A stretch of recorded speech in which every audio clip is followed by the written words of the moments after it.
Playing the Part. Written by Jen Turano. Narrated by Nancy Peterson. 1. October 1882. New York City. Forgive me, Miss Plum, but there's a gentleman outside demanding to speak with you. He claims to be your father. Miss Lucetta Plum paused in the act of removing her stage makeup and turned, finding Mr. Scuckman, an intimidating gentleman she employed to manage her overzealous admirers, standing in the doorway of her dressing room. How fascinating, Mr. Scuckman, especially considering my father died years ago.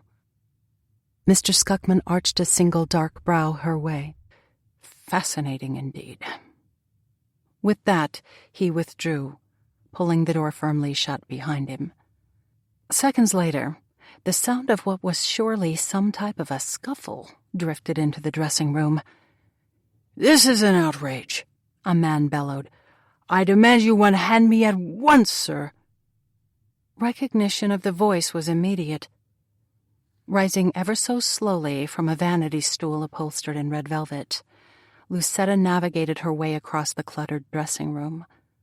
Stepping over a pair of high-heeled shoes she'd slipped off her feet the moment after she'd taken her last curtsy, she drew in a steadying breath and yanked open the door. Exasperation mixed with a large dollop of annoyance coursed through her when her gaze settled on the gentleman Mr. Scuckman was now muscling down the narrow hallway. Knowing there would be little benefit of putting off what was certain to be a most disagreeable meeting, Lucetta lifted her chin. "You may release him, Mr. Scuckman." Mr. Scuckman stopped in his tracks, glanced over his shoulder, and let out a grunt that sounded exactly how it had been intended to sound. Menacing. Lucetta barely batted an eye. While she'd hired Mr. Scuckman because of his frightening demeanor and ability to make grown men shake in their boots, she was well aware there was a charming man behind the menace, a man who possessed an endearingly tender heart. That man enjoyed reading poems of a slightly romantic nature and reciting those poems out loud in a soft yet dramatic tone of voice when he thought no one was listening. "Forgive me, Miss Plum, but I don't think it would benefit you in the least for me to release this particular man," Mr. Scuckman argued. "He's obviously a most unpleasant sort, and I know you have little to no tolerance for unpleasant gentlemen." "He is indeed unpleasant, Mr. Scuckman, but—" "I'm your father!" the man yelled. "You are not my father, Nigel," Lucetta said, holding up her hand when Nigel opened his mouth to obviously argue that point. "Officially, you're my stepfather, but ever since I was 16 and you tried to force me to assist you with one of your nefarious schemes, I don't consider you part of my family. You're merely an unpleasant man my mother foolishly chose to marry." Mr. Nigel Wolfe shook himself out of Mr. Scuckman's hold and pulled his jacket over a stomach that was less than trim. While he'd once possessed boyish good looks, late nights with too much liquor and rich foods were beginning to take their toll on him. Nigel's jowls were heavy and his complexion was pasty. Given the dark bags under his eyes, it was clear he hadn't slept well in days. His brown hair, now liberally streaked with gray, was mussed, and his general air of neglect meant only one thing. He'd been gambling again. "I need to speak with you privately regarding a matter of great urgency," Nigel said. Lucetta refused a sigh. "Of course you do." Sending Mr. Scuckman a nod, even as she pretended not to notice the incredulous look her guard was sending back to her, she turned on a bare heel and headed through the dressing room again. Retaking her seat on the vanity stool, she watched Nigel from the reflection in the mirror as Mr. Scuckman pulled her door almost closed before he took up his position directly outside it again. Distaste settled on her tongue as Nigel strolled across the room and dropped into a deep-seated fainting couch, squishing the wig she'd recently taken off her head.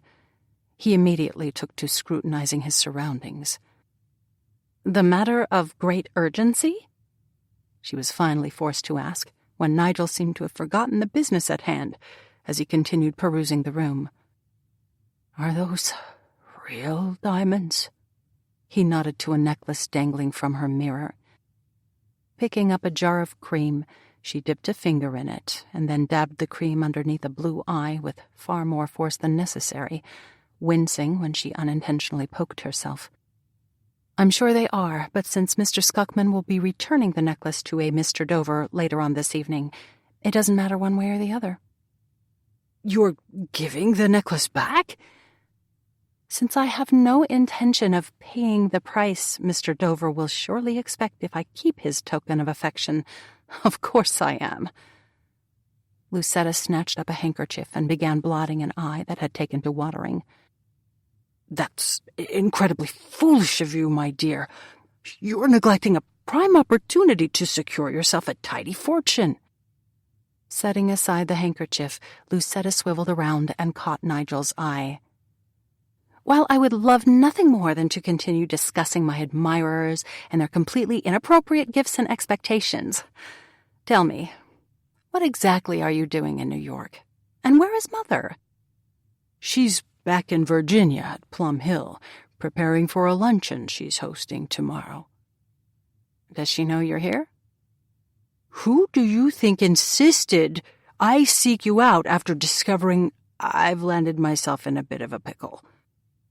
A hint of something that felt remarkably like hurt stole over Lucetta, taking her by surprise. She'd never shared a close relationship with her mother, having had more in common with her father, but... "So, if you'll just kindly fetch the deed to Plum Hill for me, I'll leave you in peace." All sense of hurt evaporated in a split second. "Forgive me, Nigel, but surely you didn't just ask me for the deed to Plum Hill." "While it pains me no small amount to have to ask for a deed that should be in my name in the first place, yes, I did ask for the deed, and I need it tonight." "Do not tell me you tried to gamble away the plantation again." "I didn't merely try, my dear. Unfortunately, this time I succeeded." "If I need remind you, Plum Hill isn't yours to gamble away." "I'm well aware of that, but when I threw the promise of the deed into the game of cards, I wasn't planning on losing. I was certain I held a winning hand, but..." Nigel shuddered ever so slightly before pulling out a pocket watch, took note of the time, and then shuddered again. "I'm under a bit of a time constraint, so if you'd just fetch that deed for me, I'd be ever so grateful. As will your mother, who, again, encouraged me to seek you out." Lucetta narrowed her eyes. "If Mother was so keen to encourage you to leave her without a roof over her head, why didn't she make the trip to New York with you?" Nigel began inspecting his pocket watch. "I told you. She's hosting a luncheon tomorrow. Besides, you know full well that Susanna doesn't like to face the reality of having a daughter who treads the boards for a living." "Mother's also not the sort of lady who'd want to face the reality of not being able to host luncheons in her very own home, which makes me question whether or not she really did encourage you to seek me out." Nigel's head shot up. "Are you going to give me the deed or not?" "Not. Which I think you probably realized all along. But even if I completely lost my sanity and wanted to hand you the deed, I couldn't, because I no longer have the deed in my possession." "You sold Plum Hill without seeking my counsel first?" "Don't be ridiculous.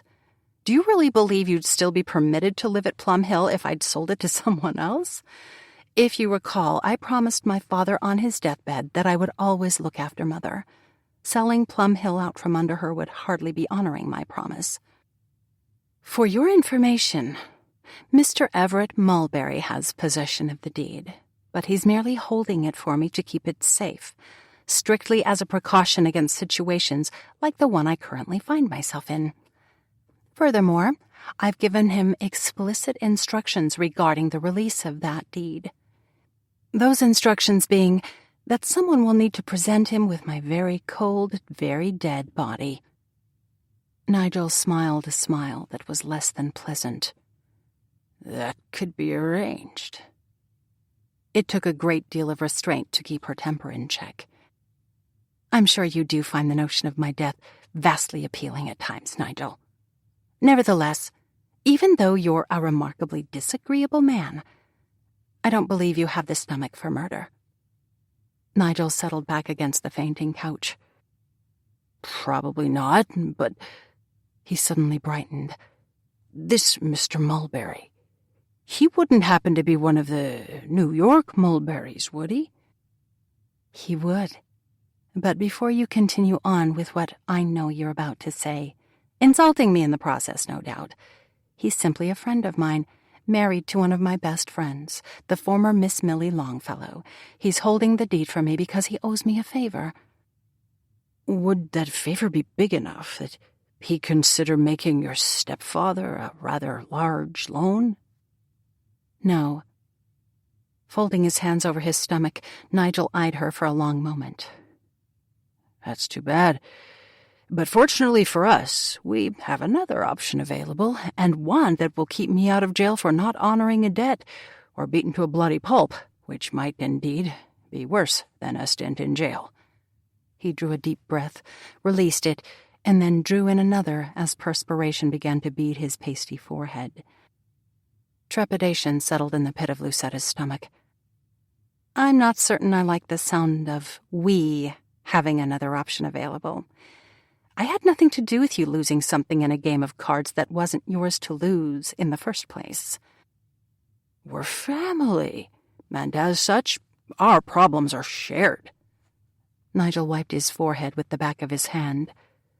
Well, I truly wish I didn't have to broach this particular option, because you're hardly going to like what I have to say. As you recently mentioned, you did promise your father you'd look after your mother. Because of that, and because you must know Susanna would be horribly distressed if I got hauled off to jail or harmed in any way, broach it I shall. He cleared his throat. Do know that if I'd had the slightest inkling how events were going to play out, I would have never sat down to that particular game of cards.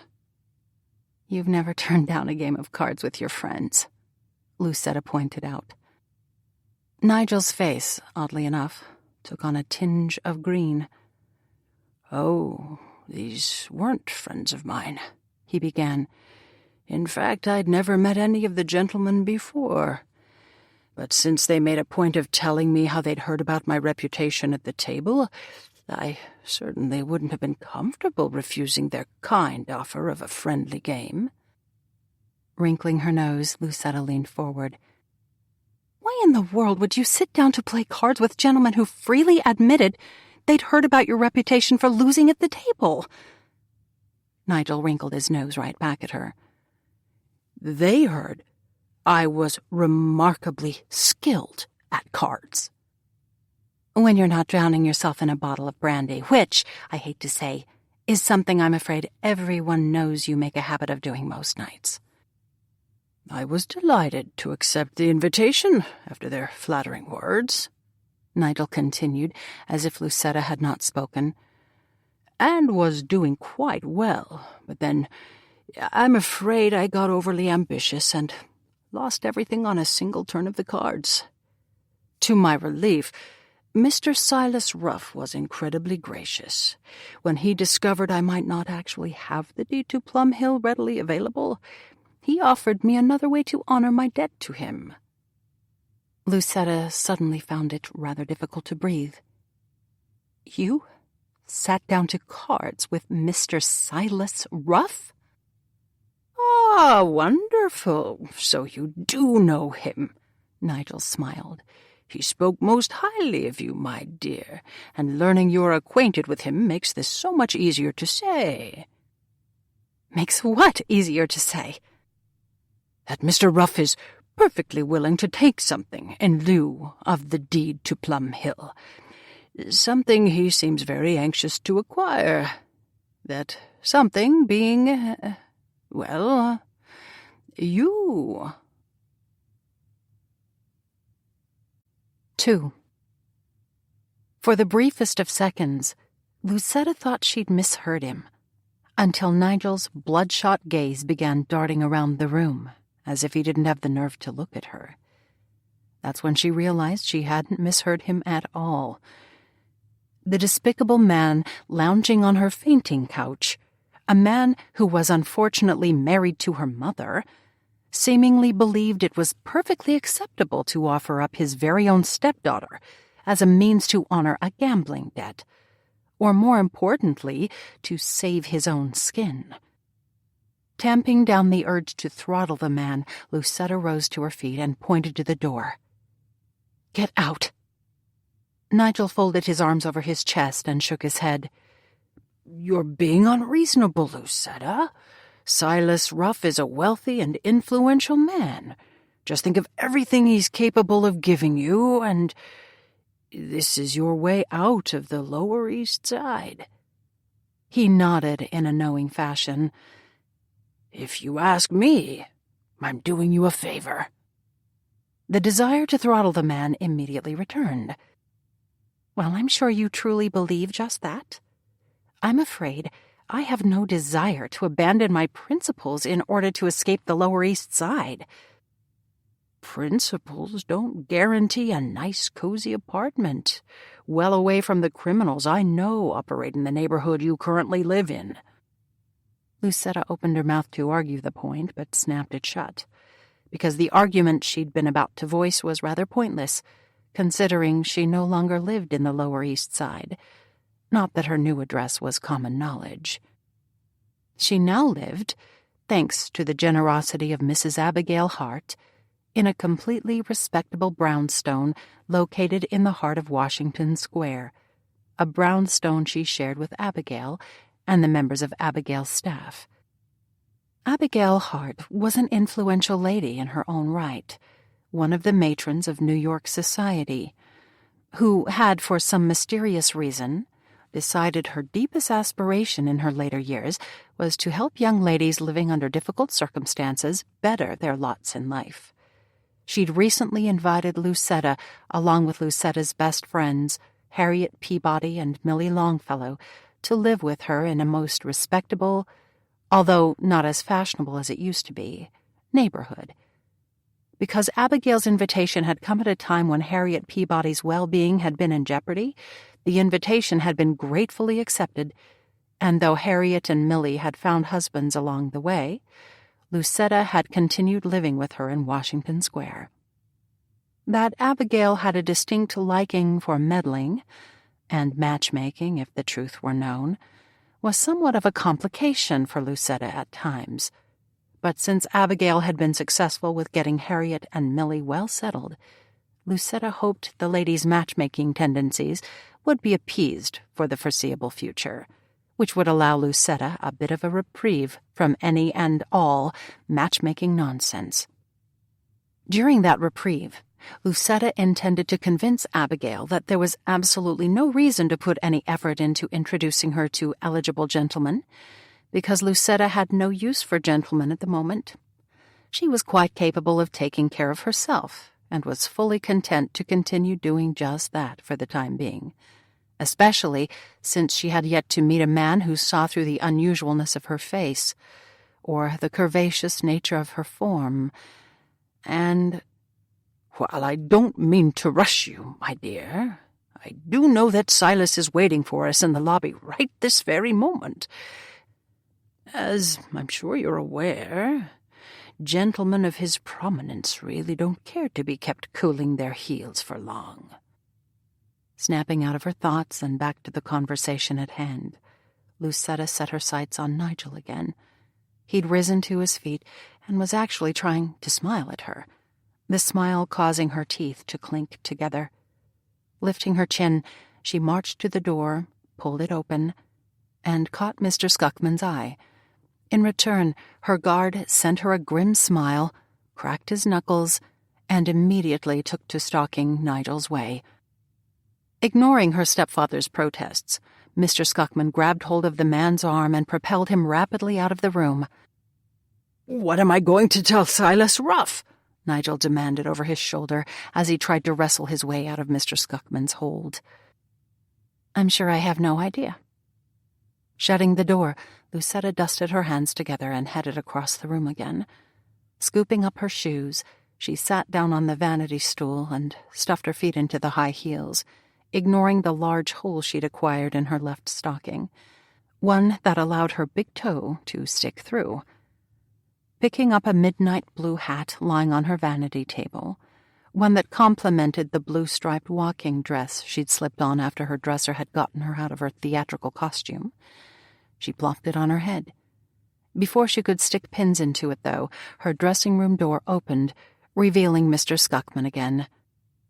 "We need to get you away from here, post-haste." Lucetta tilted her head.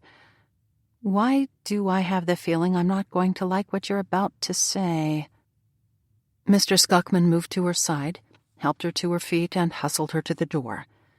"Silas Ruff is causing a scene in the lobby, claiming he's not leaving until he collects his winnings, which, as we both know, he believes to be you." So Nigel told him I wasn't being cooperative? Indeed. Right before he bolted out the theater door, which speaks volumes regarding the true nature of your stepfather. Mr. Skuckman stuck his head out into the hallway, looked both ways, and proceeded to pull her from the room. "Miss Edna Hickley offered to distract Silas while I get you on your way." "That was kind of her," Lucetta said, as she teetered unsteadily down the hallway, the teetering a direct result of Mr. Skuckman pulling her along at a rather fast clip. "I don't know how kind it was, since she is your understudy and has surely concluded that you might need to leave town for a while, what with the ruckus Silas is currently making." Lucetta came to an abrupt halt, forcing Mr. Skuckman to do the same. "Leave town? Really, Mr. Skuckman, that might be taking matters a bit far. Why, the social season has just begun, and ticket sales have been quite brisk. Besides that, everyone knows that Mr. Grimstone, that oh-so-mysterious playwright of The Lady in the Tower, specifically requested that I play the part of the lead heroine. He's certainly not going to be pleased if I abandon the role before the season gets into full swing. Why, he, as well as the theater, could suffer extensive losses."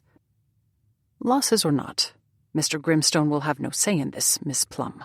Quite honestly, given his obvious esteem for you and your acting abilities, I have to imagine he'd prefer to find out you've gone missing over finding out you've stopped breathing." "Silas doesn't want to kill me, Mr. Skuckman.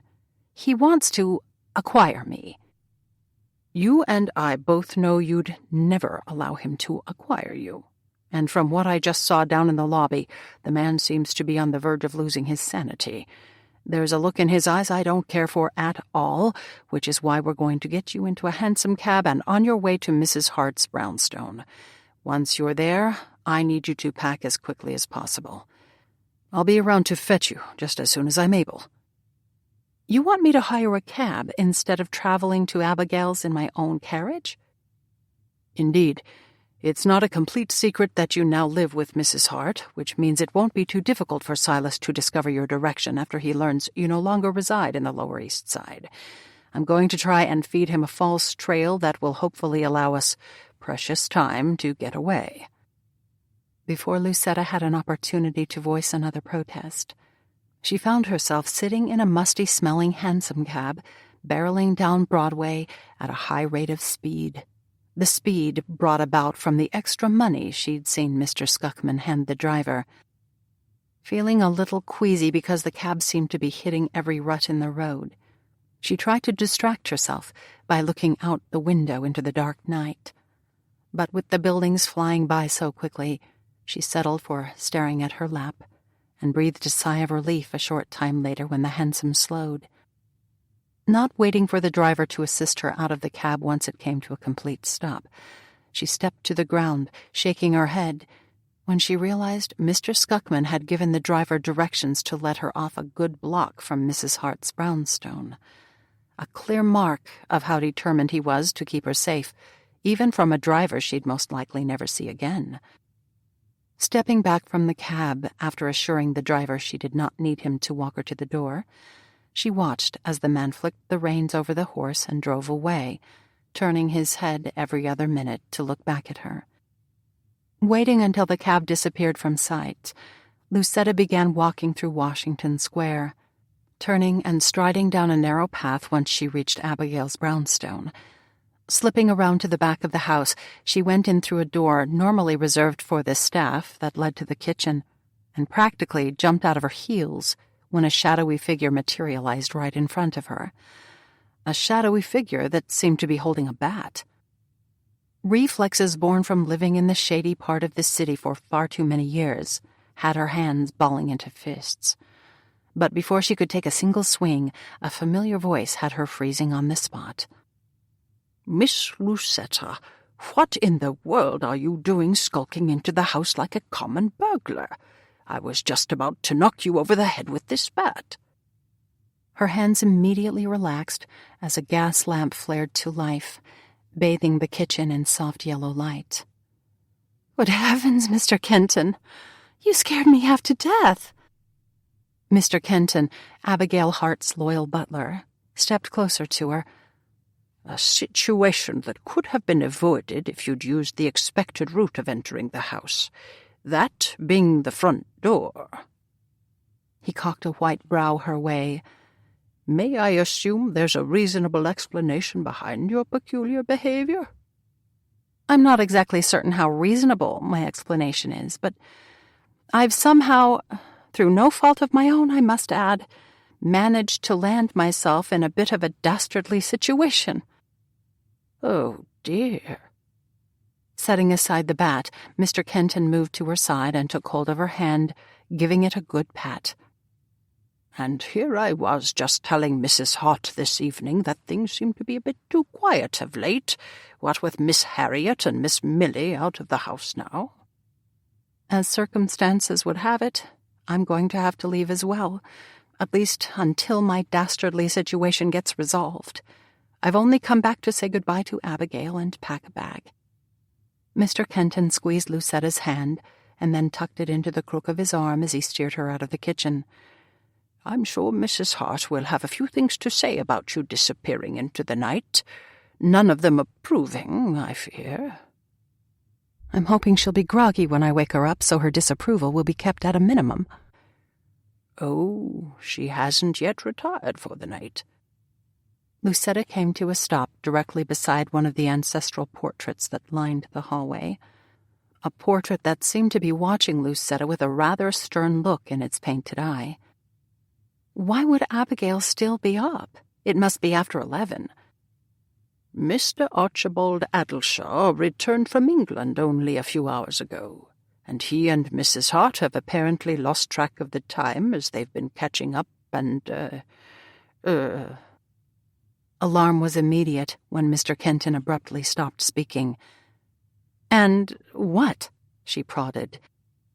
"And I just recalled that tea is very good for soothing the nerves, and because of your dastardly situation, your nerves must need soothing, so—" With that, Mr. Kenton released his hold on her and headed toward the kitchen again, his gait remarkably spry for a gentleman of his advanced age. "I wasn't aware Archibald was expected home from England just yet," Lucetta called after him. Slowing to a stop, Mr. Kenton heaved a fairly dramatic sigh before he turned. "Mr. Addleshaw wasn't planning on returning from England quite so soon, dear. But you can't be too surprised by this turn of events, especially since the blame for his early return can be laid squarely at your feet." "Laid at my feet?" Lucetta repeated slowly. "Certainly." "I'm afraid you have me at a disadvantage." Mr. Kenton heaved another sigh. "You've not been cooperating with any of Mrs. Hart's ideas in regard to your future, so she summoned the troops." "I haven't cooperated with any of her ideas, because they've all revolved around getting me well settled with one eligible gentleman after another. I was hoping that if I ignored her outlandish suggestions, she'd lose interest in me and move on to another cause, one that actually needs her assistance. If you would have consulted me about that tactic, I would have told you that by ignoring Mrs. Hart's suggestions, you've simply managed to become a challenge to her. Mr. Kenton smiled as he shook his head. She does so enjoy a challenge.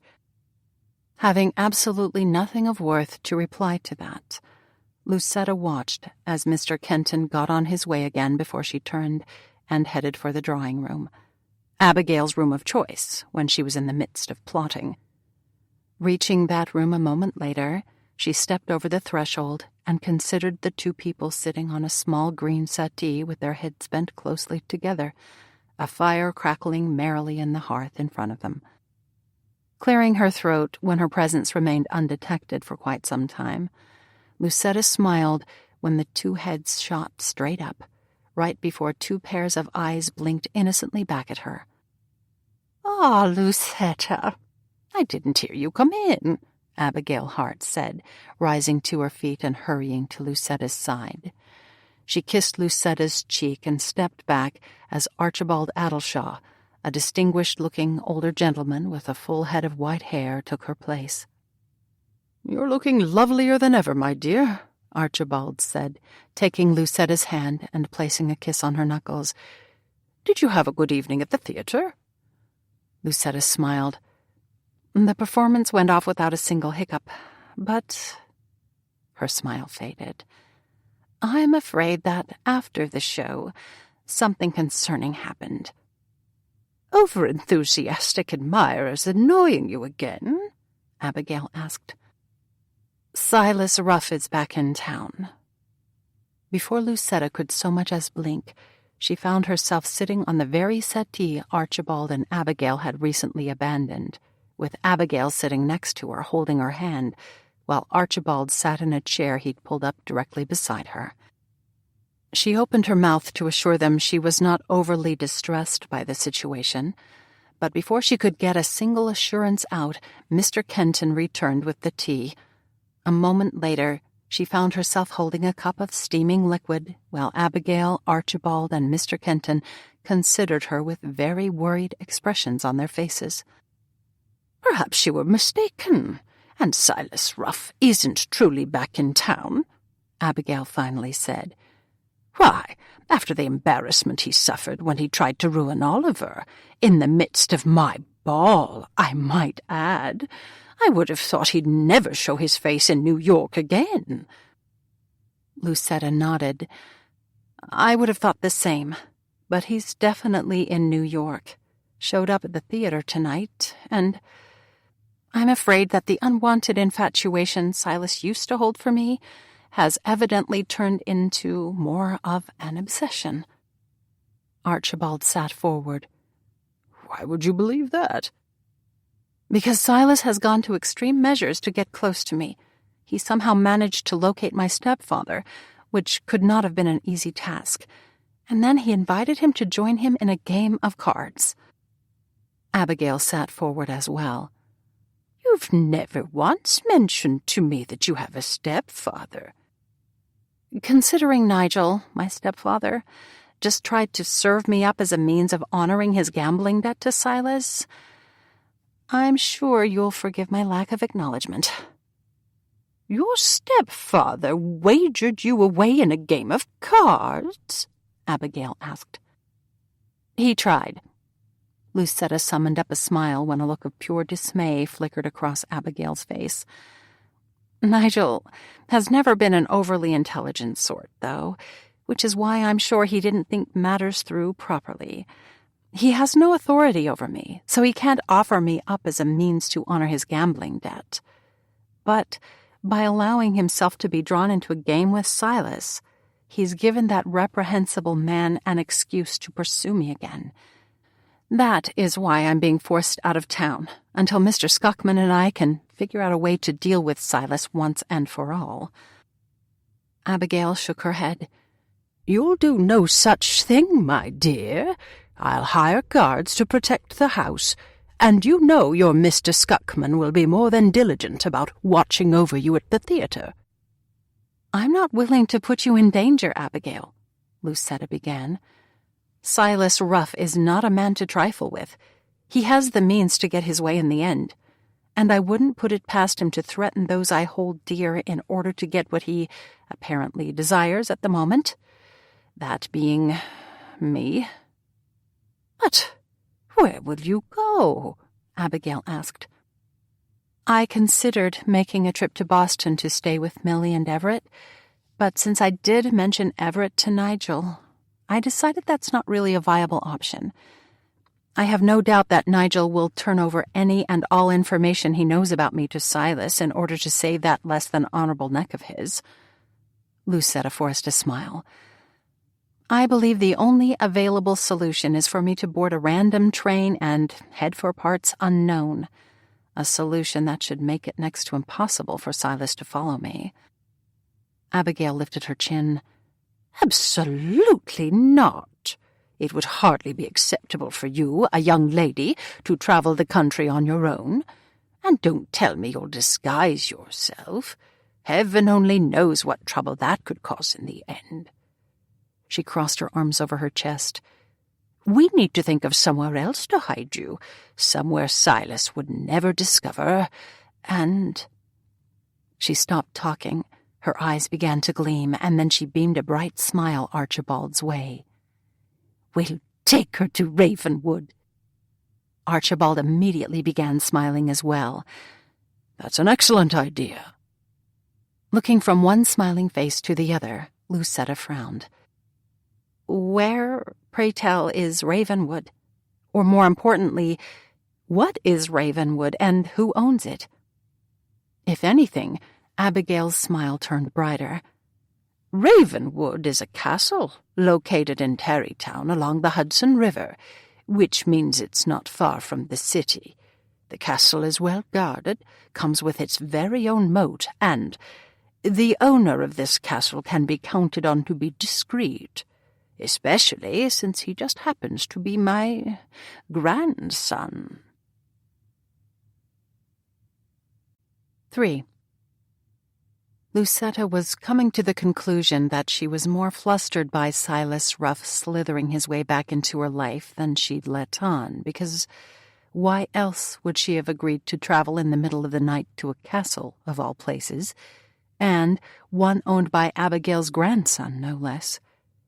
That Abigail was hoping Lucetta would find more than a safe haven at Ravenwood, there could be little doubt. But even knowing that, Lucetta couldn't deny she was feeling less anxious the farther they traveled from the city. She was, much to her annoyance, terrified of Silas Ruff. Silas Ruff, even though he'd recently been accepted in all the finest homes in New York, was one of the most reprehensible gentlemen Lucetta had ever had the misfortune of knowing. He was egotistical, wealthy, and belligerent, and he did not understand the meaning of the word no. He was also turning out to be a formidable adversary, apparently determined to possess her, no matter the means required to do just that, simply because she'd tried to dissuade him from pursuing her. He'd started stalking her at the theater months before, sending her roses numerous times per week, as well as invitations to dine with him. She'd refused every invitation, and had Mr. Scuckman refused delivery of his roses. Instead of discontinuing his campaign to win her over, though, Silas had increased his presence in the audience, leaving her unsettled and actually fearing for her safety.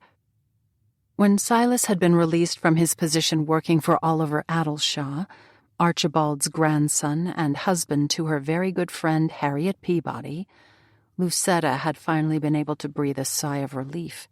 His subsequent attempt to ruin Oliver had not worked in his favor, and feeling the displeasure of New York society, Silas had left the city for places unknown. Now, however, he was back, and this time Lucetta had the unpleasant feeling he was not going to go away until he got exactly what he'd returned to New York for. Her. That notion was what terrified her the most. Admitting that terror was vastly uncomfortable, and, quite honestly, set her teeth on edge. She was a lady who'd prided herself on being utterly independent, but learning that Silas was determined to acquire her had left her feeling somewhat fragile, an emotion she didn't care for in the least. The very term, fragile, brought up an image of a sweet and delicate young miss, something Lucetta hadn't been for a very long time, not since her father had died unexpectedly when she'd been barely 13 years old, his death leaving her in charge of, well, everything. That circumstance had forced her to set aside her delicate ways, as well as the future she'd always been told was hers for the taking. And, "I do hope you're not too put out with me for arguing with you about the best route to take to Tarrytown," Abigail suddenly said, "especially since my route had us taking a tour of Sleepy Hollow." Taking a firm grip on reins that had gone slack while she'd been lost in thought, Lucetta smiled at Abigail, who was sitting beside her on the small seat of their brougham carriage. "There's no need for you to continue apologizing, Abigail. I've always longed to travel to Sleepy Hollow, ever since I read Washington Irving's The Legend of Sleepy Hollow. And now I can say I have. Besides, our detour only took us a few miles out of our way, and how many people can say they visited the Sleepy Hollow Cemetery in the wee hours of the morning?" Abigail shuddered. "Probably none who possess an ounce of common sense." She shuddered again. "I really should have insisted Mr. Kenton accompany us on this madcap adventure. He would have sided with me on the whole stopping the carriage in the midst of the gravestones." Smiling, Lucetta shook her head. "I'm not so certain about that. Mr. Kenton possesses a keen sense of adventure, and I'm sure he would have been pulled by the lure of reading a few grave markers in the moonlight, just as I was pulled. But you know he couldn't have accompanied us this evening, not with his being needed as an essential decoy in order to pull off Mr. Skuckman's distraction plan. I, for one, am shocked that Mr. Ruff was so determined to find you that a distraction plan was even necessary," Abigail said with a huff. "Honestly, I think Mr. Skuckman has the right of it, and Silas has misplaced a bit, if not all, of his sanity." "Which makes him more dangerous than I originally thought." Abigail nodded. "Indeed it does, and makes me worry all the more for the safety of Archibald, Mr. Kenton, and Mr. Skuckman." She crossed her arms over her chest. "I'm still not convinced Mr. Skuckman's plan was a sound one, because you must know that it's highly unlikely Mr. Kenton will pass for me upon close inspection, even wearing one of my favorite traveling dresses and matching hat." "Nor will Archibald pass for me, but trying to lure Silas away from where he'd taken up position in front of my old boarding house was the best plan we came up with on such short notice." Lucetta released a breath. It was only a matter of time until Silas discovered I no longer lived there, and given the questionable people wandering around the Lower East Side, well, I'm sure a few dollars would have earned Silas my new direction, and remarkably quickly at that. "But there are a million things that could go wrong with Mr. Skuckman's plan," Abigail said, clear worry marking her tone. "Which is why you should take comfort in the idea that Mr. Skuckman is a gentleman of many talents, one of those talents being incredibly proficient with a pistol." She opened up the greatcoat she'd borrowed from Abigail's coachman, a coachman she was currently impersonating, revealing a pistol of her own.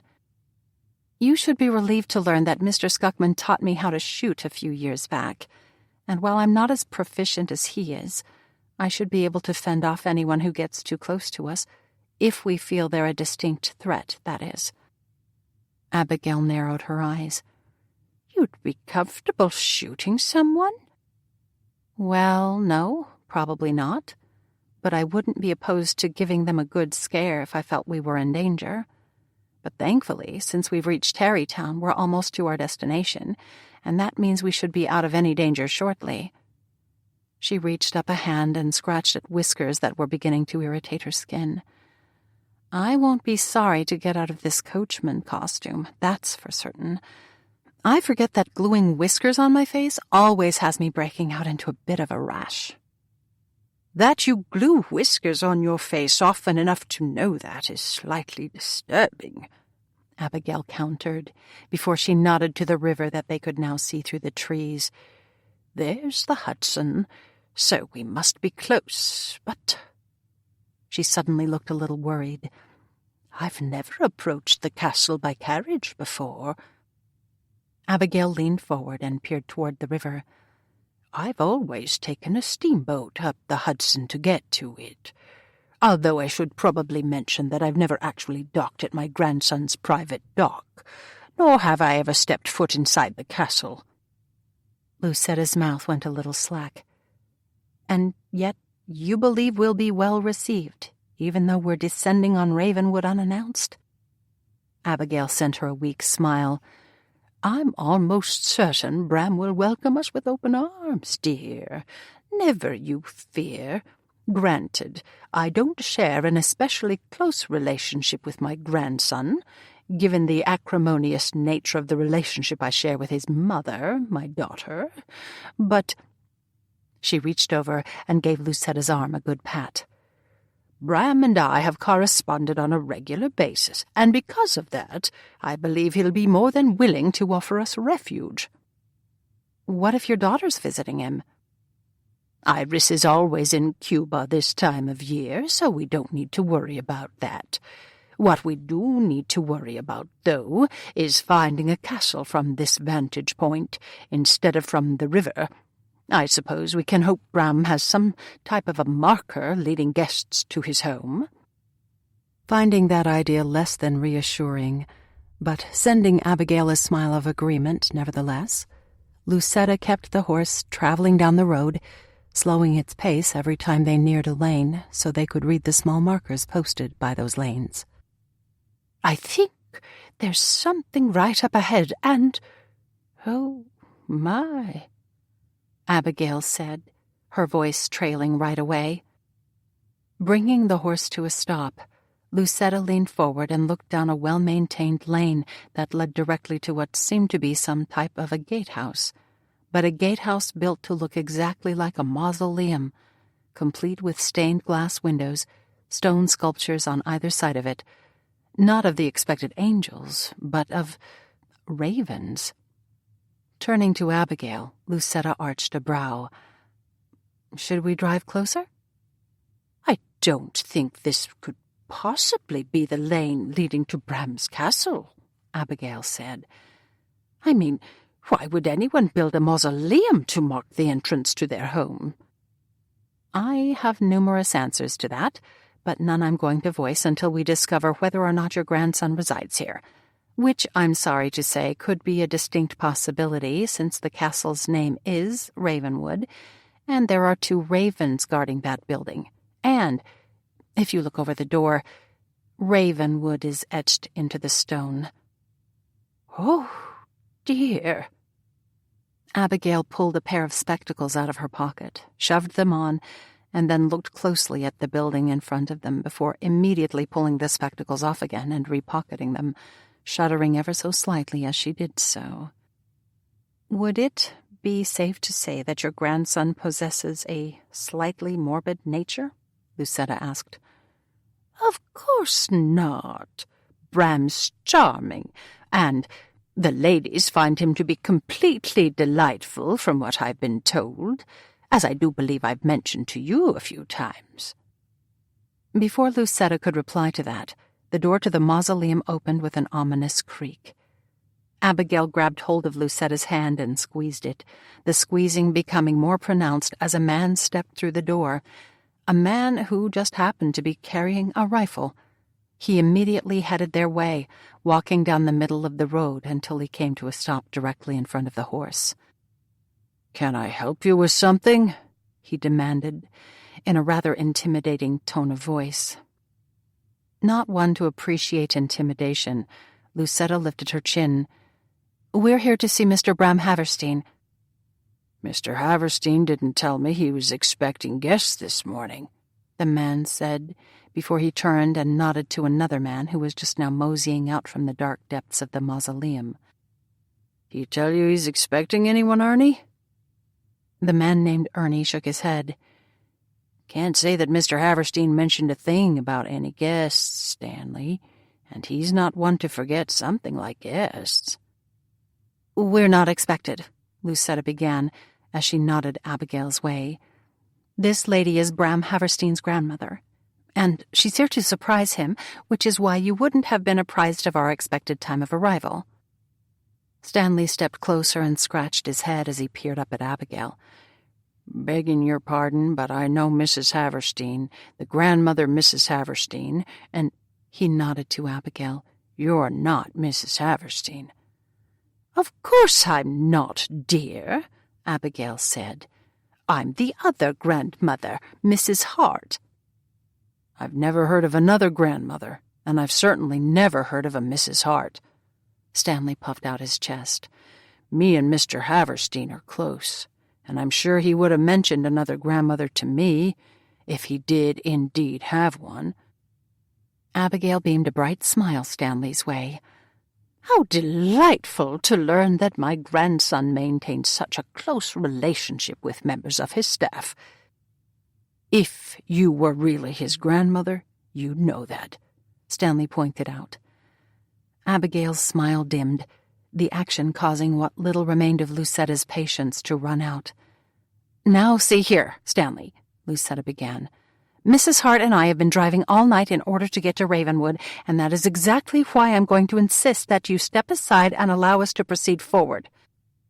To Lucetta's concern, Stanley's only response to that was to cock the rifle, right before he sent what she could only hope was a warning shot into the air, the sound of the rifle blast sending their horse bolting down the road as fast as it could gallop.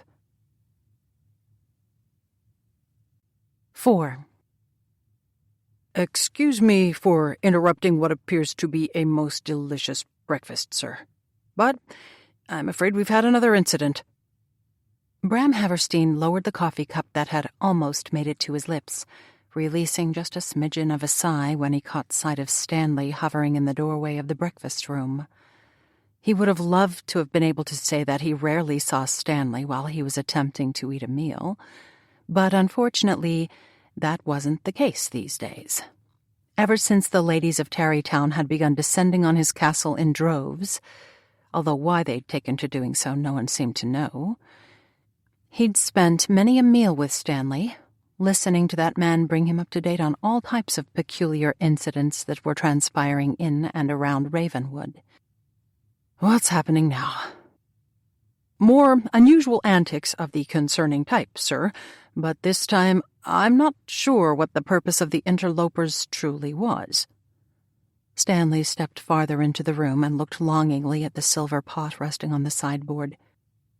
Perhaps you should pour yourself a cup of coffee and join me so you'll be more comfortable as to give me all the pertinent details of this latest fiasco. Don't mind if I do, thank you very much. Stanley moved to the sideboard, helping himself to a cup of coffee, along with a pastry and a plate filled with toast. He was soon sitting at the table, happily slurping his drink as he filled Bram in on the latest shenanigans. As calm as you please. They drove right up to the driveway leading to Ravenwood and didn't think so much as stutter when they requested entrance. Stanley took another gulp of his coffee. But there were no young ladies present in the carriage? Bram asked. Stanley set down his cup. See, that's the problem, sir. I'm afraid I might have startled their horse before Ernie and I were able to scout out the interior of their carriage. There very well could have been a young lady stashed in there. If that was indeed the case, well, it would explain the reason that elderly woman made the claims she was your grandmother. Bram frowned. Well, I'm not certain I understand the logic behind that statement. Tell me this.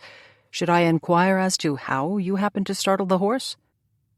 It would probably be in your best interest to avoid asking questions like that, sir.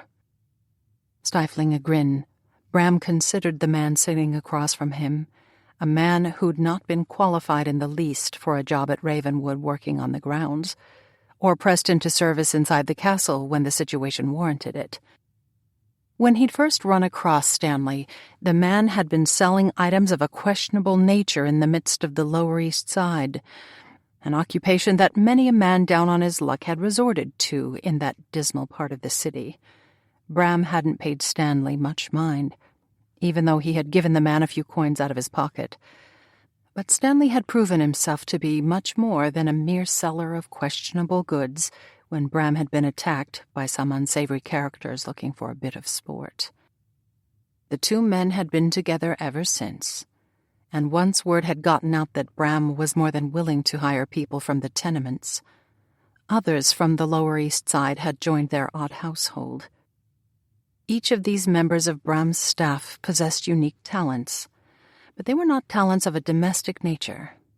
Nevertheless, given Bram's unusual profession, he'd found some of these unique talents remarkably handy at times, especially since no one ever knew when skills such as pickpocketing or having far too much experience running confidence schemes would come in handy. If you'll forgive my impertinence, sir, the rest of the staff and I have decided that something must be done about all these unusual happenings here at Ravenwood, and we've come up with a few solutions. Stanley stuck his hand in his jacket pocket, pulling out a handful of crumpled bits of paper that he took to smoothing out against the table. "What do you have there?" Bram forced himself to ask. Stanley didn't look up from his task. "Our solutions to restore order at the castle." He pulled one of the strips closer and bent his head over it. "This one suggests that you leave Ravenwood and buy a nice house on Park Avenue." "That would only transfer the lady problem I'm experiencing at the moment, because... Do you have any idea of how many unmarried ladies live in and around Park Avenue?" Stanley crumpled up that particular strip of paper, tossed it over his shoulder, and moved on to another one. Here's a good one. Find a lovely young lady and get married, and there are 3 suggestions. Miss Winters, I can't read the writing, and, Tilda, the new scullery maid. Stanley didn't even bother to ask Bram's opinion about that, but tossed the strip straight over his shoulder as he pulled another strip toward him. Another mention of marriage for you, this one recommending a lady by the name of Miss Buttermore. Stanley nodded. "I'm beginning to notice a trend, one that has you seeking out a wife, although," he looked at the slip of paper again, "I do think Miss Buttermore might be the niece of Mrs. Buttermore, your cook, so—" That piece of paper went over his shoulder as well. "I don't really see the need to continue with this, Stanley, given the somewhat problematic nature of the suggestions you've read so far, although do tell everyone on staff that I appreciate their concern." Stanley heaved a sigh. "Begging your pardon, sir, but finding a wife might be exactly what you need. Why, even though I've never married, I understand that wives can be a great source of affection and companionship, and if you were to settle your affections on a single lady, such as—" He pulled another strip to him, tossed it aside, pulled another, read it, and smiled. "A Miss Cooper, who, it is noted, is quite pretty. Why, I have to imagine Ravenwood would no longer be inundated with ladies on a daily basis." He smiled. "A wife would also put an end to the rumors swirling around the countryside that you're the mysterious rider galloping around on a black steed at all hours of the night because you're up to something interesting." "I'm not getting rid of Storm, even if I do eventually settle down and get married. Although, calling him a galloping steed is somewhat amusing, especially since he almost never travels faster than a plod." Stanley abandoned the strips of paper to pick up his coffee cup. "I don't recall mentioning a need to get rid of your horse. If you'll recall, I suggested you acquire a wife." "And you believe that will put an end to the rumors, as well as put an end to all the shenanigans currently happening at Ravenwood?" If you're married, people will assume you prefer to spend the nights curled next to your lady love, not gallivanting around the Hudson Valley. And unmarried ladies, along with their matchmaking mothers, will no longer have a reason to descend on Ravenwood in droves if you settle your affections on a particular woman. Bram took a sip of now tepid coffee and caught Stanley's eye. Would it surprise you to learn that I've already settled my affections on a specific lady? Stanley blinked. I have yet to witness you paying any of the ladies who visited Ravenwood any special attention. That's because this lady has never been to Ravenwood. Truth be told, I've not actually been formally introduced to her. Stanley abandoned his toast. That seems a bit curious, sir. Indeed, but you see, the reason I have yet to be properly introduced to her is because she is a delicate sort, possessed of fragile and tender sensibilities. Stanley's brows drew together. You believe a lady with tender sensibilities is an appropriate choice for you to settle your affections on, sir? She's perfect for me. Lovely, charming, demure. Why, I can't think of another lady I'd want to settle my affections on. But even given her delicate nature, she's a lady in very high demand. Gentlemen flock around her, but because of her tender sensibilities, she seems reluctant to enter into a relationship with any of them. In fact, more often than not, she's given them the cut direct. Bram blotted his lips with a linen napkin. That right there is why I've been biding my time, waiting for just the right moment to become introduced to her. I don't want to scare her off and lose any chance I might have of securing her interest. I think you're forgetting a very important fact, sir. You're Mr. Bram Haverstein, a gentleman in possession of a very fine fortune, your own castle, a summer house on Long Island, more carriages than I care to count, a steamboat, and you're apparently possessed of a face that all the ladies find swoon-worthy. On top of that, I've heard more than one young lady whispering about that fine dark hair you have on your head. Stanley grinned. Apparently, it's a huge mark in your favor. Bram rolled his eyes. I don't believe I've ever caused a lady to swoon before, and honestly, my hair is a very nondescript shade of brown. I hardly think it's unusual enough to have the ladies whispering about it. You're missing the point. You're a catch, Mr. Haverstein, and that means this lady of yours, be she in high demand or not, will be more than receptive to accepting your attention. I've never gotten the impression this particular lady is impressed by things such as fortunes and handsome faces, let alone nondescript brown hair. Every lady is appreciative of a handsome face, sir. And throw in a fortune and a castle to go with that face, and you can't lose. Stanley's brow furrowed.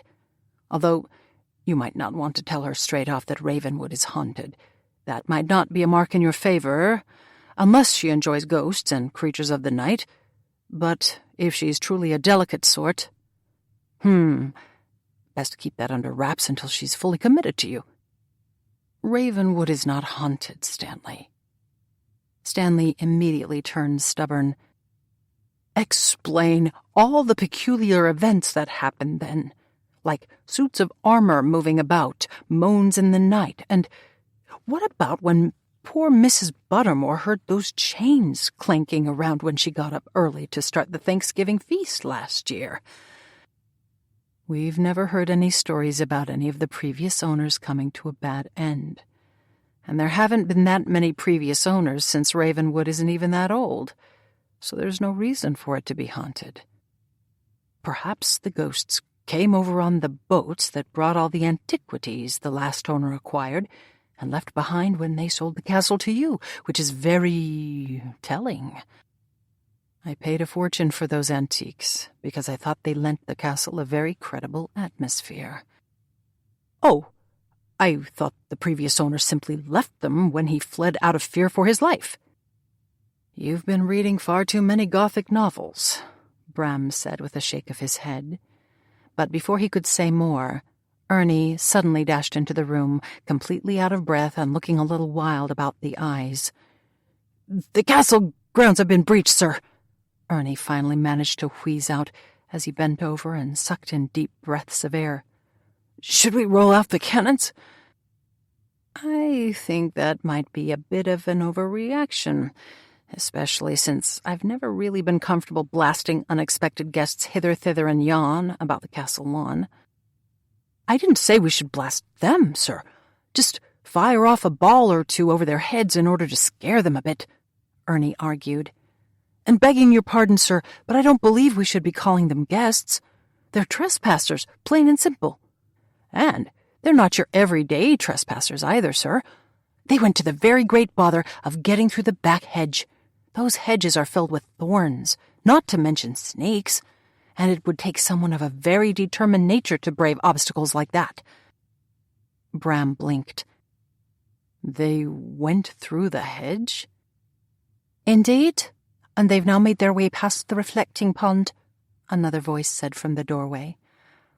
Looking that way, Bram found Mrs. Macmillan, his less-than-capable housekeeper, slouching in the doorway, looking rather put out at the moment.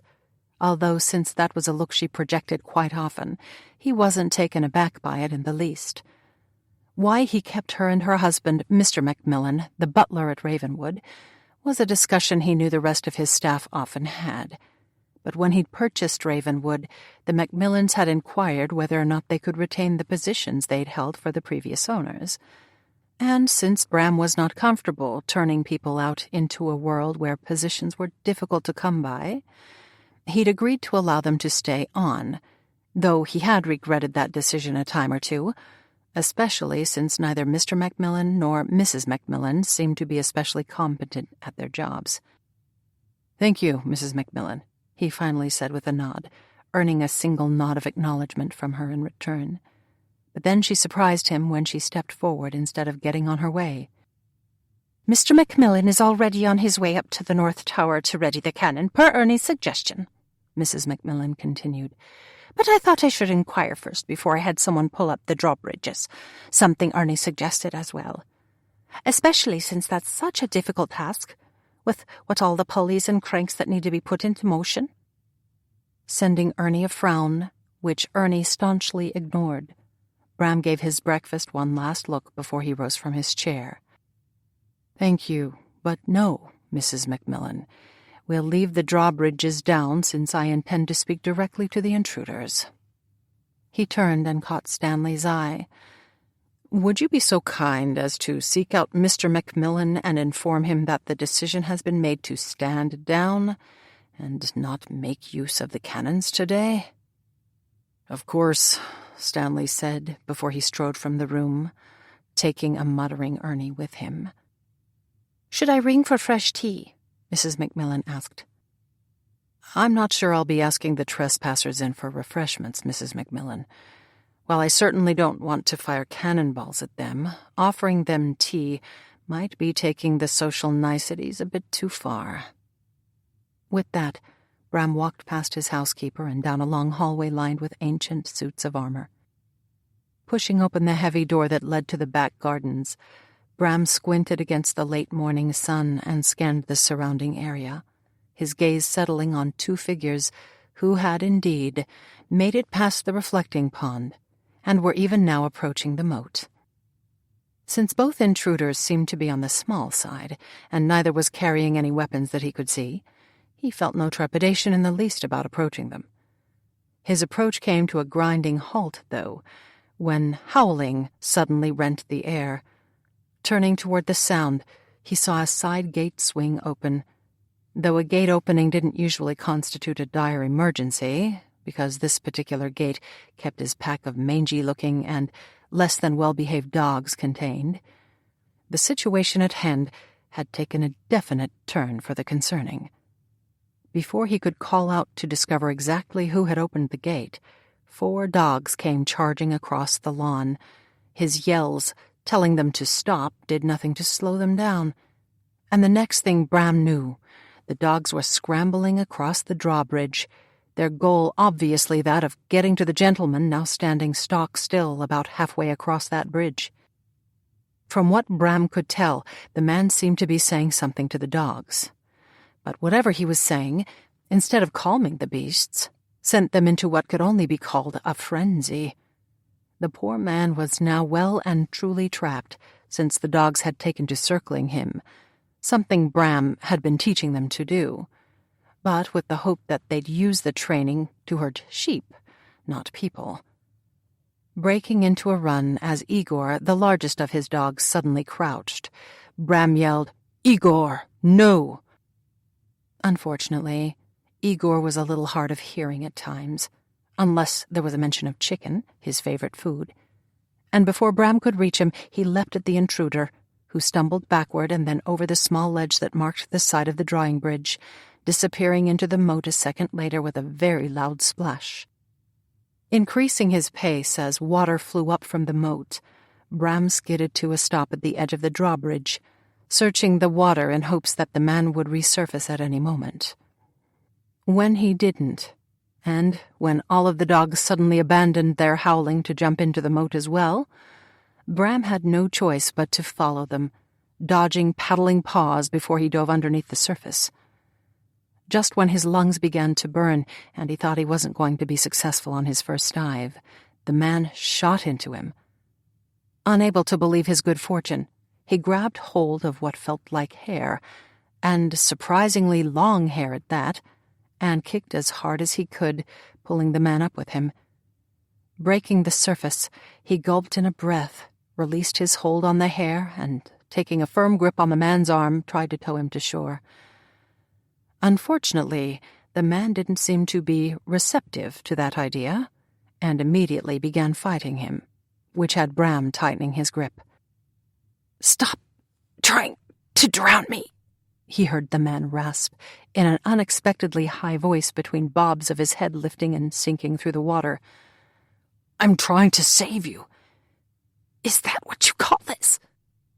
Intending to reassure the obviously distressed and certainly panicked man, Bram opened his mouth, but soon found himself incapable of speech, a direct result of suddenly finding himself underneath the water.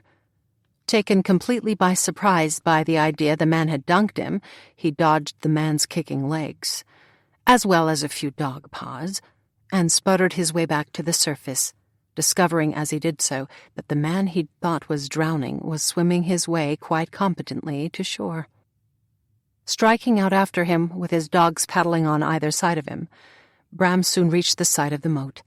Clawing his way up the dirt bank, he flopped onto the grass and turned his head, his attention settling on the man he'd been trying to save. That man was already on his feet, but the longer Bram watched the man, the more it became clear he was no man at all. He, or rather she, had lost her greatcoat in the moat, and her wet clothing was currently plastered against a form that was curvaceous.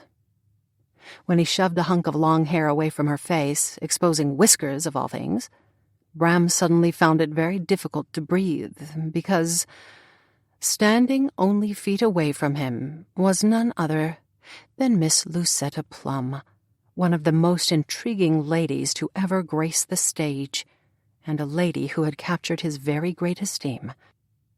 She was looking a little worse for wear, especially since she had mud on her face mixed in with the whiskers, and she also had clumps of algae in her hair. But even in such a sorry state, she was beautiful. She was also the lady he'd been slightly in love with, ever since he'd first seen her take to the stage a few years back. Her delicate and refined nature had pulled at his very soul, and the very idea that such a fragile creature was forced to eke out a living on her own had been unfathomable. That was what had prompted Bram to set into motion ways to improve Miss Plum's circumstance in life.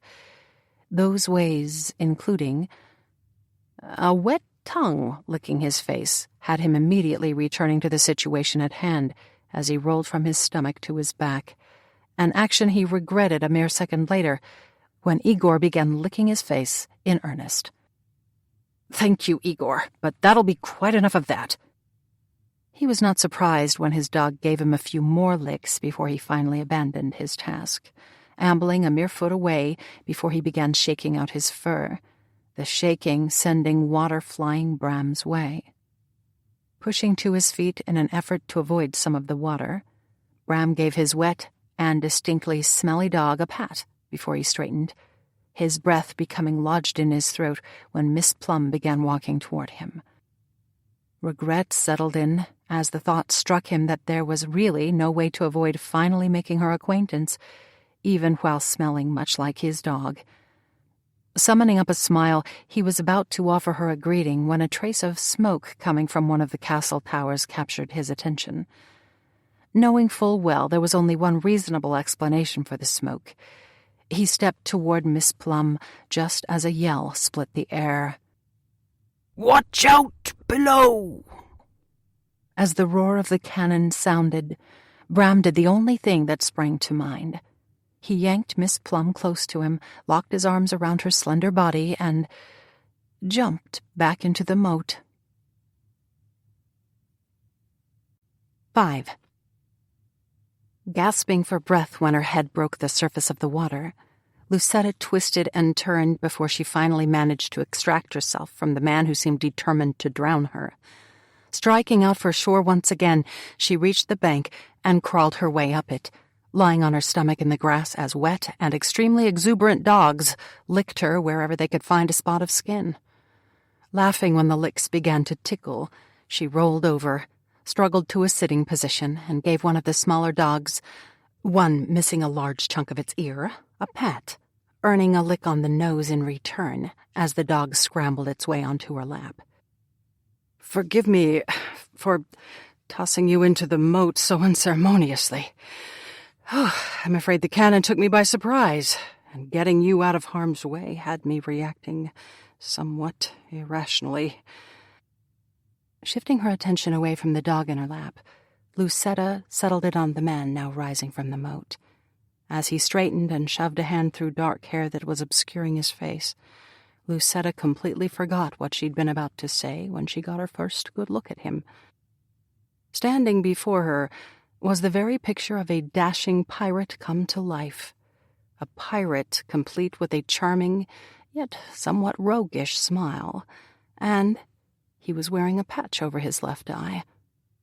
Oddly enough, Lucetta found herself feeling a bit more charitable toward the man, perhaps because she'd always been drawn to flawed people, probably because she was fairly flawed as well. Realizing that the patch she was staring at was evidently covering some horrible disfigurement, a disfigurement the poor man undoubtedly didn't care to have people fixating on, Lucetta dropped her gaze, settling it on a chest covered in a dripping wet shirt made of what appeared to be fine lawn material, and "Goodness," she whispered past a throat that had taken to constricting the moment her gaze settled on an incredibly well-defined form. Lifting her attention the tiniest bit, she found herself, curiously enough, intrigued with the small bit of skin exposed above the man's collar. It was lightly tanned, a circumstance that could mean only one thing. The gentleman standing before her obviously spent a great deal of time outside, which would make him the gardener.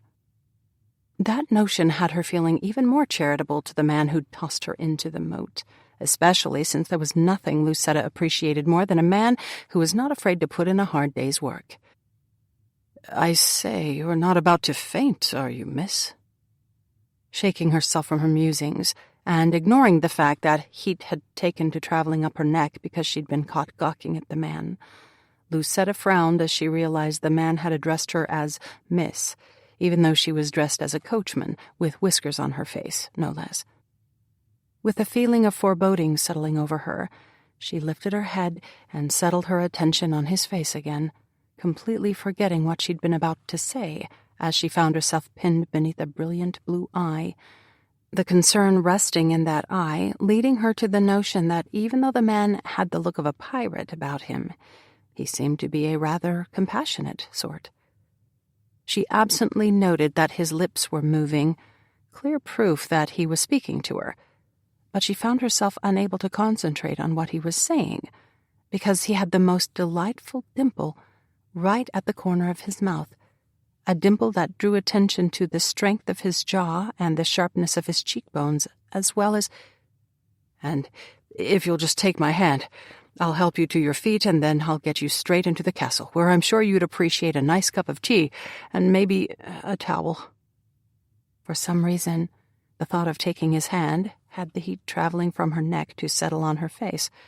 Snuggling the dog closer to her, she shook her head and scooted ever so slowly backward.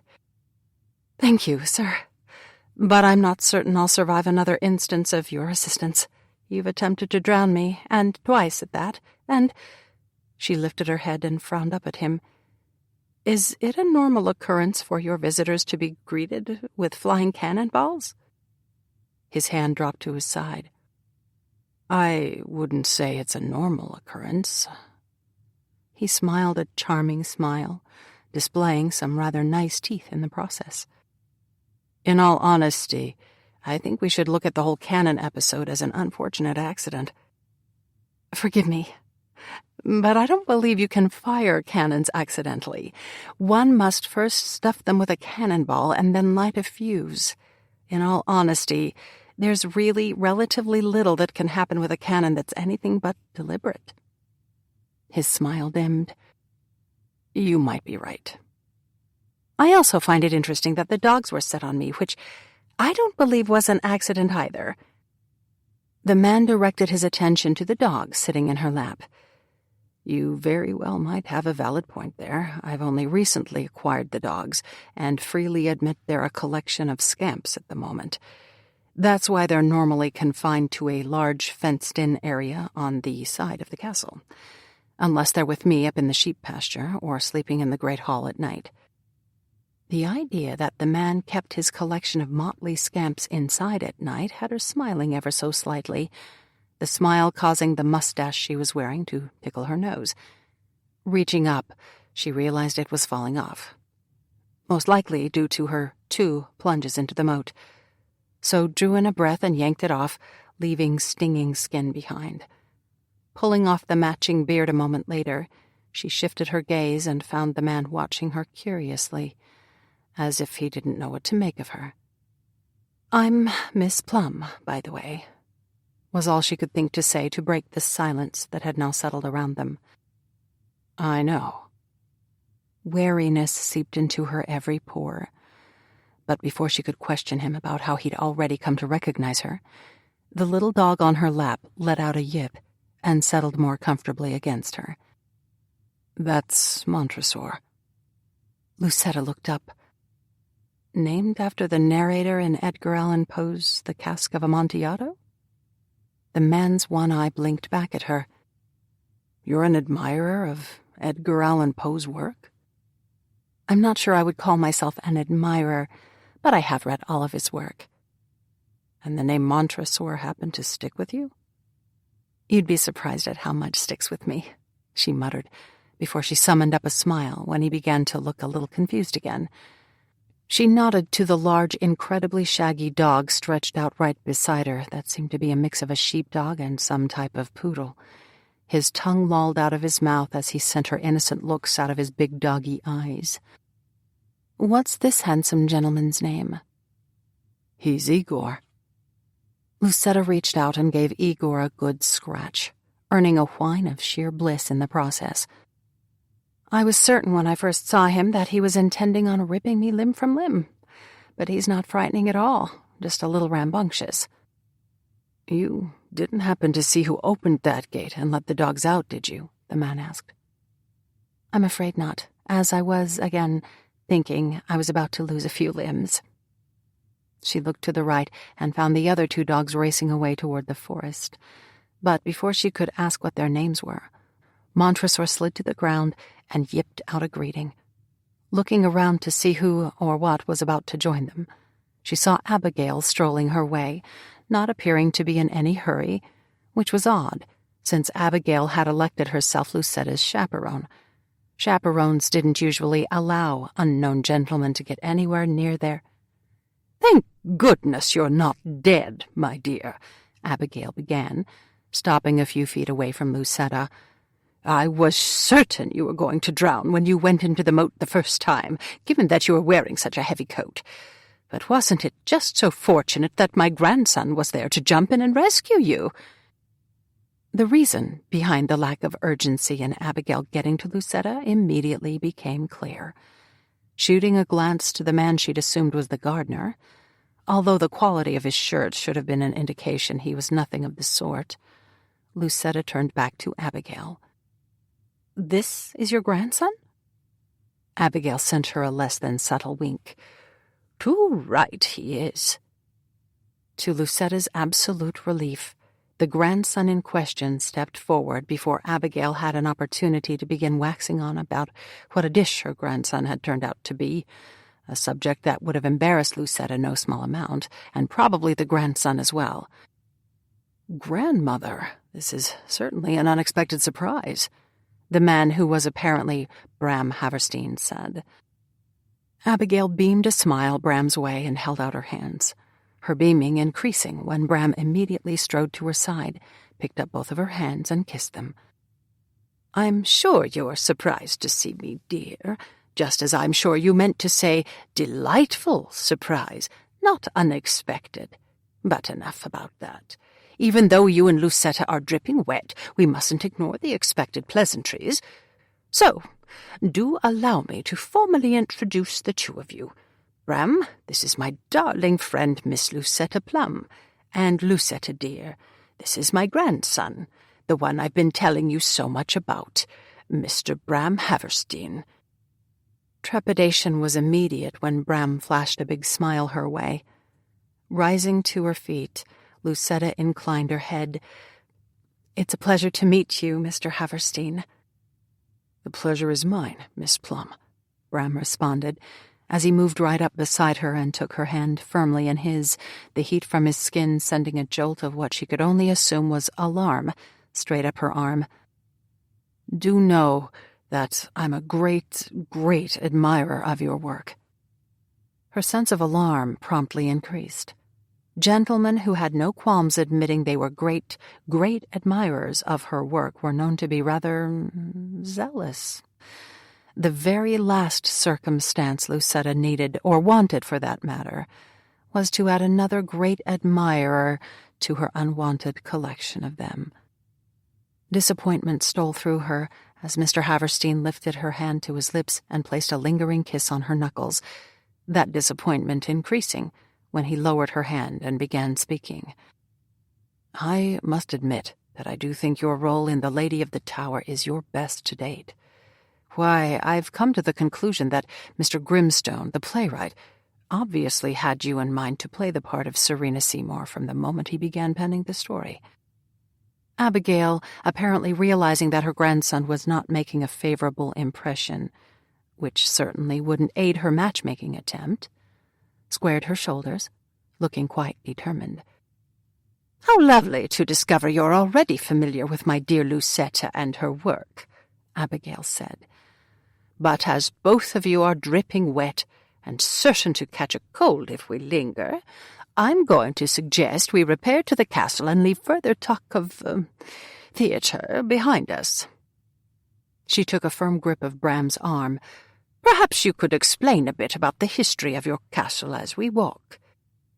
With all of the confusion of having to burrow under pesky hedges to gain entrance to the grounds, then being set upon by a pack of misbehaving dogs, not to mention almost drowning a couple of times in a moat, Lucetta had completely neglected to take a proper look at Ravenwood. Falling into step beside Abigail, she turned her attention to the structure rising in front of her. The sheer size of it was impressive, even though Lucetta found the castle as a whole to be slightly disturbing. 3 stories of gray stone were styled in a distinctly Gothic manner. Flying buttresses added a melodramatic air, while numerous gargoyles squatted from the ledges of the 2 tall towers that anchored the castle, the expressions on their sculpted faces being nothing less than fierce. The many windows, all of various sizes, were set with stained glass, and when a flock of ravens suddenly flew from one of the towers, Lucetta couldn't suppress a shiver. Bram purchased the castle over a year ago and has been working diligently to update the interior, even going so far as to hire workers to put modern plumbing up in the top tower rooms," Abigail said, pulling Lucetta's attention away from the ravens. "I imagine it must have been difficult to get plumbing all the way up to the top of the towers, Mr. Haverstein," Lucetta said. Bram smiled. "It was quite a feat, Miss Plum. I had to consult with 3 architects, and the project took over a month to complete. My parents bought an estate not far from Ravenwood a few months back, but before that my mother stayed here quite often.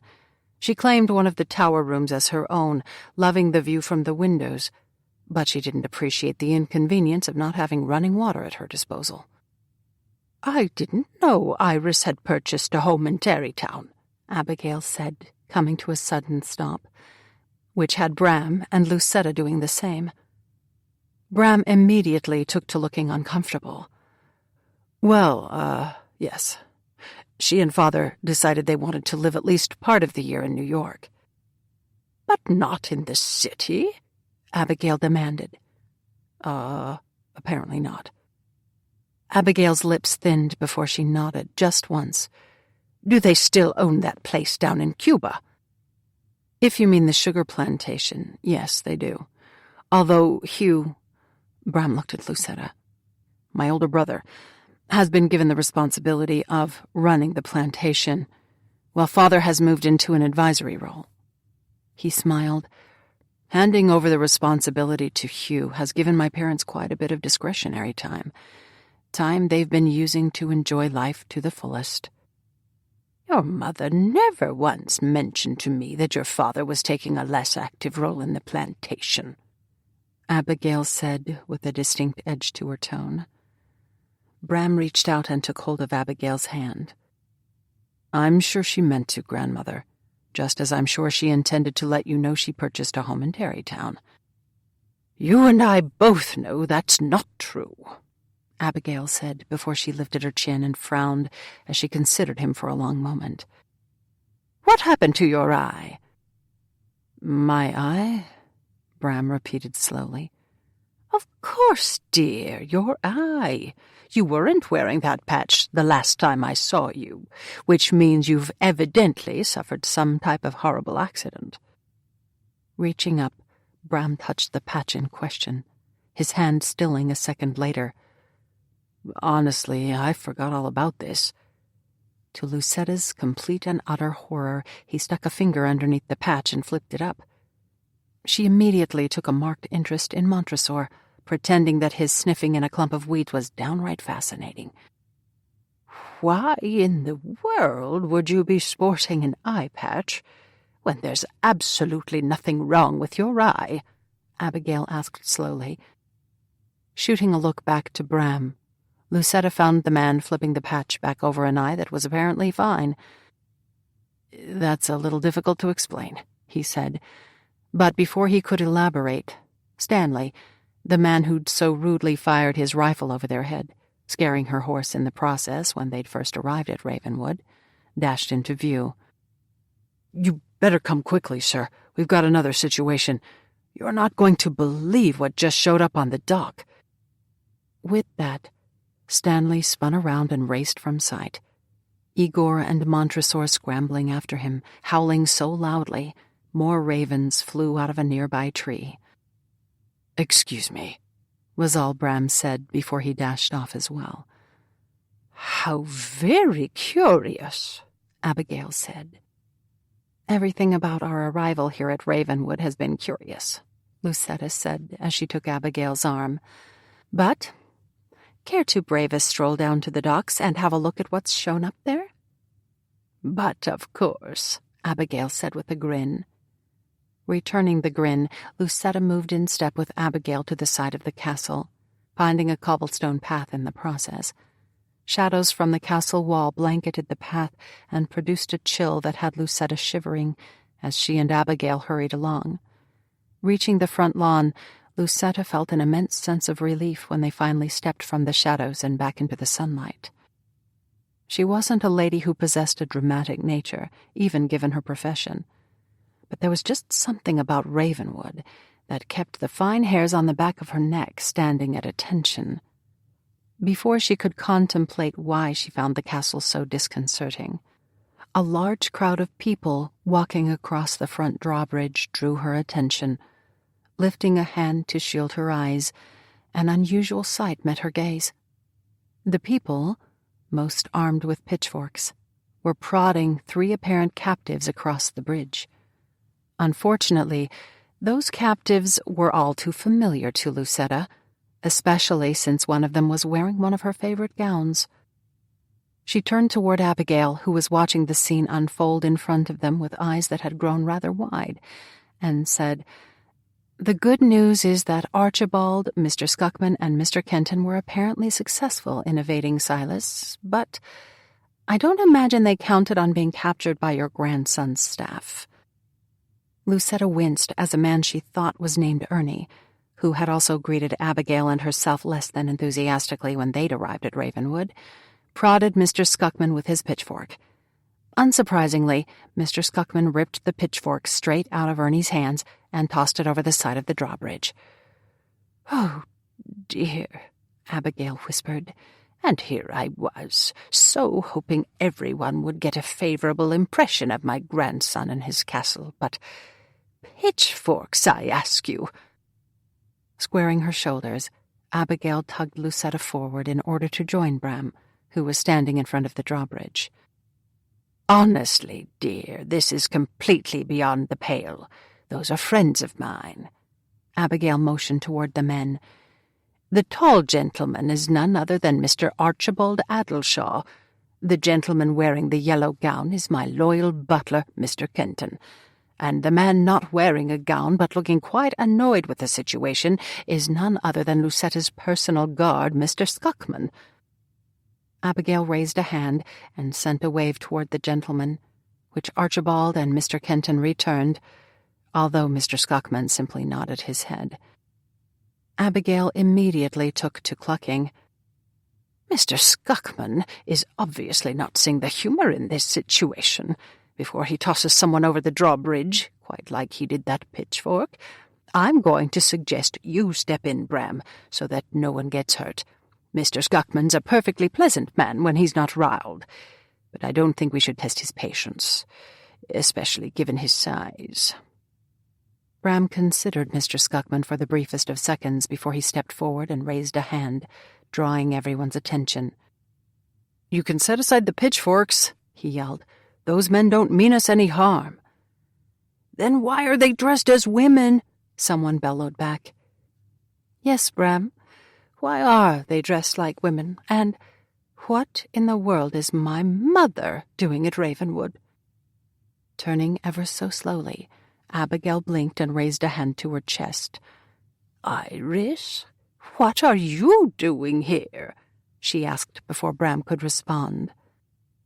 Directing her attention to where Abigail was looking, Lucetta discovered a woman dressed in the first state of fashion standing a few feet away from them. She looked remarkably like Abigail, and she looked completely furious. "I'm here to visit my son, of course, and I'm beyond curious to discover what you are doing at Ravenwood.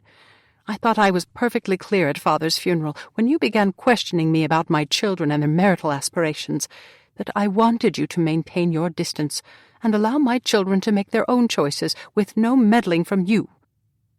"Did you mention that you didn't want me to meddle?" Abigail asked somewhat weakly. Realizing that Abigail, given that she'd had relatively no sleep the night before, was in no state to deal with an irate daughter, Lucetta did the only thing she could think of. She drew in a deep breath, closed her eyes, then summoned up every acting ability she had at her disposal, right before she released a moan and dropped to the ground.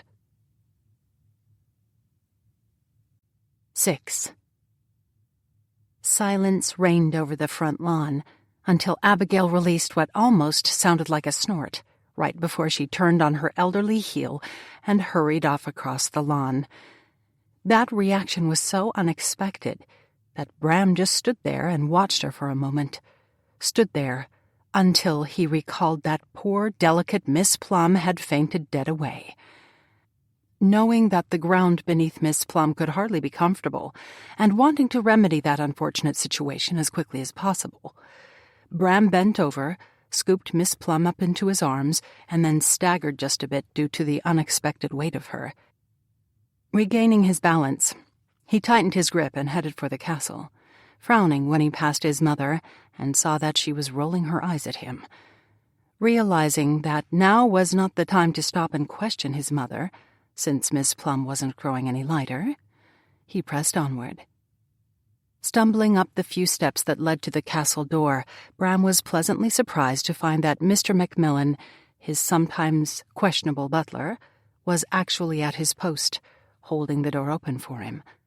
Nodding his thanks, Bram carried Miss Plum through the doorway and down the long, long hallway, finally reaching the great room. Stepping into the room, he found his housekeeper, Mrs. Macmillan, supervising what seemed to be a dusting of the armor, her face sporting another sour expression as she glanced up and sent a single nod his way. "I see you changed your mind about allowing at least one of the trespassers into the house, sir. Shall I ring for that tea I suggested before?" she asked, as if it was of little consequence that the trespasser she'd just mentioned was lolling about unconscious in his arms. Coming to a stop, because he needed to shift Miss Plum around and take a second to catch his breath, he sent Mrs. Macmillan a frown. "Tea might actually be needed in this situation, Mrs. Macmillan. But to clear the air, oddly enough, the trespassers turned out to be unexpected guests that we've unintentionally abused quite dreadfully. As one of these guests is currently suffering from a bit of a swoon, that would be Miss Plum, whom I'm carrying. I need to get her settled straight away. What tower room would you suggest I take her to?" Mrs. Macmillan stared at Bram for a moment before she turned her gaze on Miss Plum. "That's Miss Plum? As in the actress Miss Lucetta Plum?" "Indeed." "What in the world is she doing at Ravenwood?" "I haven't gotten all the particulars just yet, Mrs. Macmillan." He felt a droplet of sweat run down the side of his face. "I assume my grandmother, Mrs. Hart, who accompanied Miss Plum to Ravenwood, will soon divulge those particulars to me. But since Miss Plum has suffered not one but 2 dips in the moat, was set upon by the dogs, had a cannon fired at her, and then came face to face with my mother, which might have been the most frightening experience she's had today, I really do need to get her settled." "If she's here for a visit, you should put her in a guest room, not the tower," Mrs. Macmillan said, even as Bram's arms began to quiver. "I want her in one of the best rooms, which you and I know are the tower rooms, so which one would you recommend?" Mrs. Macmillan crossed her arms over her chest, even as she let out a sniff. "Actresses are known to be a demanding lot, especially one with Miss Plum's reputation. I highly doubt the staff is going to appreciate having to run up and down all of those steps to the top of the tower when we have plenty of guest rooms that are more convenient." "I'm beginning to lose my patience with you, Mrs. Macmillan." "Fine. The South Tower was cleaned just last week, and I'll send a maid up to freshen the linens." "That would be appreciated, as would the tea you offered to send for." "Will you want to give that grandmother you mentioned the other tower room?" "I think the stairs might be a bit much for my grandmother, so we'll give her one of the guest rooms in the main castle." "Very good, sir." By the disgruntled tone of voice Mrs. Macmillan was now using, he doubted she found anything good about the situation. However, since Miss Plum was growing heavier by the second, he knew now was not the time to argue with his housekeeper. Turning around, he headed for the door again. "Good luck negotiating all of those steps," Mrs. Macmillan called after him, apparently determined to have the last word. Refusing to rise to the urge to retort, which he knew full well was pointless with a woman of Mrs. Macmillan's disposition, he allowed himself a moment to ponder why he did keep such a disagreeable housekeeper on staff, even if positions were difficult to come by.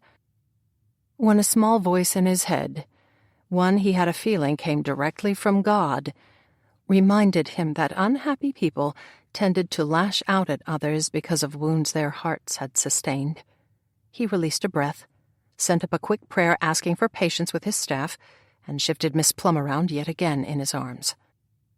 Reaching a back hallway, he walked as quickly as he could over the marble floor, wondering for the first time ever why he'd thought buying a large castle with very long hallways and cavernous great rooms that took forever to cross had been a stellar idea.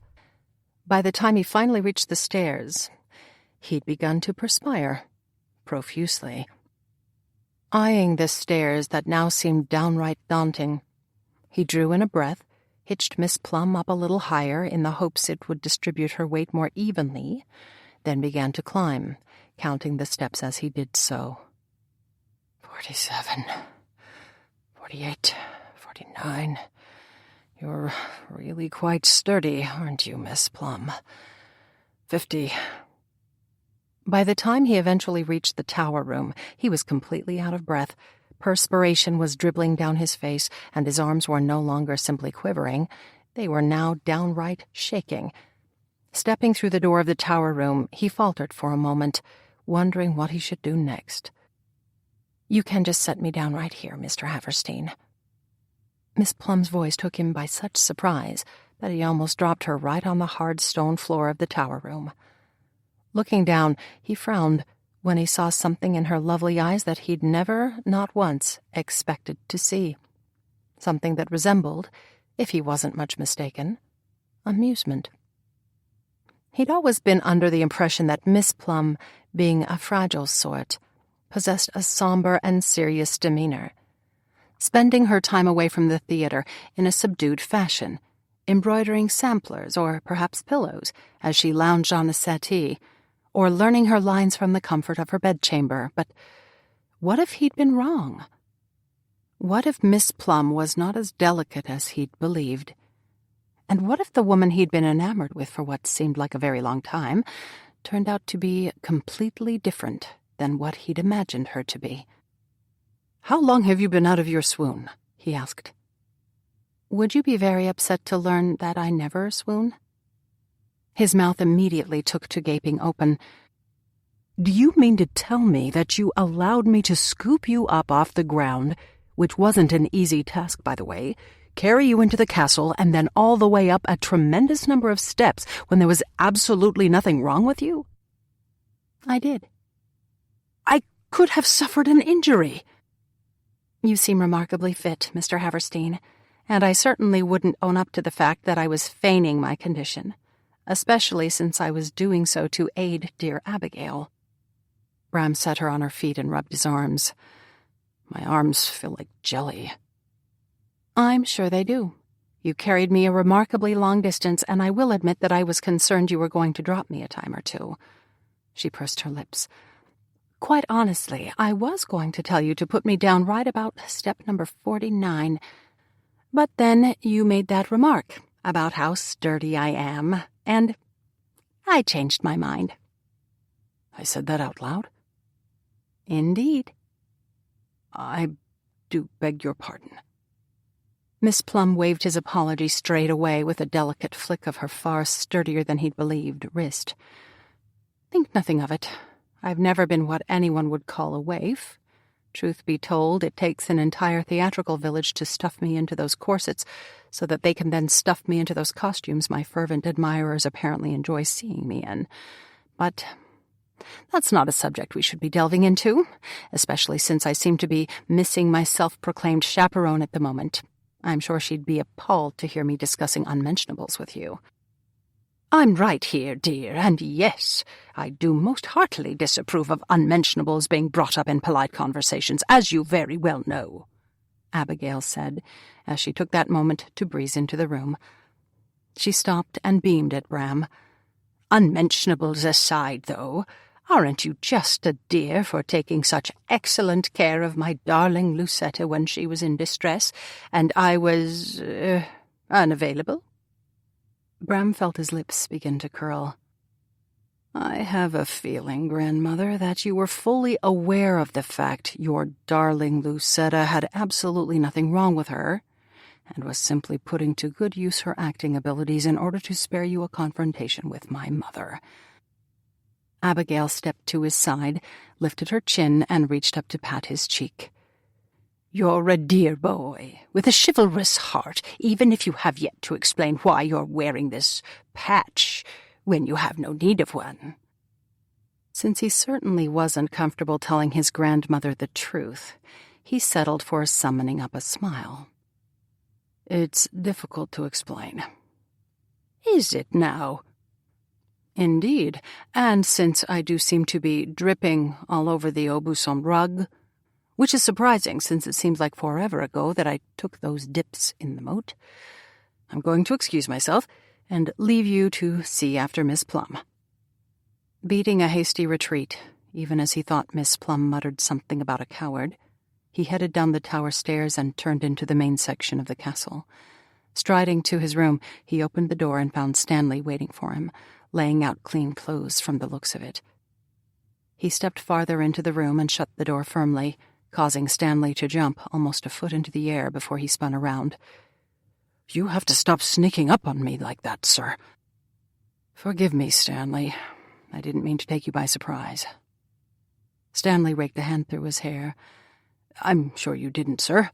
It's just with the ghosts running amok at all hours of the night, ladies descending on us in droves while participating in all types of unladylike shenanigans, and now a grandmother I never knew you had, showing up out of the blue, and in the company of Miss Lucetta Plum, no less. Well, I'm a little on edge." "There are no ghosts inhabiting Ravenwood." "We'll have to agree to disagree on that, sir, but speaking of your other grandmother, why is it that none of us have ever met or heard of her before?" "My mother does not enjoy an amicable relationship with my grandmother, so in order to maintain a peaceful existence with my mother, I've had to keep my grandmother at arm's length. My grandmother, however, has been going to fairly great lengths of her own over the past few years to get to know me better." Stanley tilted his head. "How so, sir?" "She happens upon me at the oddest of times and places when I am in the city, and has even been known to steam past the dock here at Ravenwood, although she's never stopped before." "And you haven't taken the time to invite her in?" "I'm not proud of that, Stanley. I just haven't really known what to do, given the acrimonious relationship my grandmother shares with my mother. But now that both ladies are here, under Ravenwood's roof, at the same time, we're either going to see them set aside their differences once and for all, or someone's probably going to get arrested." "A cheerful thought, sir." "Indeed, and on that cheerful note, I should go clean up." Pulling his wet shirt over his head, Bram headed for the bathing chamber. Pausing as he passed a mirror and getting a glimpse of his reflection, the glimpse reminding him of something he had no idea how to address, lifting up the patch that covered his eye, he directed his attention to Stanley again. "Why didn't anyone mention to me that I was wearing this before I charged out of the castle?" Stanley scratched his head. "Begging your pardon, sir, but since your vision has to be obscured while wearing the patch, I assumed you knew you were wearing it. Quite honestly, I thought you kept it on in order to appear more intimidating. You know, a pirate look, if you will." I had to admit to Miss Plum that there's nothing wrong with my eye. "And that was difficult for you, sir?" "Do you know how odd she must find me now, learning that I run about with a patch over a perfectly good eye?" "She wouldn't find you odd if you just told her the truth." "I can't tell her the truth, or anyone else for that matter. Why, it would kill my mother if she found out." "Now you're being a little overly theatrical, sir. But speaking of theatrics, you could tell Miss Plum that you were trying to get into the role you'd been expected to play later on this week during the theatrical event your mother is hosting here at Ravenwood." "Mother's hosting another one of those theatrical events at Ravenwood?" Stanley released a loud sigh. "Do you ever check the calendar I keep for you?" "I thought we agreed that you'd discontinue acting the part of my secretary." "I never agreed to that. But do know that when someone more capable of being a secretary, or even a valet for that matter, comes looking for a position, I'll gladly abandon those duties. For now, though, you're a gentleman with severe limitations on your time, which means you need all the assistance you can get." Bram smiled. And while I appreciate that, Stanley, I don't like the idea of you spending so many hours every week working in order to make life easier for me, while making it more difficult for you." Stanley lifted his nose in the air. "Since it's my time, sir, it's up to my discretion how to use it. And until I feel I've sufficiently repaid your kindness for rescuing me from a life that would have eventually seen me locked away behind bars, you'll just have to humor me." Knowing he'd lost the battle before it had really even begun, Bram blew out a breath. "Fine, have it your way. But getting back to the theatrical event, do you think Miss Plum would believe me if I told her I was wearing that patch in order to get comfortable with a role?" "I imagine she would, although, now that I think about it, using that as an explanation might turn problematic if the play that's to be performed doesn't have a pirate in it." Stanley frowned. "But pirates aside, sir, why are you so overly concerned about what Miss Plum thinks of you?" "I never said I was overly concerned." Stanley's eyes widened. "She's the lady you hold in high esteem, isn't she?" Seeing absolutely no benefit in denying it, Bram shrugged. "I might hold her in a bit of esteem." "Good heavens, sir! I would never have guessed Miss Plum was the lady we were only recently speaking about, and how peculiar that we were just speaking about her, and she shows up in your moat." "It is an odd coincidence, to be sure." Stanley suddenly looked a bit too knowing.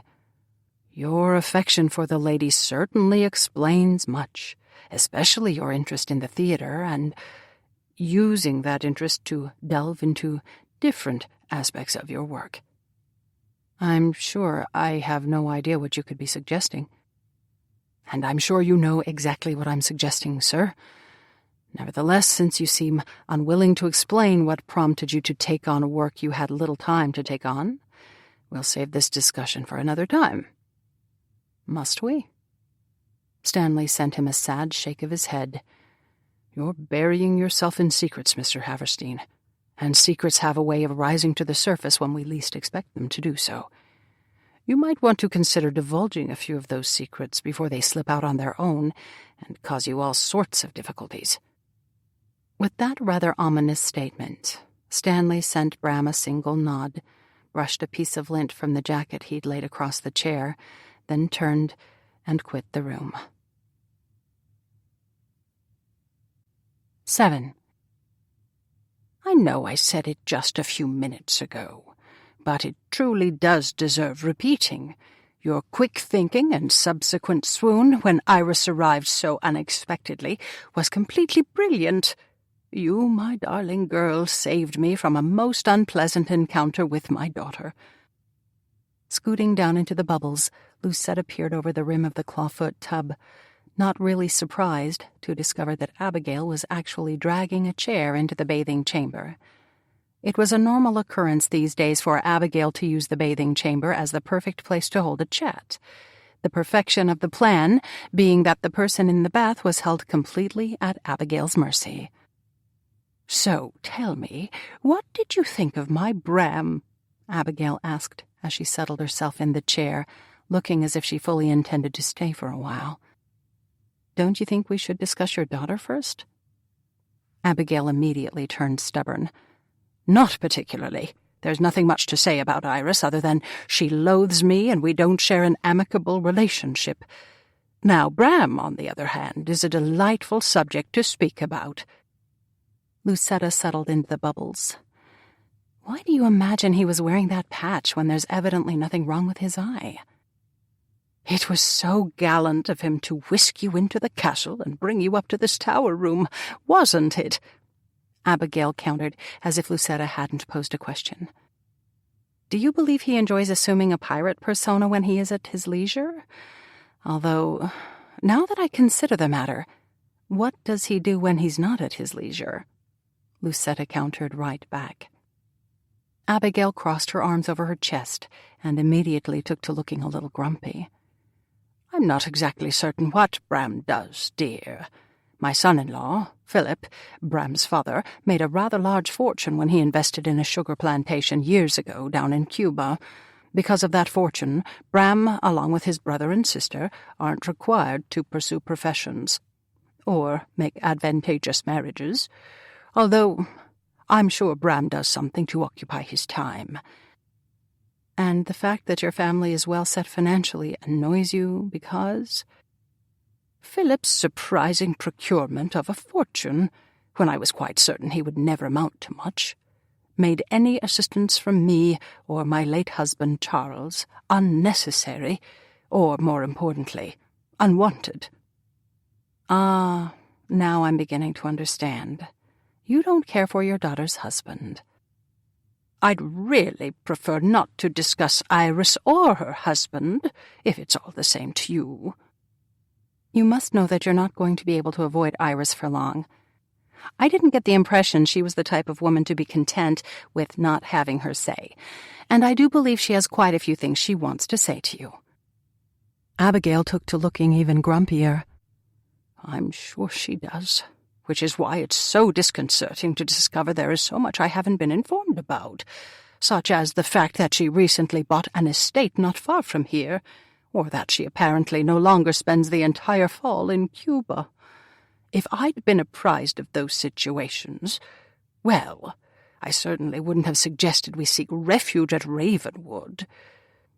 But we're here now, and I intend to hide out with you in this lovely bathing chamber until Iris gets tired of waiting to speak to me.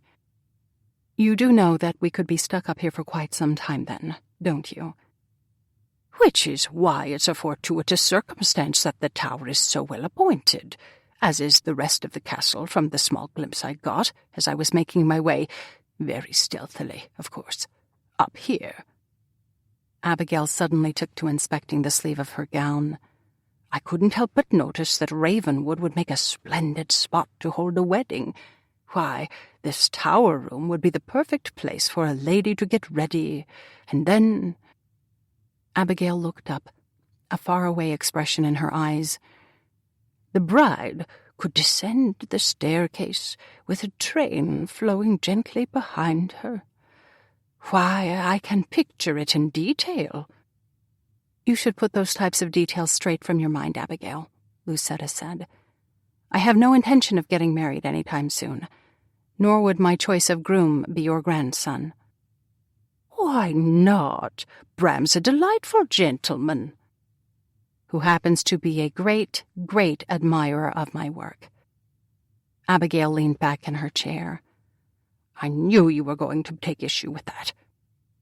And for good reason. If you haven't noticed, most admirers of my work, gentlemen admirers, that is, have the unpleasant habit of holding me in high esteem, that circumstance brought about through the unfortunate infatuations they develop for me. She blew bubbles off her hand.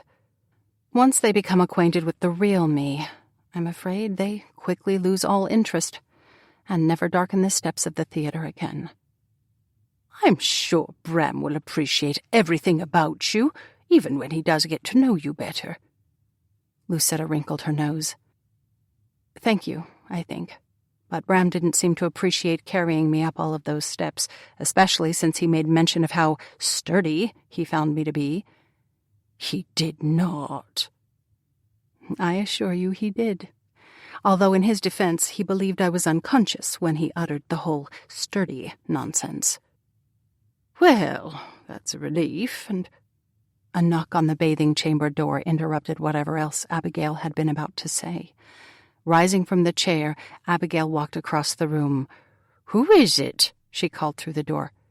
It's Mrs. Macmillan, ma'am, the housekeeper.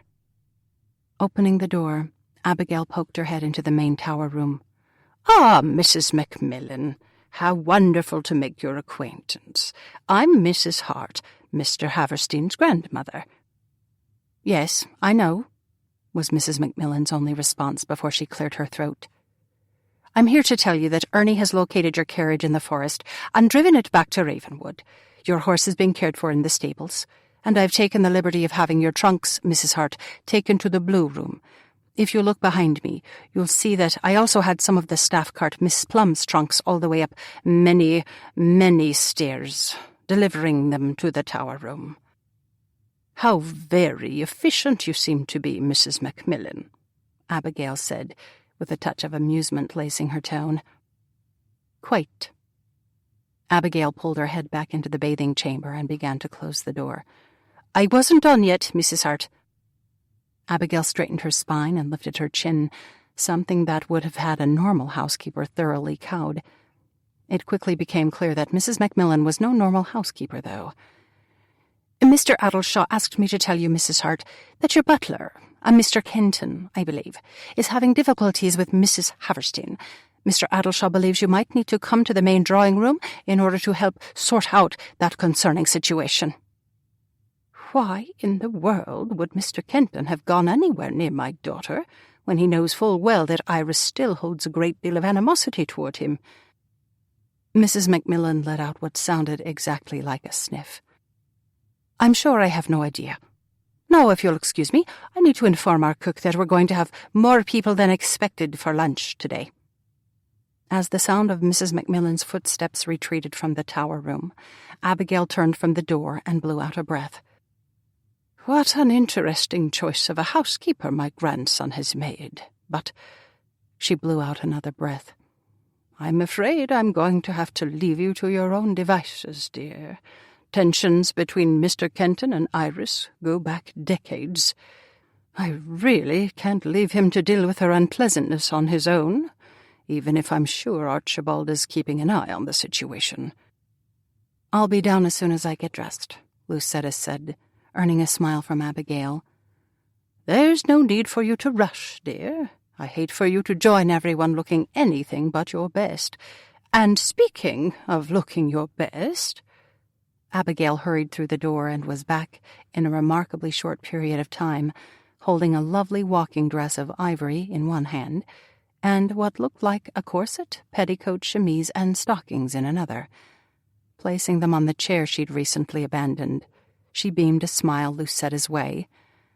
Lucetta did not return the smile as her gaze lingered on the walking dress. "Why have I never seen that particular dress before?" "Because it's one of the ones I ordered from Worth, and it was only delivered from Paris a few days ago." "You ordered me a dress from Worth?" "In all honesty, I ordered you more than one, as well as a few items from Jacques Doucet, and some adorable tailored suits that I know you'll enjoy from John Redfern." "How did you fit them in my trunks? They were quite full with items I personally packed for this trip." Abigail batted far too innocent lashes Lucetta's way. "Would you be very put out with me to discover I took it upon myself to take out all of those ratty-looking clothes you seem to enjoy wearing when you're at your leisure, and replace them with the new items I procured for you?" "You know I never get put out with you, but didn't you do the exact same thing to poor Millie when she went off to Newport?" Abigail gave a flutter of her lashes. "Did I?"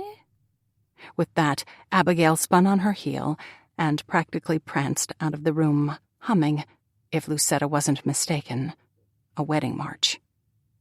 "She's far more diabolical than people give her credit for," Lucetta said to the room at large before she dunked underneath the water to wash the rose-scented soap out of her hair and off her skin. Stepping from the tub a short time later, she dried off with a soft piece of linen before wrapping the linen around her. Moving to the chair where Abigail had left the new clothing, Lucetta pulled the chemise over her head, pulled drawers up her legs, and then reached for the corset. Soft satin met her touch, and after adjusting the laces in the back, she pulled the corset around and over the top of the chemise, thankful that there were clasps along the front of the garment, which prevented her having to ring for help. After the less than subtle lecture Mrs. Macmillan had delivered regarding the trunks, Lucetta shuddered to think what the woman would say if someone had to climb up the tower in order to help Lucetta get dressed. Struggling into the walking dress, she began buttoning up the back the best she could, but when she got to just below her shoulders, she couldn't reach the remaining buttons. Eyeing the bell, she stepped toward it but stopped when she heard what sounded like something moving from inside the wall of the bathing chamber. With a heart that had taken to beating a rapid tattoo, she tiptoed up to the wall and pressed her ear against it, frowning when only silence met that ear. Stepping back, she eyed the wall for a moment, moved close to it again, and gave it a sharp rap. When nothing rapped back at her, she felt her lips curve as she made her way to the door, the thought flashing to mind that the Gothic nature of the castle was obviously affecting her. Turning the knob, she stepped into the tower sitting room, coming to an immediate stop when she saw, much to her dismay, that she was no longer alone. Standing smack dab in the middle of what had to be a very expensive Aubusson rug was a goat. It was watching Lucetta with eyes that seemed a little wild. Realizing that the poor thing was obviously as surprised to see her as she was to see it, she took a step forward and held out her hand, intending to give the goat a reassuring pat. She realized almost immediately that she'd made a rather large mistake, because the goat let out what sounded like a shriek right before it lowered its head and charged her way. 8. Feeling more the thing after having washed the moat water off him and changed into the clean clothing Stanley had left out for him, Bram headed out of his room, brushing an errant strand of hair from a now patch-free eye. He still had no idea how he was going to explain that matter, because even though Stanley had come up with a plausible explanation, Bram wasn't comfortable, and had never been comfortable, fabricating the truth. Granted, he could always volunteer to play a pirate at his mother's theatrical event, but there really was no guarantee the play was of a nautical bent, and he'd draw his mother's suspicions for certain, given that he'd never volunteered to perform in any of the local performances. She would definitely realize something was amiss, and then she'd throw herself into the process of trying to puzzle out exactly what that something was. While he loved his mother dearly, she was very opinionated regarding what she felt was, and was not, appropriate for her children. Bram had the sneaking suspicion she would not be pleased to discover he was enamored with Miss Plum, especially since mothers were rarely keen on their sons forming alliances, no matter how respectable, with actresses. "Ah, Mr. Haverstein, I was just coming to look for you." Lifting his head, he found Mrs. Macmillan heading his way, holding a feather duster in one hand and a piece of armor, oddly enough, in the other. "I'm just now returning from delivering a message to your grandmother, a message I was forced to deliver all the way up to the tower room, I might add." She continued with a telling narrowing of her eyes his way. "The message concerned a troubling situation that is currently transpiring between your mother and Mr. Kenton.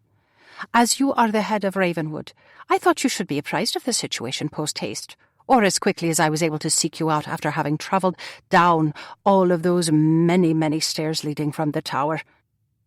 "I appreciate your dedication to your position as housekeeper," Bram said, doing his best to keep his lips from curving, even though that's exactly what they wanted to do as he faced his extremely cantankerous housekeeper. "Your mother is in the red drawing room." "I'll go straight there." Mrs. Macmillan lifted her chin. "See that you do." Continuing down the hallway, even as he reconsidered his position on keeping unsuitable members of his staff in his employ yet again, Bram made it to the first floor and walked down another hallway, finally coming to the red drawing room a few moments later. Moving through the door, he scanned his surroundings, barely noticing the dark and heavy furnishings he'd paid a small fortune for, or the ornate tapestries of bloody battle scenes that hung from each and every wall. As his gaze settled on his mother, who was sitting in an ugly chair upholstered in brown tweed, and then drifted to the man sitting in a chair opposite her, he wasn't able to resist a grin. The gentleman, curiously enough, was wearing a cheery gown of yellow, paired with a matching hat, but the hat had taken to listing to the right, while the white wig the gentleman was wearing was listing to the left, giving the man a lopsided look. Upon closer observation, Bram realized that the man truly was Mr. Kenton, his grandmother's butler, and a man Bram had spoken to a few times when he'd unexpectedly encountered his grandmother out and about around New York. He'd once come across Mr. Kenton and his grandmother while he'd been riding a horse in Central Park, although it had been more of a case of almost being run down by them. They'd been in an open phaeton, which had taken him aback, given that phaetons were fast vehicles normally reserved for the younger set. But there Mr. Kenton had been, holding the reins in hand that had clearly been shaking, while Abigail beamed back at Bram from her seat beside her butler. Another time he'd come across her in the gentleman's suit section at Arnold Constable and Company, where she'd immediately sought his assistance in helping Mr. Kenton choose the perfect suit, even though, in Bram's opinion, Mr. Kenton hadn't been aware he was suit shopping until that very moment. The last time he'd encountered Mr. Kenton had been on the Hudson River, right beside Bram's private dock. He'd been about to board his steamboat when a horn had blasted, and the next thing he'd known, Abigail was waving madly to him from a steamboat she was on, calling to him that she and Mr. Kenton were on their way to visit friends. Before he'd been able to invite her to come in and enjoy a cup of tea with him at Ravenwood, she'd turned and yelled something to the captain of the boat, and they'd quickly chugged away down the Hudson. Her behavior had seemed somewhat peculiar to him, but after further reflection, Bram had come to the conclusion that Abigail had most likely been trying to sneak a peek at Ravenwood, and had gotten caught in the process, which had evidently left her flustered and fleeing. That's when Bram had begun to realize that his grandmother might be trying to build some type of relationship with him, and had also realized that she wasn't nearly the ogre his mother had always made her out to be. They've been staring at each other without speaking for the past 20 minutes.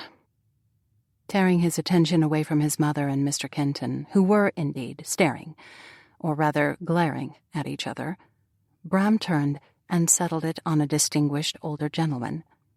This gentleman was looking completely at his ease, even while wearing a gown of ivory trimmed in lavender that Bram was fairly certain he'd seen Miss Plum wear a time or two. When the gentleman rose to his feet, Bram moved to join him, shaking the man's extended hand. "I'm Mr. Archibald Addleshaw, Mr. Haverstein, but since your grandmother and I are fast friends, do feel free to call me Archibald." "It's a pleasure to meet you, sir, and you must call me Bram." Bram withdrew his hand. "May I assume you're related to Oliver Addleshaw?" Archibald nodded before he settled himself once again into the winged-back chair positioned in front of the floor-to-ceiling stained-glass windows. Gesturing to a matching chair right beside him, he waited until Bram took a seat before he leaned forward. "Oliver's my grandson, and I'm delighted to learn you're acquainted with him." "I'm afraid I don't know him well, sir. Oliver and I never mingled in the same social circles, although I have run across him in some of the gentlemen clubs throughout the city. I did hear rumors he'd gotten himself engaged lately, so please pass along my best wishes to him when you see him next." "He's actually married now, to Miss Harriet Peabody, a great friend of Lucetta's and a dear friend of your grandmother's." Archibald smiled. "Abigail will probably tell you at some point that she was responsible for bringing Harriet and Oliver together, as well as having a bit of a hand in seeing one of Oliver's best friends, Mr. Everett Mulberry and Miss Millie Longfellow, well settled." Bram frowned. "When you say responsible—" Archibald's smile turned into a grin. "She fancies herself something of a matchmaker these days." After speaking those slightly concerning words, Archibald leaned back in the chair and crossed a leg in a very unfeminine manner, the crossing having the skirt of his gown lifting up a few inches, showing a remarkably white leg in the process. That the leg sported a black sock that was currently pulled around the man's white ankle had Bram grinning. "I don't mean to be forward, sir, but I'm more than willing to lend you a change of clothing if you have nothing of your own to change into," Bram said. "I've never actually worn a gown before, but I have to imagine they're not as comfortable as trousers. And since it's clear you're not wearing, petticoats, I have to imagine you're experiencing a few drafts here and there." Archibald returned Bram's grin. Gowns do seem to be a little breezy, and while I thank you for the offer of a change of clothing, I did bring a trunk of my own." He nodded to Iris and Mr. Kenton and lowered his voice. "I just didn't feel comfortable leaving Mr. Kenton alone with your mother, since I'm well aware of the strained relationship those two share." Before Bram had an opportunity to ask a single question about the strained relationship his mother apparently shared with Abigail's butler, his grandmother suddenly sailed into the room. She immediately looked her daughter's way, shuddered ever so slightly, and then made a beeline for Bram and Archibald. Stopping beside Bram as he rose to his feet, she sent him a lovely smile and reached up to pat his cheek. "I'm so glad you've abandoned that patch, dear.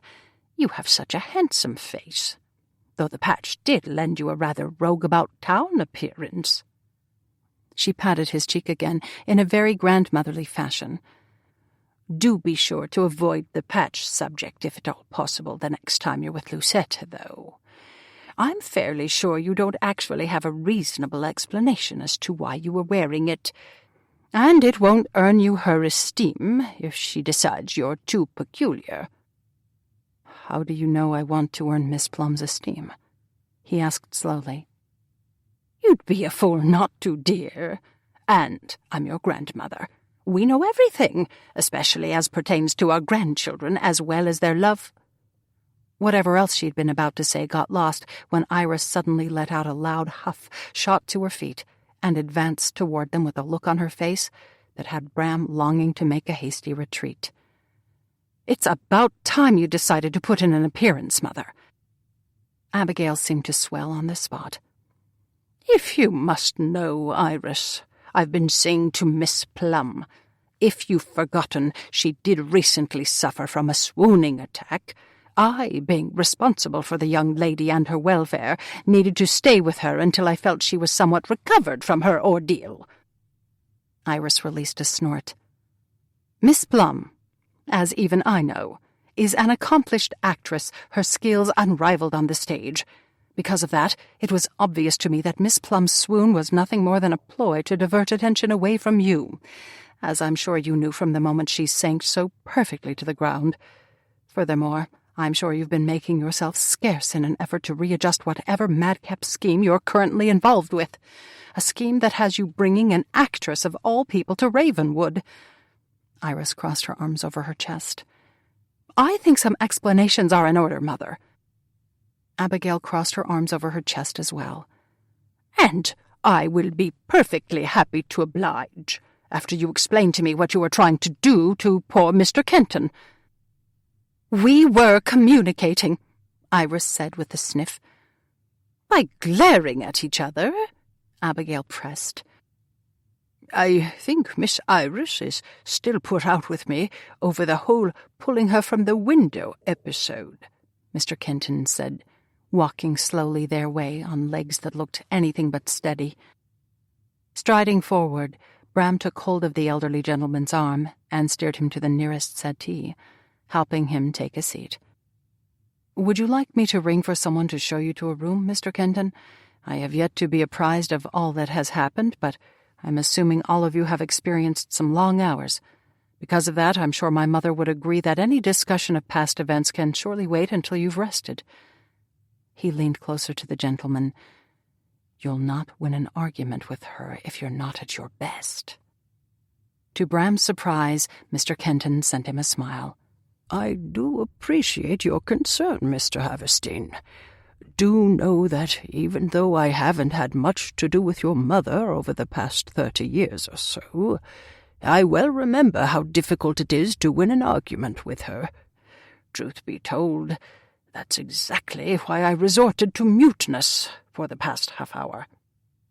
Iris let out another snort, but when Bram looked up at her, the very corners of her lips were curving, until she turned her attention to him and wrinkled her nose as her gaze lingered on his eye, the eye that had recently been covered with an unexplainable patch. To his relief, she shook her head and returned her attention to Mr. Kenton, quite as if she wasn't up to discussing her son and his peculiar ways at this particular moment. There would be no need for us to argue about anything, Mr. Kenton, if you'd only apologize for thwarting me in my desperate attempt to run away from home." Abigail immediately began tisking. "Honestly, Iris, that thwarting happened decades ago, and since you still managed to become Mrs. Haverstein, you were obviously successful with the running away from home business in the end. Because of that, I'm not certain I understand your continued animosity toward Mr. Kenton, who was simply trying to prevent you from breaking that all-too-stubborn neck of yours." Abigail moved to the chair Bram had recently abandoned and took a seat, gesturing Archibald into the seat right beside her. Waiting until he'd rearranged the skirt of his gown, she looked back at Iris, who'd plopped down on a light pink fainting couch that didn't actually suit the decor of the room. "If you've forgotten, dear Mr. Kenton stopped you in your attempt to climb out your third-floor bedroom window. The tree you'd intended to climb down was little more than a scraggly sapling. So in all fairness, you should be thanking the man for saving your life." "I'd climbed out that window numerous times without a single mishap, and if Mr. Kenton had not stopped me when it was imperative I make my escape, I wouldn't have been forced to run away in the midst of my engagement party." Bram's ears perked up. "I never knew you had an engagement party." "That's because it was not a party of my choosing, nor was the intended outcome seeing me engaged to your father." Iris shot a glare to Abigail before turning her attention back to Bram. "Your grandmother came to the unfortunate conclusion that your father was not good enough for me. She staunchly refused to listen to my professions of love for Philip, and insisted that I would outgrow my feelings for that German man, as she referred to him. She then proceeded to go about the troubling business of arranging a marriage for me, one that would see me wed to a Mr. Wilbur something or other. It was completely archaic, the notion of her handling my future, which is why I took matters into my own hands and ran away." "It was Mr. Wilbur Gilbert, a gentleman with stellar connections and a distant relation of the Schermerhorn family," Abigail said. "Poor Mr. Gilbert was completely distraught after you left him floundering in the middle of the ballroom floor with a ring in his hand, but no blushing fiancé in sight." Iris's eyes turned dangerous. There would have been no cause for him to become distraught if he'd simply approached me about the whole engagement matter instead of taking your advice and trying to spring it on me in the midst of a ball. I was completely appalled by the events of that evening, and I have yet to recover from the idea that you, my mother, tried to corral me into a marriage I didn't want." Iris strummed her fingers against the curved edge of the fainting couch. "Do you honestly believe that I would have been better served to turn my back on the man I was desperately in love with, and still am, mind you, and marry your Mr. Gilbert, whom, again, I barely knew, and had nothing in common with, so that I could, attend all the right parties in town?" To Bram's surprise, Abigail nodded. "At the time, yes, that's exactly what I thought was best for you, as did your father, God rest his soul. If you'll recall, your Mr. Haverstein wanted to sweep you off your feet and all the way to Cuba, a land I thought was somewhat savage, and a land where he'd gotten involved with a sugar refinery, of all things.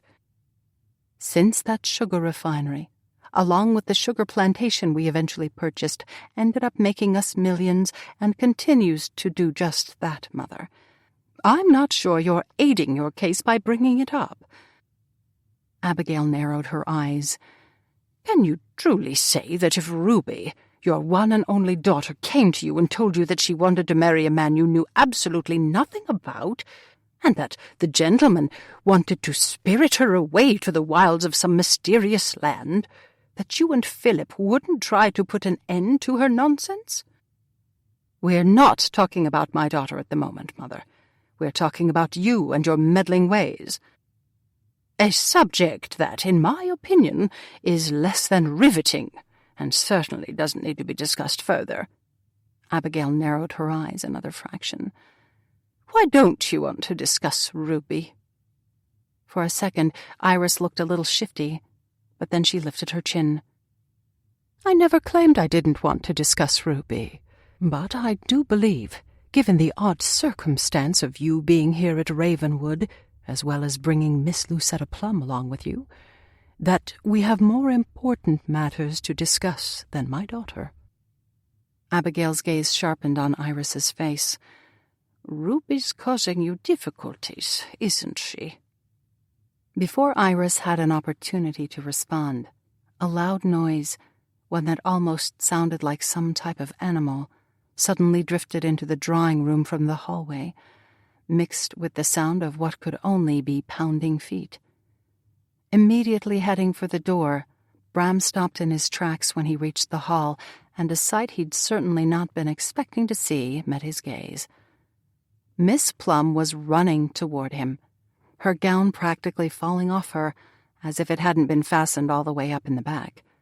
She didn't seem at all concerned with the idea that she was giving him and anyone else an eyeful of her chemise, corset, and charms, probably because she was running as if her very life depended on it, holding up the skirt of her dress as she flew ever closer to him, the lifting of that skirt giving him an unobstructed view of legs that were well turned out and feet that were bare. "Don't just stand there, Mr. Haverstein! Do something about your goat!" she yelled, as she pounded past him. The word goat had him looking down the hallway, and sure enough, a goat was charging his way, and not just any goat, but Geoffrey, one of the meanest goats Bram had ever had the misfortune of owning. What the beast was doing inside the castle, he really couldn't say, but since Geoffrey held an intense dislike for females, or more specifically, females wearing dresses, Bram surged into motion, hoping to intercept the goat before it managed to catch up with Miss Plum. Unfortunately, Geoffrey seemed determined to get past Bram, so, with a butt of its head, it sent Bram sprawling, and continued charging after its prey, bleating in a menacing sort of way. 9. Running as fast as she could, even though her lungs were beginning to feel as if they were on fire, Lucetta yelled a word of thanks to the man dressed in formal black attire who was holding the front door open for her. A few seconds later, though, she longed to call her thanks back, because the man, for some unknown reason, had kept the door wide open, making it possible for the rampaging goat to continue charging after her. Lifting her skirt a little higher, she headed for the drawbridge, sending up a quick prayer of gratitude when she made it to the other side without taking another dip in the moat. Dashing across the well-manicured lawn, she set her sights for the trees, but slowed her pace when Mr. Scuckman burst out of those trees and ran her way. Looking over her shoulder when he blazed past her, she slowed to a stop, because while she'd been running, Bram had somehow managed to catch up with the goat and was even now lying on top of the creature. That state of affairs was probably responsible for the mournful bleats the goat was now emitting, as if he couldn't believe his quest of running Lucetta down had come to such a rapid end. Lifting her head, Lucetta saw Abigail, Archibald, Iris, and Mr. Kenton hurrying out of the castle. "Everyone wearing dresses, stay back," Bram called, which Lucetta found to be a slightly curious thing to say. Before she could contemplate it further, though, Mr. Scuckman reached Bram's side and, as calmly as could be, pulled a length of rope out of his jacket pocket, the sight causing Lucetta to grin. Mr. Scuckman was the only man she knew who always had the right tools available to him, no matter the circumstance. Looping the rope around the goat's neck, Mr. Scuckman nodded to Bram, who rolled off the goat and rose to his feet, earning a bleat of reproach from the goat as he did so. To Lucetta's annoyance, the goat then moved right up next to her guard and actually nuzzled the man with its head. "Aren't you a good boy?" Mr. Scuckman crooned as he began leading the goat directly Lucetta's way. "He's a horrible boy," she called. "Had murder on his mind from what I could see. And don't even think about bringing him over here to me." "Honestly, Miss Plum, get a hold of yourself," Mr. Scuckman said, as he veered to the right and walked the goat around her. although it looked as if he was having to exert some extra pressure to keep the goat moving. "I'm taking him to the barn that's right past those trees behind you." "How did you know that?" "Found it when I was scouting the perimeter, checking for safety issues." With that, Mr. Skuckman tugged the goat along, completely ignoring the fact that the creature kept turning its head to eye Lucetta in a very disturbing manner. "Your Mr. Skuckman is a man of few words, isn't he?" Bram said as he walked up to join her. "It's one of the reasons I hired him." Bram frowned. "You prefer men who don't speak much?" "Would you be insulted if I admitted I do?" To Lucetta's surprise, instead of looking insulted, Bram sent her a look of understanding as he stepped closer to her. "You're obviously overcome by the shock you've recently experienced because of my goat.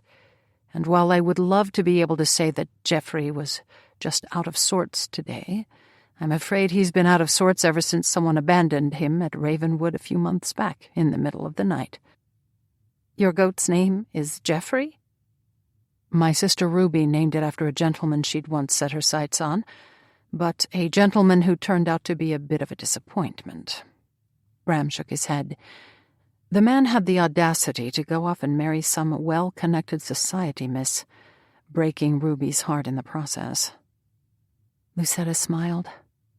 "I do believe I'm going to like this sister of yours, Mr. Haverstein, especially since it appears she has no qualms about naming a cranky beast after a gentleman she no longer holds in high esteem.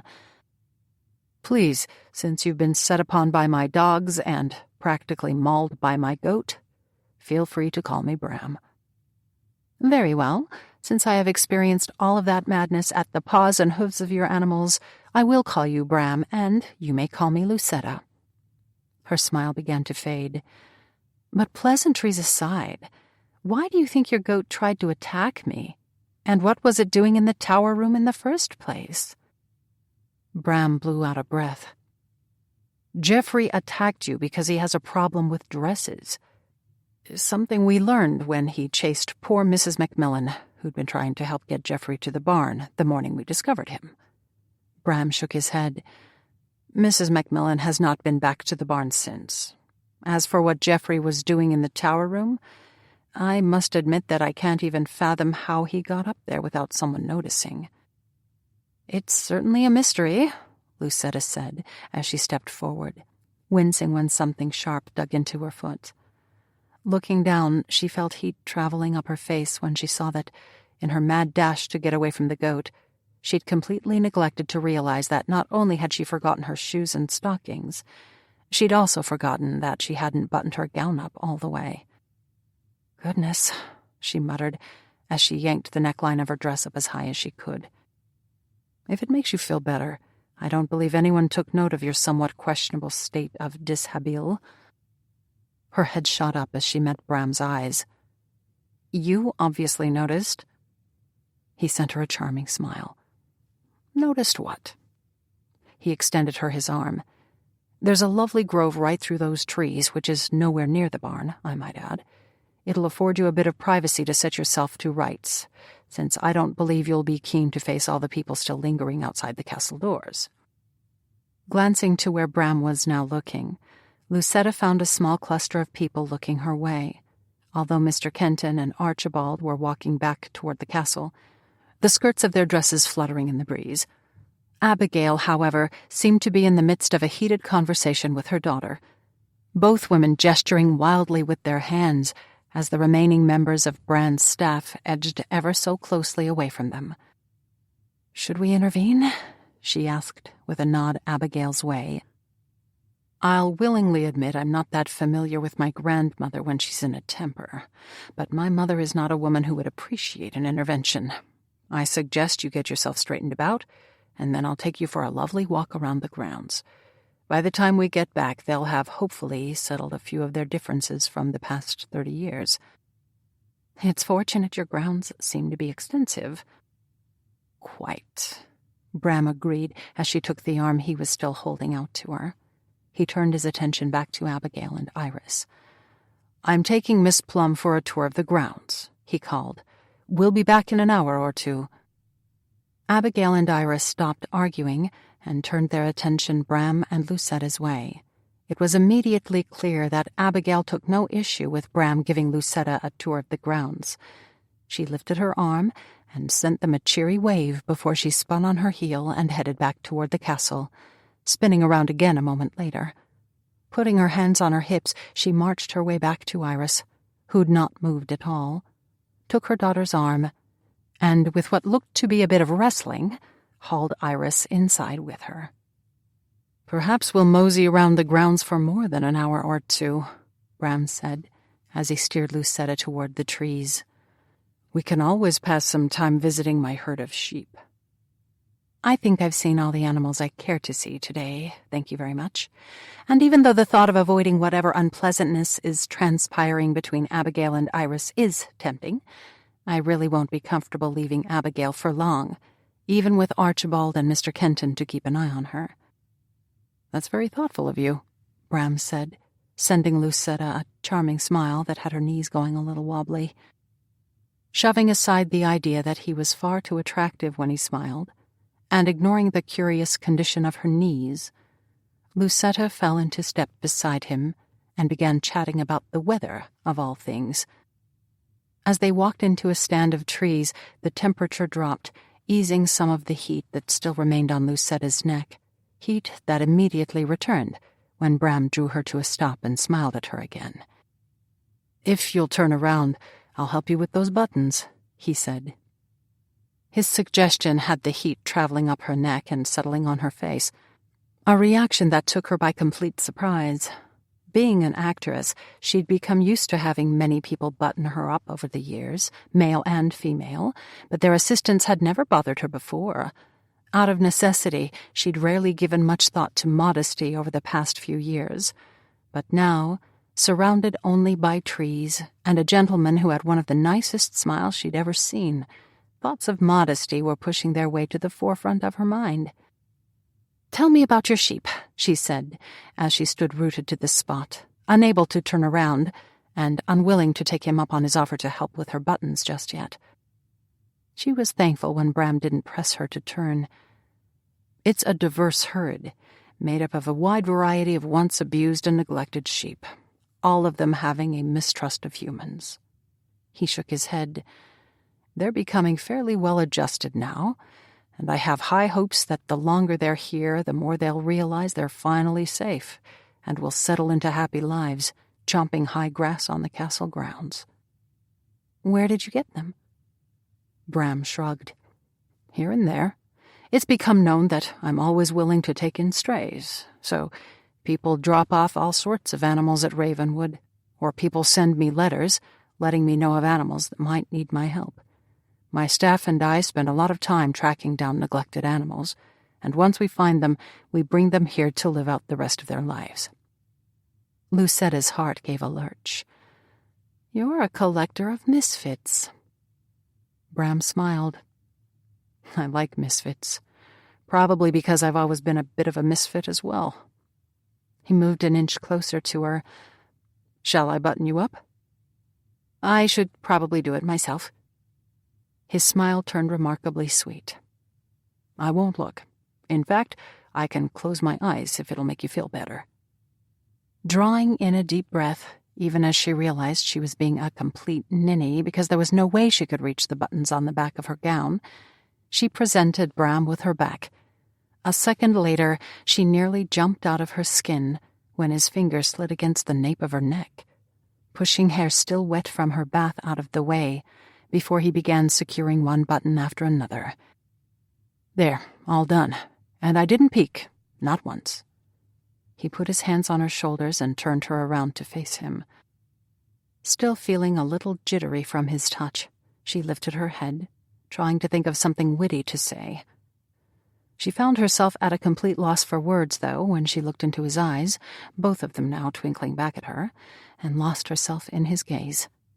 While he'd previously had the look of a pirate about him that she'd found rather appealing, she now found him to be devastatingly handsome, not simply because he'd been born far too attractive, but because she believed she saw genuine niceness residing in his very soul. When he suddenly lifted a finger to push a damp strand of hair off her cheek, his touch caused any reasonable thoughts she still retained to flee from her mind, and everything surrounding her disappeared, except Bram. "You're very beautiful." Just like that, the world returned in a flash. "Thank you," she said, before she stepped back from him and felt a sliver of temper, not at him, but at herself, begin flowing through her veins. She'd known he was infatuated with her, as most of her admirers were, and yet, instead of nipping that immediately in the bud, she allowed herself to believe he was different. Different because his touch sent her pulse racing, and his smile turned her knees a little weak, which in actuality did make him a touch different. Although... Forgive me, Lucetta, but have I done something to upset you? Lucetta caught Bram's eye. To be perfectly honest, I'm more upset with myself. Bram's brow furrowed. I'm afraid I don't understand. I should have addressed the misconceptions I'm certain you're holding about me straight away, and yet I've let matters fester too long. You do recall that we only met a few hours ago, don't you? Indeed, but I'm quite certain you've been harboring misconceptions about me from the moment you saw me step foot on stage, which I'm going to assume was a year or two ago. The furrow deepened. I'm still not sure what you're trying to say. I'm not a lady who enjoys being told I'm beautiful, nor am I a lady who enjoys being pampered, catered to, or treated as if I'm fragile. I'm also nothing like any of the characters I've ever played on stage. You're exactly like the character in The Lady in the Tower, he argued. Charming, demure, and delightful. Resisting a sigh, she moved to a fallen tree lying off the path and took a seat. I would never be content to remain a prisoner in a tower, waiting for my very own Prince Charming to rescue me, which is exactly what Serena Seymour, my character, does. I've been on my own, Bram, for a very long time, and I'm quite capable, thank you very much, of taking care of myself. She held up her hand when it looked as if he wanted to argue. What you need to remember is that I'm an actress. Playing a part is what I do, and I'm successful because I can play parts very, very well.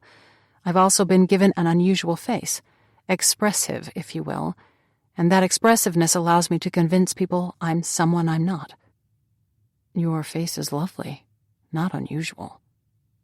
Lucetta waved away his compliment. I'm not getting through to you, am I?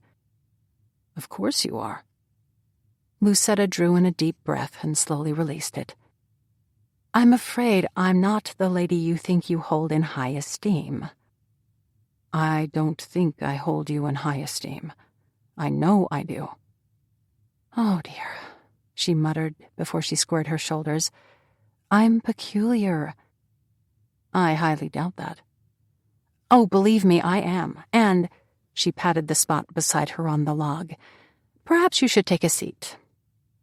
Lowering himself ever so slowly beside her, Bram frowned. Why do I get the distinct feeling you're about to tell me something I'm not going to care to hear? Because I am, and while I truly don't want to hurt your feelings, you need to understand that the last thing I need at the moment is another admirer. You don't care for people who admire your work? I don't think it's only my work you admire, Bram. His only response was to consider her for a drawn-out moment, until he released a bit of a sigh and began scrutinizing the trees that surrounded them. Not being a lady who ever cared to hurt a person's feelings, she reached out and touched Bram's arm. I would enjoy being friends with you, though. He stopped scrutinizing the trees and pinned her beneath a brilliant blue gaze. You want to be my friend? I don't have many friends, especially male friends, but the few I do have, well, I enjoy their company tremendously. She took a second to pat his arm again. Although, to be clear, if you and I become friends, you'll need to stop admiring me. Most ladies enjoy admiration. Most ladies don't attract admirers who want to acquire them, even going so far as to coerce a weak-minded stepfather into a game of cards in order to cheat him and have said stepfather offer his stepdaughter up as a means to honor a debt. Bram arched a brow. May I assume we're talking about something other than my admiration for you now? She nodded, just once. Leaning forward, he frowned. May I also assume you're the stepdaughter in question in this particular instance, and that one of your admirers expects you to, honor your stepfather's debt? Unfortunately, you may take that assumption because Silas Ruff, one of my most repulsive admirers, expects just that, which should, I would hope, be a sufficient explanation as to why I don't care for admirers. Are we speaking about the Silas Ruff, who left the city a few months back because of unbecoming behavior on his part at some society event? One and the same, and you should know that his unbecoming behavior happened at a ball your own grandmother hosted. Bram leaned even closer. Silas Ruff behaved poorly in the company of my grandmother? Indeed he did, but Archibald's grandson, Oliver, handled the matter, although it's quite clear now that Silas wasn't handled for good. That is why Abigail and I have descended on you unannounced, abusing your hospitality in the process, since we certainly didn't give you an opportunity to refuse us. She released a sigh. Silas seems more determined than ever to secure a relationship with me, so do know that I truly appreciate your allowing me to seek refuge here at Ravenwood. At least until I can figure out a way to deal with Silas once and for all. Bram looked away from her, his attention settling on a squirrel that was watching them from a nearby tree. Nodding as if to himself, he turned back to Lucetta. You're welcome to stay at Ravenwood for as long as you need, and I'll do whatever I can to assist you. Thank you, Bram. I certainly appreciate your offer. Although I'm not sure anyone can assist me with Silas. He's a very influential man, has unsavory contacts throughout the country, and doesn't know how to take no for an answer. I've been at my wits' end for years trying to figure out a way to get away from him once and for all, but I've yet to come up with a viable plan. For a moment, Bram said absolutely nothing as he continued watching her with a considering look in his eyes. Then he took hold of her hand, giving it a good squeeze. I believe one of the best solutions available to you, and one that will rid you of Silas Ruff once and for all, is this.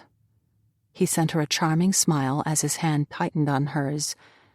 You're going to have to get married, and as circumstances would have it, I would be perfectly willing, and incredibly honored, of course, to offer you the safety of my name. 10. Mr. Skuckman, you're a man. Mr. Skuckman backed out of the floor-to-ceiling fireplace he'd been investigating in the tower room and sent Lucetta a frown. I didn't realize that was in question. Lucetta winced. Well, no, it's not. I was simply pointing out that you're a man, and as such, I'm hoping you can explain to me why another man would offer to marry me after I explain to that man how peculiar I am, and that I don't take kindly to admirers. I see we're back to what happened yesterday with Mr. Haverstein. He offered to marry me. So you've said, numerous times. Abigail is upset with me because I graciously rejected Bram's completely ridiculous suggestion. Mr. Skuckman quirked a brow to her. Lifting her chin, Lucetta quirked a brow right back at him. I was gracious. If you say so. But in my opinion, he offered you a reasonable solution to the very real problem you're facing with Silas Ruff. You cannot truly believe I should have accepted his proposal, can you? Mr. Skuckman's brows drew together. Of course not. But I would have expected you to show a bit more appreciation for his willingness to sacrifice himself for your benefit. He ducked back into the fireplace, tapping against the stone with a hammer he'd pulled out of one of his numerous jacket pockets. I was certain we'd find evidence of a hidden passageway in here, but it sounds remarkably solid." Leaning over, Lucetta stuck her head in the fireplace. "What do you mean, sacrifice?" she asked, her voice echoing eerily around her. "I've been in your employ for quite some time, Miss Plum. I, probably more than anyone, know your true nature. And you can be difficult, downright cantankerous, some might say. Your days of being in my employ could very well be numbered," Lucetta muttered. Mr. Scuckman turned and caught her eye. "You would never get rid of me." Withdrawing her head from the fireplace, Lucetta wrinkled her nose. "You're probably right, but I still don't understand why Bram offered to marry me. As I mentioned a time or two already, I explained to him that I don't care for admirers, and yet, less than 10 minutes after I did all that explaining, he offered me his name." Mr. Scuckman withdrew from the fireplace again as well. "I think what you need to understand, Miss Plum, is that Mr. Haverstein is one of those rare gentlemen, a throwback, if you will, to the days of knights in shining armor. One only has to look at that staff of his, or take a trip to one of his many barns filled to the brim with the oddest assortment of animals I've ever seen, to know he possesses a strong sense of chivalry and honor. You, my dear, can't blame him for offering to marry you, especially not after you presented him with a classic damsel-in-distress scenario." With that, Mr. Scuckman sent her a rather stern look before he nodded to a bookcase that took up an entire wall on the opposite side of the room. "Now that we've settled that, make yourself useful. Since it doesn't appear there's a passageway hidden in the fireplace, we'll try the bookcase next." Lucetta frowned. "Don't you think that would be a little too obvious? Hiding a secret passageway behind a bookcase?" "It's so obvious that it might very well be the most logical choice. And, given the architecture of Ravenwood, it's evident the original owner possessed a sense of the dramatic. I imagine he would have enjoyed hiding a secret passageway behind the proverbial bookcase, as well as riding across the misty moors with a pack of snarling wolves nipping at his heels." Lucetta tilted her head. "Have you been reading Lord Byron again?" Mr. Scuckman gave a brief nod. "Funny enough, I have.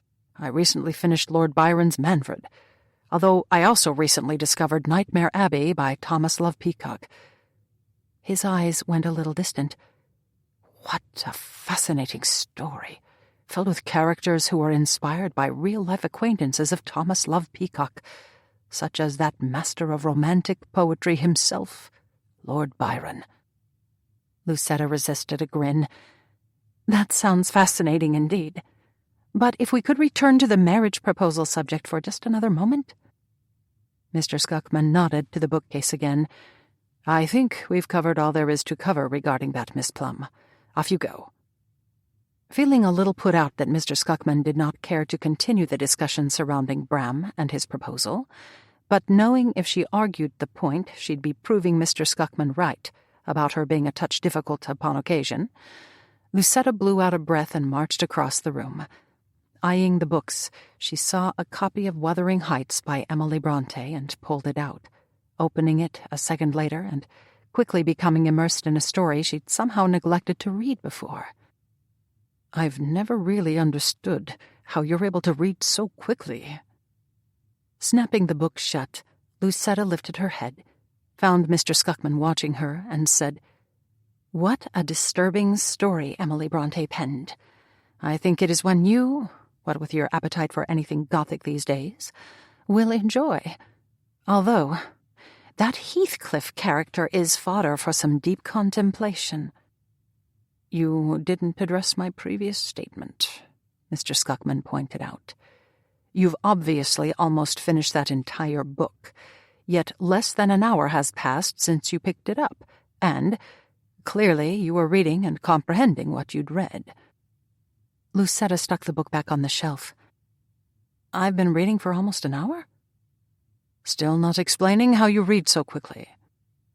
Knowing Mr. Scuckman could be incredibly stubborn when he put his mind to it, Lucetta shrugged.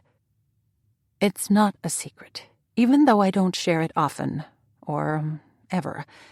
You see, even though I casually tell people I'm peculiar, the truth of the matter is I really am. I remember every word or every number I see, which means that when I read a book, it's almost like my mind is taking a photograph, and that photograph is stored away in my memory forever. Mr. Scuckman sent her a rare smile. That's not a peculiar gift, Miss Plum. It's an extraordinary one. Intent on arguing that point, because she'd learned firsthand how unfortunate it was to have her particular gift, Lucetta opened her mouth, but was interrupted before she could say a single word when someone rapped on the door. Miss Plum, it's Mrs. Haverstein. I'd like a word with you, if you please. Lucetta's nerves immediately took to jittering. She'd not had an opportunity to speak with Iris, Bram's mother, as of yet. When she'd returned to the castle with Bram the day before, he'd escorted her straight up to the tower room before bidding her a very pleasant, albeit slightly chilly, good afternoon. After she'd watched him beat a hasty retreat, she'd walked into the tower room and found a lovely luncheon tray waiting for her, as well as Mrs. Macmillan, the housekeeper. Finding it a little odd that the housekeeper would have been standing guard over her lunch, Lucetta soon discovered that the woman had lingered in order to tell Lucetta that Abigail, Archibald, Mr. Kenton, and even Mr. Scuckman had repaired to their respective rooms to eat a peaceful meal and then to take a rest. Quickly coming to the conclusion that a rest was a very good option indeed, especially since she'd been very short on sleep, Lucetta had thanked Mrs. Macmillan for providing her with a lunch, ignored the woman's sniff, which had seen her rapidly out the door. After eating the delightful lunch provided for her, she'd laid down on the bed, appreciating the softness of the blankets covering it, and had fallen straight to sleep.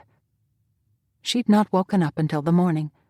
When she'd gone down to the dining room, she'd been told by a very disappointed Abigail that Bram was not about. Iris had gone back to her own home the day before and had not returned, and Mr. Kenton and Archibald were both beginning to show symptoms of colds, so they were going to have a restful day in bed. Abigail had been so disappointed regarding Lucetta's rejection of Bram's offer of marriage that she spent the entire breakfast sighing loudly into her eggs, the sighs finally having Lucetta excusing herself to get ready for the day. She'd been at the whole getting ready business for a few hours, but wasn't keen just yet to seek Abigail out, knowing that woman had now been left to her own devices for quite some time, and during that time Lucetta was fairly certain Abigail had taken to plotting again. Reluctantly, Lucetta's thoughts returned to Iris waiting at the door. "I think Mrs. Haverstein wants to speak with me about," she finally whispered, eyeing the door but making no effort to move toward it. To her surprise, Mr. Scuckman strode to her side, took her by the arm, and the next thing she knew, she was standing behind thick brocade curtains. "You may consider this, Miss Plum, my apology for calling you difficult. But do try to keep quiet while I deal with Mrs. Haverstein," he cautioned, before he pulled his head out from the curtain, gave it another yank as if to make certain Lucetta was well covered, then moved away, the soles of his shoes clicking against the stone floor. The door gave a squeak, and... "Mr. Skullduggery, I certainly wasn't expecting to find you up here." "It's Scuckman, Mrs. Haverstein." "Is it really?" "Indeed." Forgive me then, although skullduggery fits you admirably, given your daunting appearance. But that's neither here nor there. I'd like to have a word with Miss Plum." "Begging your pardon, ma'am, but I'm fairly sure you'd like more than a word with her." "You may be correct." Silence settled around the tower after that, becoming more and more uncomfortable as the seconds ticked away, punctuated by the large clock that graced the wall right beside where Lucetta was hiding. "Don't you believe it's a little untoward, you being up here in rooms Miss Plum is currently occupying?" Iris suddenly demanded.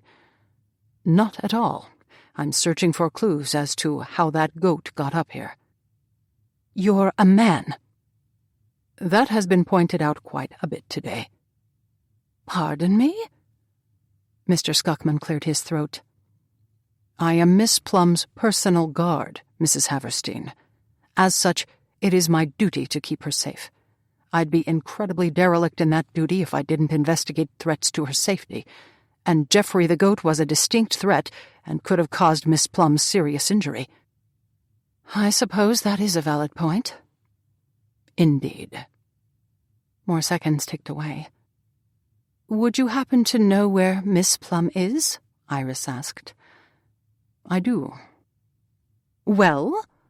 I'm not at liberty to disclose that information, Mrs. Haverstein. Why ever not?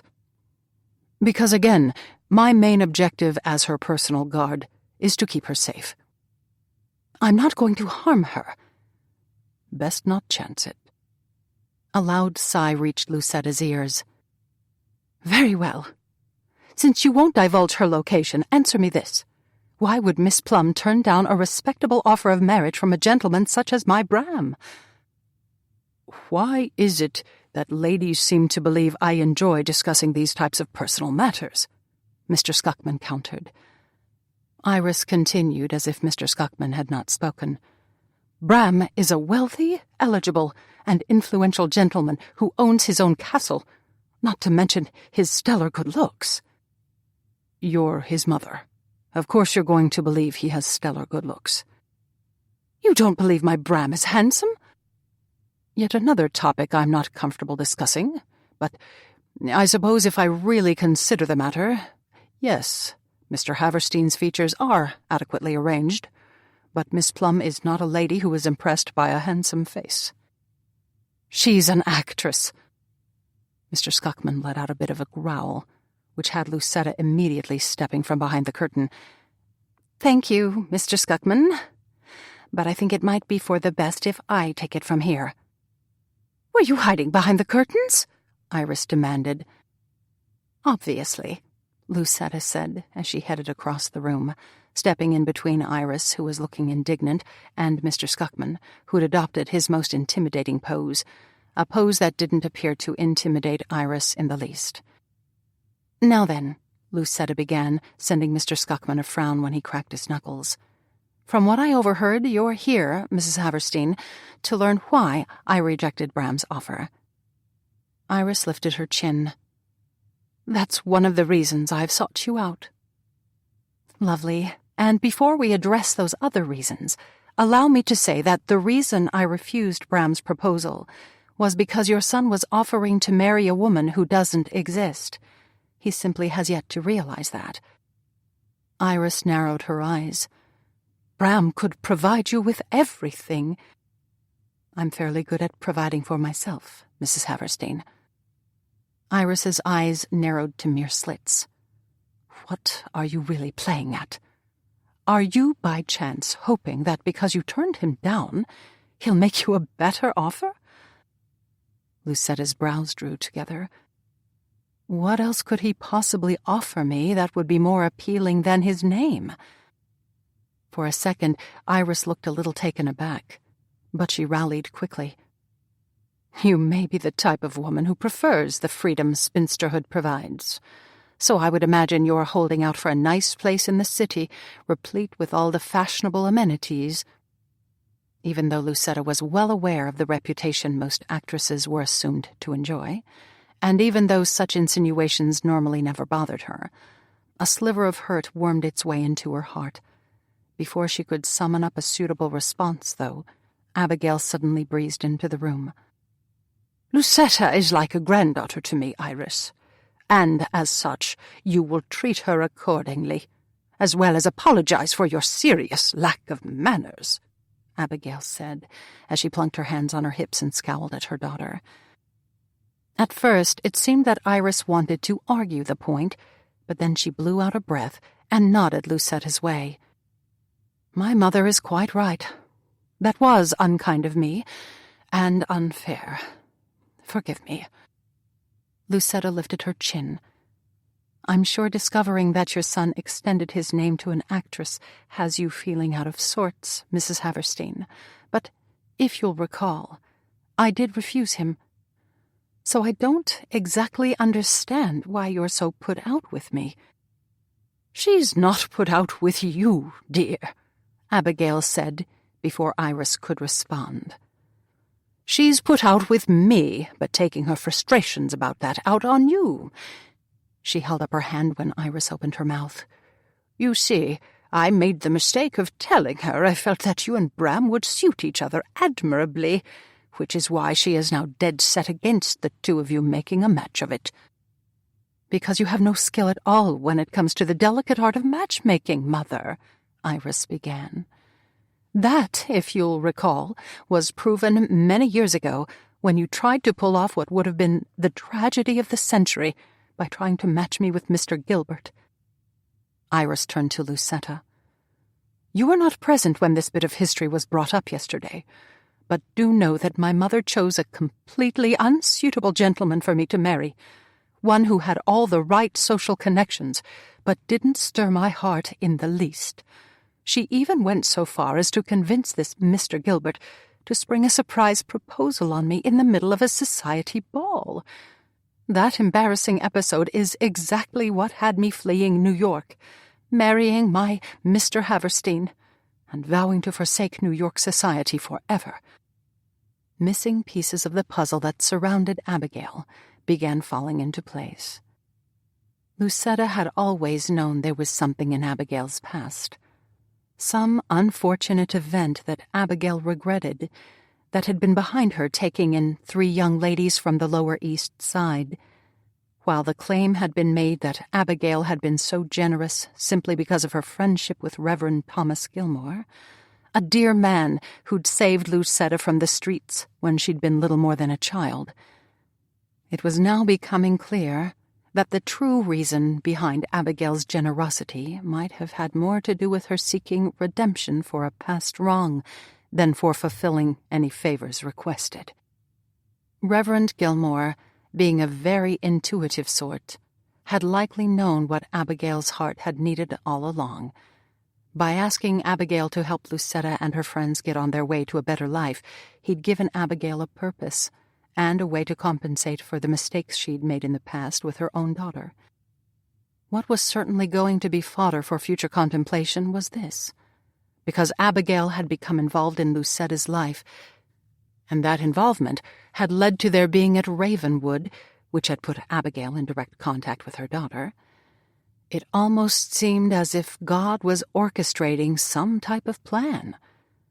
What that plan was exactly, well, it was far too soon to know, but Lucetta was fairly sure it had something to do with healing the wounds of the past. Further thoughts on the matter were pushed firmly aside when a young lady took that moment to sweep into the room, dressed in the latest fashions. Her suit was tailored to perfection and drew attention to her small waist, the tasteful bustle attached to her backside further emphasizing that smallness. The wide-brimmed hat she wore perfectly matched the green in her suit. But unlike most fashionable hats of the day, this hat did not sport so much as a single feather, having instead a large piece of ribbon drawn up into a bow. Her dark hair, styled to perfection, complemented a creamy complexion, and the young lady's blue eyes were filled with excitement as they glanced around the room. "I do hope I haven't missed anything of importance," the young lady said as she breezed up to Iris, gave her a kiss on the cheek, and then let out a laugh before she hurried to greet Abigail. "Grandmamma, it's wonderful to see you. Mother told me yesterday that you were here, but she wouldn't let me visit, saying you were exhausted from your travels or some such nonsense." "Ruby!" Abigail exclaimed, leaning forward to accept the kiss the young lady planted on her cheek. "You are looking charming as ever." Abigail stepped back and took hold of Ruby's hand. "Come, I want you to meet a friend of mine." Pulling the young lady farther into the room, she brought her to a stop right in front of Lucetta. "My dear Ruby, this is—" "Miss Lucetta Plum," Ruby finished for Abigail before she moved closer to Lucetta and beamed a smile filled with delight her way. "I'm Miss Ruby Haverstein, Abigail's granddaughter." She sent Lucetta an unexpected wink. Rumor has it that you and I may well be sisters someday soon. Iris released a sigh. Honestly, Ruby, we've been over this 100 times in the past day. Bram and Miss Plum will not be getting married. Your brother was simply being chivalrous, something he tends to do on a far too frequent basis. You say that as if chivalry is not a welcome trait for a gentleman to have, Ruby said slowly. Why, having been involved with a gentleman who turned out to have not a single chivalrous bone in his body, I can well attest to the allure that an old-fashioned gentleman with old-fashioned values has to a woman in these trying times. Hear, hear. Lucetta blinked and glanced around Ruby, her lips curving when her gaze settled on Mr. Skuckman. He'd apparently been responsible for the hear, hear, yet he was now looking as if he didn't quite understand how those words had slipped from his mouth. Ruby glanced around as well, and to Lucetta's surprise, the young lady stepped directly up to Mr. Skuckman and dipped into a curtsy. I do beg your pardon, sir. I'm afraid I neglected to notice there was someone else in the room, even though— She stepped back and considered him for a moment, the consideration likely the reason Mr. Skuckman's face began to turn an interesting shade of red. You're quite intimidating, aren't you? Ruby, what a thing to say, Iris muttered, stepping up beside her daughter. This is Mr. Skuckman, Miss Plum's personal guard. Mr. Skuckman, this is my daughter, Miss Ruby Haverstein. It's a pleasure to meet you, Miss Haverstein. Now, if you'll excuse me, I think I've had quite enough of ladies for the day. Mr. Skuckman strode for the door, handing Lucetta the hammer he'd been using to test the fireplace wall as he passed her. You can have them help you, he said, before he disappeared from sight. He seems like a delightful man, Ruby said to no one in particular. Is he married? Abigail sent a knowing look Iris's way. And this would explain why you didn't want to discuss Ruby yesterday, she shook her head. Not having difficulties, I ask you? Ruby has been in an unusual frame of mind ever since Mr. Geoffrey Jensen discontinued his association with her. It certainly didn't help matters much when he took up with Miss Darla Crofter while we were just beginning our holiday in Paris this past spring, Iris said.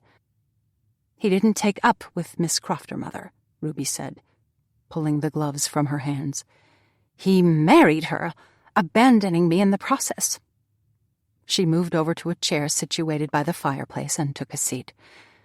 I suppose we can be thankful I haven't been introduced into society quite yet, which allowed that unfortunate abandoning to go unremarked. You want to become introduced to society? Abigail asked slowly as she lowered herself into the closest available chair to her, almost as if her legs were about to give out from shock. Ruby will not be traveling within society, Iris said, plopping down into a chair right beside Abigail. I turned my back on society long ago, and I will not go begging on bended knee to my old friends, asking them to sponsor Ruby simply because she wants to teach Mr. Geoffrey Jensen a lesson. Lucetta absently took a seat, watching as Ruby seemed to swell on the spot. I'm 23 years old, Mother. A spinster for all intents and purposes, since I wasted so much time on Geoffrey. I have no prospects at the moment, even given Father's large fortune and the extremely large dowry he's offered to any gentleman who might care to take me away. Why, it's little wonder I've developed the peculiar habit of considering any gentleman under the age of 50 with a discerning eye, especially since I don't travel in circles that allow me to be in the regular company of suitable gentlemen. Oh, here we go, Iris muttered. Ruby completely ignored her mother's remark as she directed her attention Lucetta's way. Since my mother has refused to arrange my introduction into society, I've decided to take matters into my own hands, and— She suddenly beamed a bright smile Lucetta's way. You're exactly the lady who can help me.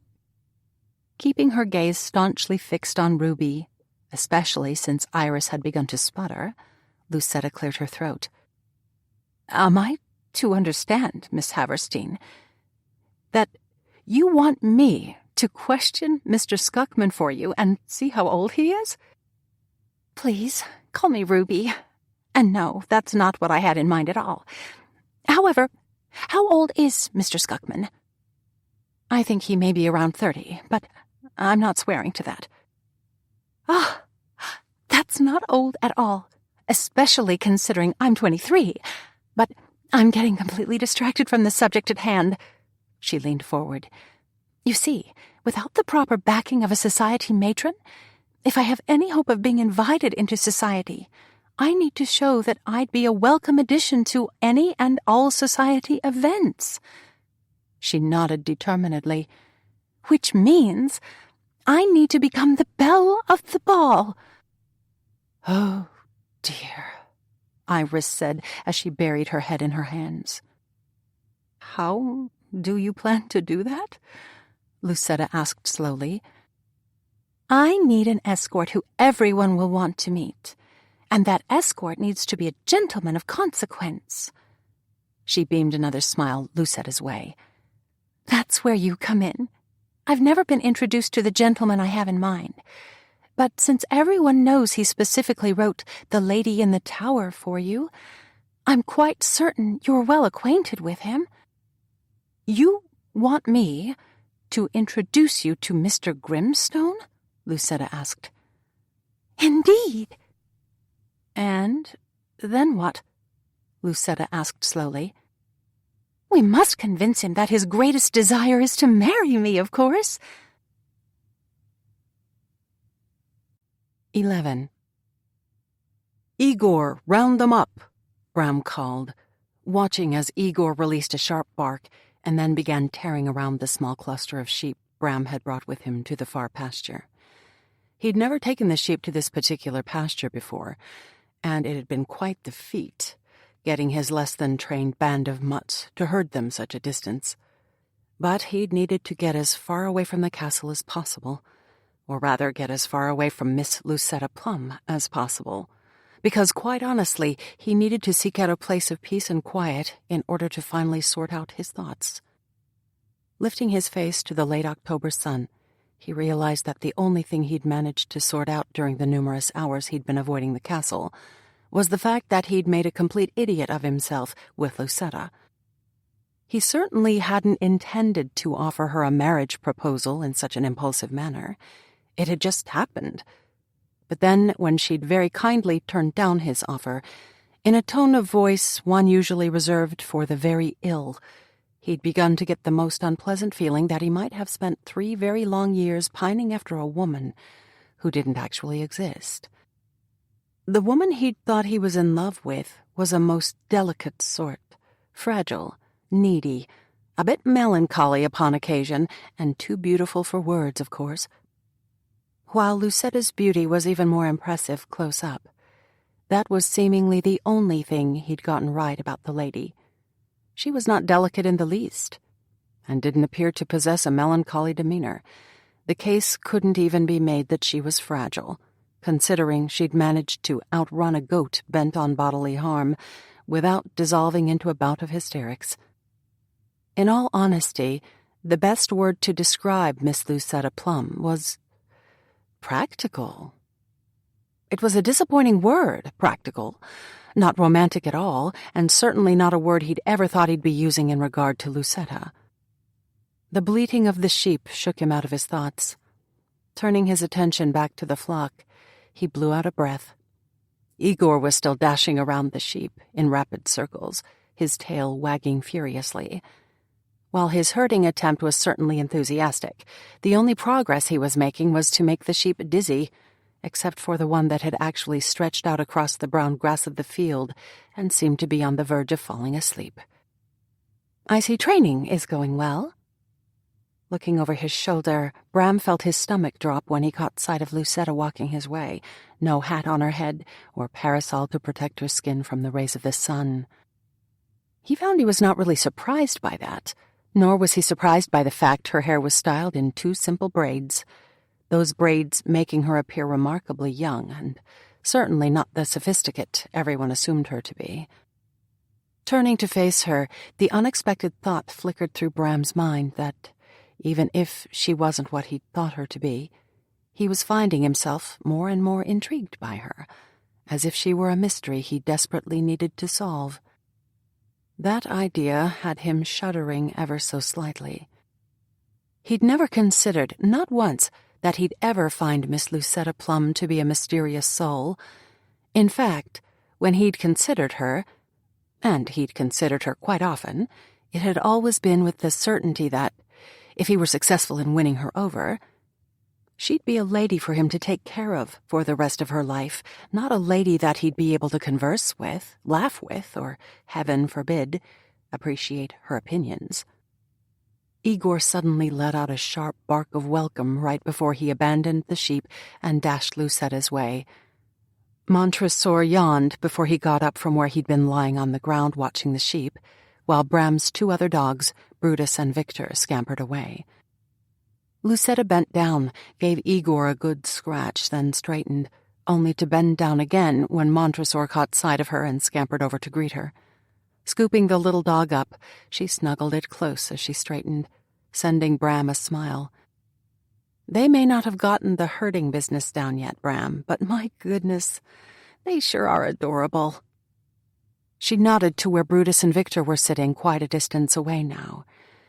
"Do they not care for ladies either, just like Geoffrey?" "They don't really care for anyone, and only tolerate me because I feed them." Walking toward him, Lucetta smiled. "You really are a rather nice man, aren't you? And speaking of nice, I can see why you've chosen this spot to hide out today. It's beautiful out here, what with the colors of fall surrounding you and the last days of what has to be an Indian summer warming the air, and—" She grinned. "It's very quiet." He couldn't help but return the grin. "My grandmother's finally rested up?" "Indeed. And your mother and sister have arrived at the castle as well." "Oh." She looked around the pasture and then walked up to a spot where the grass had been well and truly trampled and took a seat. Taking a second to settle Montresor on top of her skirt, she patted the spot beside her. "Come join me." "I don't know if that's a good idea." "I thought we'd agreed we were going to be friends." "I don't recall us actually getting around to agreeing to that." "You're trying my patience. Take a seat." Knowing he'd come across as churlish if he refused, Bram lowered himself down beside her. "I never realized you have a propensity for bossiness." "It's part of my charm." "I'm not certain I'd agree with that." Lucetta surprised him when she grinned again. "You're just out of sorts because I'm not what you imagined me to be. And now you're probably embarrassed over the whole offering to marry me business, and relieved as well, I might add." "I would still marry you, even if I'd come to the conclusion you were a complete and utter lunatic." "You think I'm a lunatic?" "Well, no. I was just giving you the first example that sprang to mind." Her nose wrinkled. "Which means you actually do believe I might belong in an asylum." Blowing out a breath, Bram smiled. "Of course I don't. The point I was trying to make is that as a gentleman, I'm bound by a gentleman's code to honor my offer of marriage to you, and even though I'm quite certain you'll argue with me, I still believe marriage is the best option you have to put this Silas Ruff problem to rest. As we've mentioned, he's a dangerous man and isn't simply going to go away." "Mr. Skuckman mentioned to me this morning that he knows some men." Bram blinked. "I'm sure he does. As do I, if you want to know the truth of the matter. But I'm also sure you'd be more comfortable attending a wedding over a funeral." Lucetta leaned over and kissed the top of Montresor's head, earning a lick of affection in return. "I have no issue with attending weddings.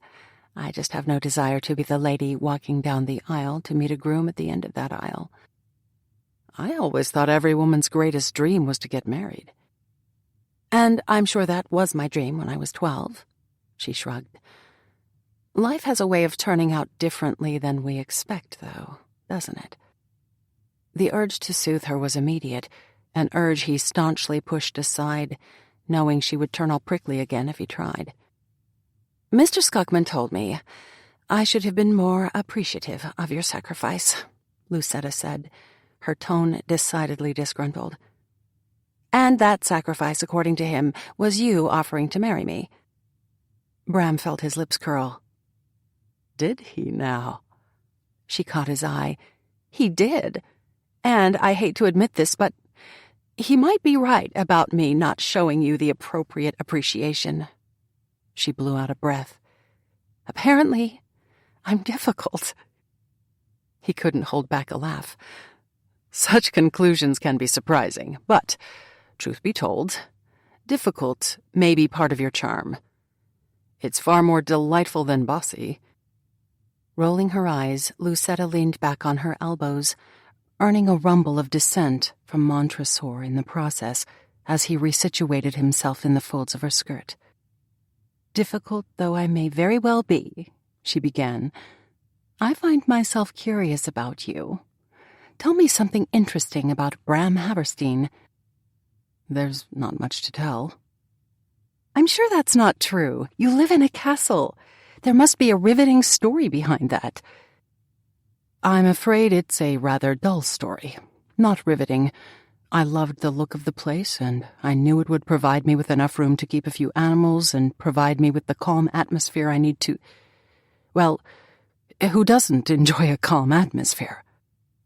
From what I've experienced since arriving at Ravenwood, the atmosphere here is anything but calm, and I don't think that's the real story behind why you bought the place.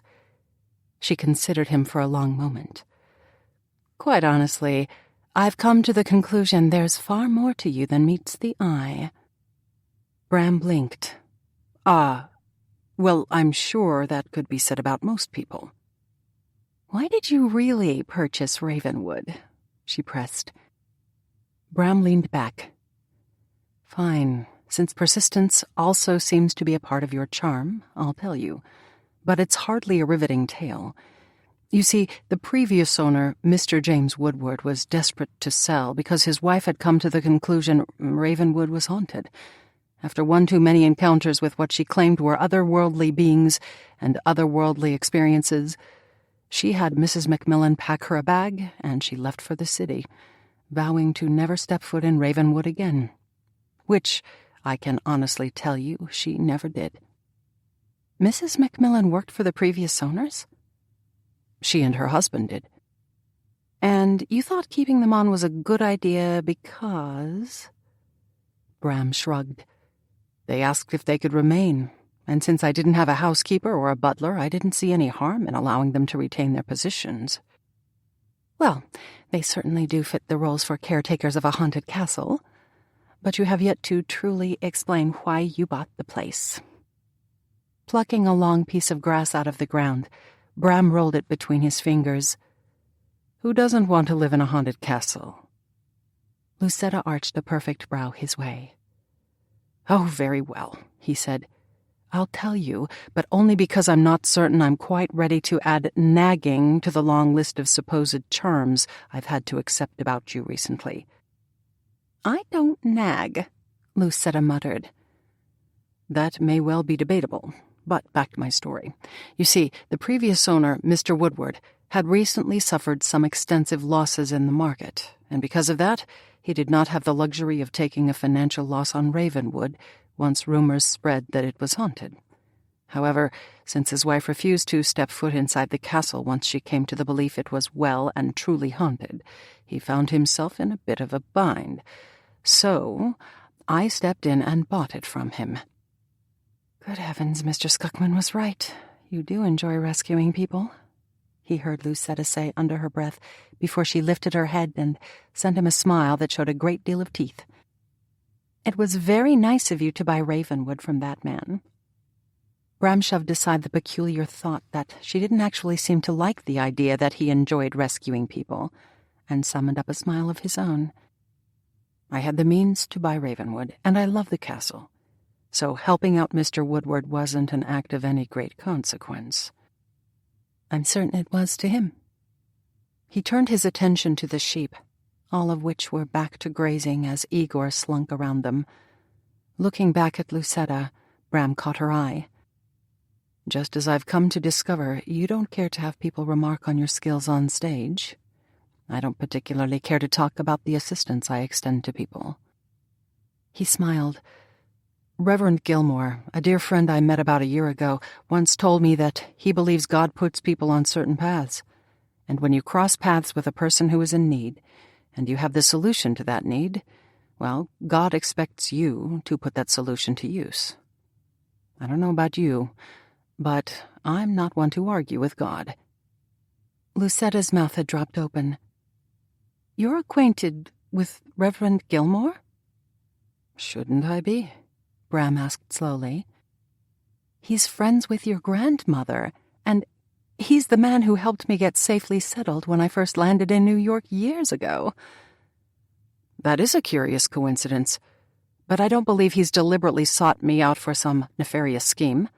Something that horrified expression on your face clearly suggests you are considering. It's well known throughout the tenements that I'm willing to hire a person if they have a desire to work, and that's how Reverend Gilmore heard about me, since he's a gentleman who has dedicated his life to serving the poor, and I'm willing to employ people from the slums who are desperate for work. It's little wonder that he'd make a point of meeting me." "He sends you prospective employees?" "He does." "It still seems a bit too coincidental to me," she muttered. Smiling, Bram rose to his feet and held out his hand to Lucetta. "You may very well have a point, and there be something Shakespearean in motion. However, the day is quickly getting away from us. The dogs and sheep will need to eat soon, so shall we continue our discussion of unlikely coincidences as we travel back to the castle?" Lucetta sat up, set Montresor aside, and took Bram's hand, allowing him to pull her to her feet. "I'll walk with you to feed the animals, but I'm not going back inside the castle just yet. When I fled Ravenwood less than an hour ago, your mother and grandmother were entrenched in the tower room I occupy and were arguing about Ruby, and Ruby was arguing right back to both of them. In the midst of all that, Mrs. Macmillan came in. She'd climbed all the way to the tower in order to introduce me to Tilda, an employee of yours who is going to be acting as my lady's maid, even though I told Mrs. Macmillan I don't have need of a personal maid." "Tilda's a young woman Reverend Gilmore sent me." "And she seems quite lovely. However, I really have no need of a lady's maid, but I never imagined Mrs. Macmillan would be so adamant about me taking Tilda on. And don't even get me started with what happened when your housekeeper discovered what Mr. Scuckman had been doing with the hammer she saw me holding." "She reacted unpleasantly?" Bram asked slowly. "That's a bit of an understatement. Quite honestly, she completely lost her head." "That doesn't sound like Mrs. Macmillan." Lucetta shrugged. "All I can fathom is that she takes her position as your housekeeper far too seriously, and was obviously worried Mr. Scuckman and I were going to harm the castle walls when she discovered we'd been searching for secret passageways." Of anything he'd been expecting her to say, that hadn't been it. "Why were you looking for secret passageways?" "That goat didn't fly up to the tower, and since Mr. Scuckman questioned half the staff this morning, and no one saw the goat being led up the stairs, well, a secret passageway is the only reasonable solution we could come up with." "Don't you think your time might be better spent with Mr. Scuckman trying to come up with a plan to deal with Silas Ruff?" "We discussed options as we searched for the passageway, but since we've been less than successful coming up with a viable plan, solving the mystery of the goat seemed a pleasant way to pass the time." She smiled. "There's nothing like a good mystery to help settle a person's thoughts. I normally settle my thoughts by taking to the stage, but since a stage isn't exactly available to me, I'm hoping that as I sort through the mystery of the tower, a plan will subconsciously develop in regard to what to do about Silas." "Do you intend on hammering through a tower wall in order to seek out this supposed passageway?" "Of course not. Mr. Scuckman was using the hammer to tap on the stones of the fireplace, but he's now convinced a passageway probably exists behind the bookcase." She released a sigh. "I was unable to investigate that idea fully, though, given all of the arguing." Ah, yes, the arguing. Should I want to know why my mother, grandmother, and Ruby were arguing? I'm not certain I understood everything about that situation, but from what I could gather, your mother was appalled that Ruby is trying to orchestrate an introduction to Mr. Grimstone. Your grandmother was appalled that Ruby didn't even consider her when she decided she wanted to enter New York society, and Ruby was annoyed that neither her mother or grandmother thought pursuing Mr. Grimstone was a good idea. And she got even more annoyed after I told her I couldn't introduce her to Mr. Grimstone. But her annoyance disappeared in a flash after I explained, over a great deal of shouting, I might add, that I have never met Mr. Grimstone, which was why I couldn't introduce them. Bram abruptly sat back down on the grass, motioning her to join him. Why in the world would my sister want to be introduced to Mr. Grimstone? Well, at first I thought she wanted him to marry her. Bram's mouth dropped open. What? Exactly the reaction I had. But it turns out that your sister has a very curious way of devising plans. You do realize that explains absolutely nothing, don't you? Lucetta smiled a charming smile, one filled with mischief that had him completely losing his train of thought. Ruby has come to the somewhat unusual conclusion that, in order to get back at Geoffrey, the man, not the goat, she needs to enter New York society. In order to do that, since she apparently neglected to realize that Abigail can get her accepted with a crook of her little finger, Ruby decided that she needs Mr. Grimstone to become enamored with her, and then escort her to all the best society events, which will have all society doors opening to her in no time at all. That's one of the most absurd plots I've ever heard in my life. That's what I thought too, at first, but after further contemplation, I've decided it's not absurd at all. Everyone in New York society is completely enthralled with Mr. Grimstone and his delicious Gothic novels, along with his first play that, she smiled, yours truly is in. Quite honestly, it was a brilliant move on Mr. Grimstone's part to remain incognito, that state lending him a most mysterious air. If Ruby could indeed become introduced to the man and then have him escort her around town, well, all the doors of all the best houses, excluding Mrs. Astor's, of course, because everyone knows she doesn't care to entertain the artistic set, would be open to your sister. Bram opened his mouth to argue the point, but before he could voice a single argument, something moved a few feet away from them, attracting his attention. As that something came into focus, a sense of alarm soon followed. Geoffrey, the goat, not Ruby's false-hearted gentleman friend, was standing only one good leap away from them, his attention centered on Lucetta.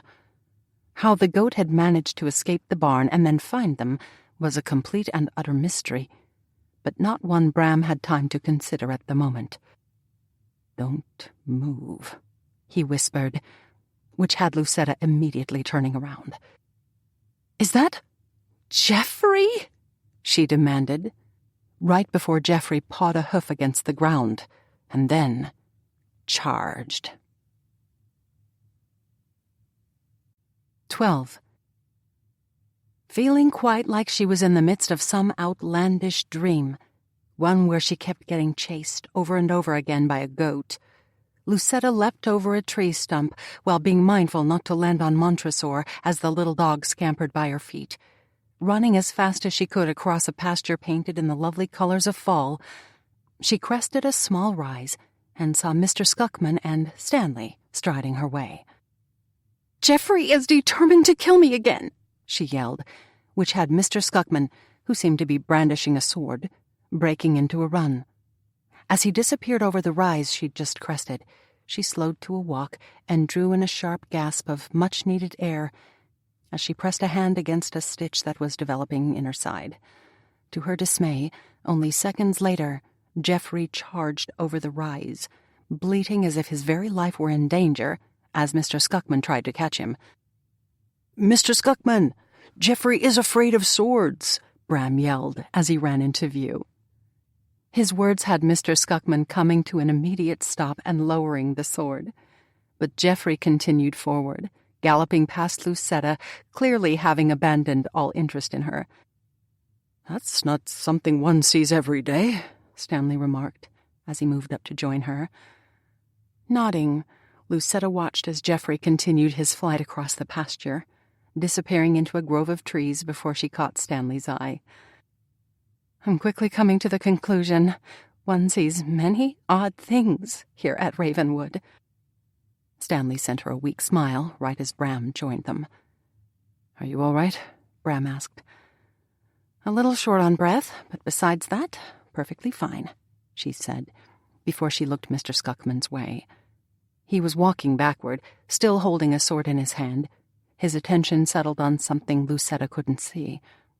A mere moment later, that mystery was solved, as sheep began cresting the rise, followed by Igor, Brutus, and Victor, who, surprisingly enough, seemed to be doing a credible job of herding them. "Would you look at that?" Bram said, raising a hand to shield his eyes, as the sheep and then the dogs, now joined by a tail-wagging Montresor, wandered by them. "May I suggest we follow them back to the castle, sir?" Stanley asked, eyeing the dogs somewhat warily. "There's really no telling where the dogs may herd the sheep, and you must remember how distressed Mr. and Mrs. Plinkert were the time the sheep made it off Ravenwood's property and ended up in Mrs. Plinkert's rose garden." Stanley shuddered. "I don't believe I've ever seen a lady dissolve into such hysterics over a few eaten bushes, and that was after we assured her we'd replace them." "That might be for the best," Bram said, turning to offer Lucetta his arm. Taking the offered arm, she fell into step beside Bram, Mr. Scuckman falling into step on her other side. Glancing at the sword Mr. Scuckman was carrying, Lucetta tilted her head. "I know I'll probably regret asking this, but why are you carrying that sword? And why are you and Stanley walking about the grounds with a sword in the first place?" "We've been looking for you," Mr. Scuckman said. "Young ladies, along with quite a few of their mothers, have descended on Ravenwood. Since you're not in disguise at the moment, I felt it prudent to track you down. We'll need to slip you into the castle and back to your tower as stealthily as possible so that no one gets an opportunity to recognize you." Bram frowned. "It seems quite out of character for Ernie to allow ladies' entrance into the castle, especially given that he's been apprised of the importance of keeping Lucetta's presence here a secret." "In Ernie's defense, sir," Stanley began, "the ladies had an invitation to call at Ravenwood from your mother. Although in Mrs. Haverstein's defense, what with all the chaos of the last day or two, she forgot she'd extended these ladies an invitation to tea." "Why did she invite them to Ravenwood instead of her own house?" Bram asked. "They're here to discuss plans for the theatrical event, sir. I overheard that the first rehearsal for that event is to be held at the castle tomorrow, which explains why the ladies are here today." Stanley nodded in a very knowing way. "From what I understand, they need to get the lay of the land." "We still can't host a theatrical event." "Not since we need to keep Lucetta hidden," Bram argued. "Your grandmother brought up that very same argument, sir," Stanley began. "But when your mother tried, and very graciously, I might add, to cancel the event, the ladies, each and every one of them, turned suspicious." "Why would anyone's suspicions be roused simply from an event being cancelled?" Bram asked. "I think it might have had something to do with your grandmother implying you were soon to make an announcement," Mr. Scuckman said, speaking up. "What?" Lucetta and Bram asked together. Mr. Scuckman's lips twitched ever so slightly. "Mrs. Hart seems determined to see you well settled, Miss Plum, and I think she may have planted that particular seed for her daughter's benefit, so that Mrs. Haverstein will have time to adjust the idea of you and Mr. Haverstein making a match of it." "We have no intention of making a match of it," Lucetta said firmly. "There's no need to declare that quite so adamantly," Bram mumbled. Lucetta sent him a smile. "Forgive me, Bram. You and I have agreed to become friends, and that was hardly friendly of me, was it? Still, I've seen Abigail maneuver events to her satisfaction before. And we cannot let our guard down. Not when it's now become clear she's still determined to see us well settled, and well settled together. I believe the two of you would make a lovely couple, Stanley said, sending a smile to Lucetta before he sent a not-so-subtle wink to Bram. Bram cleared his throat. Yes, thank you for that, Stanley. But my grandmother's matchmaking schemes aside, we still can't host an event. We can't chance Lucetta being recognized. Don't worry about me, Lucetta said, with an airy wave of her hand. I'm very good at disguise, and quite honestly, I've never been invited to attend a local theatrical event before, and I find the very idea of that intriguing. Bram's eyes narrowed on Lucetta's face. You can't go to it. Of course I can. Just as I mentioned, I'm a master at disguise. No one will have the faintest idea that a notorious New York actress is in their midst. Bram's eyes narrowed another fraction. You wouldn't happen to be considering trying out for a part, would you? Is that how it works? She asked. How marvelous. I'm now quite curious to discover whether or not I'll be able to win a part if no one knows that I'm Lucetta Plum. Bram slowed his steps. Absolutely not. Unwilling to continue the argument, especially since she was rapidly coming to the conclusion that Bram Haverstein possessed a bit of a stubborn streak, Lucetta turned to Mr. Skuckman and abruptly changed the subject. I find myself curious about that sword, Mr. Skuckman. Why, you look as if you were about ready to join a swashbuckling brigade of pirates. All you're missing is a patch like the one Bram was wearing when we first met him. Might it be that you've found a band of motley pirates here at Ravenwood, and that they're practicing their pirating skills in the hope that they'll win a part in this upcoming theatrical event? Mr. Skuckman sent her a look that suggested he thought she'd lost her mind. No, I've not found a band of pirates here, nor would I even consider joining them if I had. Although, he shot a look at Bram, practicing up for a theatrical role would explain why you were wearing that patch when, clearly, you didn't need one. Was Bram's only reply to that, making him, in Lucetta's opinion, seem almost guilty about something. Before she could question him, though, Mr. Skuckman returned his attention to her. As for what I'm really doing with the sword, strange as this is most likely going to sound, it fell off a ledge in the fireplace chute, almost impaling poor Mrs. Macmillan in the process. Lucetta came to an immediate stop, as did Bram and Stanley, although the sheep and dogs continued moving forward. I beg your pardon? That sword fell out of what fireplace? Bram asked, now looking closely at the sword in Mr. Skuckman's hand, right before he shot a look that could only be described as darkly significant to Stanley, although what was behind the significance, Lucetta had no idea. The fireplace in the tower room Miss Plum is currently using, Mr. Skuckman said, with a sad shake of his head. It's a troubling situation to be sure, sir, especially since, if you inspect the sword closely, there appears to be droplets of dried blood on it. Good heavens, Lucetta breathed. Indeed, was apparently the only response Mr. Skuckman thought necessary. But what was Mrs. Macmillan doing in the fireplace? Bram asked slowly. Mr. Skuckman nodded in clear approval. Excellent question, sir, and one I asked her myself, after I'd made certain she hadn't suffered a wound when the sword crashed down on top of her. And her reply was? Bram prompted, when Mr. Skuckman seemed to get lost in thought. Shaking himself ever so slightly, Mr. Skuckman shrugged. That's a bit difficult to explain, sir. Quite honestly, I found the entire situation to be rather curious. From what I could gather, Mrs. Macmillan was originally upset because she'd learned Miss Plum and I had been searching for a secret passageway. For some reason, she came to the conclusion that I'd caused damage to the fireplace, which is how she explained what she was doing in there. However, after the sword fell and I ducked back into the fireplace to assess if any real damage had actually been done, I noticed a loose stone a foot or so above my head, and that is when Mrs. Macmillan turned downright difficult. She ordered me out of the fireplace.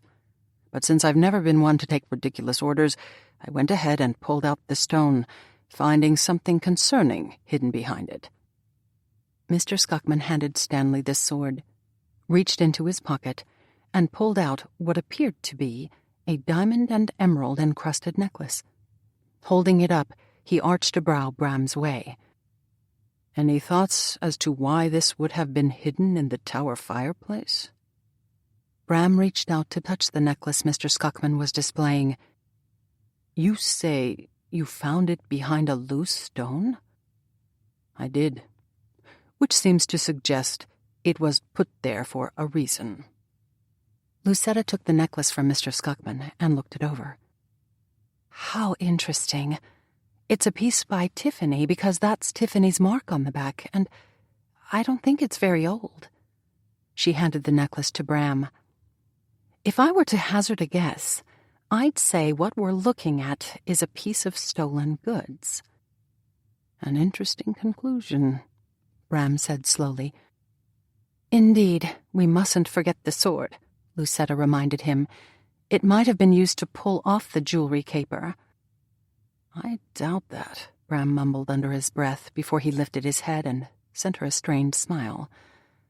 "But even though this is a morning of revelations, we're quickly nearing the castle, which means further speculation about what dropped out of the fireplace will need to wait for a later time, since we apparently have a house full of ladies taking tea at the moment."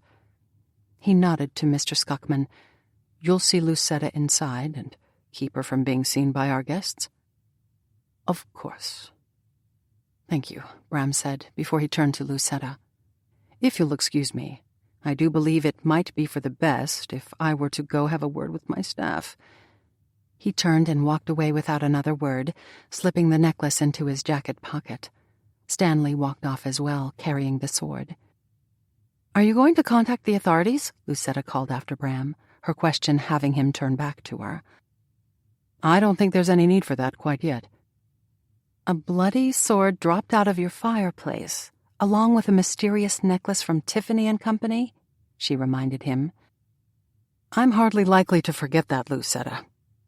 With that, Bram turned around again and walked rapidly away, even as he began discussing something with Stanley, their voices so low that Lucetta couldn't hear a single word of what they were saying. As the two men disappeared from sight, Mr. Scuckman released a sigh. "I don't mean to come across as the bearer of doom and gloom, but I'm coming to the conclusion that not only does Ravenwood seem to be a haven for neglected and abandoned animals, it might also be a haven for criminals." As Lucetta took Mr. Scuckman's arm, she found she couldn't disagree, especially since she'd just been coming to that very same conclusion. 13. By the time he got the sheep safely situated in the barn, made certain the dogs had clean water and food to eat, spent time with Geoffrey, his far too neurotic goat that had shown back up in the barn, but was shaking from head to hoof, an hour had passed since he'd parted ways with Lucetta. During that hour, he'd had plenty of time to think, the result of that thinking leaving him feeling distinctly disappointed.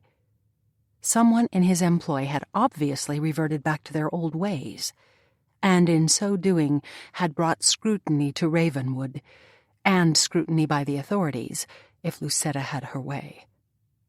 The last thing he or his staff wanted was scrutiny. Stashing the sword in an obscure corner of the barn, even as he patted his jacket pocket to make certain the necklace was still there, Bram made his way outside and trekked up the steep path that led to the back of his castle. By the time he reached the manicured lawn of Ravenwood, his mood could only be described as dismal. The very idea that someone had abused his trust and had hidden what was clearly a stolen necklace in his home was almost too much to take in.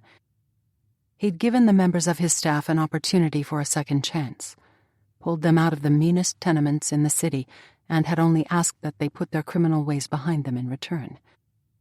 He was fairly certain that stealing a necklace and then stashing it in a fireplace was not exactly abiding by the rules he'd set up. Trudging across the lawn, he suddenly heard what sounded like giggling. A desire to avoid the source of all giggles at all costs had him darting behind an ostentatious statue of a winged beast that Stanley liked to tell visitors came alive at night and flew about the towers. Peering around the beast's wing, he found a group of young ladies, all dressed in ivory day dresses and twirling matching parasols, meandering over the cobblestones of the formal courtyard.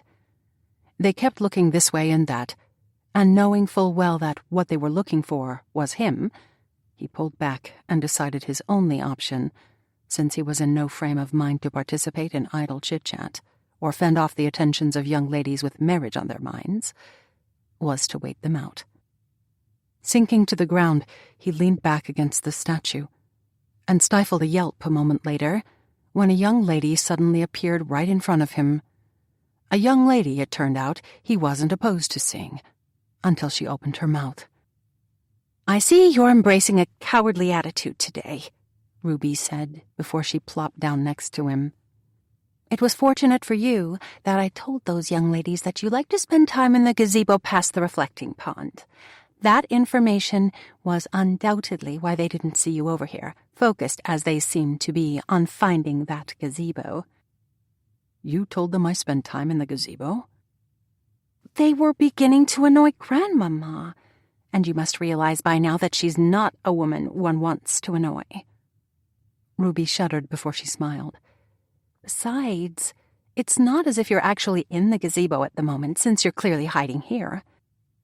"If you've forgotten how to count, dear sister, allow me to point out that there are 6 young ladies now strolling around Ravenwood's lawn. If I were to hazard a guess, I'd say they're all unmarried.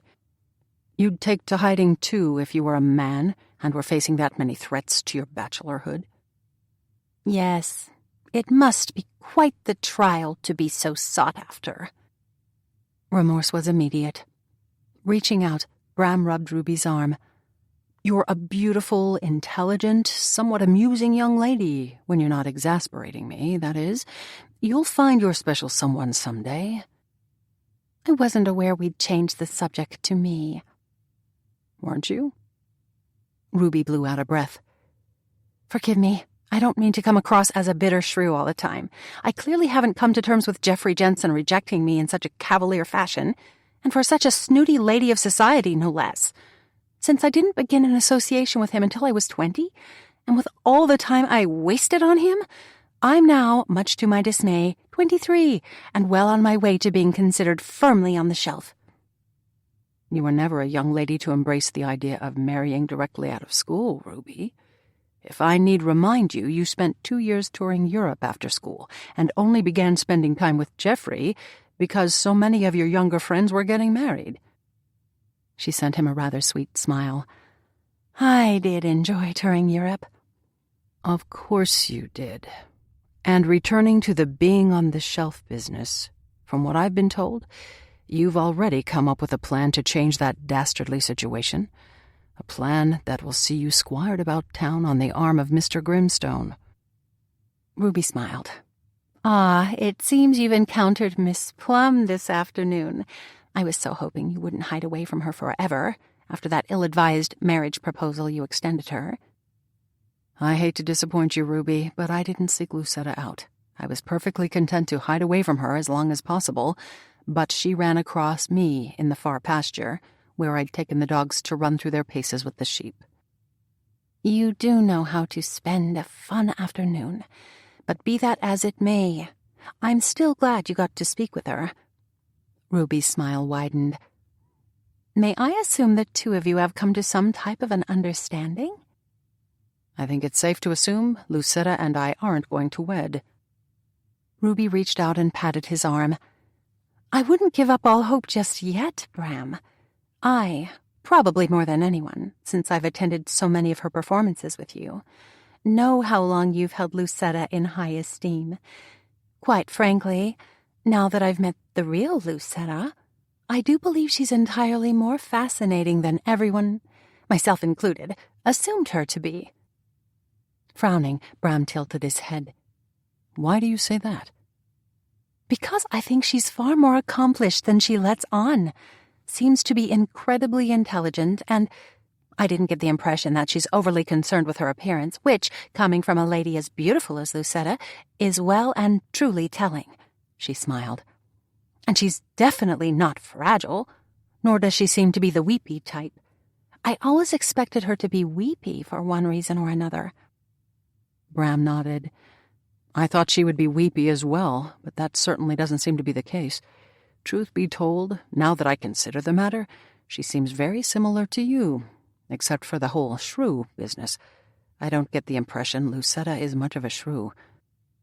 You find me as accomplished as Miss Lucetta Plum? Ruby asked slowly.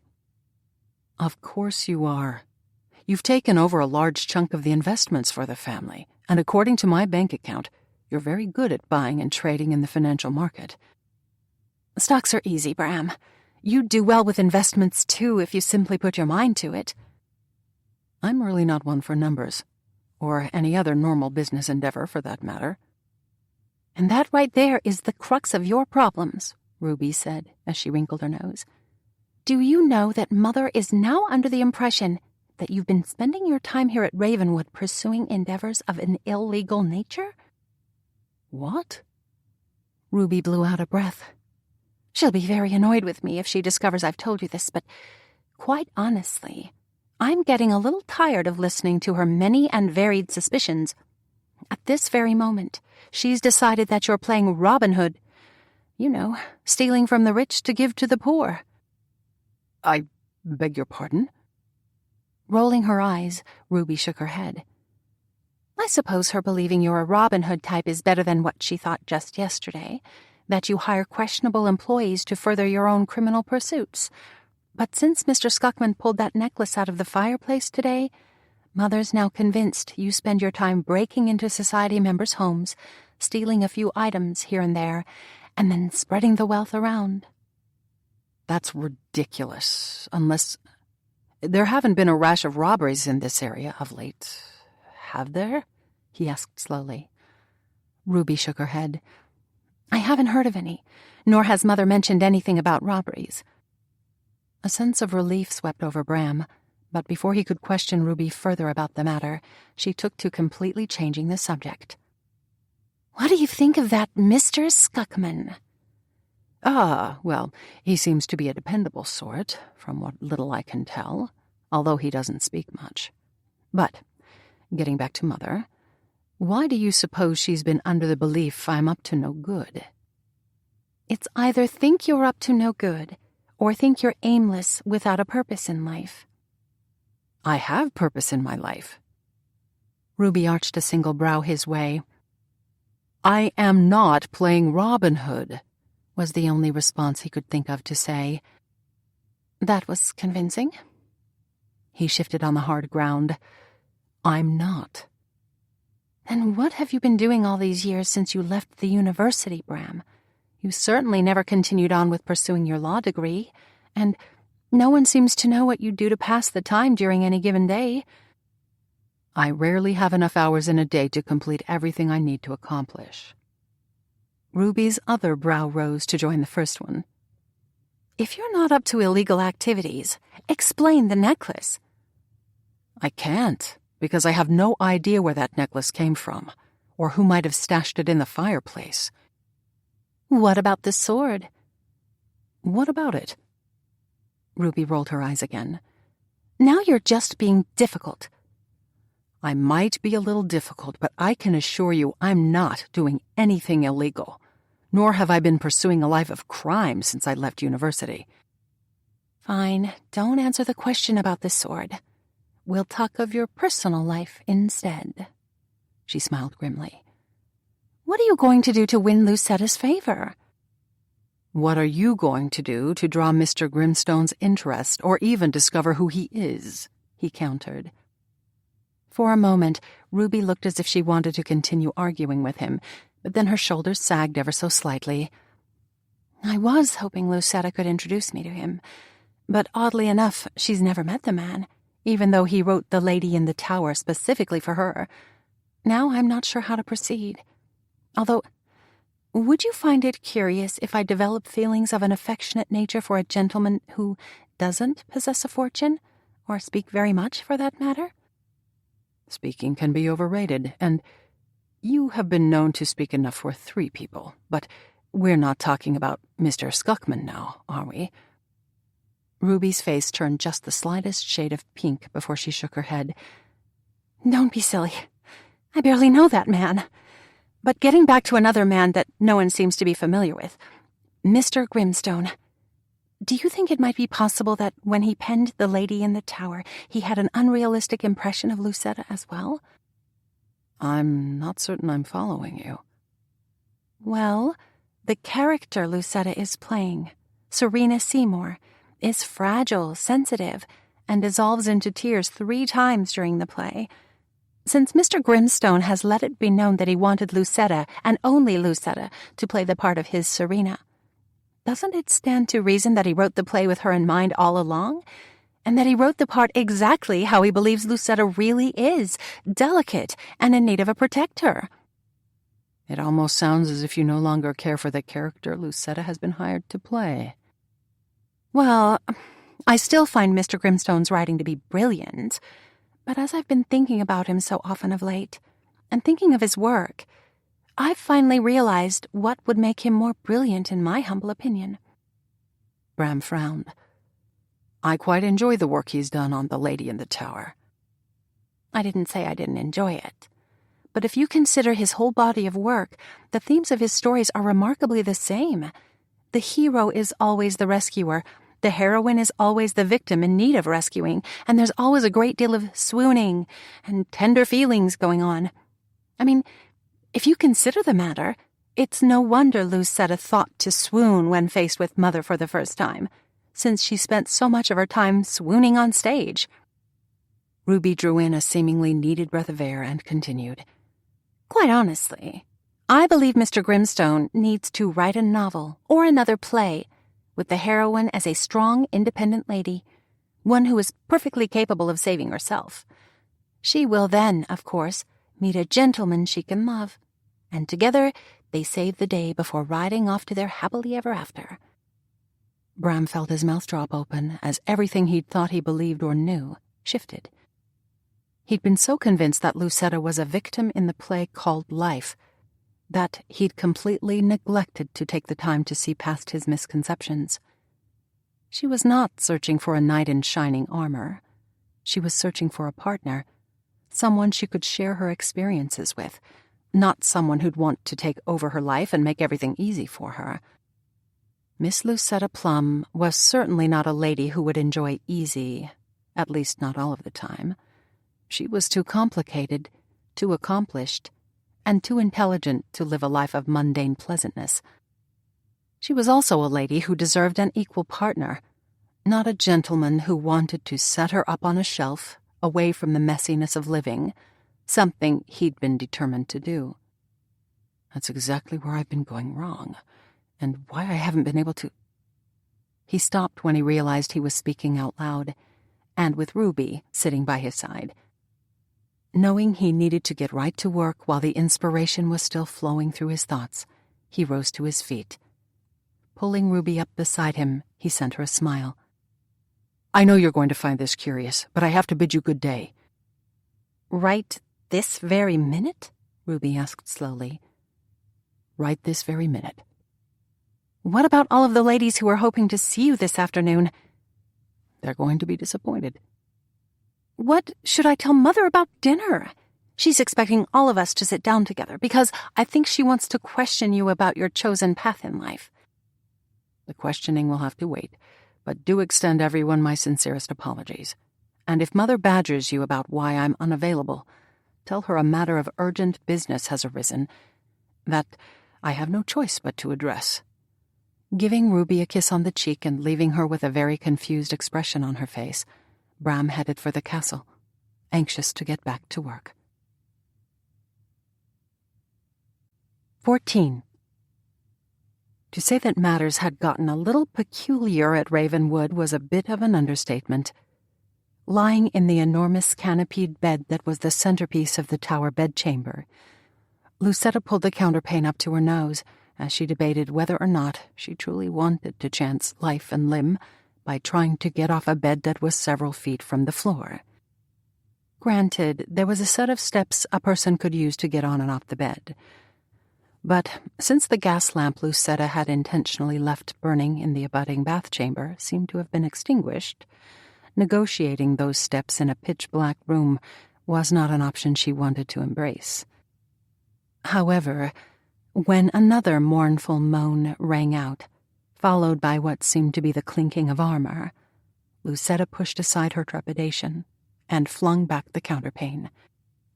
Scooting along until she felt the edge of the bed, she swung her legs over that edge and jumped.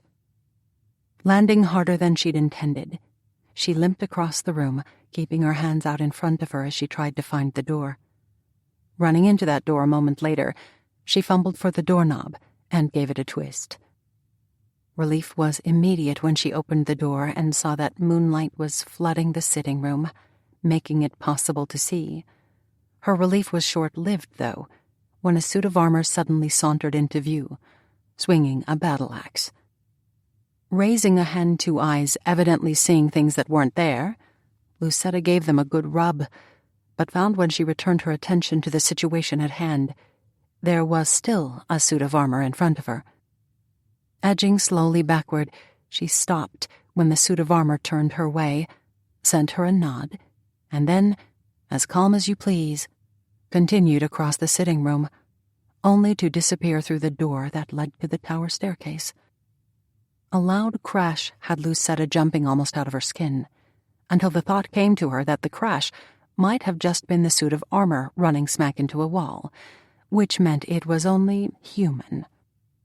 Determined to get to the bottom of the matter, Lucetta pushed her fear aside and darted forward, her darting coming to a quick end when the door she was aiming for slammed shut before she reached it. The clear click of the lock turning in place had temper stealing over her. Jiggling the knob to make certain it wouldn't turn, she spun around and headed to her bedchamber, turning on a gas lamp and then blowing out a breath of annoyance when she discovered the key to the room was missing from the hook right beside her bed. Pushing aside the case of the willies over the idea that someone must have been remarkably close to her while she slumbered, Lucetta squared her shoulders and marched into the bathing chamber. Setting her attention on a small box of hairpins, she plucked one of them out and strode back to the locked door. Making short shrift of the lock, thanks to the lock-picking tutorage she'd received from her good friend Millie Longfellow, she tugged the door open, cocking an ear in the hopes of hearing sounds of retreating armor. To her frustration, not a single clink could be heard. Unwilling to allow the suit of armor to go on its merry way, Lucetta fetched a wrapper, slipped her feet into comfortable shoes, and left the tower, pleased to discover that the gas sconces lighting the steep staircase had been left burning. Reaching the ground level, she heard the hoot of an owl, and, surprised to find that the castle door had been left open, followed the hoot outside. A second later, she was feeling all sorts of foolish when that door slammed closed, leaving her standing outside in her wrapper. Squaring her shoulders, she marched her way over to the door, grabbed hold of the handle, and felt temper begin to boil through her veins, when she discovered she'd been locked out of the castle. "I'm not finding this amusing," she called through the heavy wood, unsurprised when she received not a single peep in response. Tugging the wrapper up around her neck and ignoring the chill breeze that had taken to swirling around her, Lucetta turned and headed down the few steps leading to the lawn, using the moonlight to guide her way as she walked to the front of the castle, hoping there was a bell pull she could use to summon some assistance. Rounding the corner of the castle, she stopped in her tracks as the distinctive clip-clop of a horse sounded in the distance. Lifting her wrapper so she wouldn't trip, she dashed after the sound, resisting the urge to call to the rider just in case it wasn't someone she knew. She found herself stopping yet again, though, when the moon hit the rider exactly as he turned to look back at the castle, and she found herself staring at none other than Bram. What he was doing out and about at this time of night, she couldn't even hazard a guess. She'd not lain eyes on the gentleman since they'd parted ways that afternoon, when Bram had assured her he was off to question his staff about the mysterious necklace and sword. From what she'd been able to gather through Stanley, who'd been sent up to the tower room to inform Lucetta that the ladies who'd come for tea had departed for the day, Bram had gotten distracted from questioning his staff because some mysterious matter of business had arisen. That matter of business had also been the explanation given to excuse his absence from the dinner table, as well as his absence from the conversations that had taken place after dinner in the drawing room. Although Iris hadn't spoken a single word about his absence throughout the lovely dinner Mrs. Buttermore, the cook, had provided, it had been clear she'd been less than pleased. But when they'd repaired to the drawing room, Iris had become quite vocal regarding her disappointment with her son. She'd taken a seat right beside Abigail and had launched into a conversation with her mother regarding how she was obviously not very good with the whole mothering business, given the curious nature of her middle child, Bram, and the contrary nature of her only daughter, Ruby, at which point Iris had turned away from Abigail and sent a pointed look Ruby's way. Ruby, bless her heart, had strolled over to the piano and declared that what the evening needed to liven it up and drown out opinionated mothers was music. Sitting at the piano, she'd cracked her knuckles right before she'd begun pounding out tune after tune, seemingly oblivious to the fact she wasn't in the least proficient at the keys. While Lucetta had moved her chair closer to Abigail and Iris to distract herself from the horror coming out of the piano, Mr. Skuckman, surprisingly enough, had pulled his chair closer to the piano and had taken to watching Ruby play, an expression of great appreciation on his face, even when Ruby missed her fair share of notes. While Lucetta had found Mr. Skuckman's behavior unusual indeed, she hadn't dwelled on it long. Instead, she'd taken to watching Iris and Abigail, both ladies seemingly content to spend their evening sitting beside each other, on the same settee, sharing ideas pertaining to family matters, their voices rising louder and louder as Ruby continued banging on the keys with more and more enthusiasm. What had become evident to Lucetta the longer she'd watched Abigail was that even if their trip to Ravenwood did not produce a solution to the Silas Ruff situation, it had allowed Abigail an opportunity to repair some of the hurts she'd caused in the past, and repair, or at least start to repair, the relationship with her daughter. Because of that, as she stood shivering in her wrapper in the middle of the night, Lucetta couldn't regret the trip. Even if she did regret lowering her defenses ever so slightly, which had allowed Bram to worm his way, and his obviously criminal ways at that, into a little piece of her heart. She was rarely taken in by any gentleman, but Bram had almost convinced her, in a relatively short period of time, that he was kind, generous, and compassionate, all the while hiding what could only be explained as a Machiavellian nature. Suddenly realizing that Bram and his horse were now nowhere in sight, Lucetta shook away those unhelpful thoughts, squared her shoulders, and headed down the drive.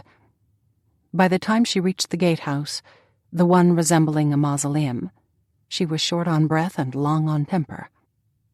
"Miss Plum!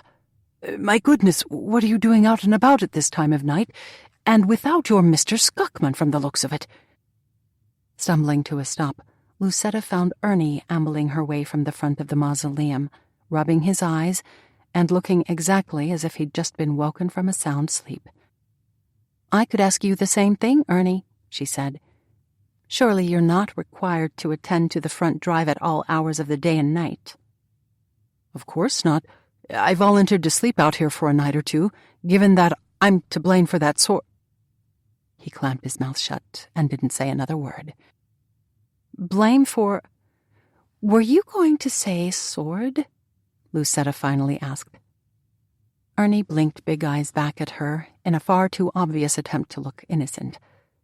"I was going to say," he continued, "that there are shenanigans going on here at Ravenwood, and Mr. Haverstein, well, he's powerfully worried about them." Ernie puffed up his chest. "He trusts me, though, Miss Plum. which is why I've been given the task of making certain there aren't any suspicious comings and goings at odd hours of the night, and—" He reached up and scratched his head. "Begging your pardon, but you being out at this hour is suspicious." "I got lured and then locked out of the castle after being scared half to death by a walking suit of armor." Ernie stuck his hand into his jacket pocket, pulling out a small pad of paper, which he immediately opened before he pulled out a pen and sent her a nod. "That sounds like a case of shenanigans, to be sure, Miss Plum. Now, tell me, what did the suit of armor look like?" "It looked like a suit of armor, of course." "Was there anything of a distinguishing nature about it?" "It was walking across the room." Ernie scribbled something into the notebook. "Suspicious indeed. And not something one expects to see when they're a guest at Ravenwood." It was certainly an unexpected sight, and while I'd love to provide you with additional details, I really need to speak with Mr. Haverstein. Did you happen to notice him passing by a few moments ago?" "Of course." "And you're not concerned about Mr. Haverstein's suspicious comings and goings?" "Heavens, no. There's nothing suspicious about Mr. Haverstein riding Storm. That's his horse. Out and about at this hour. They do it almost every night." Lucetta blinked. "What else do they do almost every night?" "I'm not at liberty to say, especially since I've never accompanied him on his nightly rides." "Do you happen to know where he might be heading this evening?" she pressed. "He's probably heading off toward town, but I'm not completely certain about that." Unwilling to admit defeat just yet, Lucetta glanced down the empty road. "How far is town from here?" "Not far, but you can't go walking off by yourself, Miss Plum. Mr. Haverstein wouldn't like that at all, and—" He shuddered. "I hate to think what your Mr. Skuckman would do if he learned I'd let you waltz away on your own." Looking around, Lucetta smiled. "Is that your horse and pony cart over there?" "Sweet Pea isn't a horse, Miss Plum. She's a mule." Lucetta considered Sweet Pea for a moment. "May I borrow her?" Well, I really think it might be for the best if you want to return to the castle and wait for Mr. Haverstein there." "But then I'd miss this prime opportunity of finding out what he's really up to." Ernie frowned. "That almost sounds as if you think he's up to something questionable." "Isn't he?" "Of course not.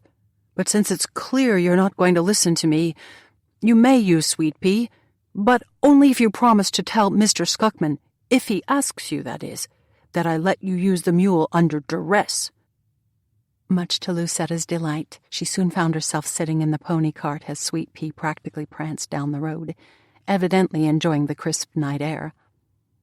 Lucetta, on the other hand, was beginning to wish she'd had the foresight to grab a jacket, because to her, with the wind swirling past her as Sweet Pea continued her prancing at a remarkably fast clip, it was becoming downright chilly. Rounding a bend in the road a good 15 minutes later, Lucetta was considering giving up her quest due to the fact she'd taken to shivering when Bram and Storm came into view.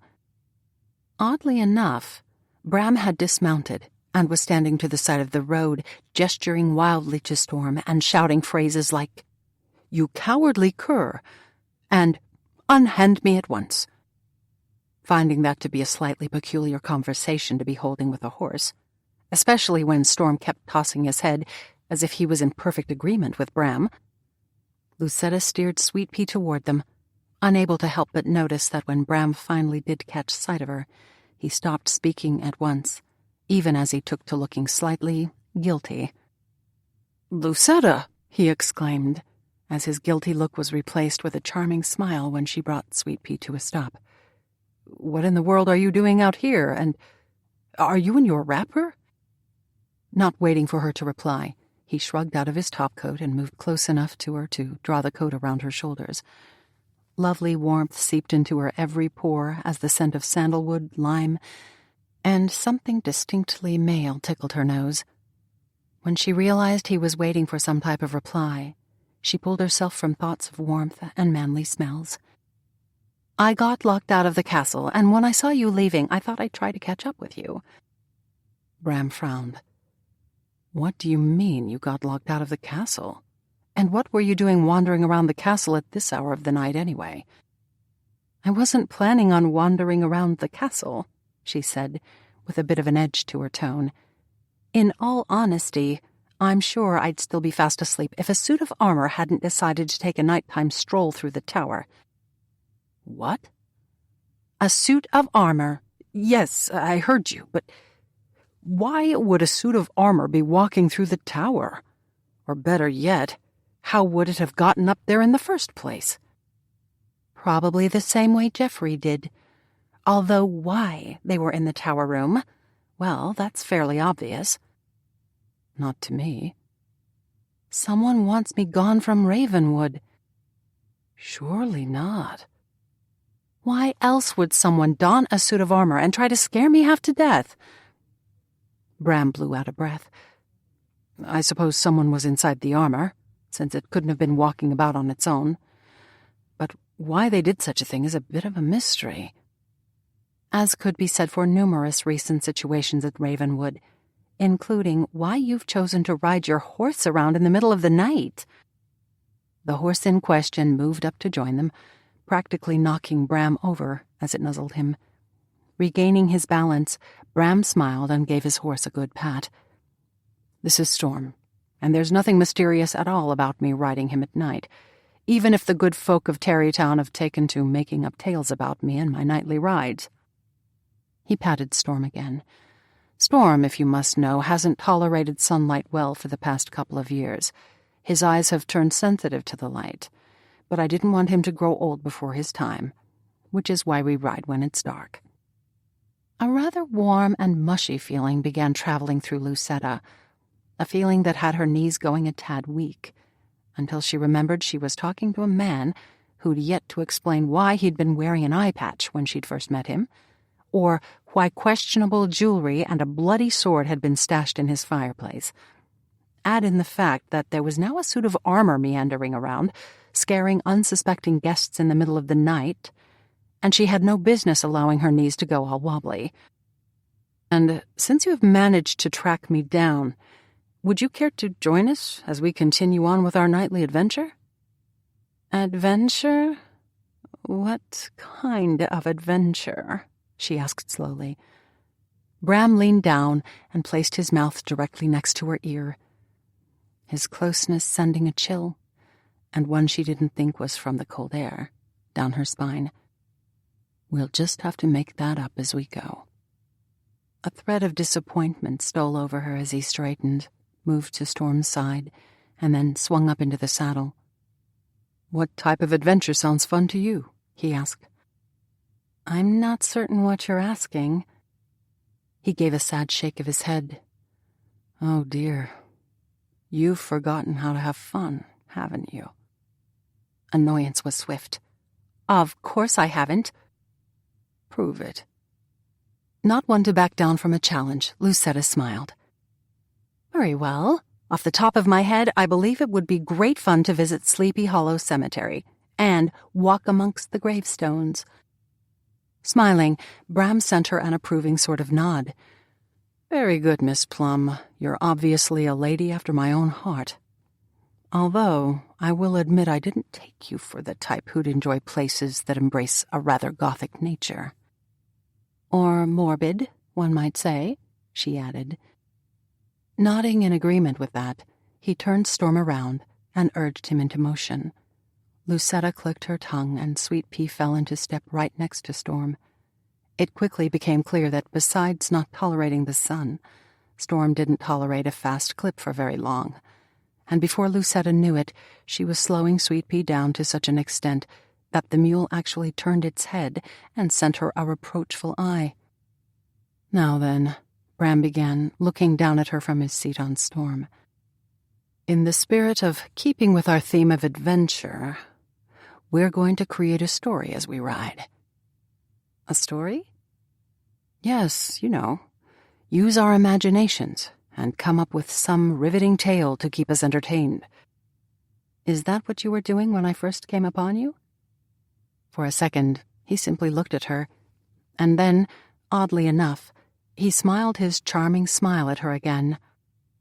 It was indeed, and, since I have already begun a story, we'll use what I've come up with thus far and continue on with it.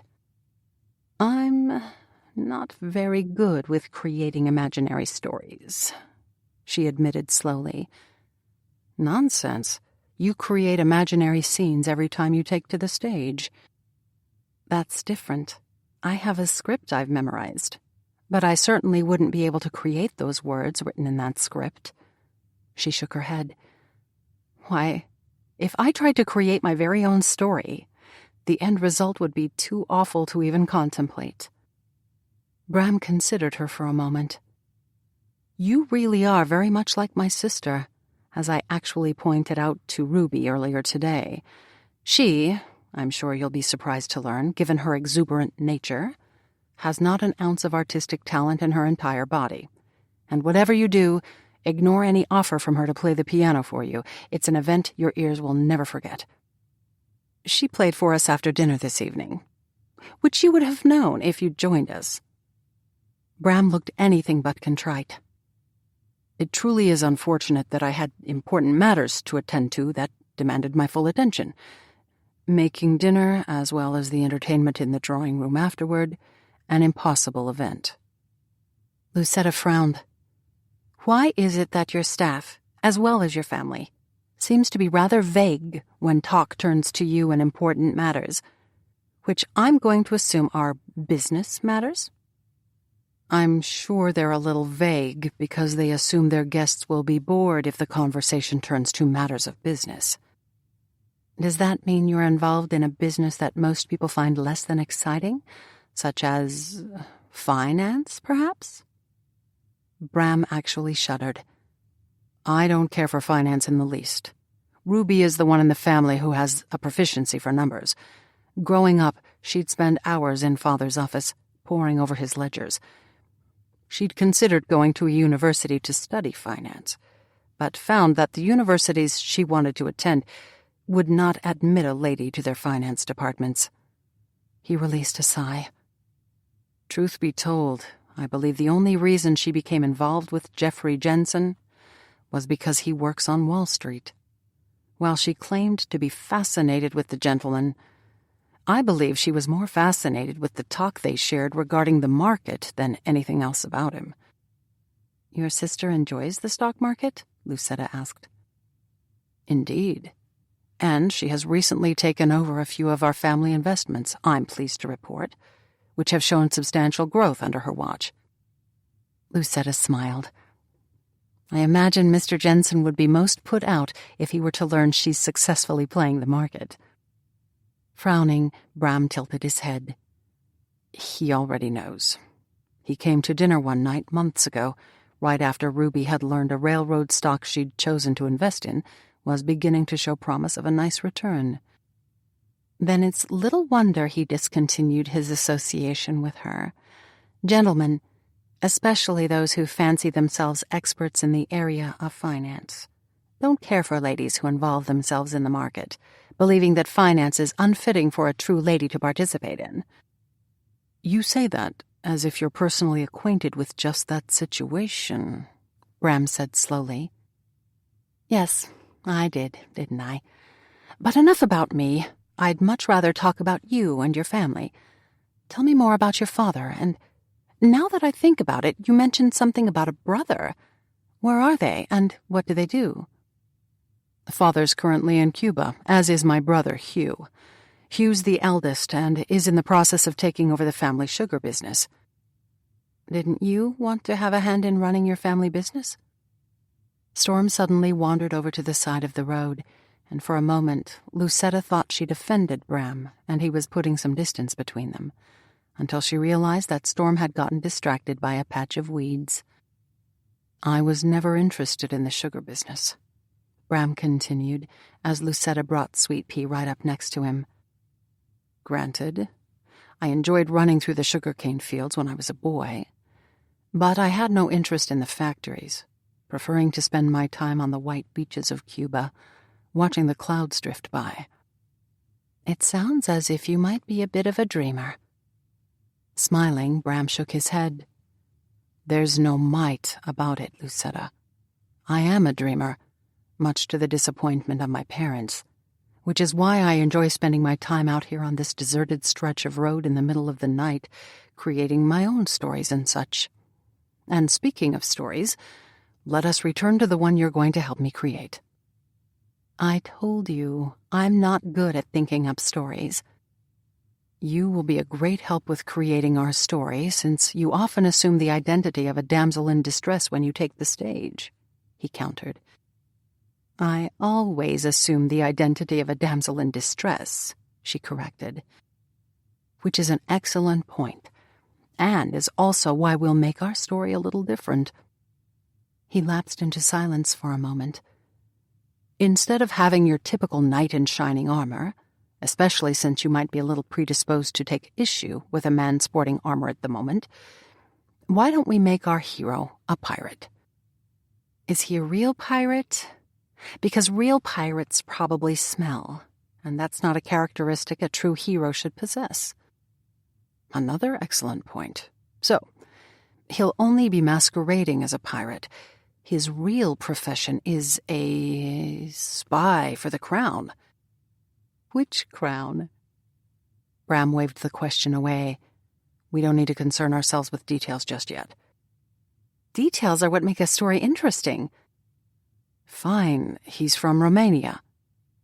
"That seems a bit far-fetched. What would a pirate be doing in Romania?" Bram ignored her question, even as he seemed to begin grinding his teeth. "Working as a spy, he soon finds himself captured by members of Ravenwood's staff," Lucetta finished for him. Yet another suggestion Bram ignored. "Captured by dastardly criminals, and they take him to a dungeon where they proceed to threaten him." "Threaten him? They need to hang him from the ceiling, from his feet." Bram's brows drew together. "Who are you?" Clearing her throat, Lucetta gave an airy wave of her hand. "Continue, if you please."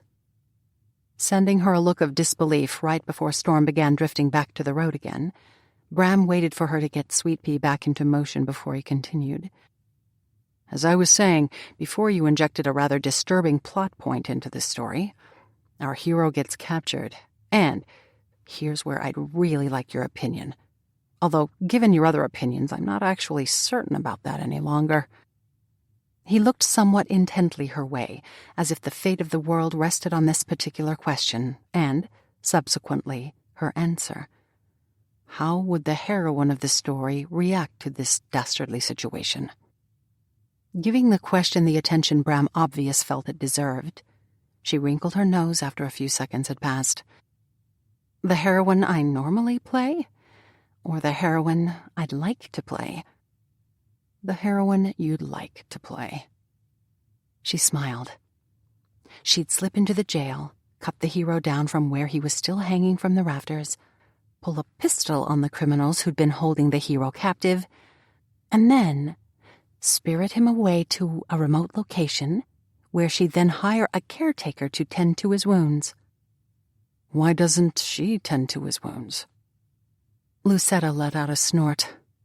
"Please, practically every romantic story written these days has the heroine tending to a hero's wounds, or fever, or whatever else could possibly be laying him low, and she's usually weeping.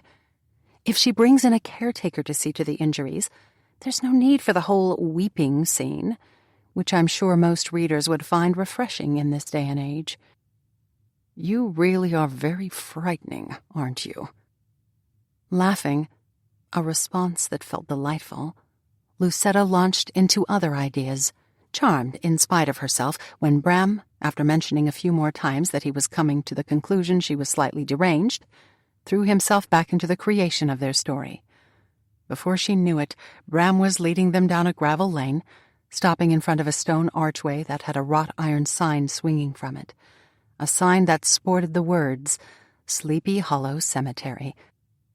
Slipping off Storm, Bram looped the reins around a nearby tree, then moved to Lucetta and helped her out of the pony cart. Storm isn't keen on cemeteries, he said, taking Lucetta's arm. They make him jittery, so it's best if we leave him here, as well as Sweet Pea. They can keep each other company.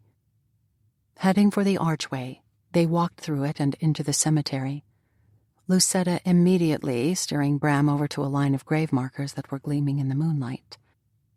Time slipped away as they studied one marker after another, each of them pointing out interesting tidbits that they found engraved on different stones. You might find this one interesting, Bram suddenly reached out and pulled her close when the sound of wheels crunching over gravel disturbed the peace surrounding them. Before they had a chance to dart behind a grave marker, a carriage, one that looked all too familiar, rumbled into sight. As Abigail's carriage skidded to a stop, Mr. Skuckman jumped to the ground and advanced their way, stopping right in front of her. He sent her a shake of his head before he looked to Bram and let out a grunt.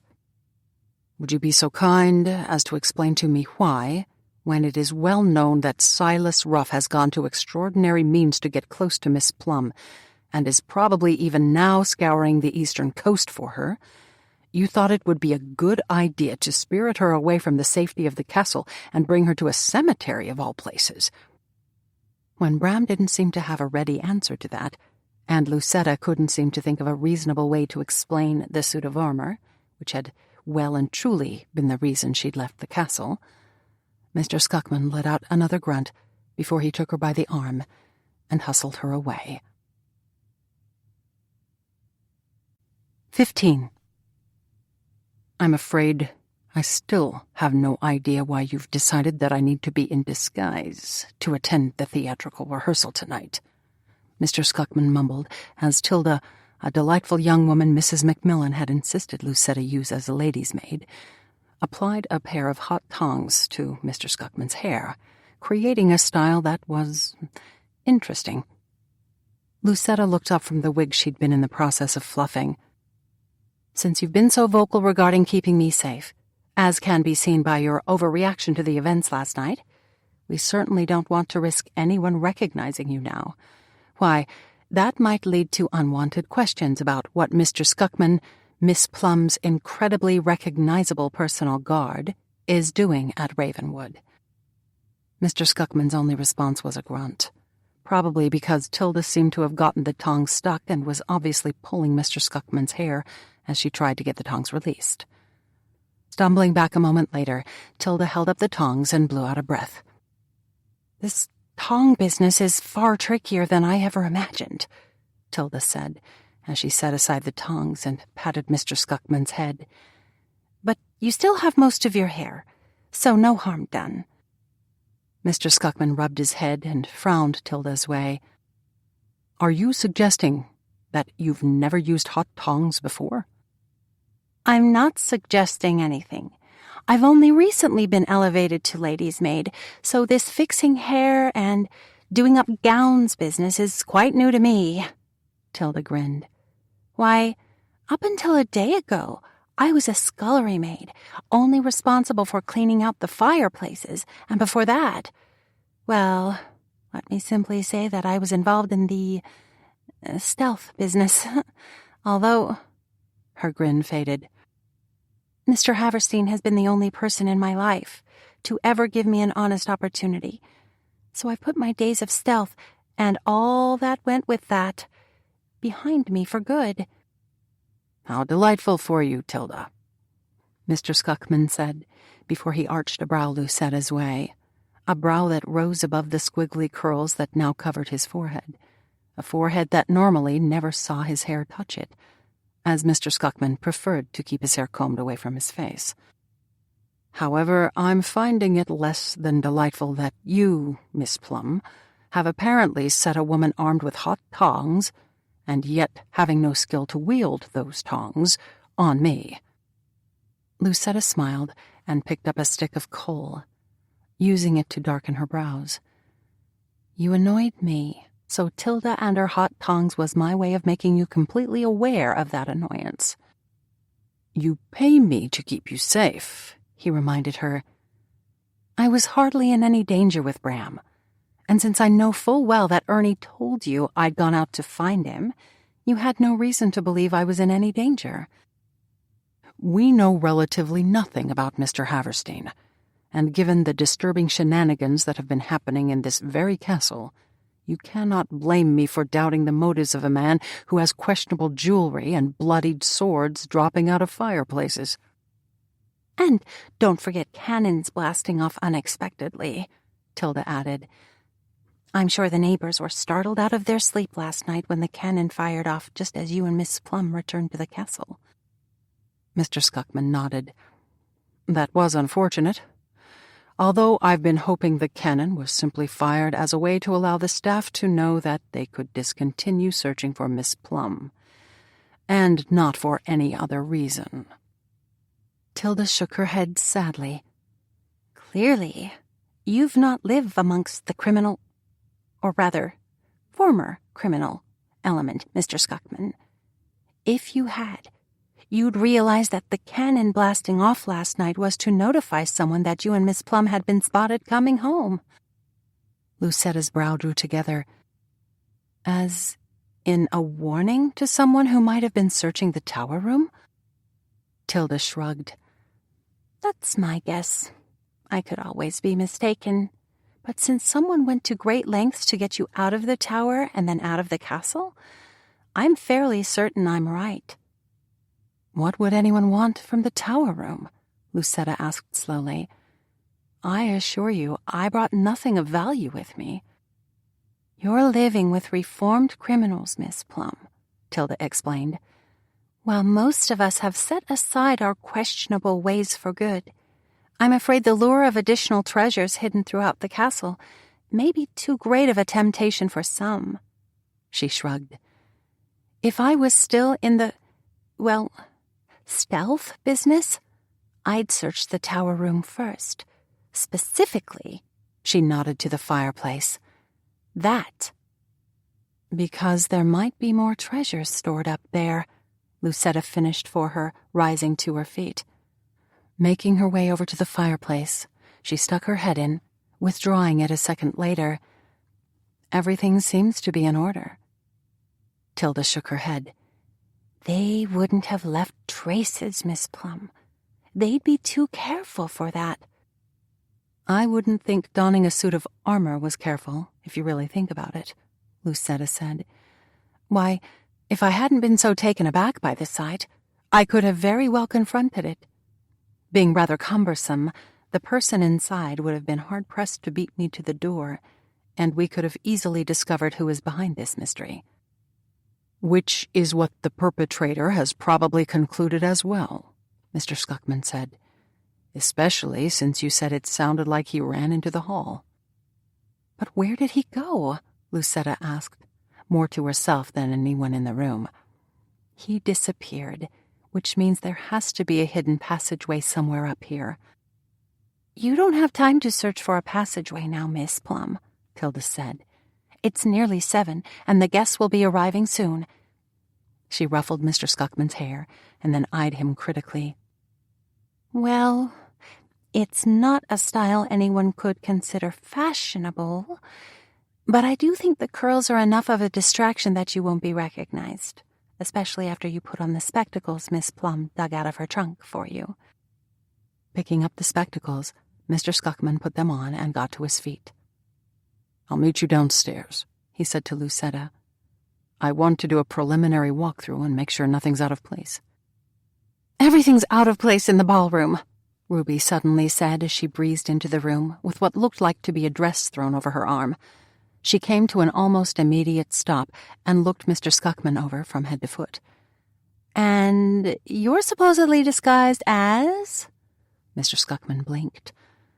I'm supposed to be a man about town, one who owns his own steamboat and stopped by to visit his very good friend, Mr. Haverstein.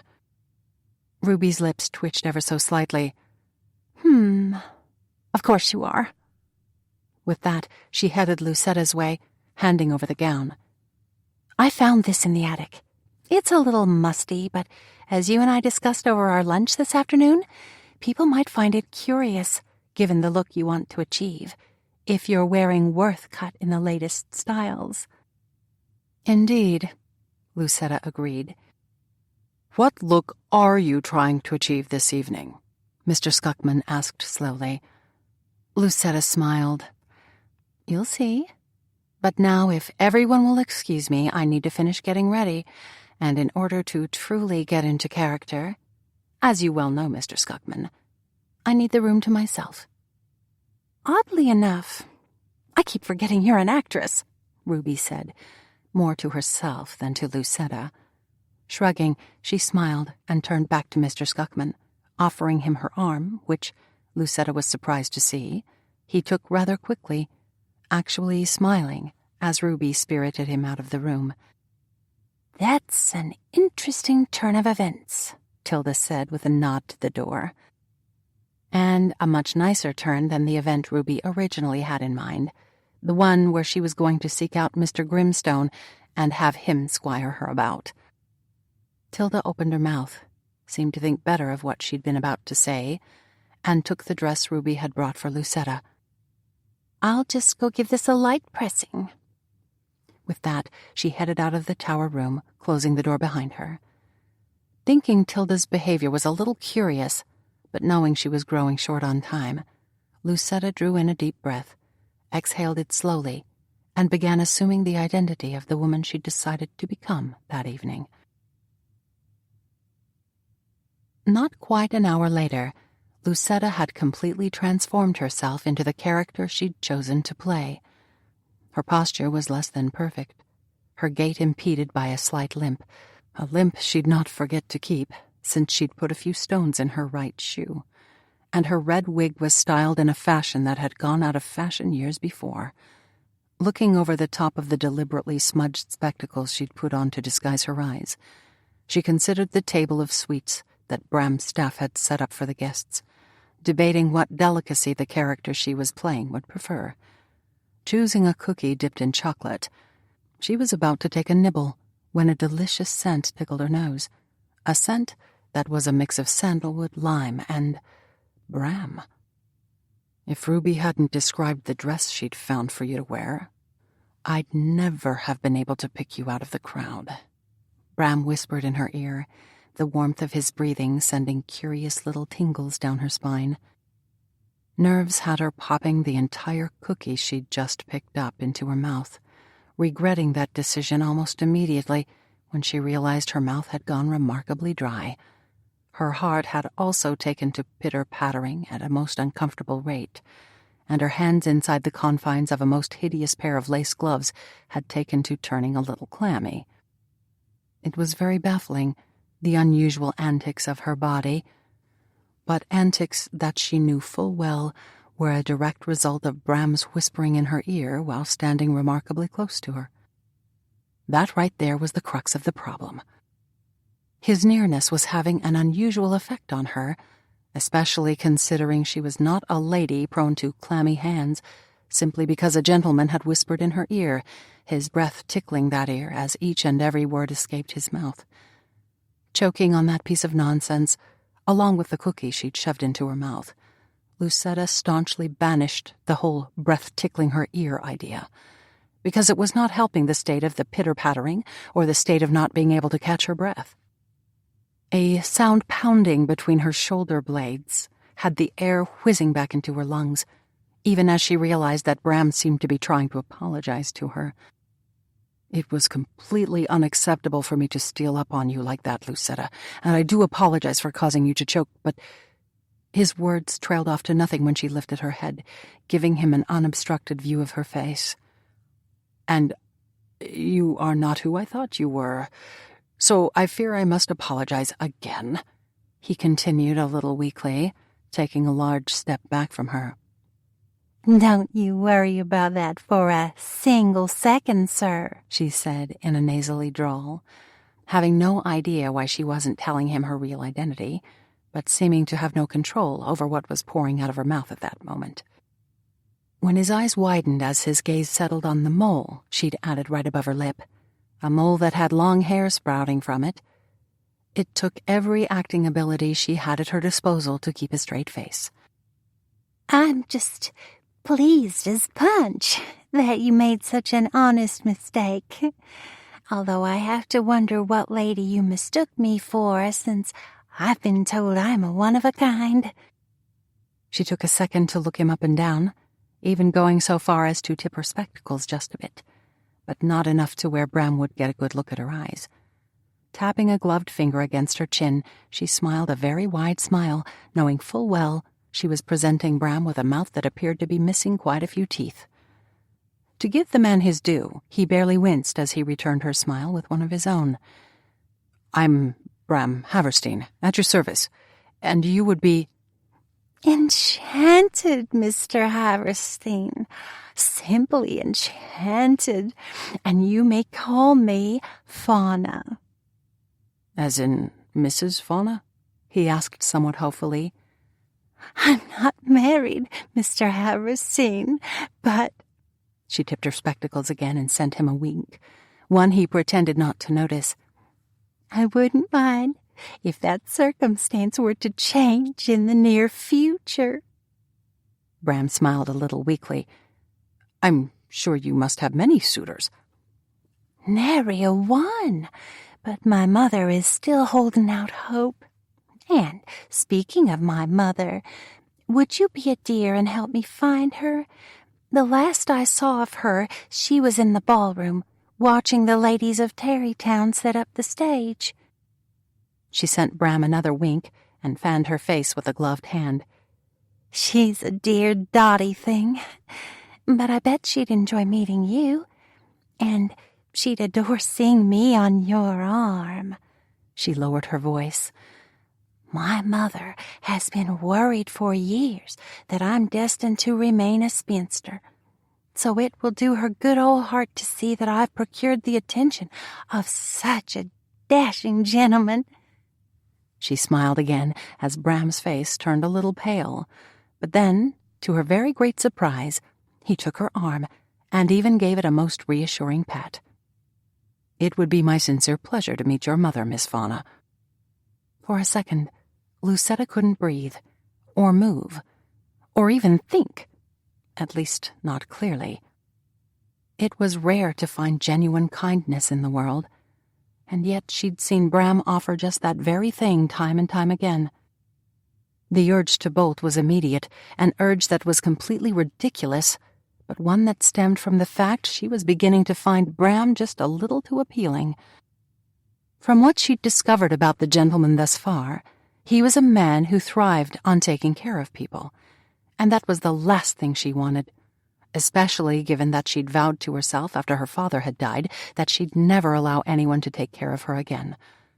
Her father, while he'd been alive, had taken excellent care of Lucetta and her mother, making certain they had all the creature comforts in life, while giving Lucetta all the love and attention she craved. She'd loved him more than anyone else in the world, but then he'd left her. Not only had he left her, but he'd made her promise to take care of everything, including her mother, and, because Lucetta had loved her father so very, very much, she'd made him that promise, and her life had been forever altered because of it. "Miss Fauna, are you feeling unwell?" Shoving aside the dark thoughts that had no business popping out of the deep recesses of her mind when she was smack in the midst of a social event, Lucetta cleared her throat. "I'm fine," she said as she dropped her nasal tone, "even if you've put a damper on what should have been the most amusing bit of frivolity by going and turning all noble on me." Bram stopped patting her arm. "Lucetta? One and the same." Bram leaned closer to her, peering intently into her face before he grinned. "That was a brilliant performance, some of your best work to date, and as we both know," his grin widened, "I've seen a good deal of your work." Her pulse immediately took to rushing through her veins, that circumstance due to the idea he was comfortable with addressing his past infatuation with her, and wasn't opposed to poking a bit of fun at himself in the process. It was quickly becoming clear that, after their amusing antics of the night before, and now seeing the ease in which Bram dealt with a subject that had to still be a little painful to him, He was a gentleman in possession of a wonderful sense of humor. There was something very appealing about that side of him, something that tugged at her heart and had those curious little tingles running down her spine again. Realizing she'd lapsed into silence for quite some time, and that silence was earning a close look from Bram in the process, she shoved the spectacles back into place and lifted her chin. "I'm delighted you're enjoying my performance this evening, and, to go along with that performance, since Ruby's putting it about that I'm a distant cousin of yours, allow me to properly introduce myself. I'm Fauna Fremont. I've never married. I have an overabundance of cats that live with me, and," she grinned, "this is the most interesting tidbit of all about me. I am currently enthralled with the study of plants that consume insects." Bram frowned. "Do you know anything about plants that consume insects?" "Only what I read in the book Ruby thrust into my hands a short time ago." "Why would Ruby make up such a peculiar tidbit about you?" "Apparently, Mr. Skuckman enjoys the study of plants, as well as poems by Lord Byron, and he suggested the book about plants for Ruby to read. She then evidently came to the conclusion that I'd be seen as more eccentric if I had the ability to wax on and on about carnivorous plants." "But you haven't had time to study that book yet," Bram pointed out, "so you won't be able to wax on and on about them." Unwilling to admit that she'd already read the book, and in a relatively short period of time, Lucetta summoned up a smile, that smile turning into a laugh when Bram shuddered ever so slightly at the sight of her missing teeth. "Shall we go look over the other delicacies your mother had your staff prepare?" she asked, when Bram didn't seem capable of looking away from her face. "I'm afraid I might be put off food for a while," he admitted slowly before he extended her his arm. "But I wouldn't be opposed to squiring you around to peruse the delicacies, as long as I don't have to watch you eat them." A sliver of delight rolled over her when Bram linked his arm with hers and walked with her through the receiving room. She knew she looked a complete and utter fright, and yet he still wanted to spend time in her company. That idea left her feeling far too warm and tingly, especially since there was still so much mystery surrounding Bram. Mystery that included diamond necklaces, bloody swords, and armor that went bump in the night, not to— "Why would Mr. Skuckman suggest a book to my sister?" Bram suddenly asked, pulling Lucetta straight from her musings. "Oh, was all she could think to respond. "He doesn't have romantic intentions toward her, does he? Or she for him?" he asked, bringing them to a stop directly in front of a rather disturbing tapestry. It appeared to portray some epic battle scene. The blood spilled from that battle a brilliant shade of red. Pulling her attention away from the violent scene spread out above her, she caught Bram's eye.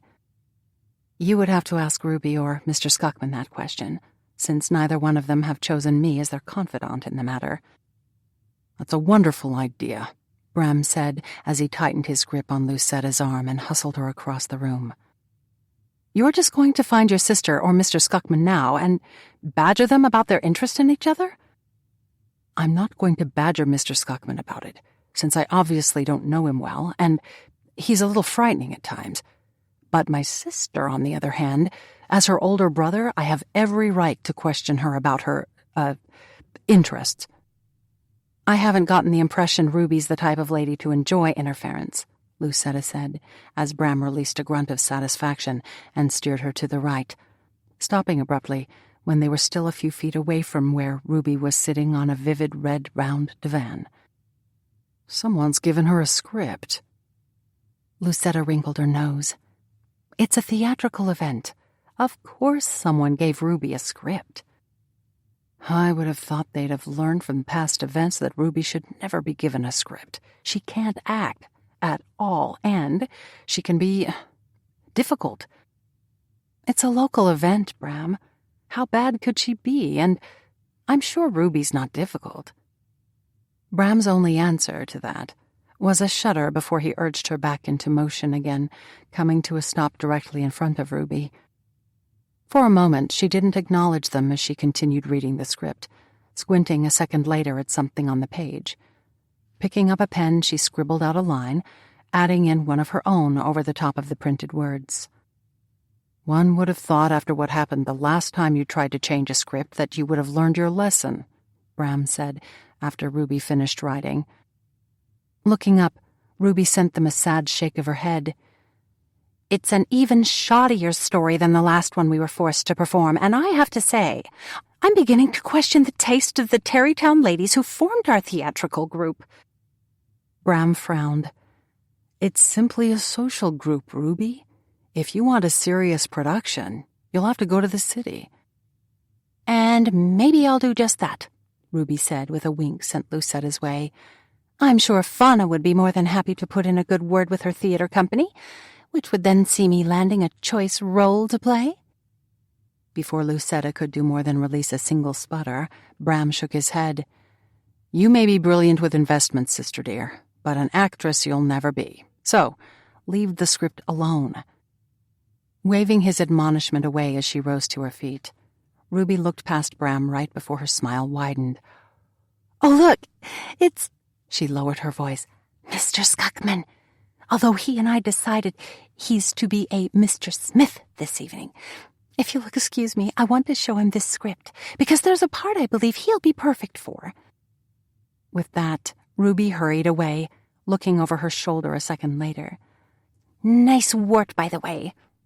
Laughing, she turned her head and continued forward, taking hold of the arm Mr. Skuckman offered her. With heads bent closely together, they walked into the crowd gathering in front of the ballroom and disappeared.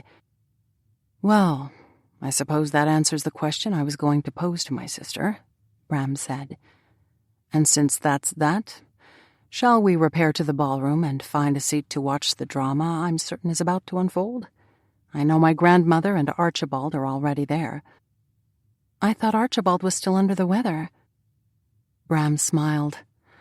"He claims to be fit as a fiddle, although I've been told that Mr. Kenton's rheumatism is now acting up, which is why grandmother has ordered him to stay in bed, read books, and not give her any trouble about following her orders." Lucetta smiled. "They're very sweet together, your grandmother and her butler." "I'm surprised they haven't killed one another over the years. And honestly, you're going to have to stop smiling because those teeth—" Pressing her lips together, she took the arm he extended and walked with him toward the ballroom, stopping when a well-dressed young lady reading a script suddenly wandered right in front of them, lifting her head as she mouthed one of the lines, her eyes widening when she caught sight of Bram. Lowering the script, she immediately turned a bright smile Bram's way. "Mr. Haverstein, everyone was so hoping you'd come to rehearsals this evening. Dare I believe that you've decided to actually try out for a part?" "I think I'll leave all the parts for my guests, Miss Cooper, but I do thank you for thinking about me." He pulled Lucetta forward. "Have you met Miss Fauna yet?" "Fremont," Lucetta corrected. "Exactly, Miss Flora Fremont." "It's Fauna," Lucetta whispered, even though she knew Miss Cooper wasn't paying a bit of attention, given that the lady was gawking at the wart on Lucetta's face. "It's a pleasure to meet you, Miss Cooper," Lucetta finally said, when Miss Cooper actually leaned forward with a finger raised, as if she was about to touch the wart on Lucetta's face. Pausing with her finger only inches away from Lucetta's wart, Miss Cooper scrunched her brows together. "It's a pleasure to meet you as well, Miss, Fremont," Bram supplied. "She's Miss Fauna Fremont, a dear friend of the family." "I'm your distant cousin," Lucetta said, smiling back at Miss Cooper, who blinked and immediately took to looking a little queasy. "Perhaps the two of you should go find a seat before they're all taken," Miss Cooper said, as she edged ever so slowly away from Lucetta. "Thank you, dear," Lucetta said. Ushering her quickly into the ballroom, Bram laughed. "You're a very odd woman, Miss Fauna Fremont," he said, before he walked her across what was normally the ballroom floor, but was now lined with a few rows of chairs. Bringing her to a stop in front of two chairs that had been placed out of the way by a stained glass window, He saw her seated, then sat down beside her. To pass the time, Bram took to telling her about different Tarrytown residents who'd shown up for rehearsals. All of those residents bent over their scripts and looking quite serious about the business at hand. When Lucetta remarked on the seriousness, Bram smiled. Local events are not to be discounted as frivolous endeavors, Lucetta. The ladies who are in charge of our theatrical shows take these events very seriously, and there have been many a hurt feeling when people have been turned down from a role they particularly wanted. Lucetta blinked. They really do turn you down? Bram blinked right back at her. You're not truly considering trying out for a part, are you? Of course I am. I've never been one to sit in the audience. What if you don't get chosen? She rose to her feet and smiled back at him, causing him to wince again. That sounds like a challenge. So, be prepared to be amazed by the incredible acting abilities of Fauna Fremont, your cousin. Bram glanced around and then frowned. Everyone else trying out seems to have a script. Please, I've already read the script, and I've chosen the bit part of Mrs. Nesbit. She has 2 lines, although it's an interesting part since she's been written as an annoying neighbor who drops in to borrow tea every day. Lifting her chin, Lucetta was about to recite her lines to prove her point, but was interrupted when someone clapped their hands, drawing everyone's attention. If we could have everyone who'd like to read for a part come up to the stage, we'll get our readings and then subsequent rehearsal underway, a voice called from where a stage had been erected at the far end of the ballroom. Well, this is it, Lucetta said. Time to see what Fauna can do. With that, Lucetta drew in a deep breath, adjusted her posture so that she was slouching exactly how she imagined Mrs. Nesbit, the character she wanted to play, would slouch, and then limped away, smiling ever so slightly when she heard Bram release what sounded exactly like an appreciative laugh behind her. 16. I never thought I'd say this, but I do believe I've suddenly acquired the most unusual desire to tread the boards. Rising to his feet when he realized Abigail had joined him, Bram saw her settled into the very chair he'd just vacated before he grinned. If you'd really like to give it a go, Grandmother, I do have a small bit of influence with the ladies who are organizing this event. Although, his grin widened, I might have to offer one of them the full benefit of my name to get you a lead part. He winked.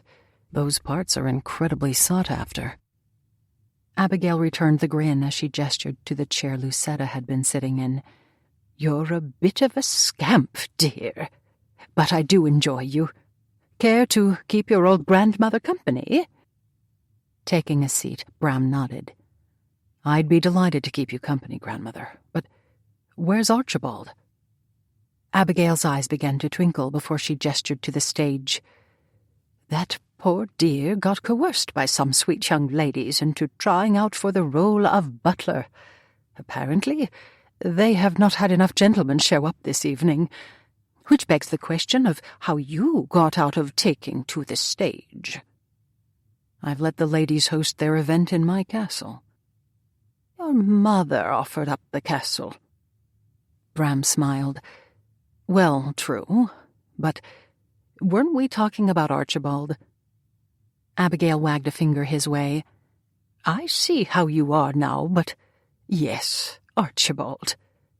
She looked at the stage, and Bram wasn't certain, but he thought he heard her release just a bit of a sigh, and one of those romantic sighs at that.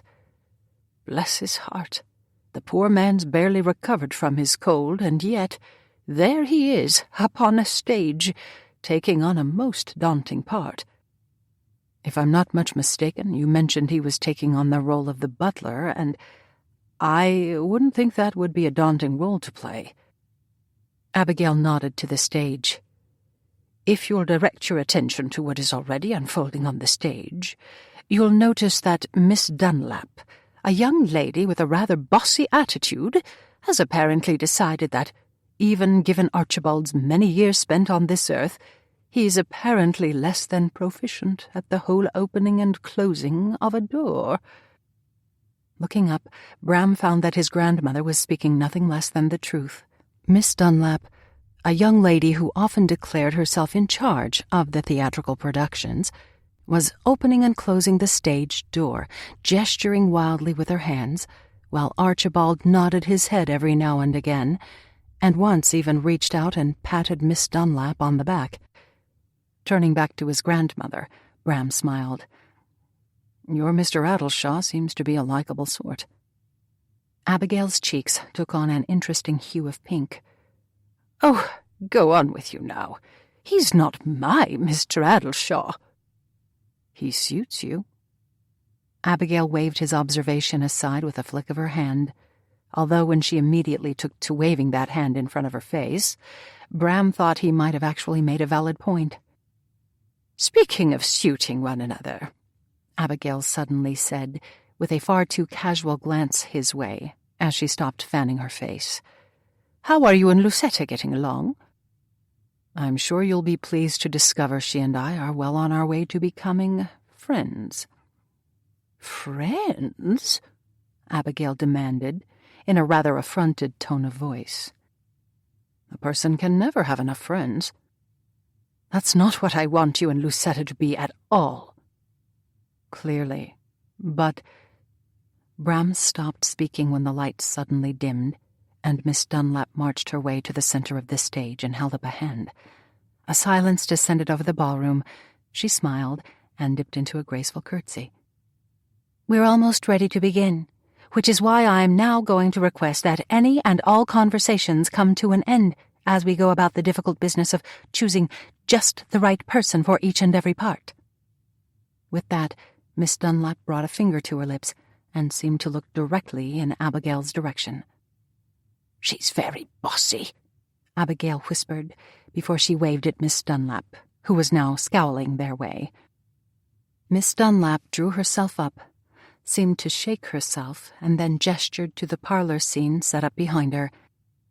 "To set the stage, our play, An Evening in a Fifth Avenue Parlor, opens up in present day, with a hint of winter in the air."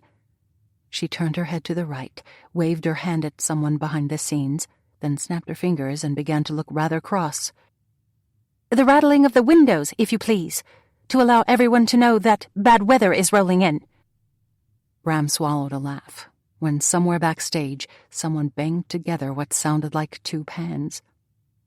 "At-home performances were all the rage when I was young," Abigail whispered in a voice that still carried. "We enjoyed them tremendously, although I suppose that was due to the fact there wasn't much available to entertain a person back then." "If everyone would please remember that there is to be no speaking," Miss Dunlap shouted, as she looked Abigail's way again.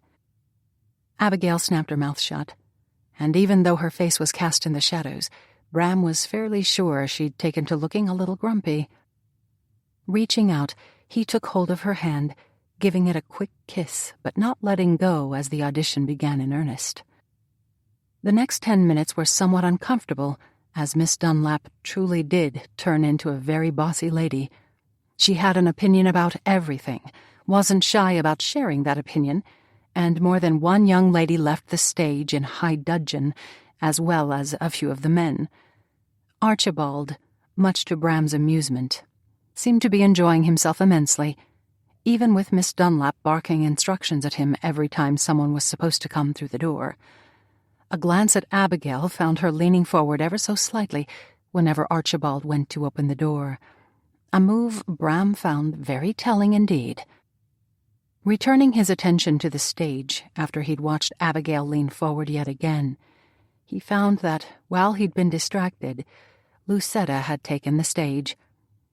That she was not looking her best, there could be no debate. Her wig was a dull shade of red and possessed a bit of frizz, the frizz seemingly becoming more pronounced as the evening wore on. Fluffing up the frizz with a gloved hand, Lucetta moved to the spot Miss Dunlap was pointing to, lifted her chin, and opened her mouth. "I do beg your pardon, Miss Sonnenberg. but I've run short on tea. May I borrow some?" A mere second after Lucetta had spoken her lines, Miss Dunlap was standing directly in front of her. "Miss Frismont," Miss Dunlap snapped, "where, pray tell, is your script?" Lucetta's chin lifted a notch. "It's Miss Fremont, and I left my script on a table somewhere." Miss Dunlap's chin lifted a notch as well. "This, my dear Miss Fuddlemore, is an audition, and as such, proper actresses keep their scripts about their person at all times." Bram held his breath as Lucetta stepped toward Miss Dunlap, but to his surprise, she simply smiled at the woman. The distance that separated him from the stage made it next to impossible to see her face clearly, but given that Miss Dunlap took a good 3 steps back from Lucetta, he got the distinct impression Lucetta was putting her toothless disguise to good effect. "Forgive me, Miss Doolittle. I certainly didn't mean to slow the process by not having my script ready. If you could give me my lines, as I've heard they do with actresses who've forgotten their lines on a New York stage, I'll try it again." "It's Miss Dunlap, and—" "You said the line just as it's written in the script, Miss Fremont?" someone called from somewhere behind Bram. Someone who sounded remarkably like Tilda. Turning, Bram found most of his staff gathered in the back of the ballroom, nodding in unison, which meant they'd evidently decided to claim Lucetta as one of their own. That was not an honor they granted lightly, but before he could contemplate the action further, Abigail sat forward. "Is that Ruby?" she asked. Sitting forward as well, Bram winced when he realized that his sister had joined everyone on stage, and she now seemed to be in the midst of arguing with Miss Dunlap, gesturing to Lucetta every other second as she argued. Miss Dunlap, apparently taking issue with Ruby's interference and obvious defense of Lucetta, immediately took to shaking her finger Ruby's way. Before Bram could get to his feet to intervene, he saw Mr. Skuckman striding across the stage, his sheer size having the immediate effect of Miss Dunlap's finger shaking, stopping mid-shake, as the entire ballroom fell silent. Coming to a stop directly by Ruby's side, Mr. Skuckman folded his arms over his impressive chest and did what he did best, look intimidating, somehow being able to still accomplish the look while sporting a head filled with curls. Although, from what Bram could tell from the distance that separated them, some of the curls were beginning to come undone, giving Mr. Skuckman a rather deranged appearance, or one that suggested he'd been caught in a nasty windstorm, which wouldn't explain his appearance this evening, since there was relatively little wind. It was soon clear that Miss Dunlap was made of surprisingly stern stuff, because she did not back down for long. Stepping closer to Ruby, which Bram thought was a huge mistake on Miss Dunlap's part, she opened her mouth, but before she could speak, Lucetta stepped forward. "May I suggest that we just start again, from the part where I enter the room? I'll be sure to get my 2 lines right this time." "You got your lines right the first time, as you very well know," Ruby said. Lucetta tipped her spectacles down. "Do you want to be here all night?" she asked, before she nodded to Mr. Skuckman, who immediately held out his arm. And even though it seemed as if Ruby was less than thrilled to end the argument with Miss Dunlap, she did take the offered arm and allowed Mr. Skuckman to escort her from the stage. "From the start of that scene?" Lucetta asked, and without waiting for an answer, she breezed her way across the stage and disappeared through the door Archibald had managed to get open for her without any guidance from Miss Dunlap. Is it my imagination, or is Mr. Skuckman paying Ruby a bit too much attention? Looking up and to the right, Bram found his mother standing beside him, her eyes narrowed on the stage. Rising to his feet, he offered his mother his chair, and after she'd taken a seat, he knelt down next to her as Miss Dunlap called for the rehearsal to resume. "I haven't heard anything of a specific nature, but I've gotten the impression that Mr. Skuckman holds Ruby in high esteem, an esteem Ruby seems to return. I thought Ruby had set her sights on Mr. Grimstone." "Well, yes, I do think she had her sights on him at one point, but since she's never met that man before, Mr. Skuckman might actually be a better option for her. And here I was, finding myself hoping we'd get to have a writer in the family, even if it was only through marriage. Iris muttered before she blew out a breath, shook her head, and then turned to Abigail. "Tell me everything you know about Mr. Skuckman." Abigail smiled in obvious delight over her daughter seeking her counsel, and immediately launched into a whispered dissertation regarding what she knew about Mr. Skuckman, which, surprisingly enough, turned out to be quite a bit. With their heads bent together, Bram couldn't help but think that Iris and Abigail looked exactly as they should, mother and daughter engaged in a brisk debate regarding a potential suitor for one of their own. Not caring to interrupt the healing that the whispering and the exchanging of opinions was creating, Bram straightened. Sending his mother and grandmother a nod they neglected to notice, Bram walked across the ballroom, nodding to the people sitting about here and there who weren't trying out for a part, but had simply come to watch. Reaching the far end of the room, he moved into the shadows created by the stage. Leaning back against the wall, he smiled as Archibald opened the door again, revealing Lucetta.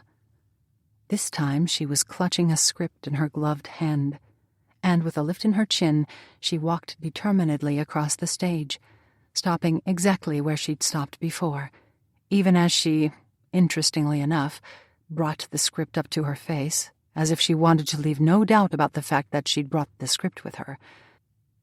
"I do beg your pardon, Miss Sonnenberg, but I've run short on tea. May I borrow some?"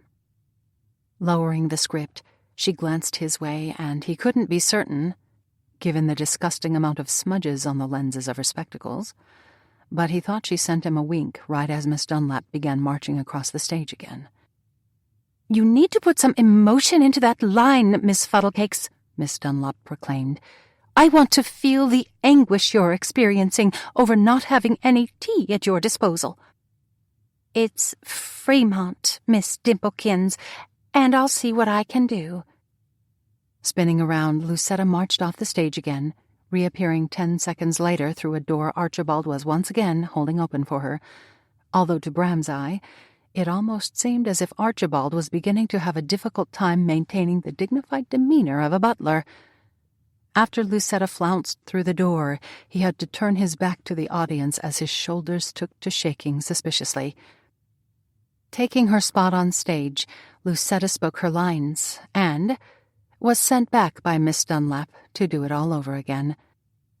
Bram could only watch in stunned incredulity as Lucetta was sent back time after time as Miss Dunlap lamented the sorry state of Lucetta's acting abilities. To Lucetta's credit, she didn't bother arguing with the ridiculousness of the situation. She just kept smiling and marching on and off the stage with increasing frequency. By the 5th time, though, Bram noticed that the marching was beginning to turn more into stomps, and Lucetta's smile didn't exactly come across as being all that pleasant, especially since whatever she'd used to blacken her teeth seemed to be slipping, and it made for a most interesting sight. Just when he thought Lucetta might have had quite enough of the irritating Miss Dunlap, that woman declared she thought Lucetta might be improving, if only a little bit. So, because of that, and because she'd proven herself willing to take direction, she had won the role of Mrs. Nesbit. Grinning in pure delight after hearing that news, Lucetta practically skipped right off the stage. As he watched the back of her skirt vanish from sight, Bram suddenly realized that the woman who'd just been absolutely thrilled to win a 2-line part in a local play was, without a doubt, the real Lucetta Plum, and she was absolutely nothing like he'd imagined her to be. She wasn't possessed of a delicate or whimsical nature, wasn't fragile in the least, and he found her absolutely fascinating. She had a wicked sense of humor, a keen intellect, no vanity at all when it came to her appearance, and she was the heroine Gothic novels deserved, the heroine of the future, and she was the heroine he needed to include in his next novel, a novel that would, hopefully, bring fresh life to the Mr. Grimstone books he'd been penning for years. The story he'd been struggling to write for months now suddenly didn't seem all that daunting as ideas flowed through his thoughts. Ideas that he'd begun to formulate the day before when he'd been with Ruby, but ideas that hadn't fully festered as much as he'd needed them to fester. A sense of relief traveled over him as he realized he might not be completely washed up as an author after all, an idea he'd been considering quite seriously after his editor had been less than pleased with the manuscript he'd sent them a few months back, a manuscript that had been returned to him a few days before Lucetta had arrived at Ravenwood with enough suggestions written all over it that there were barely any empty spots on the pages. Phrases like, "doesn't move the story forward," "heroine quite bland," and "you've written this same story before but with different characters," had been scrawled in the margins by Bram's editor, and that man had been exactly right. Ever since Bram had seen Lucetta take to the stage 3 years before, he'd been writing all of his heroines with her as his inspiration. But that inspiration had never been a flesh-and-blood woman. She'd been a fantasy he'd created. That fantasy woman, however, couldn't hold up book after book after book because, well, quite honestly, perfection got a little boring after a while, which was, "Bram, over here." Blinking out of his thoughts, he looked to the right and found Lucetta stepping through a door that led to the backstage area. "What are you doing?" he asked as he joined her. "I slipped away to warn you about something rather disturbing." "You've seen another suit of armor walking about?" Her brows drew together. "No, this is more disturbing than even that." She leaned closer to him. "I've discovered that the reason all these young ladies keep showing up here at Ravenwood is because someone has started the rumor that you're actively searching for a wife, and this is the worst part. You'd like to complete your search before the holidays." "What?" Lucetta took hold of his arm. "Someone is obviously trying to drive you away from Ravenwood, and unfortunately, all the signs point to someone on your staff." "Not that I care to argue with you, but why would anyone choose such a ridiculous way to do that?" Shrugging, Lucetta tilted her head. "If I were to hazard a guess, I'd say that the person behind this is getting desperate. Probably because the whole ghost about the castle business hasn't chased you away yet." "The rumors about the ghosts have been swirling for a while. If you recall, they're what chased the previous owners away." "Which is interesting, now that I think about—" "Is someone talking?" Miss Dunlap suddenly called out. "We should take this conversation elsewhere," he whispered. Nodding, she took the hand he offered her, and they hurried across the ballroom, slipped out one of the back doors, and headed down a dimly lit hallway. Opening another door, one that led to the silver polishing room, he pulled her inside and flicked on the gas lamp. "You have an entire room dedicated to polishing silver?" Lucetta asked, looking around as he closed the door. "We mostly use this room to polish and fix up the armor." "Which I'm sure is a most daunting task, but—" Lucetta smiled.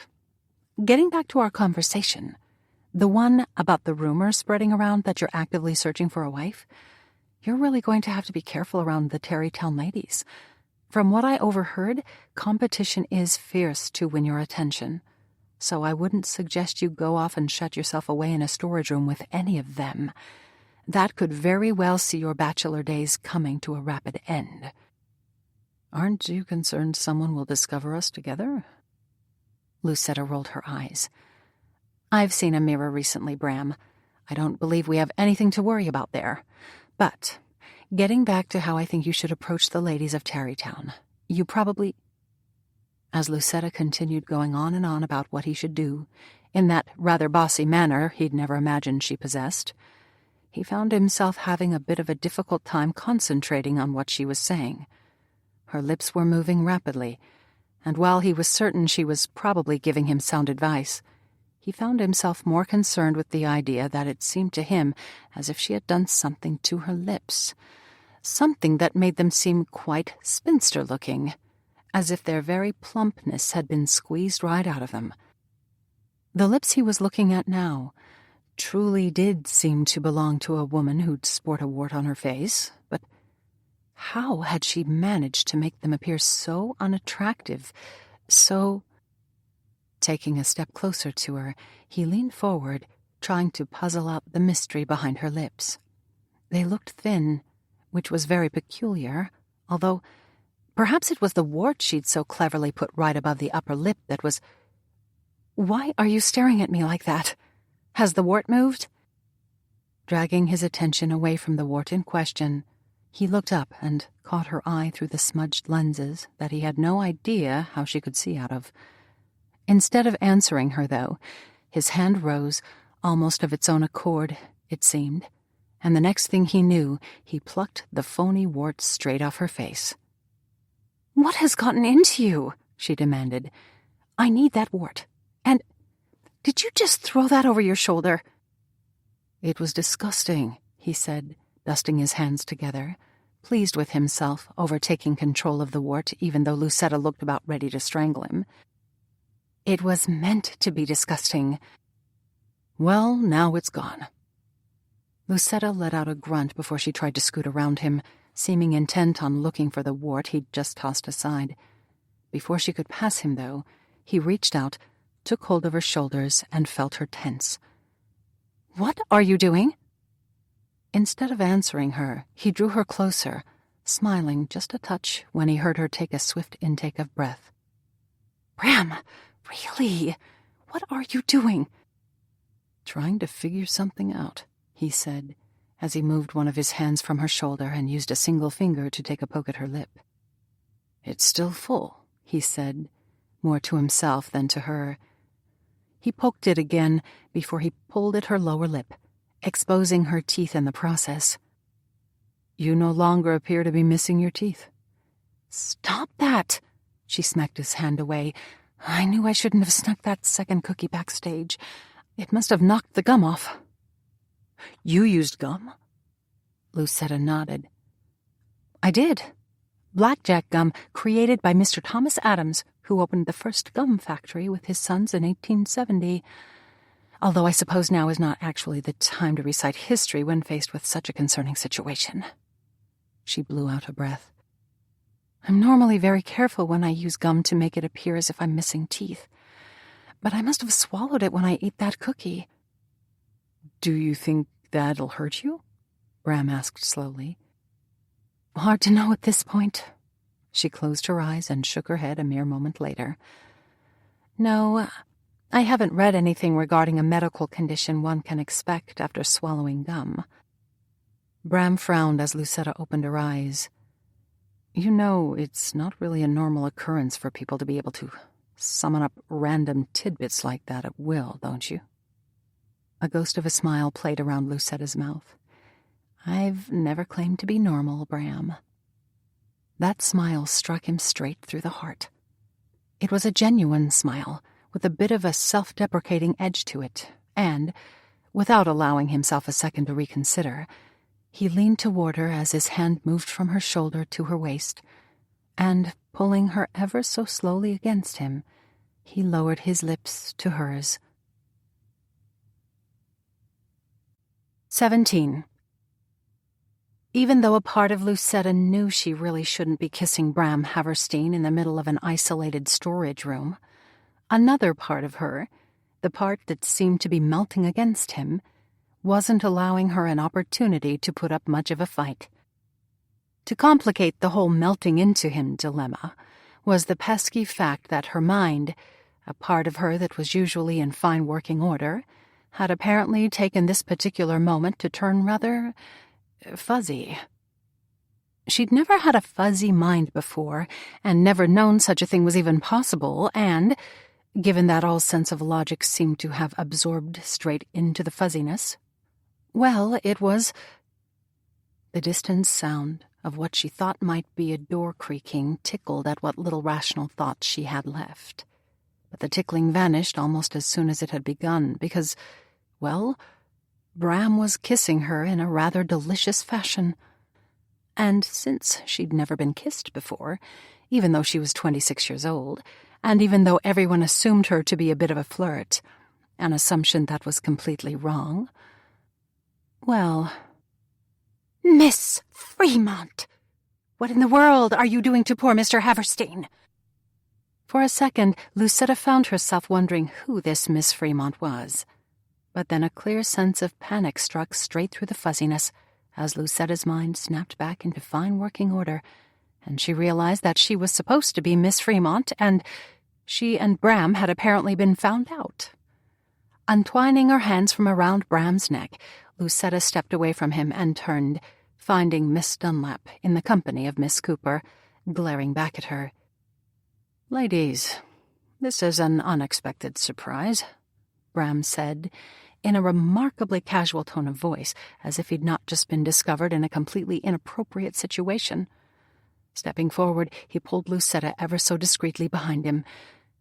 "May I assume there's a perfectly good reason as to why you've abandoned the rehearsal?" "Miss Cooper and I saw you leaving with Miss Fremont," Miss Dunlap began, "and quite frankly, we found that to be most suspicious."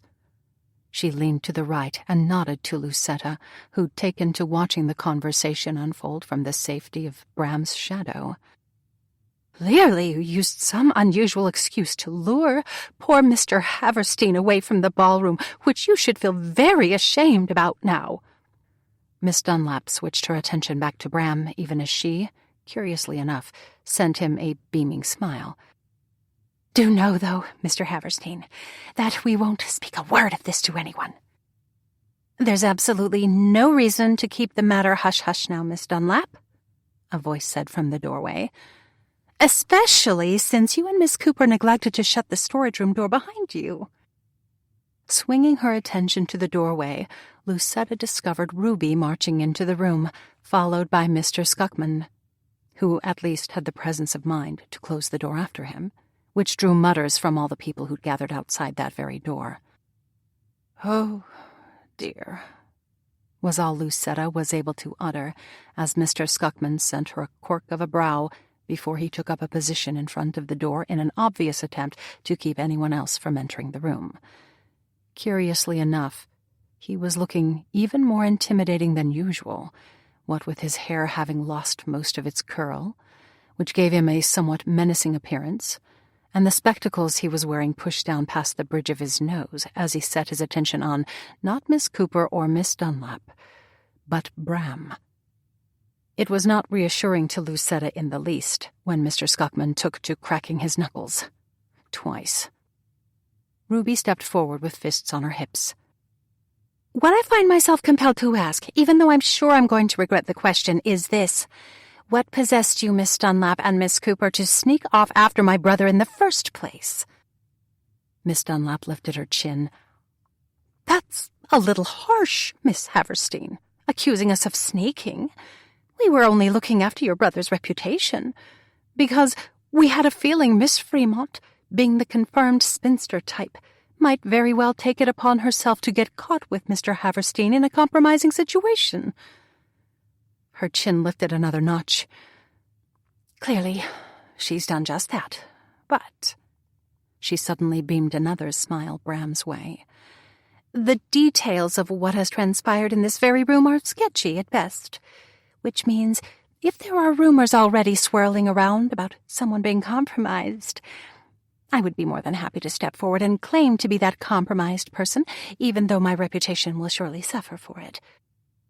Silence settled over the room until Miss Cooper started tapping her toe against the stone floor, even as her face began to mottle. "Why do you get to step forward and claim to be compromised?" she demanded of Miss Dunlap. "I would be just as willing to step forward as well, and—" She looked to Bram and fluttered her lashes. "I believe I would add a welcome bit of charm to the fairly dark and gloomy nature of Ravenwood." "I've always been considered far more charming than you," Miss Dunlap bit out. Deciding that the situation was only going to deteriorate the longer the two ladies were allowed to quibble over who was the most charming, Lucetta stepped forward, intent on intervening. "Ladies," she began with a smile, catching Miss Dunlap's eye. "While I'm sure everyone is grateful for your more than generous—" "What happened to your teeth?" Miss Dunlap interrupted. "My teeth? You seemed to have acquired more of them." Lucetta immediately pressed her lips together. "How very unusual," she managed to get out through the side of her mouth. "Where's your wart?" Miss Cooper demanded as she, along with Miss Dunlap, inched Lucetta's way, the ladies' animosity toward each other apparently forgotten. Lucetta could think of nothing else to say, but she was spared further response when Bram stepped in front of her again. While a part of Lucetta found his actions to be high-handed, especially since she firmly believed she could take care of herself, the other part of her, the part that had recently had her lips firmly attached to Bram's, well, that part of her found his protectiveness rather sweet, even nice, which was quite concerning when she considered the— "While I'm very, touched," Bram began, "that the two of you are evidently very worried about my welfare and my future from the sound of it, I believe at this point it truly would be for the best for all of us to return to the ballroom and continue on with rehearsal." "But what about her?" Miss Dunlap asked as she craned her neck and set her sights on Lucetta again. Lucetta craned her neck right back, since Bram refused to budge, even when she'd tried to nudge him out of the way. "Since only the two of you saw anything, and you've both promised Bram you're not going to say a word, I say we simply allow everyone their speculations as we go on our merry way, and really dig into the meat of that play." Miss Dunlap took a single step Lucetta's way, completely ignoring everything that had just been said. "Who are you?" "Mr. Haverstein's distant cousin, Fauna Fremont," Lucetta said promptly. Miss Dunlap tilted her head. "I think not, especially since you've suddenly been able to regrow teeth and lose a wart." "I don't believe a person can actually regrow teeth," was the only response that came to Lucetta. "Which means you're in disguise, and—" Miss Dunlap's gaze shot from Lucetta to settle on none other than Mr. Skuckman, who'd assumed his usual stance, arms folded across his chest, shoulders thrown back, and a scowl on his face. She inched his way. "I've seen you before. At the New York Theater a few weeks ago. You were guarding that actress, that—" Her eyes widened as she looked back at Lucetta again. "On my word, you're Lucetta Plum." Miss Cooper's mouth dropped open. "Why, you're right. She is Lucetta Plum. I can see it now, but—" Her eyes narrowed. "Why would you try out for our meager little play when you perform in the city on a renowned stage?" "That, my dear, as I'm sure you're quite aware, is none of your business." Looking up, Lucetta found Abigail edging into the room, followed by Iris and Archibald, who immediately put his recent instruction regarding opening and closing doors to good use by shutting the door behind him. "We've been hearing outlandish tales," Iris began, as she looked around before settling her sights on Miss Dunlap and Miss Cooper. "You two, out." Miss Dunlap's mouth went slack. "Why, I never—" She squared her shoulders. "Miss Cooper and I walked in on your son kissing none other than—" She pointed a bony finger Lucetta's way. "Miss Lucetta Plum, the actress." Iris blinked, just once, right before she raised a finger of her own, pointed to the door, and said in the iciest voice Lucetta had ever heard, "Now." In a flurry of skirts, Miss Dunlap and Miss Cooper quit the room, their mutters ending abruptly when Archibald, who'd returned to his door duties and had opened the door for their exit, closed it as soon as the last flurry of skirt disappeared over the threshold. "What could you have been thinking?" Iris demanded a mere moment later, advancing on Bram with her hands on her hips. "You have, in case you've forgotten, a castle filled with local Tarrytown folk. Your grandmother in residence, no less, as a young lady whose identity we were supposed to be protecting." She stopped right in front of him and actually poked him with her finger. "Why would you have chosen this particular time and this," she gestured to the storage room at large, "particular place to try to woo Miss Plum?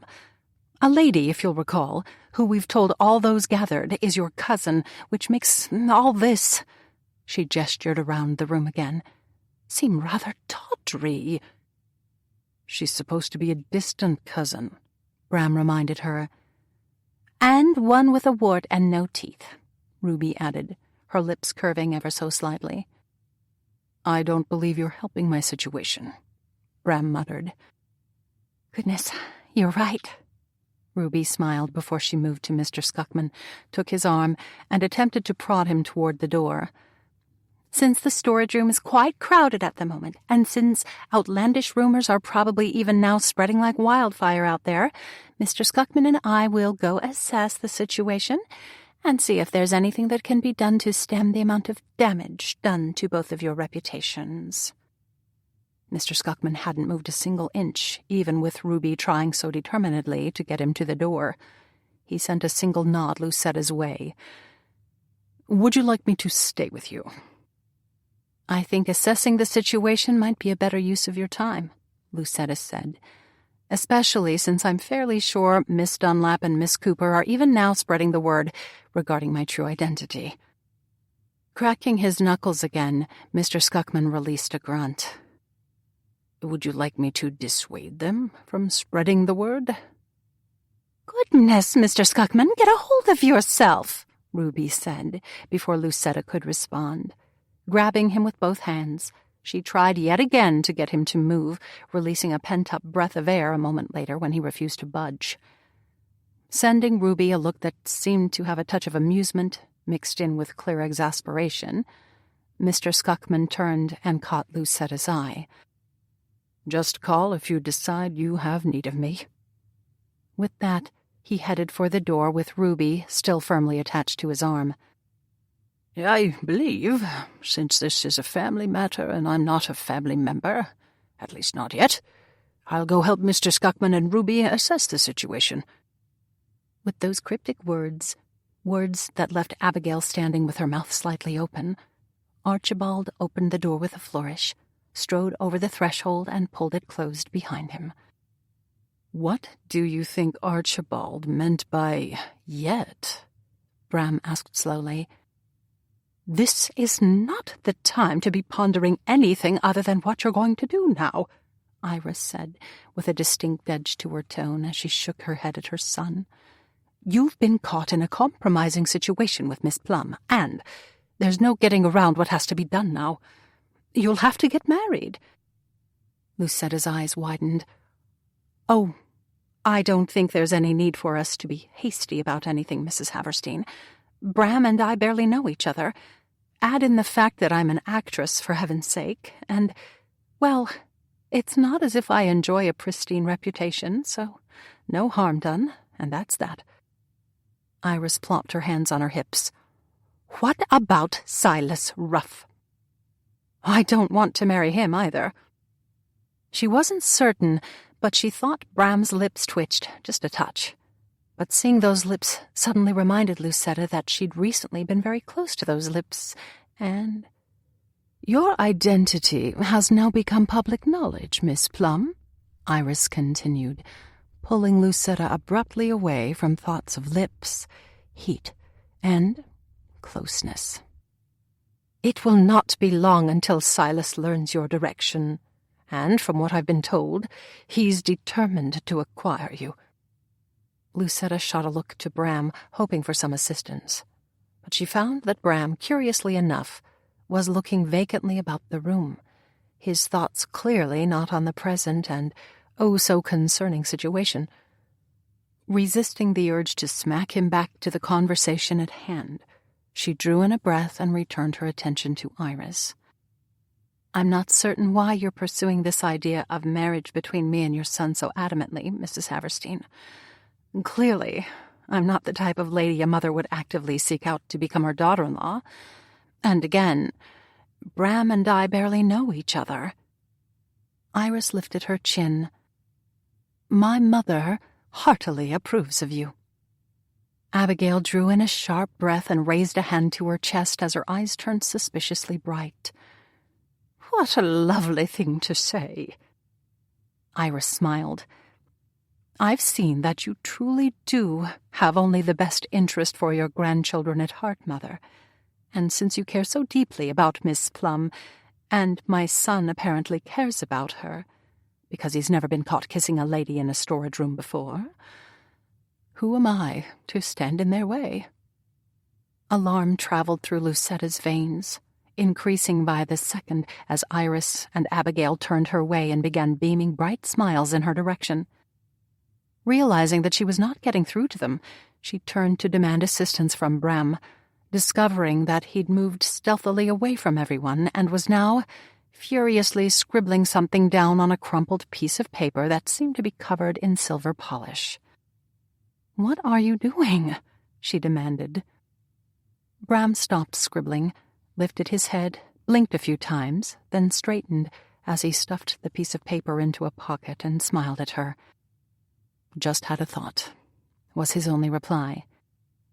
"And you didn't want to lose it," Abigail said with a fond smile sent Bram's way. "I do the same exact thing when something important strikes me." "Which is lovely, to be sure," Lucetta said slowly.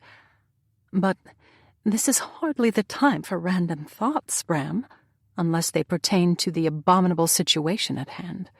That situation, if you've neglected to realize, is that the general consensus seems to be that we, as in you and I," she gestured between herself and Bram, "have no choice but to get married." "You don't have a choice," Iris said before Bram could respond. "You were discovered kissing." "Well, yes, I suppose we were, but—" "There's no suppose about it, Lucetta," Bram said with the faintest hint of a smile.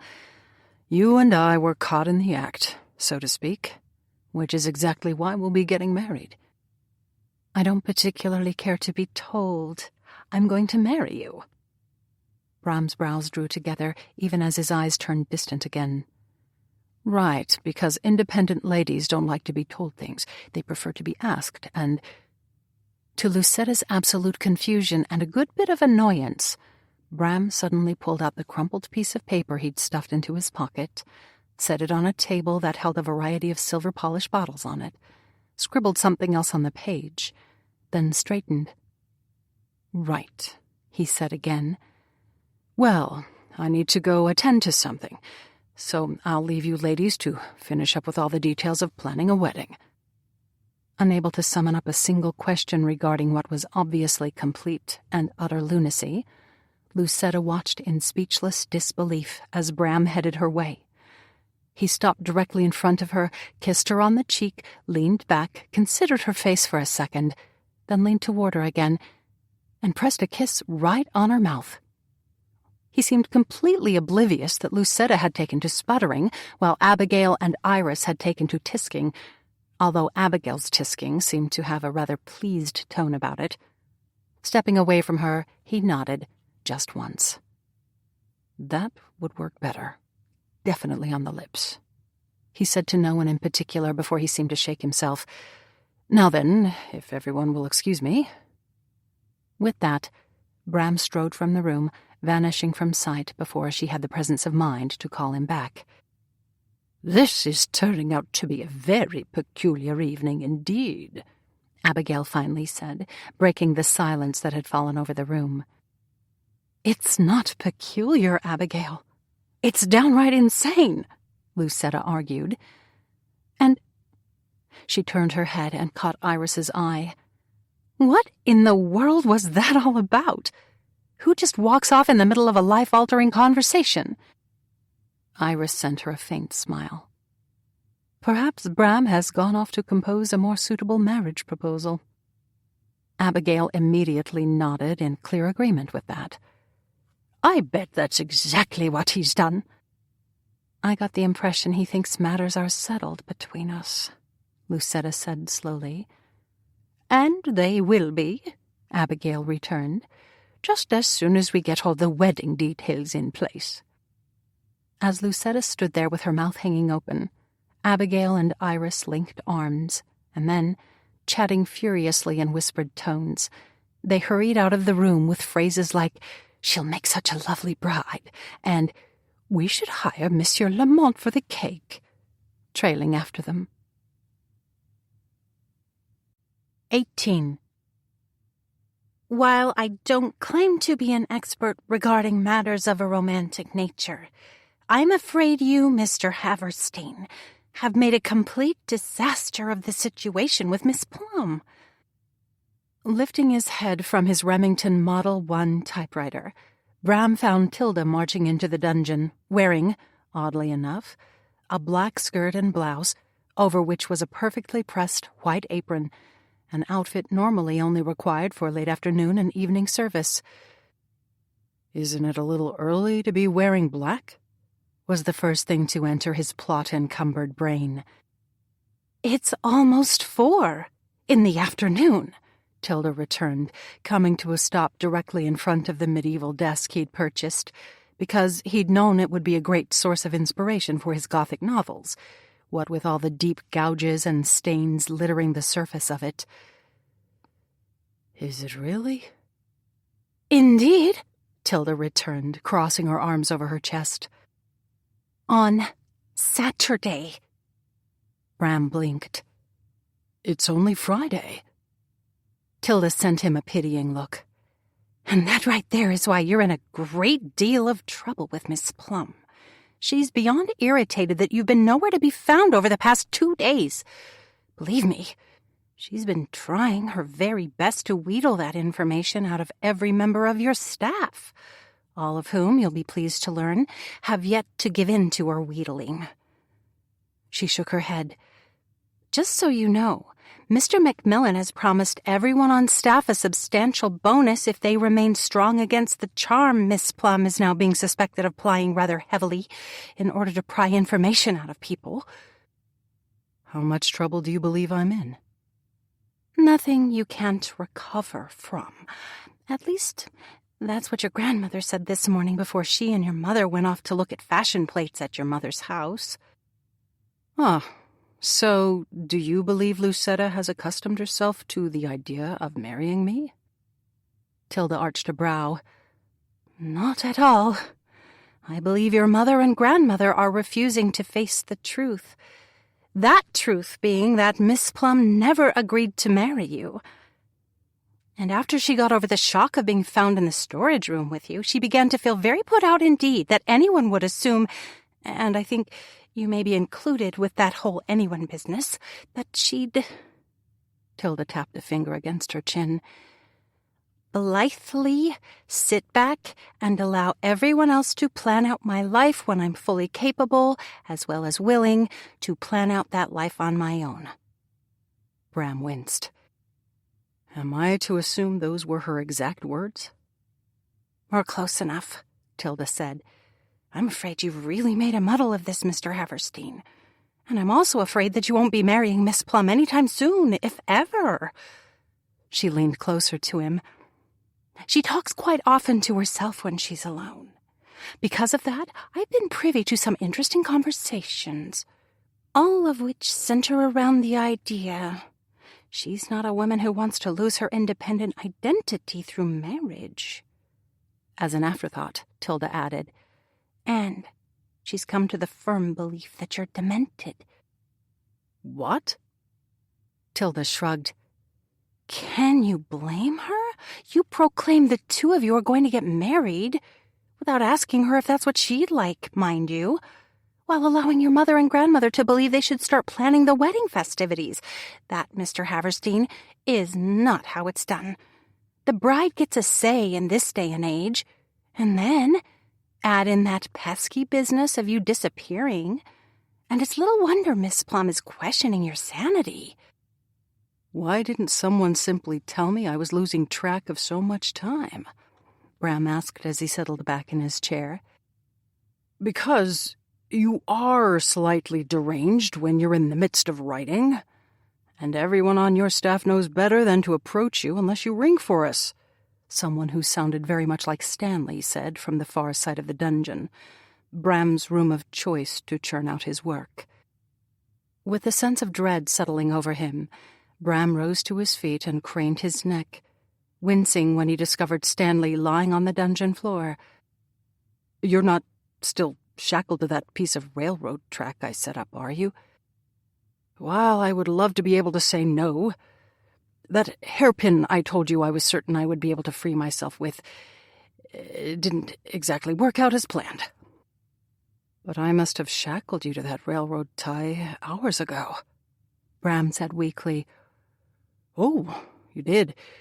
But it's been fine down here on the floor. It's not overly cold, just a bit chilly."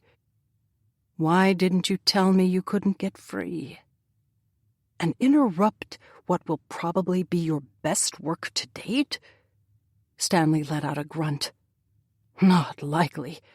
And that's exactly how you'll need to explain your less than chivalrous behavior of the past 2 days to Miss Plum. She's an industrious soul. She'll understand that. And it'll go far in soothing her indignation over your leaving her to deal with the repercussions of what Miss Dunlap did after she and Miss Cooper parted ways." Bram winced. "There were repercussions?" "Indeed," Tilda said. "Miss Dunlap, you see, put on quite a dramatic display after she went back to the ballroom. Far more dramatic than anything that dreary production she was trying to direct could have achieved. You won't like hearing this, but the woman actually took to the stage and told everyone the rehearsal, as well as the final production, had been cancelled. Then she told everyone in the ballroom about you and Miss Plum, and that Miss Plum had been the very unattractive Miss Fremont, and that Miss Plum had obviously gone to great lengths to pull the wool over everyone's eyes, embarrassing the good folk of Tarrytown in the process by mocking their theatrical efforts." "Oh, no," Bram said. "Indeed," Tilda agreed. "And unfortunately, it gets worse." "Maybe you shouldn't tell me everything all in one sitting, Tilda," Bram said, a little weakly. "Don't be a coward, Mr. Haverstein. It's always best to hear all the bad instead of parceling it out, bit by painful bit." Retaking his seat, he buried his face in his hands. "Very well. Carry on." "Well, you see, Miss Dunlap was clearly distraught, as well as disappointed, that you'd been discovered kissing Miss Plum. Because of that, she said some very disparaging things about Miss Plum. And before long, Mr. Skuckman joined her on stage." "Oh, no." "Exactly. Well, Miss Dunlap didn't take kindly to him arguing with her, and she attacked him." Bram lifted his head. "She attacked him?" Tilda nodded. "She did. But to give Mr. Skuckman credit, he didn't bat an eye as she went about the unpleasant business of pummeling him. It wasn't harming him at all, of course, but when she started throwing things, and not just at him but at members of your staff as well, Mr. Skuckman saved quite a few people from suffering injuries by picking up Miss Dunlap, tossing her over his shoulder, and carting her off stage." "Should I ask what happened next?" "He was run out of Tarrytown by a horde of angry townswomen, and, to add further chaos to the evening, someone let Geoffrey out of the barn again, and he chased Miss Dunlap and Miss Cooper all the way down the drive until they were rescued by Ernie.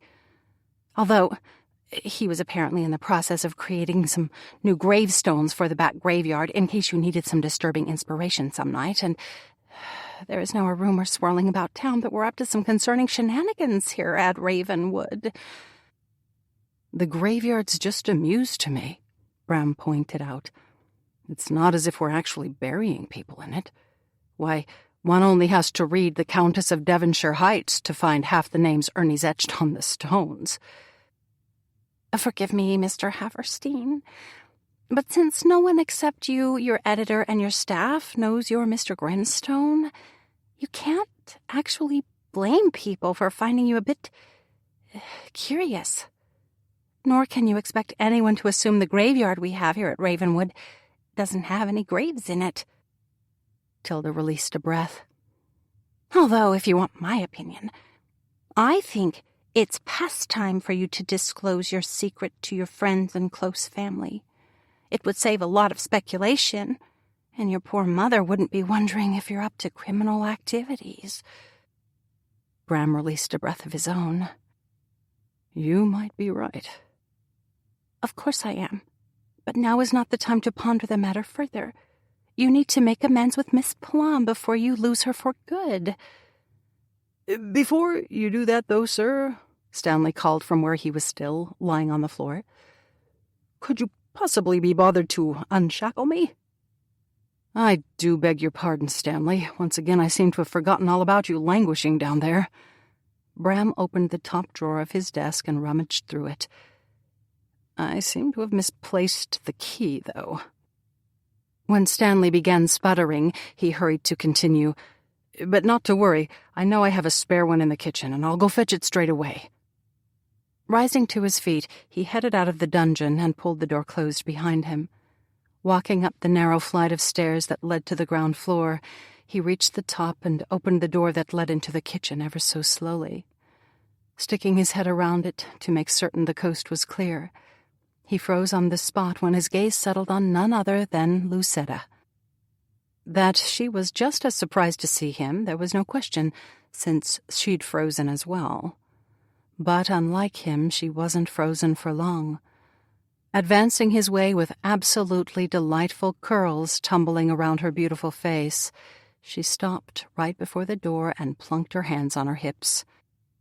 Your hair looks very lovely today, was the only thing that sprang to mind to say to her. I've been bored, which led to my experimenting with the hot tongs, but where have you been? Working. Lucetta lifted her chin. I didn't ask what you've been doing. I asked where you've been doing it. Well, what's behind that door? Who says there's anything behind it? Step aside.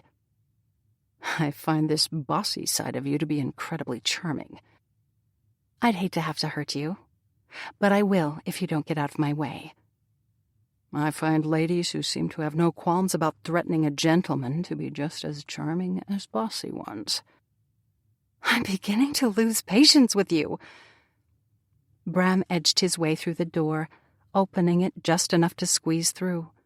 But then Lucetta brushed right past him, and since he certainly wasn't a gentleman who was comfortable physically restraining a woman, he simply stood there, resignation stealing a breath from him as he watched her hurry down the steps, until he realized what she'd find down there. Rushing after her, he caught up to her right as she caught sight of the black door leading to the dungeon. Why is that door painted black? What's in there? Nothing you'd find interesting. She reached out and jiggled the knob. It's locked. I guess that means we should go back to the kitchen.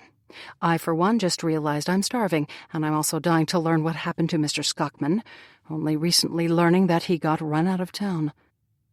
Honestly, Bram, he's Mr. Skockman. Do you actually believe he wouldn't have found a way back to Ravenwood, pitchfork-carrying townsfolk or not? He, unlike some people we know, she sent him a pointed look, is very diligent when it comes to his responsibilities, which is why he's currently searching for that secret passageway up in the tower, so that I won't be taken unaware again by some misbehaving member of your staff. She drew in a breath and continued. But enough about that. I'm far more interested in what happened to you. Why are you still wearing the same clothing you had on 2 nights ago, and— She narrowed her eyes. How could you have forgotten the disaster you and I landed ourselves in? Because of your disappearance over the past couple of days, your mother and grandmother are under this misimpression that you and I are truly going to get married. They've been plotting and planning almost non-stop, actually repairing to Iris's house today so that they could plot in peace, seemingly annoyed by the fact I keep telling them there's not going to be a wedding. She smiled somewhat unpleasantly at him. You may just find yourself in the midst of a wedding they've taken great pains to plan, and having to explain to those dear women why they were allowed to continue planning such a wedding when you have no fiancé to meet you at the end of the aisle. Bram took a single step toward her, but froze on the spot when she let out what almost sounded like a hiss. I know I haven't been very attentive, he began, but I have a reasonable explanation for that. Or fairly reasonable. However, explanations aside, surely you haven't forgotten that your good name has been compromised, which means, given that we were discovered in a tricky situation, we have no choice but to get married. Surely you haven't forgotten that I'm an actress. There is very little that can be done to harm a reputation I haven't seen for about a decade. Not caring at all for the direction the conversation seemed to be heading, and truly wanting to kick himself for allowing his writing to consume him over the past 2 days instead of settling things properly with Lucetta, Bram summoned up a smile. I have a feeling your reputation is very important to you. Why else would you have gone to such extremes to discourage all of your admirers over the years? Instead of answering him, Lucetta jiggled the knob to the dungeon again. When it didn't budge, she took to knocking on the door. Who is it? Tilda's voice called through the door. It's Lucetta, Tilda. Open the door. For a second, dead silence rang out, but then, There's no one here right now. Especially no one by the name of Tilda. Honestly, Lucetta muttered before she plucked a hairpin from her curls and bent down to the lock. Less than 30 seconds later, the lock clicked. She turned the knob, and before he could stop her, she stepped into the dungeon. Where did you learn how to do that? He asked, after he forced himself to trail after her into the dungeon. My friend Millie taught me, but... Lucetta drew in a sharp breath. What's going on in here? Stepping up beside her, Bram winced.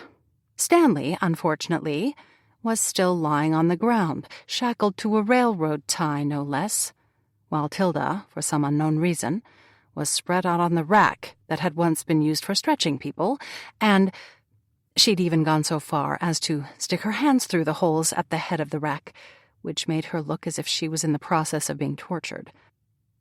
It was not how he would have liked to have gone about the business of introducing Lucetta to his real life, because, well, looking at it through her eyes, it was a menacing scene indeed, and he snapped back to the situation at hand when he realized Lucetta was now moving through the very large dungeon, her eyes enormous as her gaze drifted from one unusual device to the next, all procured with a specific plot point in mind, but devices that a supposedly normal person certainly wouldn't have collected.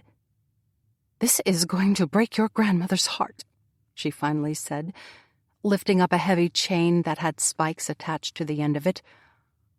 I have no idea how I'm going to divulge to her that you, her treasured grandson, are nothing more than some crazed lunatic.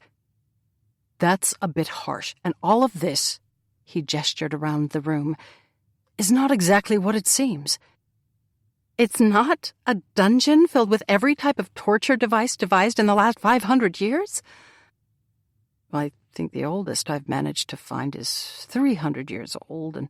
You're not helping your case, Mr. Haverstein, Tilda called out to him.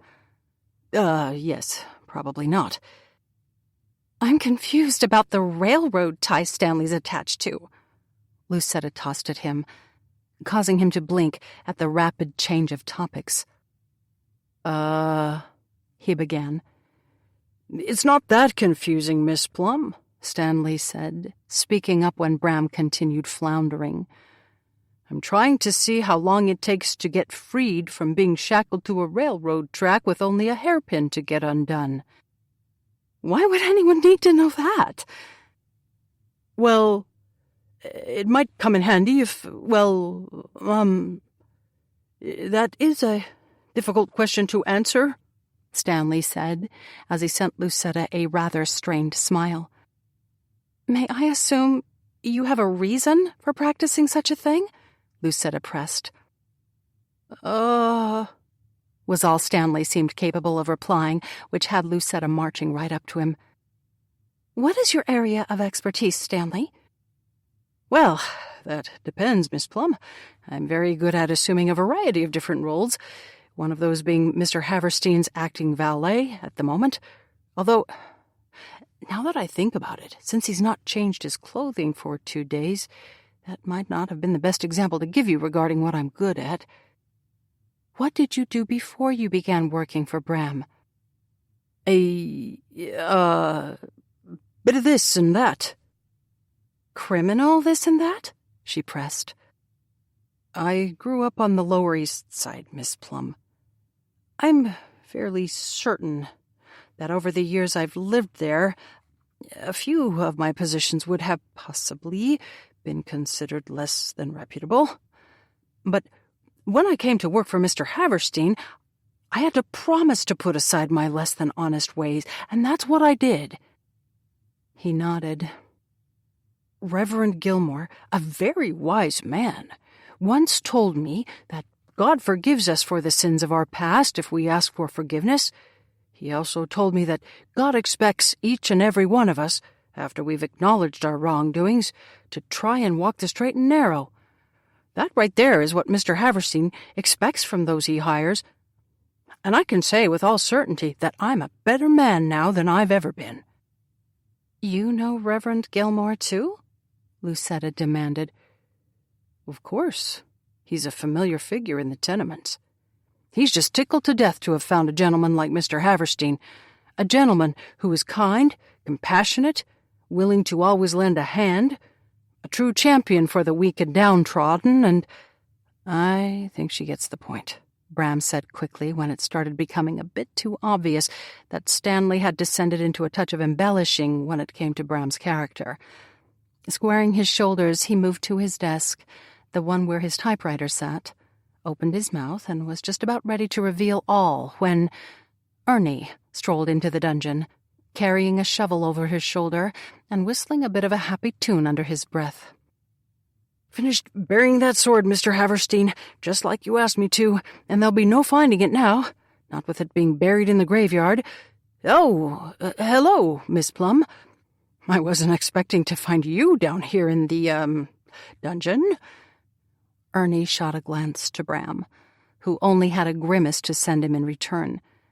Shifting the shovel to his other shoulder, Ernie blinked far too innocent eyes Lucetta's way.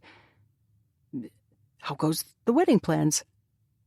"I'd rather discuss why you were burying the sword, and where this graveyard is, and exactly who or what is buried in it," Lucetta returned.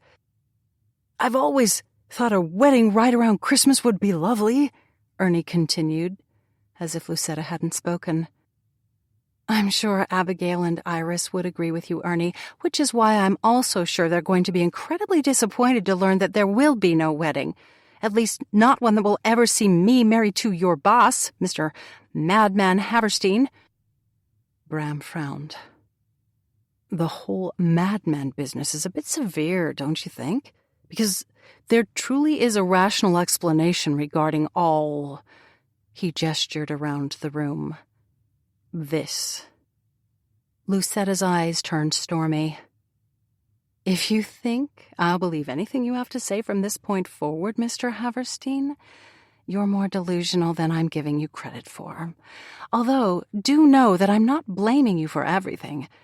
I will take some responsibility for being caught in a compromising situation. I'm the one who stole you away from the rehearsal." "True, you did, but—" Lucetta drew herself up. "In hindsight, It was a mistake on my part to accompany you there so readily. You're obviously not a gentleman I can trust, and that means I expect you to keep your distance from me until I can make arrangements to depart Ravenwood for a safer environment." With that, she spun on her heel and was out of the dungeon before he could even consider stopping her. "Don't just stand there, go after her," Tilda said. "She's not going to listen to me." "You have to tell her the truth. Tell her you're Mr. Grimstone." I was about to do just that, but, well, matters seemed to get quickly out of hand. "That's because Miss Plum thinks you lied to her, sir," Ernie said. "I have lied to her. I've lied to everyone, for that matter, by keeping Mr. Grimstone a secret." Ernie shifted the shovel to his other shoulder. "Perhaps it's time for you to make amends for that. I believe your family will be more accepting of having an author in the family than you've given them credit for, sir." "Except for maybe Ruby," Tilda said, speaking up, "especially since she was considering tracking Mr. Grimstone down and convincing him he should court her." "Good thing she's been showing a bit of interest in Mr. Skuckman," Stanley pointed out from his position on the ground. "That way you won't be dealing with a sister nursing a broken heart over a love that can never be hers." Bram's lips quirked ever so slightly. "Yes, thank you for that, Stanley." Heading for the door, he looked over his shoulder and caught Ernie's eye. "Will you see Stanley released? I wasn't able to retrieve the spare key from the kitchen." "Don't you give it another thought, sir," Ernie said with a nod. "And don't fret over what you need to tell Miss Plum. Just remember what Reverend Gilmore was preaching the last time we were back in the city. The truth shall set you free." Bram smiled. "A good reminder. Thank you, Ernie." With a nod meant for everyone, Bram strode out the door with additional words of encouragement drifting after him from his eclectic, yet good-hearted staff. Taking the steps two at a time, he walked into the kitchen right as a distinctive boom sounded from outside the castle. Heading immediately down the hallway, Bram came to an abrupt stop when Mrs. Macmillan rushed into view. "Mr. Haverstein, thank goodness," she breathed. "We didn't know what to do. Mr. Macmillan and I were up on the North Tower because, well, no time to explain that, but we saw a bunch of riders approaching, and they went right by the gate, which means Ernie's either dead or he abandoned his post. So while Mr. Macmillan got the cannon ready to draw attention, I rushed on the steps, but I was too late. Someone knocked on the door, and before I could stop her, Miss Plum answered it, and they snatched her straight out of the castle." 19. To say the rooms she'd been held captive in for 3 days were the height of gaudiness was a definite understatement. Pink was the color of choice for the sitting room. Deep purple had been lavishly used in the bathing chamber, and the bedchamber, well, it was a garish nightmare, with all the black, red, and gold papering the walls, hanging from the windows, and making up the counterpane that covered the canopied bed. The only bearable element in what was, in reality, her jail was the large bookcase that ran along an entire wall in the sitting room, filled with leather-bound books, most of them with their spines intact. At first, assuming that Silas had picked out each and every one of them for her as he'd pictured her cozied up on the pink divan reading them, had kept her from opening up a single book. But then, when Silas didn't put in an appearance and the hours had ticked slowly by and anxiety had begun to build, Lucetta had turned to the books as a source of distraction. Unfortunately, given that she was an incredibly fast reader, and given that she'd now been held against her will for 3 very long days, her only company being a rather masculine-looking woman Silas had hired to watch out for her, she'd run out of books to read. Having no desire to pick up a book she'd already read, especially since all the words she'd read were firmly engraved on her mind, Lucetta blew out a breath, rose off the divan, and moved to the window, One that had been painted pink, and one that had been nailed shut. Since all the windows on the building she was being held in had been boarded over, having seen them from her vantage point of being slung over the shoulder of one of the menacing brutes who'd snatched her from Ravenwood, she knew it would be useless to break the window, something she'd contemplated numerous times anyway over the time she'd been held captive. She'd also been contemplating her relationship with God quite often. That contemplation brought about because she'd taken to praying for help. Frequently. But as the days slipped away and Silas continued on with what could only be described as a cat-and-mouse game by not putting in an appearance, Lucetta had come to the conclusion that God might have abandoned her. Not that she could blame him, of course, especially since, uncomfortable as it had been to admit it to herself, she'd faltered in her faith walk, had been faltering for a very long time, and simply kept up the pretense that she was a woman of faith because she hadn't wanted to delve into the reasons behind her annoyance with God. Clearly, God had known of her annoyance with him. What she was becoming more and more ashamed of, though, as the hours ticked away, was that she, like so many people who'd faltered in their relationship with God, had had no qualms about asking him for assistance when disaster had fallen. And that... The sound of a creaking door pulled Lucetta from her thoughts. Turning from the window, she watched the door open, expecting to find one of the women Silas had paid to deliver meals entering the room. Unfortunately, as the door opened wider, it revealed none other than Silas Ruff, looking as confident as ever as he strode into the room, his gaze traveling from the top of her head to the tips of her shoes that were peeping out from beneath one of the red, crushed velvet gowns he'd left for her to wear. "Aren't you just a vision?" Silas said, the intensity of his gaze causing Lucetta's skin to feel as if it were about to crawl right off her body and hide behind one of the tacky pink drapes. Lucetta inclined her head, forcing down the bile rising in her throat as she summoned up her most arrogant demeanor. "Silas, how nice of you to come calling." Silas smiled. "I knew if I left you to your own devices for a bit, you'd be anxious for my company." "I'm anxious to be released," she countered. "I've grown tired of my prison and have matters of great importance to attend to, so I demand you let me go."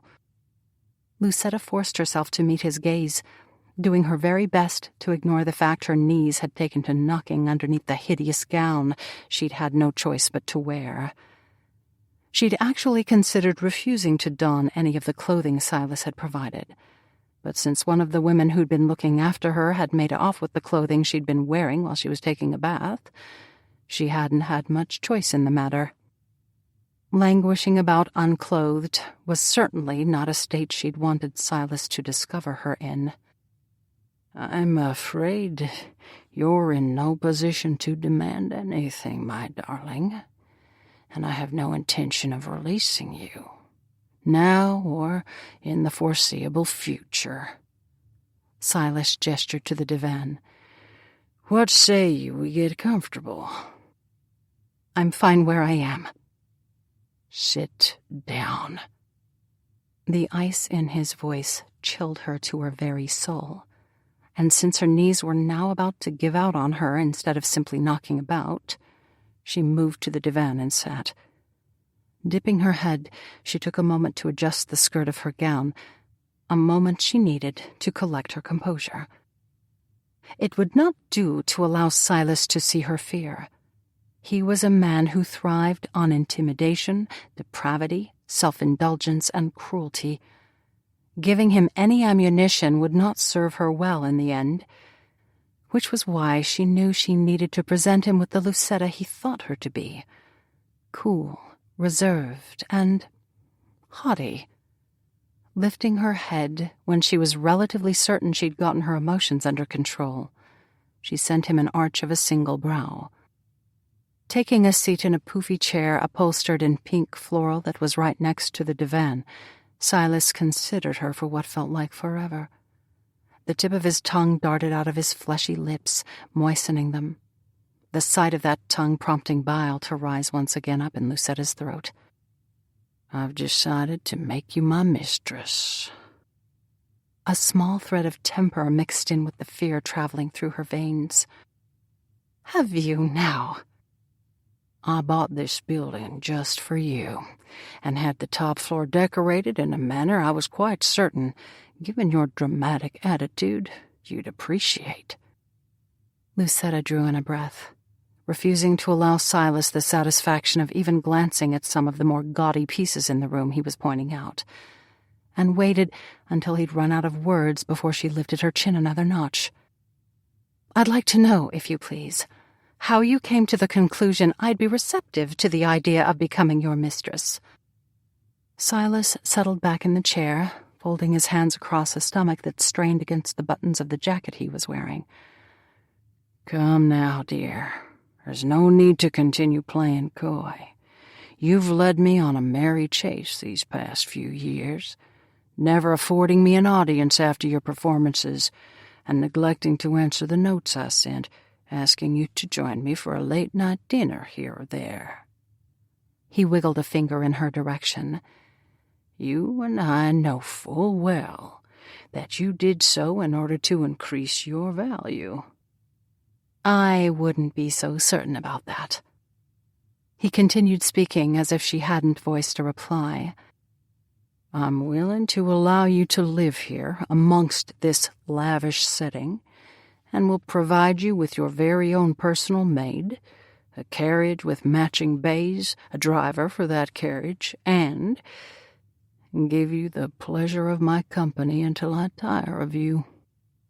She dug her fingernails into the tender skin of her palm so that she wouldn't be tempted to rake them across the man's face. "I have my own carriage, thank you very much, as well as a lovely place to stay. And while I'm flattered you want to spend time in my company, I do have a profession I need to get back to. That means I am, regretfully of course, going to have to refuse your simply charming offer to become your mistress." Her head snapped back from his slap before she'd even realized he'd gotten up from his chair. Blinking to hold back tears that longed to fall, she lifted her chin and ignored the pain in her cheek as Silas retook his seat and immediately took to staring at her.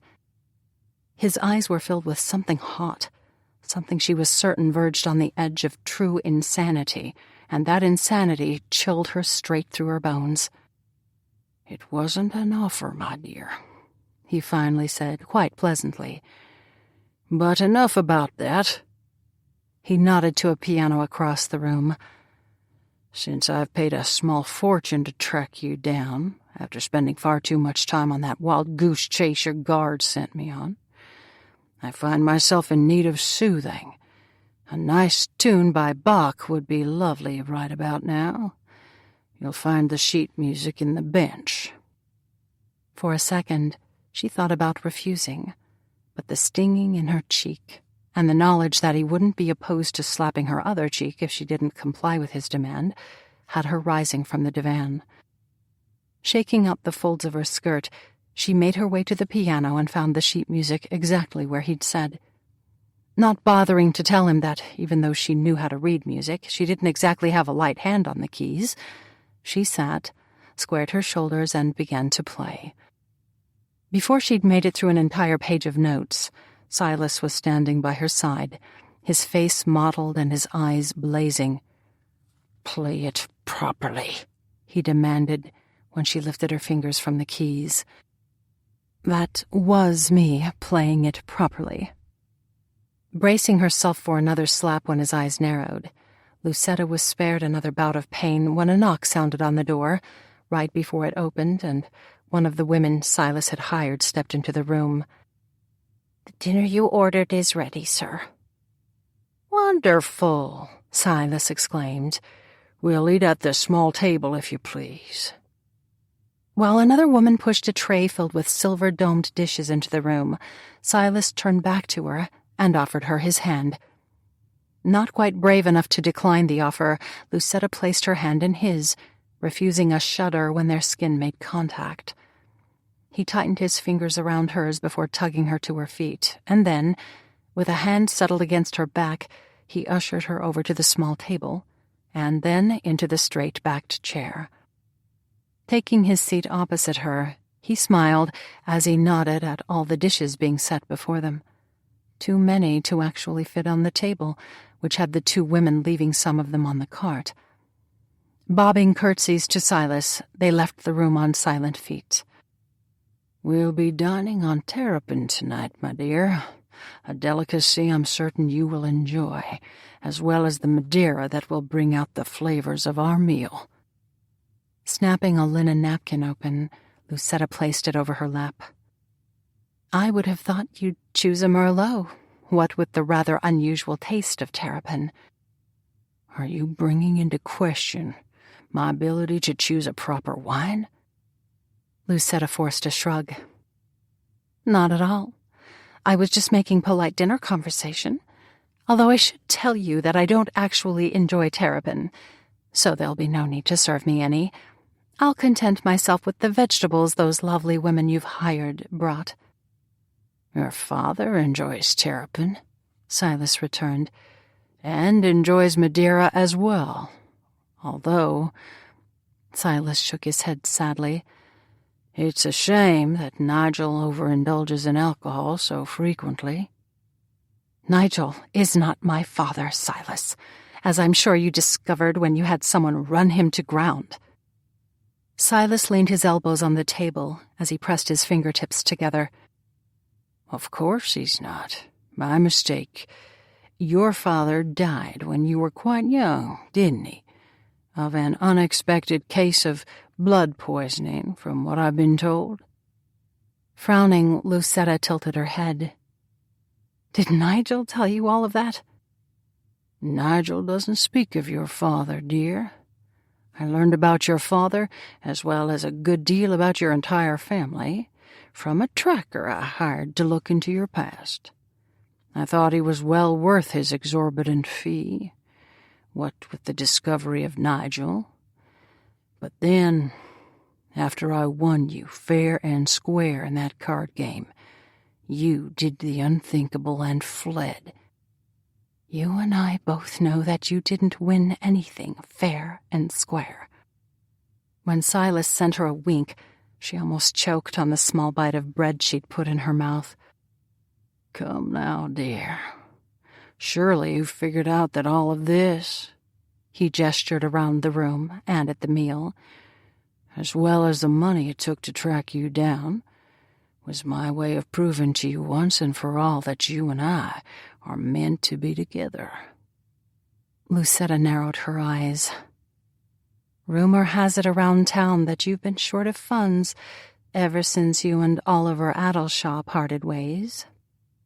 Silas narrowed his eyes back at her until he, curiously enough, laughed. "Is that why you've given me such a difficult time, my girl? You think I'll be unable to keep you in style?" Blinking, Lucetta found she had no response to that piece of ridiculousness, but she was spared the need to respond when Silas continued. "You'll be relieved to learn that my wife, Harridan that she is, has a great deal of money, although she can be tight-fisted with it at times, which means I have to encourage her to send money my way when I'm short on funds." His smile widened. "But she's learned over the years it's easier to simply hand me money rather than have me encourage her to hand it over. That means I'll have no problem keeping you knee-deep in lovely gowns and whatever other frivolous items you may want." His words had Lucetta setting down the rest of the bread, unable to eat another bite. For a man to speak so casually about encouraging his wife, which could only mean abusing her, made Lucetta physically ill.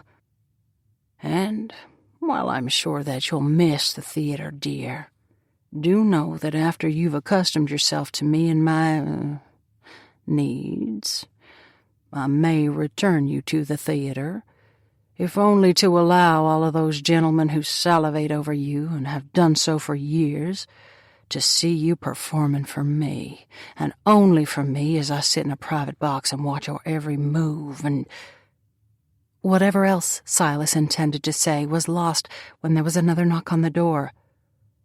"Go away," Silas yelled.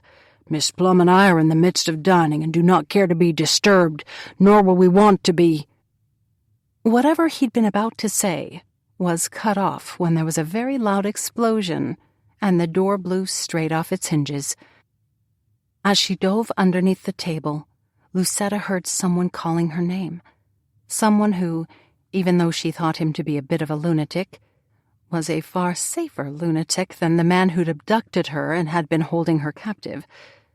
Scrambling away from Silas, who was trying to grab hold of her leg, she crawled her way to the middle of the sitting room through the smoke that made her choke. Pushing to her feet, her gaze settled on a most welcomed sight. Bram was striding through the smoke, covered in soot, with his hair standing on end, and he looked downright dangerous. Gone was the affable gentleman who had such a charming smile, replaced with a man who had rage in his eyes and determination in every step as he strode ever closer to her. Lunatic or not, no one had ever looked more appealing to her than Bram did at that very moment, and when he stopped a foot in front of her and opened his arms, Lucetta didn't hesitate to jump directly into them. 20. As soon as Bram's arms closed around Lucetta, he felt a strong sense of relief sweep over him. Over the past 3 days, he'd imagined her experiencing one horror after another at the hands of her abductors, but finding her alive eased a little of the terror that had been his constant companion ever since she'd been taken. It didn't ease the fury that still coursed through him, though. Fury at Silas Ruff for having the audacity to steal Lucetta from Ravenwood, but also fury at himself for not being able to protect her from Silas in the first place. If only he'd been truthful with Lucetta, if only he had told her why he had a dungeon and torture devices and employees who were shackled to the ground, she wouldn't have felt compelled to storm away from him, and she wouldn't have been in that hallway at the exact moment abductors, of all things, had come to call.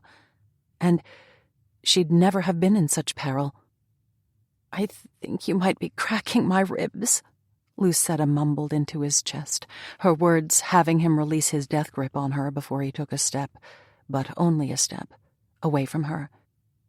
"You have no idea how happy I am to see you," was all he could think to say. Lucetta smiled. "You have no idea how happy I am to see you as well, and—" She nodded to Stanley, Ernie, and Mr. Scuckman, who were currently sitting on top of Silas Ruff, while Tilda stood guard at the door they'd blown open, looking rather menacing as she kept a pistol at the ready. "I'm delighted to see you brought some assistance as well." She nodded toward the blown-apart door. "Assistance proficient in the use of dynamite, if I'm not mistaken." "That was me," Ernie said, sending Lucetta a grin. "Not that I use dynamite all that often anymore," he hurried to assure her, "but my expertise with this substance does come in remarkably handy at the oddest of times." "Should I ask why Ernie's an expert with dynamite?" Lucetta asked, turning back to Bram. "I would suggest not," Bram said. Wrinkling her nose, Lucetta nodded. "You're probably right, but tell me, how did you find me?" "Using a wide variety of interesting contacts spread throughout the city." Bram blew out a breath. "Everyone's been so worried about you." "I've been fine," Lucetta began, nodding when he quirked a brow her way. "Honestly, I have been. Yes, the men Silas hired to abduct me scared me half to death, especially the man I heard was some sort of tracker. But as soon as they delivered me here, they left, and I never saw them again. Truth be told, until today, it's just been me, along with a pack of intimidating women Silas hired to make certain I didn't escape from this cozy little nest he's been holding me in." "Silas left you alone until today?" Curious as that may seem, yes, he only showed up about an hour ago. She smiled.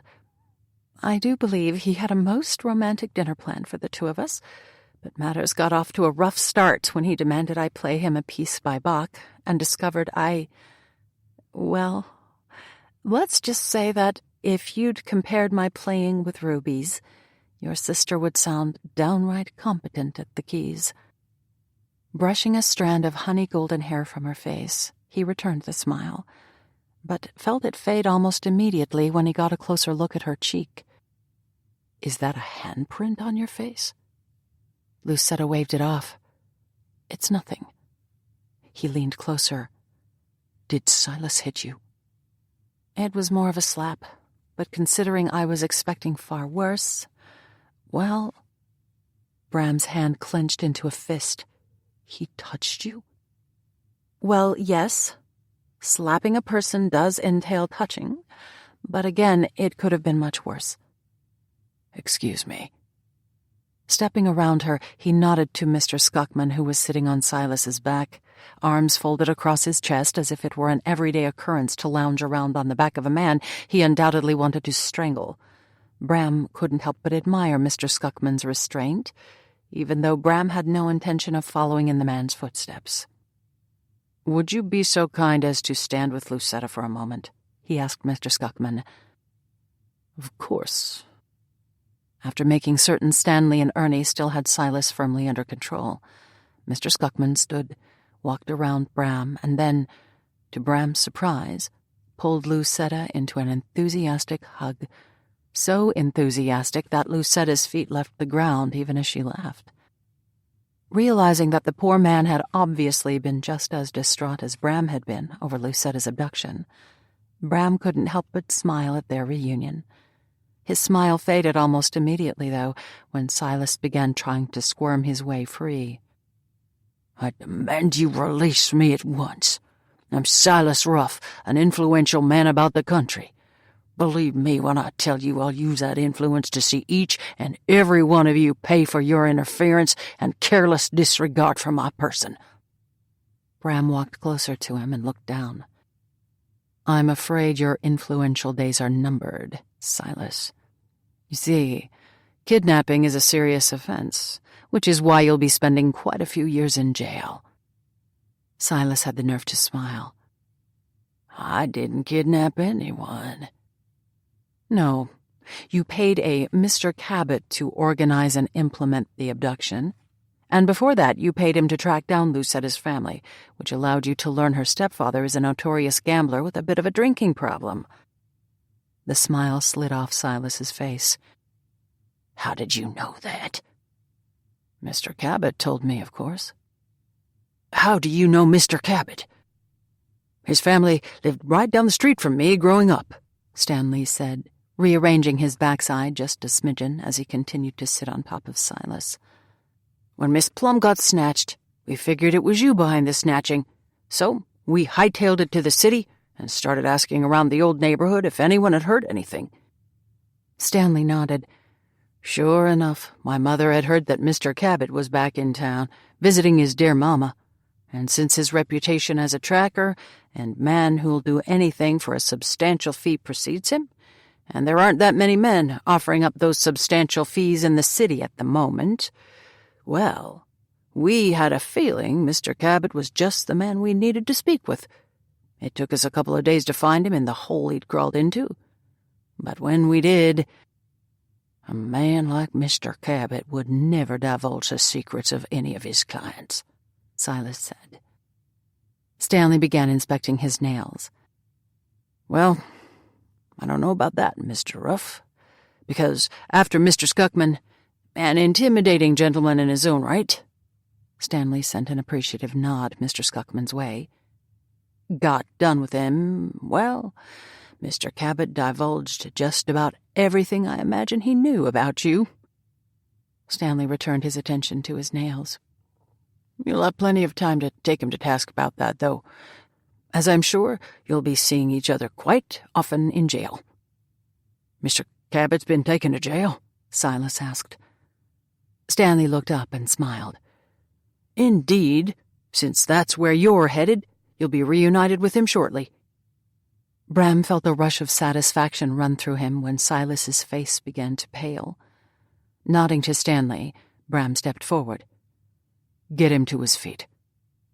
A moment later, Silas was standing before Bram, rage evident in his eyes as Stanley and Ernie kept firm holds on him.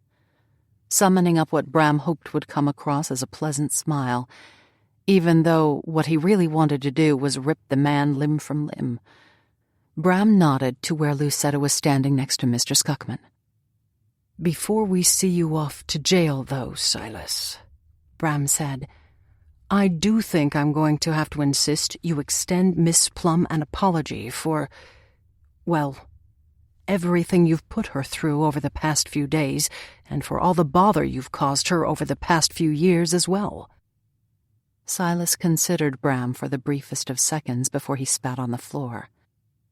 "That's the only apology she'll ever—" Before Silas could finish the sentence, Bram's fist firmly connected with the man's jaw. All of the fear, fury, and frustration of the past 3 days was behind the punch, the strength of it sending Silas straight to the floor, where he remained, not stirring a single muscle. "Impressive," Mr. Skuckman said as he moved forward and, with Ernie and Stanley's help, hefted Silas's unconscious form straight off the floor and carted him from the room. In the doorway, Mr. Skuckman stopped for just a second to catch Bram's eye. "I'll help Ernie and Stanley get him into a carriage and off to jail. Then I'll meet you at your carriage."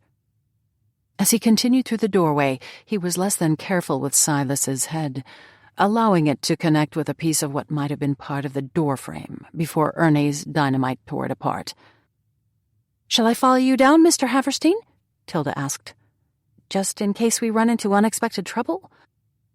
"That would be greatly appreciated, Tilda," Bram said. He walked back to join Lucetta, offering her his arm. "I'm sure you've had all the trouble you want to experience for years to come." "Indeed," Lucetta said, taking his arm. "We'll go to Abigail's house," he told her as they picked their way through the debris the blasting of the door had created and headed down the stairs. She, along with Archibald, my mother, Ruby, and Mr. Kenton, insisted on traveling to the city in order to be kept updated on any progress we were making. Reaching the sidewalk, he led her to his waiting carriage, surprised when she stopped in her tracks and looked around.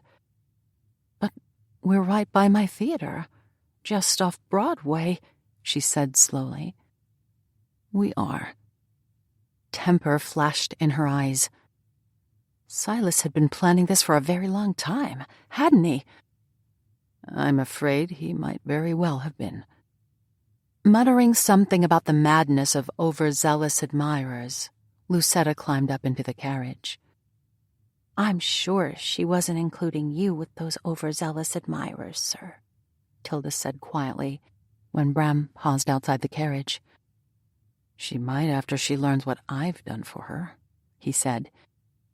"You can't compare what you've done to an abduction," Tilda argued, sending Tilda a faint smile as she climbed up to join the driver on the carriage seat.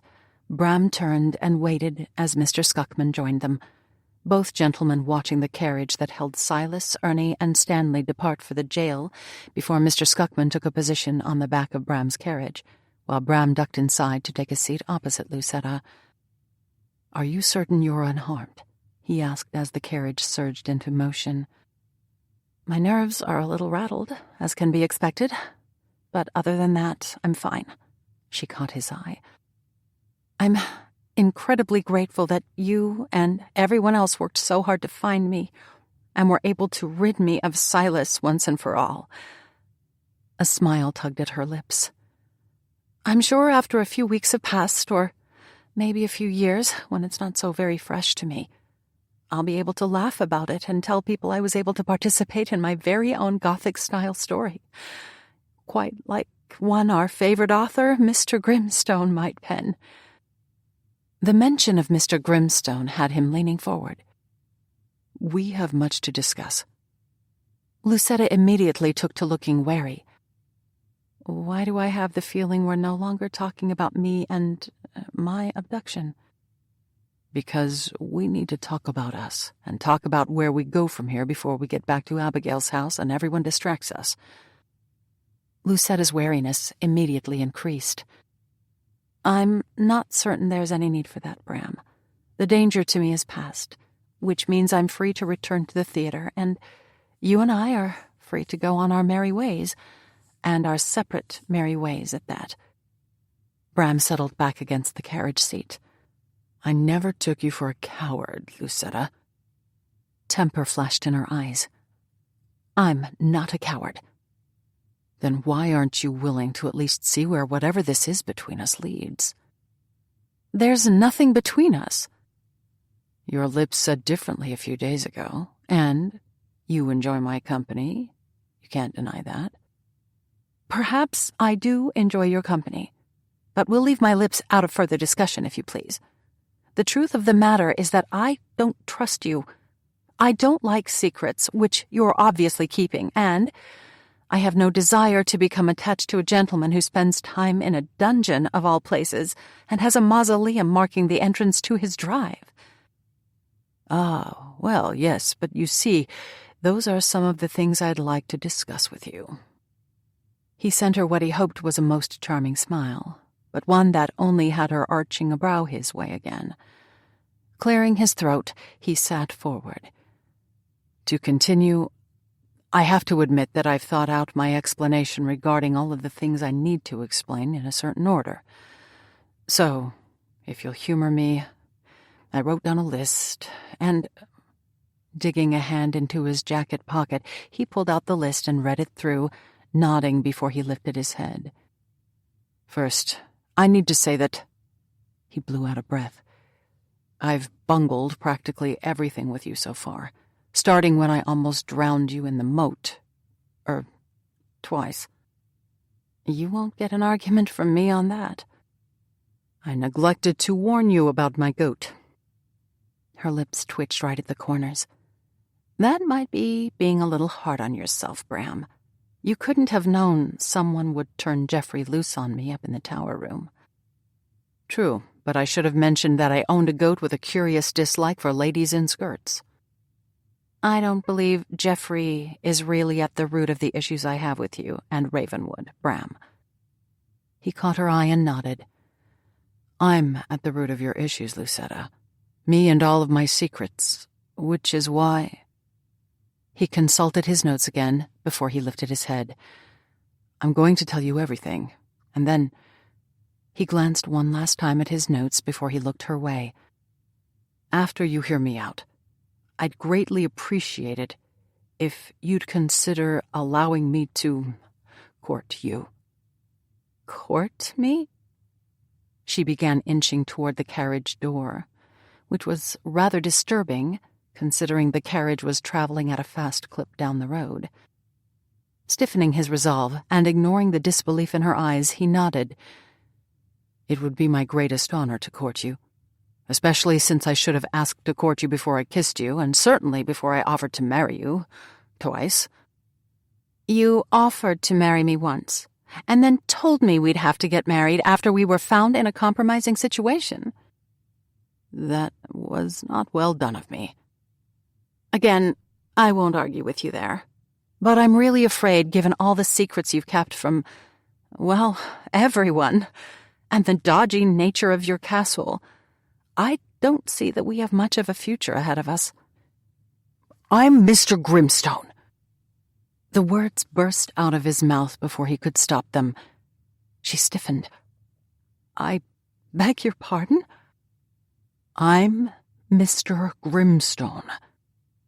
A single blink was her first response, before she leaned ever so slowly forward. As in, the author? He summoned up a smile. One and the same. Her eyes flashed in a most ominous fashion. You penned a play specifically for me, and never once allowed me to know your identity? It would have defeated the goal of me wanting to remain anonymous if I'd disclosed my identity to you. Your sister wanted to meet you, and have you squire her about society. And isn't she going to be surprised when she finds out that won't be a possibility? Although I'm not sure she'll be that fussed about it, given her apparent interest in Mr. Scuckman. Lucetta leaned back. Ruby still showing an interest in Mr. Scuckman? Relieved to have the topic move to someone besides himself, Bram smiled. She does seem to enjoy his company, and when we've stopped by Abigail's to give them reports of our progress, Ruby always makes a point of speaking with him before we depart. They'd probably suit each other well, and you'll not find a more reliable man, but Mr. Grimstone, you do realize that penning a play for a woman you'd never met in person can be considered an act of a less than sane individual, don't you? Seeing little point in avoiding the question, since he had vowed to disclose everything, he shrugged. I only did so because I wanted to make certain you'd have a steady income. What? I knew that if I penned a play, everyone would want to see it because of Mr. Grimstone's popularity. And if I specifically requested you as the star, well, you'd have access to a steady income for quite some time, because The Lady in the Tower was almost certain to be an immediate success. Just how infatuated with me were you? He sat forward and caught her eye. I've done a lot of thinking regarding that while I've been searching for you, and I don't believe we can say I was infatuated with you, since you're not anything like I imagined you to be. You're not demure or delicate or possessed of a gentle spirit. Is that supposed to make me feel better? Of course it is, because, you see, the truth of the matter is this. The woman I thought I was a touch in love with is a shell of the woman you turned out to be. Her lips curved into the faintest of smiles, something she quickly tried to hide by dipping her head. But he'd seen the smile, and it gave him just a tiny ray of hope. Lifting her head a second later, she frowned. What I don't understand is why you've kept your writing a secret from your family. There's nothing shameful about being an author, especially not given the fame you've earned. My family has always found me to be a rather curious being, not caring for business matters and spending my time lost in imaginary worlds. They were incredibly disappointed when I didn't finish pursuing a law degree, but halfway through law school I had this dream, one that turned out to be my first novel, Murder at Highcliffe Hall. He smiled. I disappeared for 9 months to write that book, renting an isolated cottage by the ocean, and then it took me another year to find a publisher. Lucetta wrinkled her nose. I know writers who've written dozens of books and have yet to get a single one of them published after years and years of trying. You were fortunate indeed to get a first novel picked up so quickly. Bram leaned back. Perhaps I was. But it was a stressful time for me, and again, I knew I'd disappointed my parents by abandoning the law, a profession they both thought would be a suitable and respectable option for me. Lucetta tapped a finger against her chin. I suppose I can see why you withheld the information then. But why not disclose all after your books began to get such great acclaim and became in such high demand? By the time I started making money off my work, a few years had gone by, and I'd started traveling to the tenements to search out story ideas. It was while I was in the tenements that I realized I could be of assistance to a great many people and help those people turn their lives around, so I didn't want the notoriety of Mr. Grimstone to affect what has turned out to be the most important work of my life. But surely you realize that your family would find your desire to save people a noble calling. You've done them a disservice by keeping them in the dark. She shook her head. Your mother believes you're involved in some type of criminal enterprise. I know, and you're right, but it became harder and harder to disclose the truth the longer I kept it hidden from everyone. To his surprise, she nodded glumly. I can understand that. But tell me, that dungeon, is it where you go to find inspiration for your work? It is. I had Stanley tied to the railroad track to try to puzzle out a plot point. He smiled.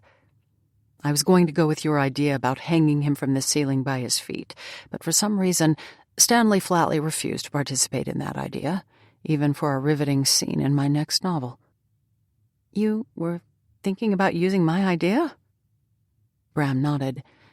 Until Stanley balked, and until it became clear that no one else wanted to help me work out the particulars of seeing how the hero could get undone from the ceiling. He smiled. I think their lack of willingness might have had something to do with me suggesting they dangle from the ceiling for unspecified amounts of time. The heroine was supposed to cut him down. Well, yes, that was your suggestion, but I'm still not completely sold on the idea that readers want to see that strong of a heroine, or if ladies and gentlemen in general truly believe a lady should be the one to save the day in the end. Perhaps you need to draw up a list about areas to avoid while attempting to court a lady. If I were you, I'd put adopting a condescending attitude toward independent ladies right at the top of such a list. You might have a point, he muttered before he summoned up a smile. But getting back to the dungeon and why I have one, it's a wonderful place to plot out a story because, what with all the staff members I've accumulated ever since I bought Ravenwood, it's difficult to find places that afford me any measure of quiet. For some reason, Lucetta suddenly closed her eyes, kept them closed for the merest of seconds, and then opened them. That's what's been bothering me about the dungeon scene. You have a typewriter down there mixed in with all the torture devices. You remember that? She didn't bother to answer his question. Explain the mausoleum as a gatehouse. Bram smiled. That was Ernie's idea, as was the graveyard we've built in the middle of the forest at the back of Ravenwood. I was working on The Bell Tolls at Midnight, one of my best-received novels, and I couldn't picture the scene of the crime, let alone write it out descriptively, so Ernie loves to build things, all kinds of things, and we'd been talking about adding a gatehouse, and the next thing you know, he'd built one that looked exactly like a mausoleum. He shook his head. It's been quite the talk of the neighborhood. I'm sure it has been. But how do you explain the bloody sword stashed in your fireplace? It wasn't blood, it was red stain, and Ernie stashed it in the fireplace because I needed a new plot idea, and he thought if I had to search for the sword after he'd hidden it, I'd get some good ideas. The eye patch? I was contemplating a pirate-laced plot, but writing a hero with a disfigurement like that, well, it just wasn't working. And the necklace? Bram released a sigh. I've never seen that necklace before in my life. Ah, so all the mysteries can't be solved on our ride to Abigail's, can they? I'm afraid not. But to return to the subject of us, since I have now divulged my deepest and darkest secret, how do you feel about my previous suggestion, the one regarding me courting you? Lucetta regarded him for a long moment before she released the smallest of sighs. This would be so much easier if you really were a madman. But since you've been so forthcoming with me, it's only fair that I'm now forthcoming with you. Of anything he'd been expecting Lucetta to say, that had not been remotely close. You have secrets of your own? She smiled just a ghost of a smile. Most people do have secrets, Bram, and I'm afraid my secrets are going to put a rapid end to your desire to court me. Drawing in a deep breath, she looked out the carriage window for a moment, nodded just once, and then turned and caught his eye. While it's true that I'm one of the most sought-after actresses in the city, there's a lot about me that no one in New York knows. I did not grow up in the tenements, nor did I have to claw my way out of the stews, using my unusual looks to procure a role on the stage. What I don't tell anyone is that I grew up on a plantation in Virginia. Your parents worked on a plantation? He asked slowly. My parents owned the plantation. Bram's eyes widened. Did it burn down during the Civil War, and that's when your father died of that blood poisoning that Mr. Cabot mentioned, and that you were forced to live in a one-room hovel where your mother then married that horrid Nigel person, and you ran away to New York to finally escape the poverty you were living in? Goodness, you really do have an imagination, don't you? Lucetta said, before she seemed to stifle a grin and continued on with her tale. Well, your version of my life would make a most riveting tale. That's not even close to what happened. You see, my father was not your typical plantation owner. We did not own slaves, nor did we produce much in the way of crops. My father bred horses, but he was also a well-respected attorney who worked in Washington when Congress was in session. Because of that, when the Civil War began, both sides agreed that our plantation, Plum Hill, would not be touched. And it wasn't. Bram frowned. I'm afraid I don't understand, then, how you came to work as an actress when you were destined to become a Southern belle. Ah, yes, the allure of the belles. I did at one time believe I would take my place amongst those lovely ladies, presiding over one ball after another. But alas, it was not meant to be for me, especially after my father died of blood poisoning, as you mentioned. But he didn't die until I was 13, and that's when you found out his fortune had disappeared and you were left with nothing. No, and rein in that imagination of yours, if you please, so I can finish the true tale without becoming overly distracted. I won't say another peep, Bram assured her. Wonderful. To continue, Plum Hill, our plantation, survived the Civil War, as did everyone in my small family, and as I grew older, it became obvious that I'd inherited something from my father that I don't discuss often, if at all, because it's what most people find a rather unsettling gift. She smoothed out a wrinkle on the velvet gown she was wearing, and then lifted her head to catch his eye. I have a perfect memory. Bram blinked. What? A perfect memory, which means I can recall pages I've read years ago, word for word, and I can not only remember numbers, but I can tally them up in my head without having to use pen and paper or an abacus. I've never heard of anyone capable of doing such things, he said slowly. I'm a bit of an anomaly, but the reason I said you'd soon have no desire to court me is this. Not only was I born into a well-respected, socially acceptable family, which is why I do know how to manage my way around a formal table setting and dance the quadrille. I'm very good at, and have been very successful with, investments. That means I am not one of those poor, unfortunate souls you enjoy saving from dismal circumstances. Bram simply looked at her for a long moment, feeling as if he'd lost all control of the conversation. I would think being successful with investments is a mark in your favor, he finally settled on saying, earning a rolling of the eyes from her in the process. Well, yes, normally that would be true, but you're a gentleman who receives a great deal of satisfaction from providing better lives for others. She smiled ever so slightly. I'm financially independent. Don't actually need to work in the theater any longer because of that, and I'm not sure I'm a lady you'd actually care to court, since I don't need a knight in shining armor to swoop in and rescue me. Bram narrowed his eyes. I don't remember making the claim that my deepest desire in life was to swoop in and rescue you. You enjoy playing the hero. You say that as if there's something wrong with having a chivalrous nature. I don't think you'll be happy with me, she finally said in a small voice. For a second, he had no response to her words, but then he felt his lips quirk into a grin. For an apparently overly intelligent sort, you're remarkably obtuse about some things. I'm not sure I understand. Well, it is true that I enjoy saving people, lifting them up, so to speak. But I also enjoy spending my time with flawed people especially if they are amusing as well. And you, my dear Lucetta, are incredibly flawed, but you make me laugh.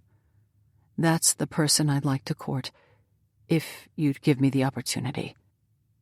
And while I must admit that I'm incredibly disappointed to discover you're financially independent, because who wouldn't be disappointed to learn that the lady they wish to spend their life with is somewhat clever?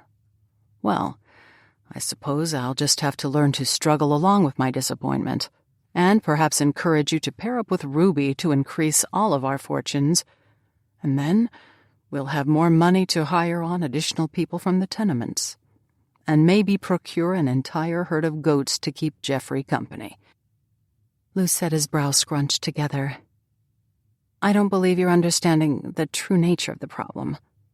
You relish being the knight in shining armor, but I'll never care to be your damsel in distress. Bram nodded. Because you're much too intelligent for that. She leaned forward. Are you smiling because my oddness is a true obstacle that... As Lucetta launched into all the reasons behind why he wouldn't be comfortable courting her, reasons that he didn't agree with in the least, even if he'd been slightly taken aback to learn she really just had as many secrets as he did, the carriage slowed, coming to a stop a mere moment later. Before he was able to jump back into the conversation to assure her that he'd be willing to face whatever obstacles were thrown their way, especially since he'd come to the realization that she was the most fascinating woman he'd ever met in his life, the carriage door burst open. A young lady stood on the other side of the door, a young lady he'd seen a few times at the theater, but had never been introduced to before. Her identity became clear, though, when Lucetta let out a shriek of pure delight and scrambled out of the cab. "Millie!" she yelled, before she snatched the young lady into a hug. Even though Bram couldn't resist a smile at the sight of Lucetta being reunited with one of her best friends, he also couldn't resist a small sigh of regret, because with the arrival of Millie and their arrival at Abigail's brownstone, further talk of courtships was certainly going to be set aside for the foreseeable future. 21. What in the world are you doing here? Lucetta demanded when the former Miss Millie Longfellow and present Mrs. Everett Mulberry gave Lucetta a final squeeze and stepped back, even though she did not release the hold she had on Lucetta's hand. Abigail sent me a telegram stating that Silas had absconded with you. Millie shuddered. I barely took a second to pack before I hopped on a train and headed to New York. Everett, I'm afraid, did not make the trip with me, staying back in Boston with the children. We didn't want to put them in harm's way again, not after all they've been through over the past year. Indeed not. Although I'm confident Silas won't be a threat for some time to come, especially since he's currently on his way to jail to face kidnapping charges. Millie smiled as she shoved brown curls out of her eyes. Thank goodness he's finally getting exactly what he deserves. Jail. And I can't put into words how wonderful it is to see you unharmed. I kept envisioning, which I recently learned means picturing, you tied up and stowed in a dirty room with a leering Silas pacing back and forth in front of you as he rubbed his hands together and chuckled rather menacingly, while maybe rattling some chains. Lucetta blinked. Have you discontinued reading those sweet romances you've always been so fond of reading in lieu of something a little darker? Funny enough, I have, Millie grinned. I've decided to bridge out a little, explore different genres, if you will, and because you, my very good friend, are starring in a play penned by none other than the renowned, which I'm sure you know means celebrated, Mr. Grimstone, I decided to try a few of his Gothic novels. What did you think of the Grimstone stories? Bram asked from behind them. Turning, Lucetta found that Bram had stepped out of the carriage and was looking dashingly rumpled, with his hair standing on end and his face streaked with soot here and there.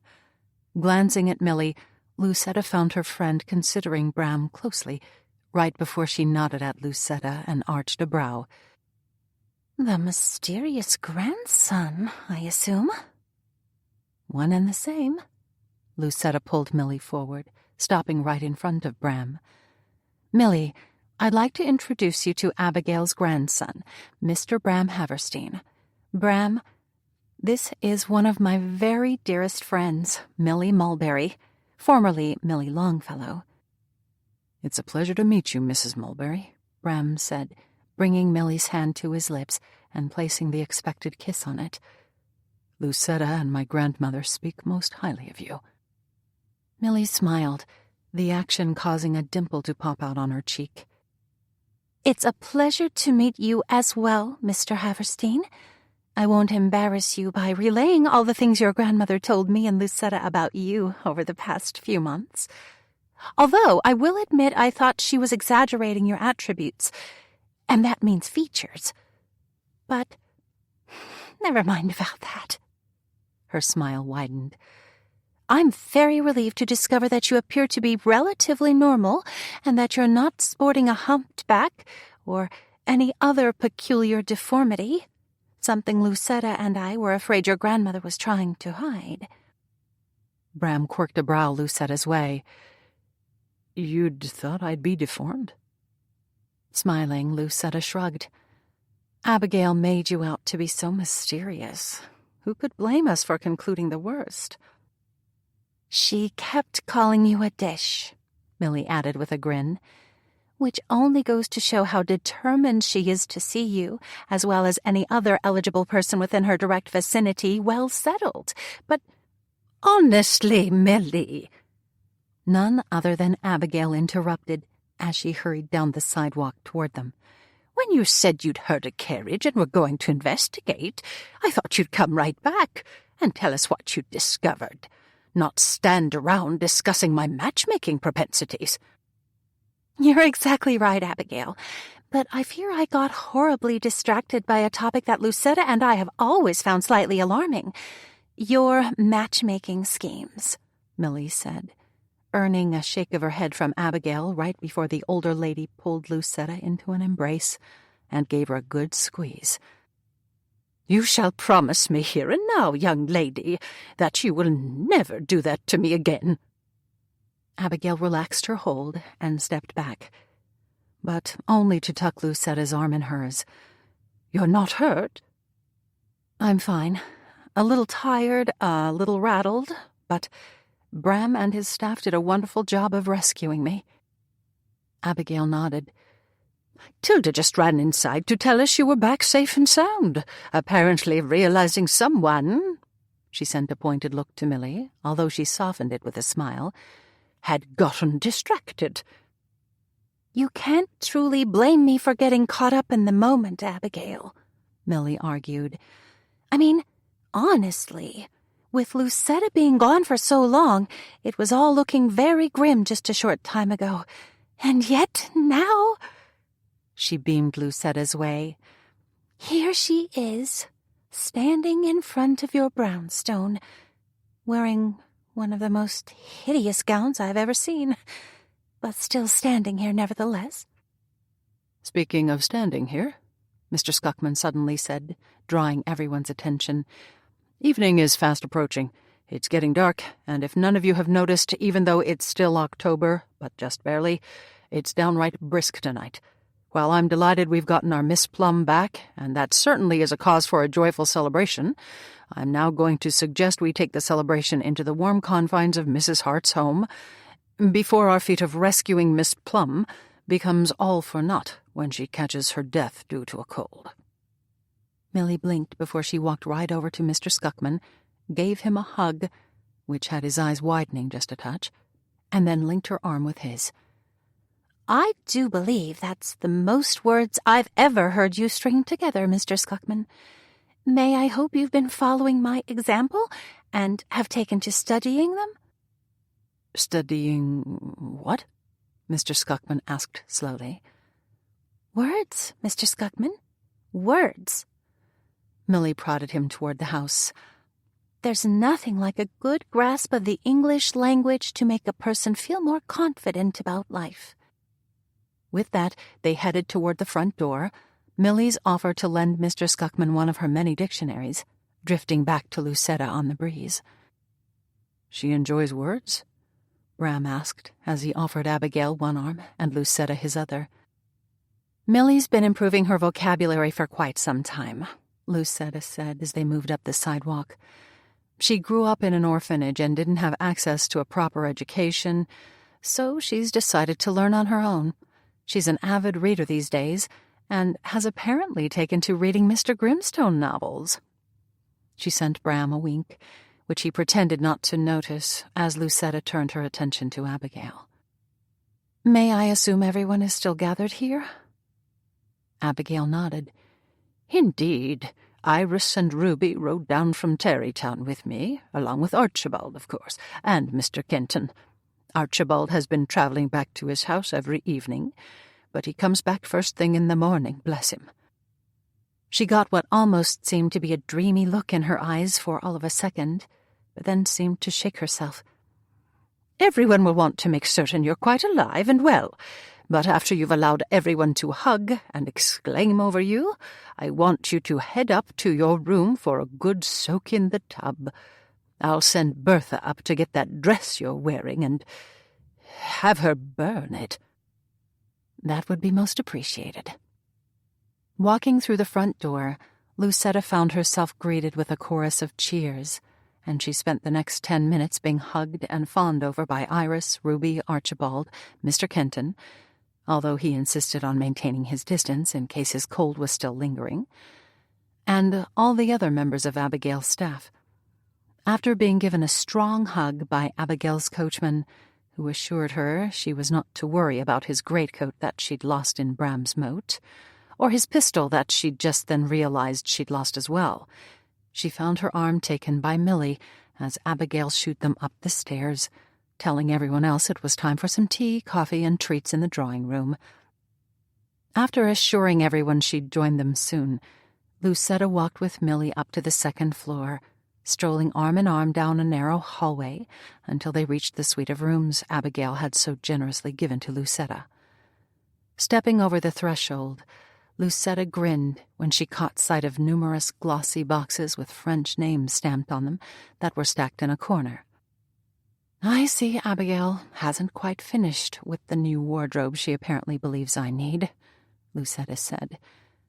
Milly grinned. "I think she ordered all of that." She nodded to the boxes. "A few months ago, and it's just now showing up in the States. I've had numerous deliveries from Paris and England at my home in Boston, and I have to say, Abigail does have a keen sense of style." Stepping into the bathing chamber a moment later, Lucetta discovered Bertha, one of Abigail's maids, already there, readying the bath for Lucetta.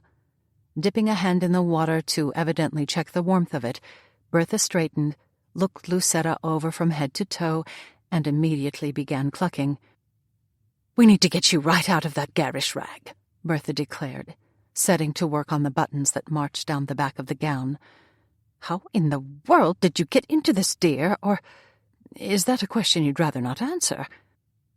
Slipping out of the gown once Bertha had it undone, Lucetta caught Bertha's eye. "I know everyone must be so concerned that Silas took unacceptable liberties with me, but I barely saw the man while I was being held captive. In fact, he only showed up a few hours ago at the rooms he'd stashed me in. We'd spent less than an hour together having a meal, and then Bram showed up and saved the day, along with Mr. Scuckman and Bram's staff, of course, and here I am, tired but fit as a fiddle." She smiled at Bertha. "As for how I got into this gown, Silas, being the incredibly untrusting type, apparently didn't want me to be kept around any men, so he hired women to watch over me, and they are the ones who helped me get dressed every day. Well, I'm here to help you get dressed now, but I'll leave you in peace while you take a good long soak in the tub. Just ring for me when you're done."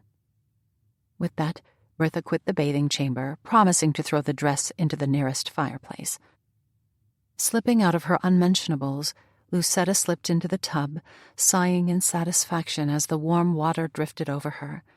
The sound of a chair being dragged across the floor had her looking up, unsurprised to find that Millie was the person dragging the chair, which she positioned exactly so in front of the tub before taking her seat.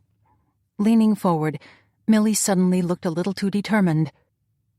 "I've heard the most interesting rumors regarding you and the oh-so-dishy Mr. Haverstein," Millie said. "I don't believe dishy is a real word," was all Lucetta could think to respond. Millie waved that away with a flick of her dainty wrist. "I can't be expected to know all the right words, Lucetta, and you're stalling." Lucetta blew out a breath, stirring the bubbles. "What have you heard?" "That you and Mr. Haverstein were caught in a most interesting situation in a storage room of all places. That he tried to save you from drowning twice in his, moat, from what I've been told. And that he did save you once from a mad goat by the name of Geoffrey. I've also heard that you seem to enjoy his company, so much so that there's been talk of marriage, but you rejected the marriage idea because of mysterious happenings occurring at Ravenwood." "Bram didn't save me from drowning twice. He almost caused me to drown both of those times."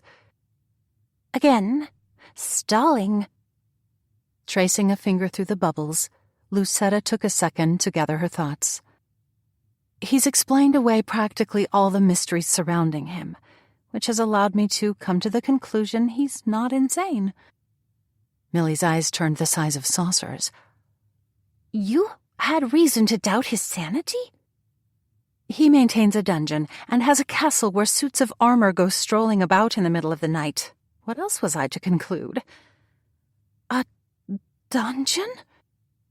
"Yes, but I can't explain that in any further detail since the dungeon is part of a rather large secret that Bram has yet to divulge to anyone except his staff, and now me, of course." Millie settled back in her chair and crossed her arms over her chest. "Fair enough, but tell me this. How do you feel about the man, especially since his sanity is no longer in question?" "That's a little tricky to answer." Millie sent her a look that had exasperation stamped all over it. "It is not. And since you're the one who insisted Harriet and I dwell on exactly what our feelings were for Oliver and Everett just a few months back, I'm going to extend you the same courtesy. So, feelings. Yours for Mr. Haverstein. What are they?" "He, did mention that he'd like to court me." "Court you?" "Yes. You know, call on me, take me for drives, bring me flowers, and, well, court me." "That's incredibly romantic." "Well, yes it is, but you don't want to be courted because you see that as a weakness of being female."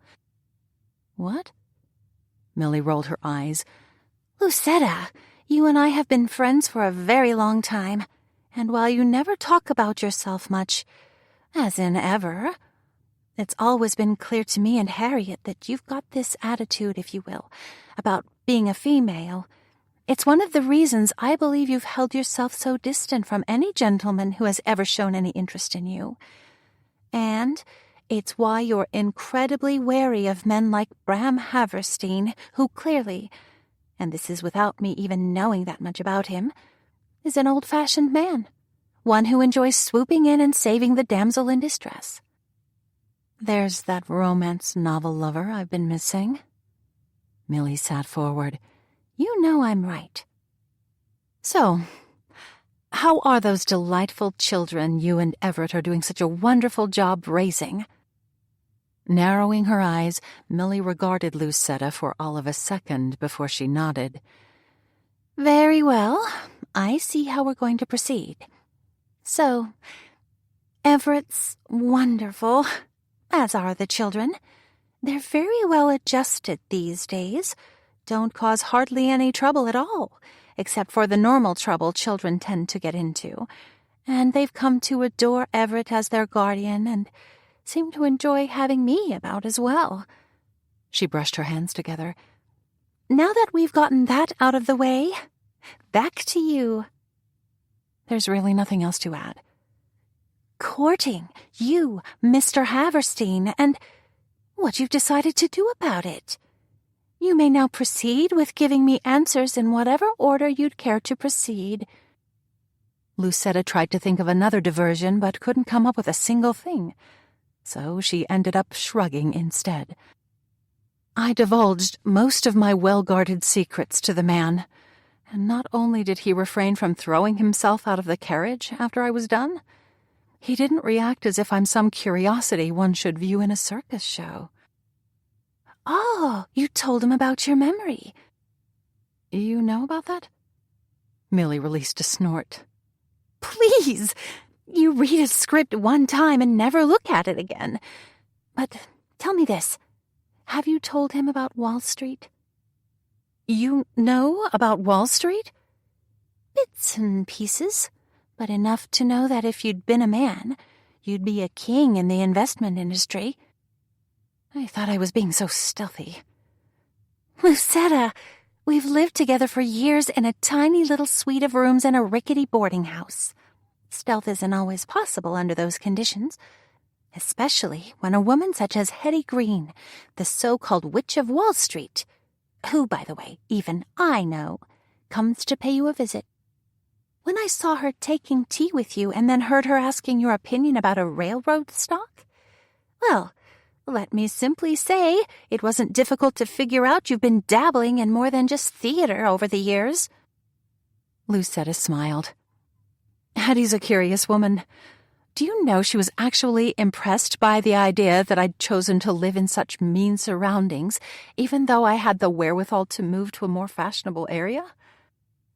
"She's not the only one some might consider odd," Millie said, with a pointed look Lucetta's way. But before she could continue on with the odd business, something her expression clearly stated she wanted to do, the door to the bathing chamber opened just a crack as Tilda stuck her head in. "I beg your pardon for interrupting, ladies, but we have a small situation unfolding in the drawing room that I don't believe you're going to want to miss." "A situation?" Lucetta repeated warily. Tilda nodded. "Mr. Haverstein chose to disclose everything to his family, and I think they may very well be in some unusual state of shock. I'm afraid he might need a bit of help, Miss Plum. You were the only person I could think of to help him, since I know he told you all about his big secret. I may have unintentionally overheard most of your conversation in the carriage, probably because we'd forgotten to close the small sliding door that makes it possible for the rider to speak with the driver." Knowing full well that no one had forgotten anything, and, peculiarly enough, finding herself liking Tilda all the more because the woman certainly did possess a bit of cheek, Lucetta sat up in the tub and reached for the towel Millie was already holding out for her. "Shall I tell him you'll be done in 15 minutes? Tilda asked. "Tell him I'll be down in 10. Less than 10 minutes later, with damp strands of hair that had already escaped the knot she'd arranged on her head, Lucetta headed for the drawing room with Millie by her side. She was now dressed in a lovely gown of deep green, one that she'd pulled directly from the first box she'd opened from the stack in her room, and one that had a label proclaiming it to be a Jacques Doucet creation. Stepping into the drawing room a second later, she came to an immediate stop as the most peculiar urge to laugh settled over her. Everyone seemed to be frozen in place. Iris was sitting beside Abigail on a settee done up in a brown tweed, both ladies sporting rather dazed expressions on their faces, while Ruby was standing right behind them, her eyes blazing and her lips thinned. Archibald, on the other hand, looked slightly amused as he sat in a wing-backed chair, peering over a newspaper that he'd seemingly forgotten he was reading. Poor Bram was standing smack dab in the middle of the room, facing everyone and looking for all intents and purposes as if he might just be reconsidering his decision to disclose everything to everyone at this particular moment in time. Clearing her throat, Lucetta stepped farther into the room. What a cheerful scene. I, for one, am certainly glad to be back in Washington Square. Bram sent her a slight twist of his lips, which might have been his attempt at a smile, while everyone else just continued sitting there, or, in Ruby's case, standing, remaining completely mute. Well, speaking of Washington Square, she began, trying to break the strained silence. While I was languishing away, having been abducted no less, I had quite a lot of time to catch up on my reading, and it just so happens there was a book I read that had facts about the city, and some of those facts dealt with Washington Square. She gazed expectantly around the room, earning not so much as a blink in response, although she thought Archibald's paper fluttered a little. What were some of those facts? Millie chirped, her eyes wide and looking exactly as if she had no idea what she should do next. Well, thank you for asking, Millie. She shut her eyes, summoned up the pages she'd read, opened her eyes, and nodded. The story goes, at least according to a Mr. Greeley who researched the matter, that Washington Square was not always a posh part of New York City.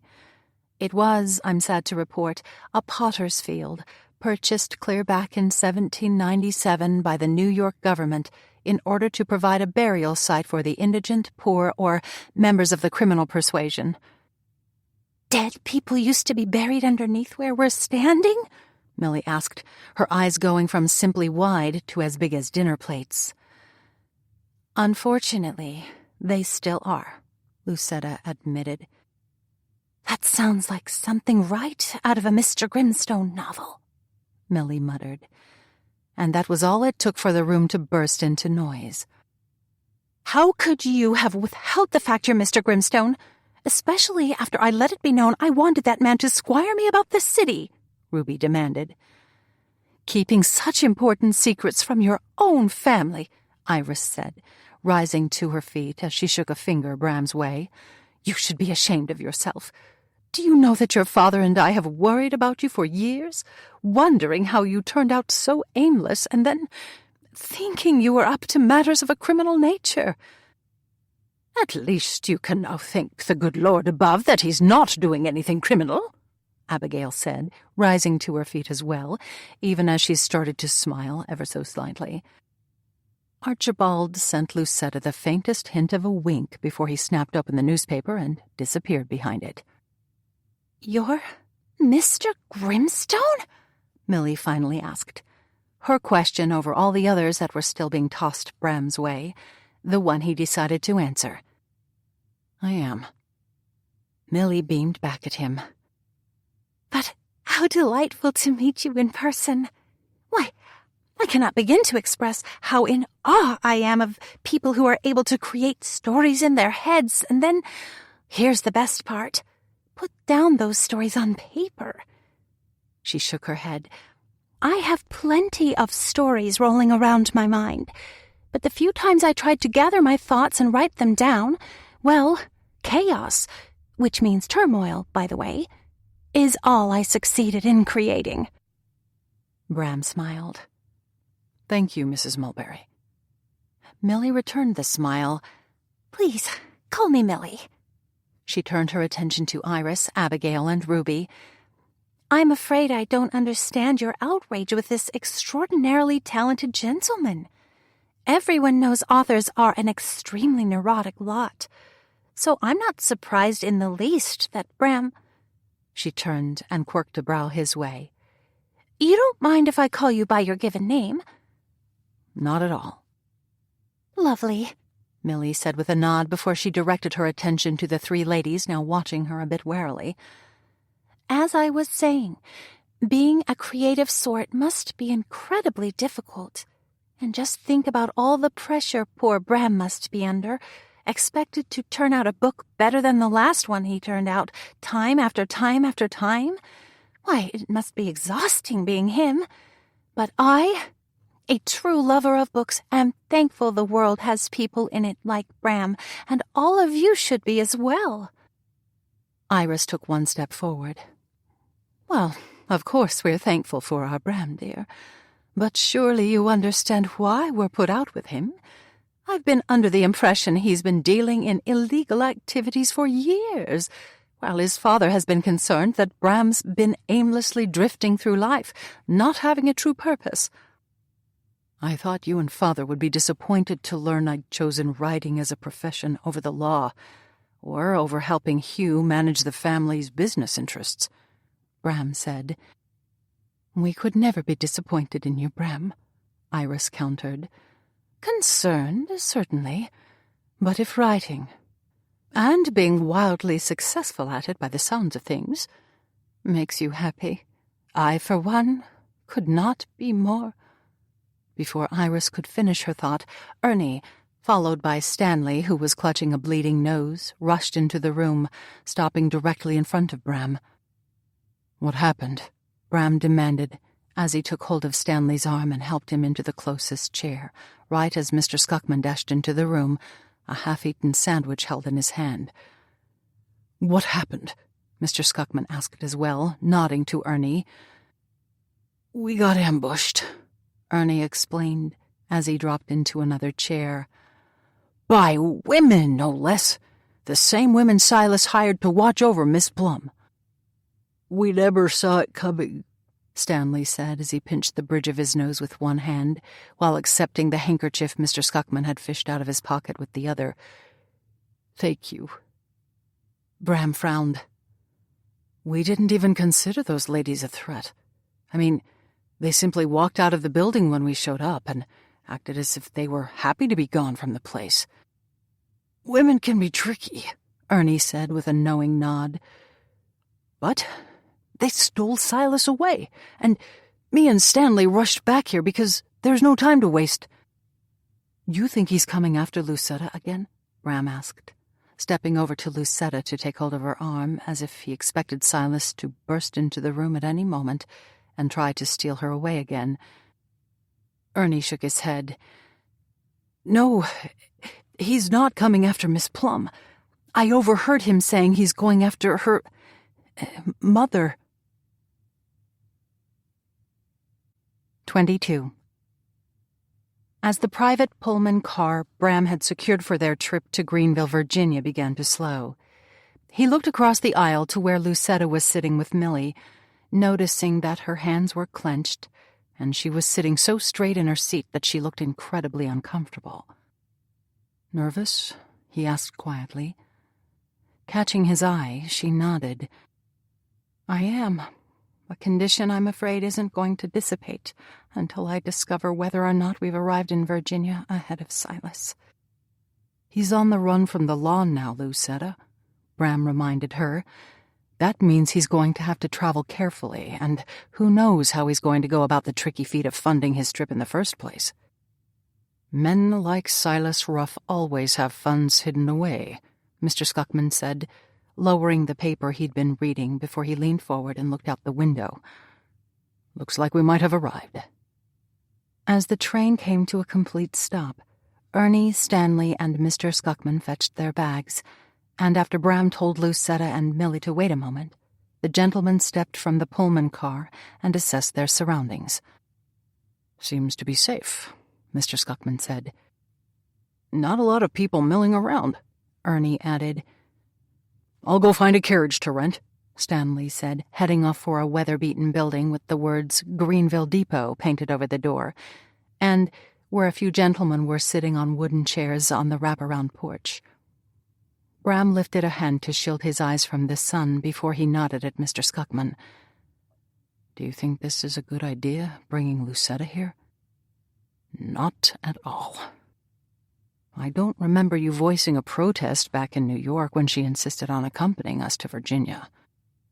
Miss Plum has been watching out for her mother for years, Mr. Haverstein, She certainly wouldn't have calmly stayed behind while we gentlemen went off to save the day.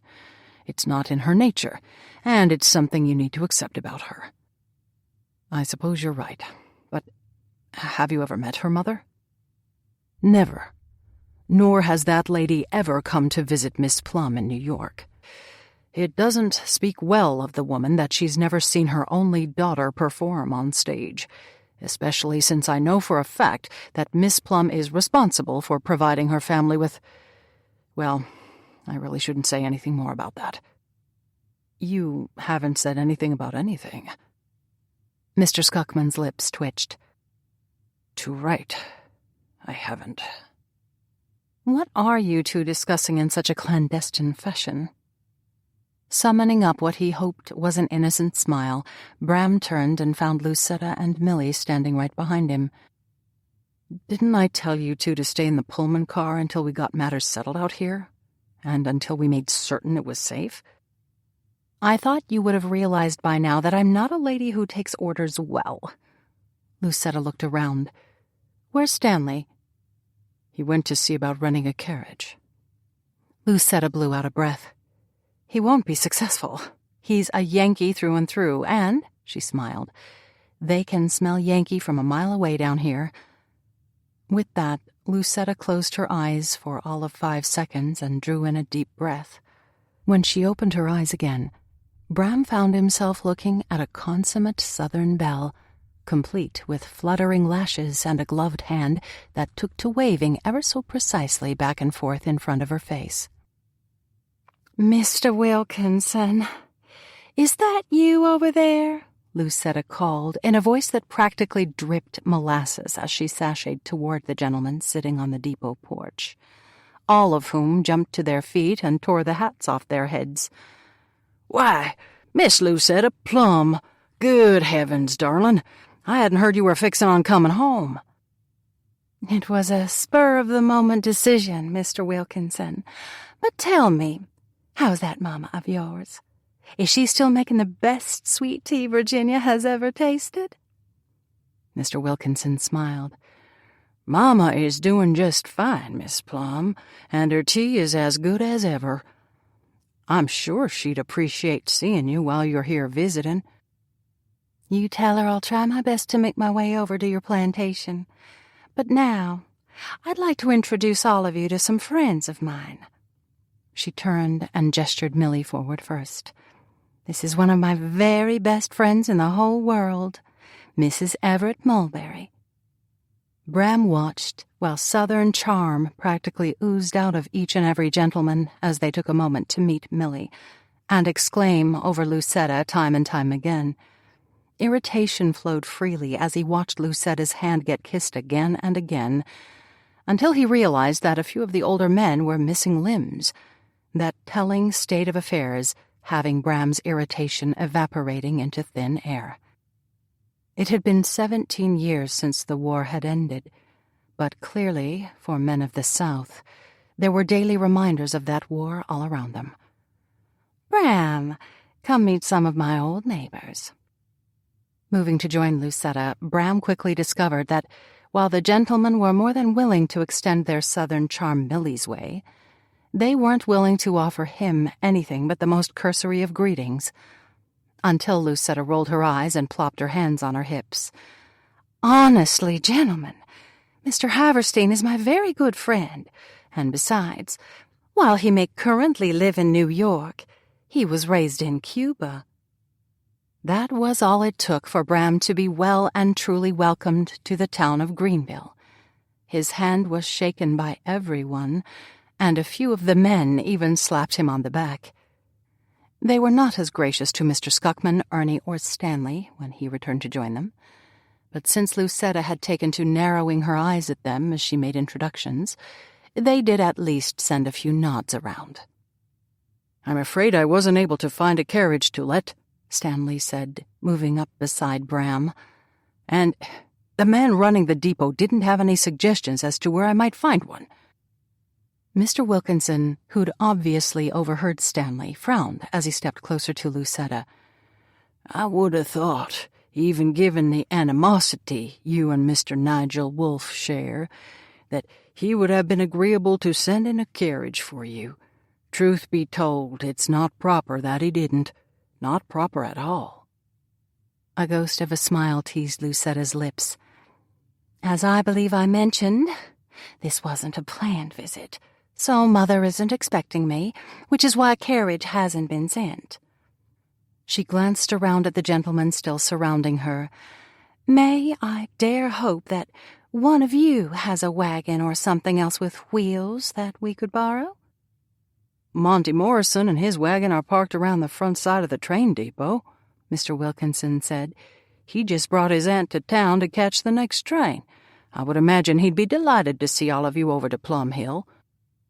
Lucetta gave another flutter of her lashes, the act so unlike her that Bram had to turn his head to hide the smile he hadn't been able to stifle as she continued. "Thank you, Mr. Wilkinson, and do be sure to tell your mamma I was asking about her." After a chorus of pleasantries and invitations to visit one plantation after the next, Lucetta smiled and nodded to everyone before she took Millie's arm, and with Bram falling into step beside her and Mr. Scuckman, Ernie, and Stanley falling into step behind them, they headed down the boardwalk that ran adjacent to the train tracks. "How far is Plum Hill from here?" Millie asked. "About 40 minutes or so, depending on the speed of the horse one takes." "And it's an honest-to-goodness southern plantation?" "It is." "And your mother will be happy to welcome all of us to this plantation?" Millie pressed. Was all Lucetta said to that before she quickened her stride, waving a hand at a wagon pulling out onto the road. As the wagon Lucetta had been waving down came to a stop, and Lucetta arranged for Mr. Morrison, the driver of that wagon, to see all of them to Plum Hill, Bram couldn't help but wonder why Lucetta hadn't answered Millie's question, or why her mother wouldn't be pleased to welcome her daughter home. Drawing in a deep breath, he could only hope that Lucetta wasn't about to experience yet another dramatic circumstance. 23. Sitting on the front seat of Monty Morrison's wagon, with Monty sneaking peeks at her every other second out of the corner of his eye, Lucetta couldn't keep from smiling as an image of a very young Monty, who was a good 5 years younger than she was, kept flashing to mind. He'd always been a bit of a scamp, never clean for longer than an hour, and had been the bane of his mother's existence, or so the woman had claimed. But it was encouraging to hear him talk about the improvements that were being made on his family's plantation. "We put tobacco in this year, Miss Plum, and have also taken to raising some hogs. Mother finds them a little distasteful and smelly, but there's a profit to be made with hogs, and we could certainly use the money." "Did you ever get the repairs done to your house?" Monty nodded. "The major ones, but some of the smaller repairs that still need to be made will have to wait a little longer, hopefully just until we take our hogs to market, or if tobacco keeps rising in price." He glanced out of the corner of his eye again at her. "You still taken to the stage up there in New York City, or have you come home to stay?" The word home had her nerves jingling, even though a part of her had always considered Plum Hill home. She just hadn't felt welcome in that home since Nigel had wormed his way into her family a decade before. She had yet to understand why her mother had married the man, had done so almost the moment her 2-year period of mourning for Lucetta's father had passed. Susanna, Lucetta's mother, hadn't even given her only daughter the courtesy of seeking her opinion about the marriage before she'd gone ahead and tied herself to Nigel. Even with Lucetta being the one who'd been given the task of keeping Plum Hill afloat after her father had died. Lucetta had known from the moment Nigel showed up at Plum Hill, claiming he was simply stopping in to pay his respects to Susanna, that he was trouble hiding behind a bushel of southern charm and manners. He'd been impeccably dressed, and had kept being impeccably dressed every time he paid Susanna a visit, even though Lucetta discovered he'd lost everything in the war. That everything included the plantation he'd grown up on in Georgia, a plantation that just happened to be right next to the plantation Susanna had grown up on. Both of the regal houses that anchor the plantations having the misfortune of being burned to the ground when General Sherman had gone marching through that state. Nigel had used their common past to burrow his way straight into Susanna's heart. Their glory days were often the focus of their conversations, especially the glory days that centered around talk of Susanna being the most sought-after belle in all of Georgia. Every time he brought up her great success, Susanna fluttered her lashes like the debutante she'd been, instead of behaving like a widow and mother of a daughter who'd almost been old enough to make her own debut. Susanna had never seen past the flattery Nigel diligently tossed her way, and never seen that the war had changed him in ways that made him so different from the young man she'd known growing up. Lucetta had never seen the man her mother remembered. She'd only seen a man who was disturbingly broken, and a man who had the ability to break the very small and very tenuous bond that Lucetta and Susanna shared. Once he convinced Susanna to marry him, and vows had been exchanged. Nigel had been able to get his hands on all the money Lucetta's father had left behind. Money he couldn't gamble away fast enough. Lucetta shifted on the wagon seat as a memory she'd purposefully filed away in the deepest recesses of her mind sprang forward, a memory of her begging her mother to talk to Nigel about the money he was losing, large chunks of money that would just disappear into thin air, usually after he'd returned from what he liked to call business trips. Susanna had brushed Lucetta's concerns away as she'd walked out the door of Plum Hill, only interested in getting to an afternoon tea she'd been invited to, an event that was obviously far more important than listening to the concerns of her daughter, concerns that centered around the fact that their money would shortly run out and they'd be left with no roof over their heads. "Miss Plum, is something the matter?"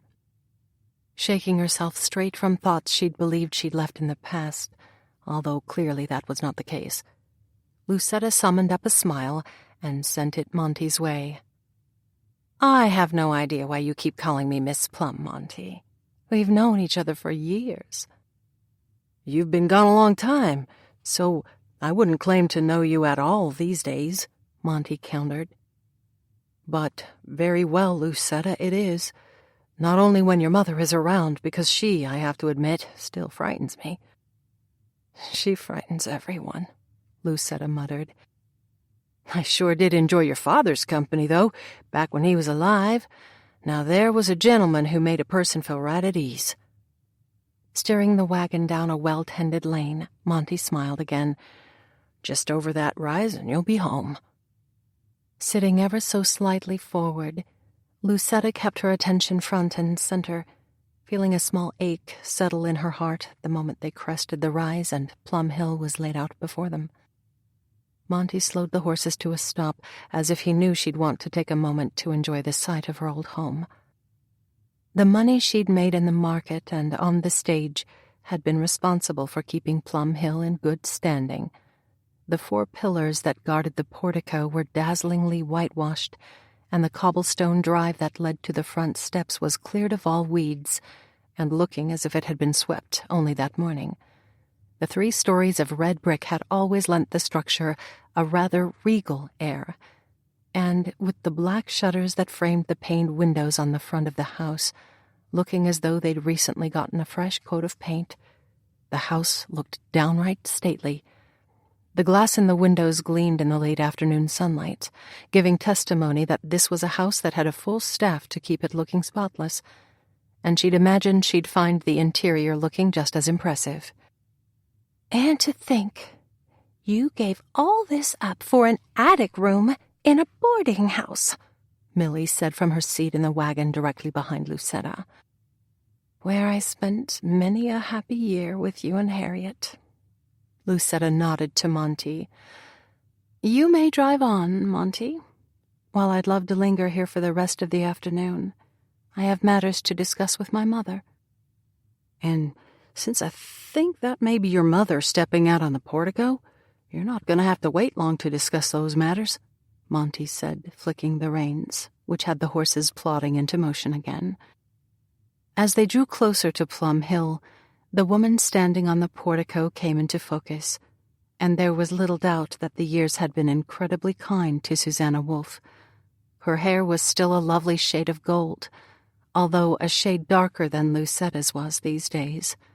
Her figure was trim, showcased to perfection in a gown that had come directly from Paris, one that sported a small bustle in the back, and one that had cost a small fortune. A small fortune Lucetta had been responsible for paying. For the briefest of seconds, Lucetta felt tears sting her eyes.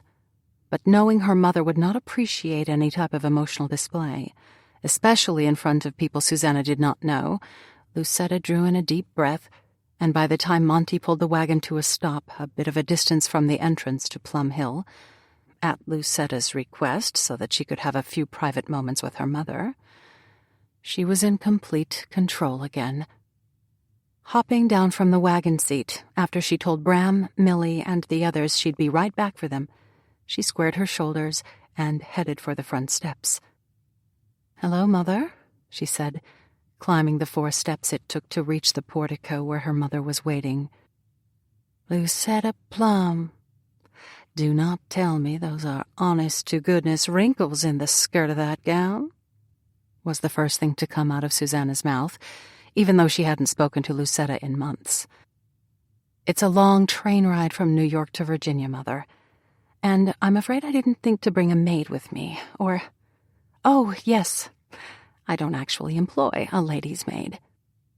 Susanna completely ignored Lucetta's response as she sashayed her way closer. "While this is certainly a lovely surprise, having you come to call on me and all, did it ever cross your mind to send me a little note, asking if today would be convenient for me to have you show up at Plum Hill?" Pushing aside the small bit of hurt over the idea her mother was clearly not ecstatic to see her, Lucetta lifted her chin. "There wasn't time to send a note, Mother. And considering Plum Hill is my home, one would think I wouldn't need to send a note to make certain my presence would be welcome here." All hints of pleasantness disappeared from Susanna's lovely face. "I know full well you hold the deed to Plum Hill, Lucetta. Must you throw that in my face every time we see each other?" Lucetta blinked. "I don't believe I said a thing about the deed to Plum Hill, Mother. Nor do I believe I've ever mentioned anything about me holding the deed to Plum Hill to you. Now, Nigel and I, on the other hand, recently had a very enlightening chat about the status of Plum Hill. A chat I find myself wondering if he even brought up to you.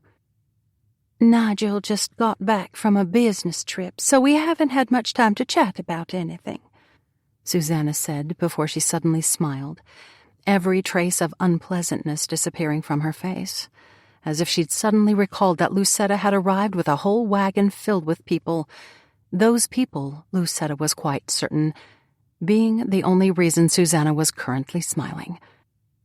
"But, speaking of your dear stepfather," Susanna continued with a flutter of her lashes, "we're expected to dine this evening at the old Kerr plantation, which was recently purchased by a family distant related to the Vanderbilts." Susanna gave a delicate shudder. "I don't particularly care to socialize with Northerners, but the ladies we vacation with at White Sulphur Springs are itching to get some of our belles invited to one of those patriarch balls that are held up in New York City. Those ladies are of the firm belief that cozying up to this new family will help us achieve that goal." "I hate to be the bearer of bad news, Mother, but the Vanderbilts have yet to be accepted into New York high society." Susanna blinked.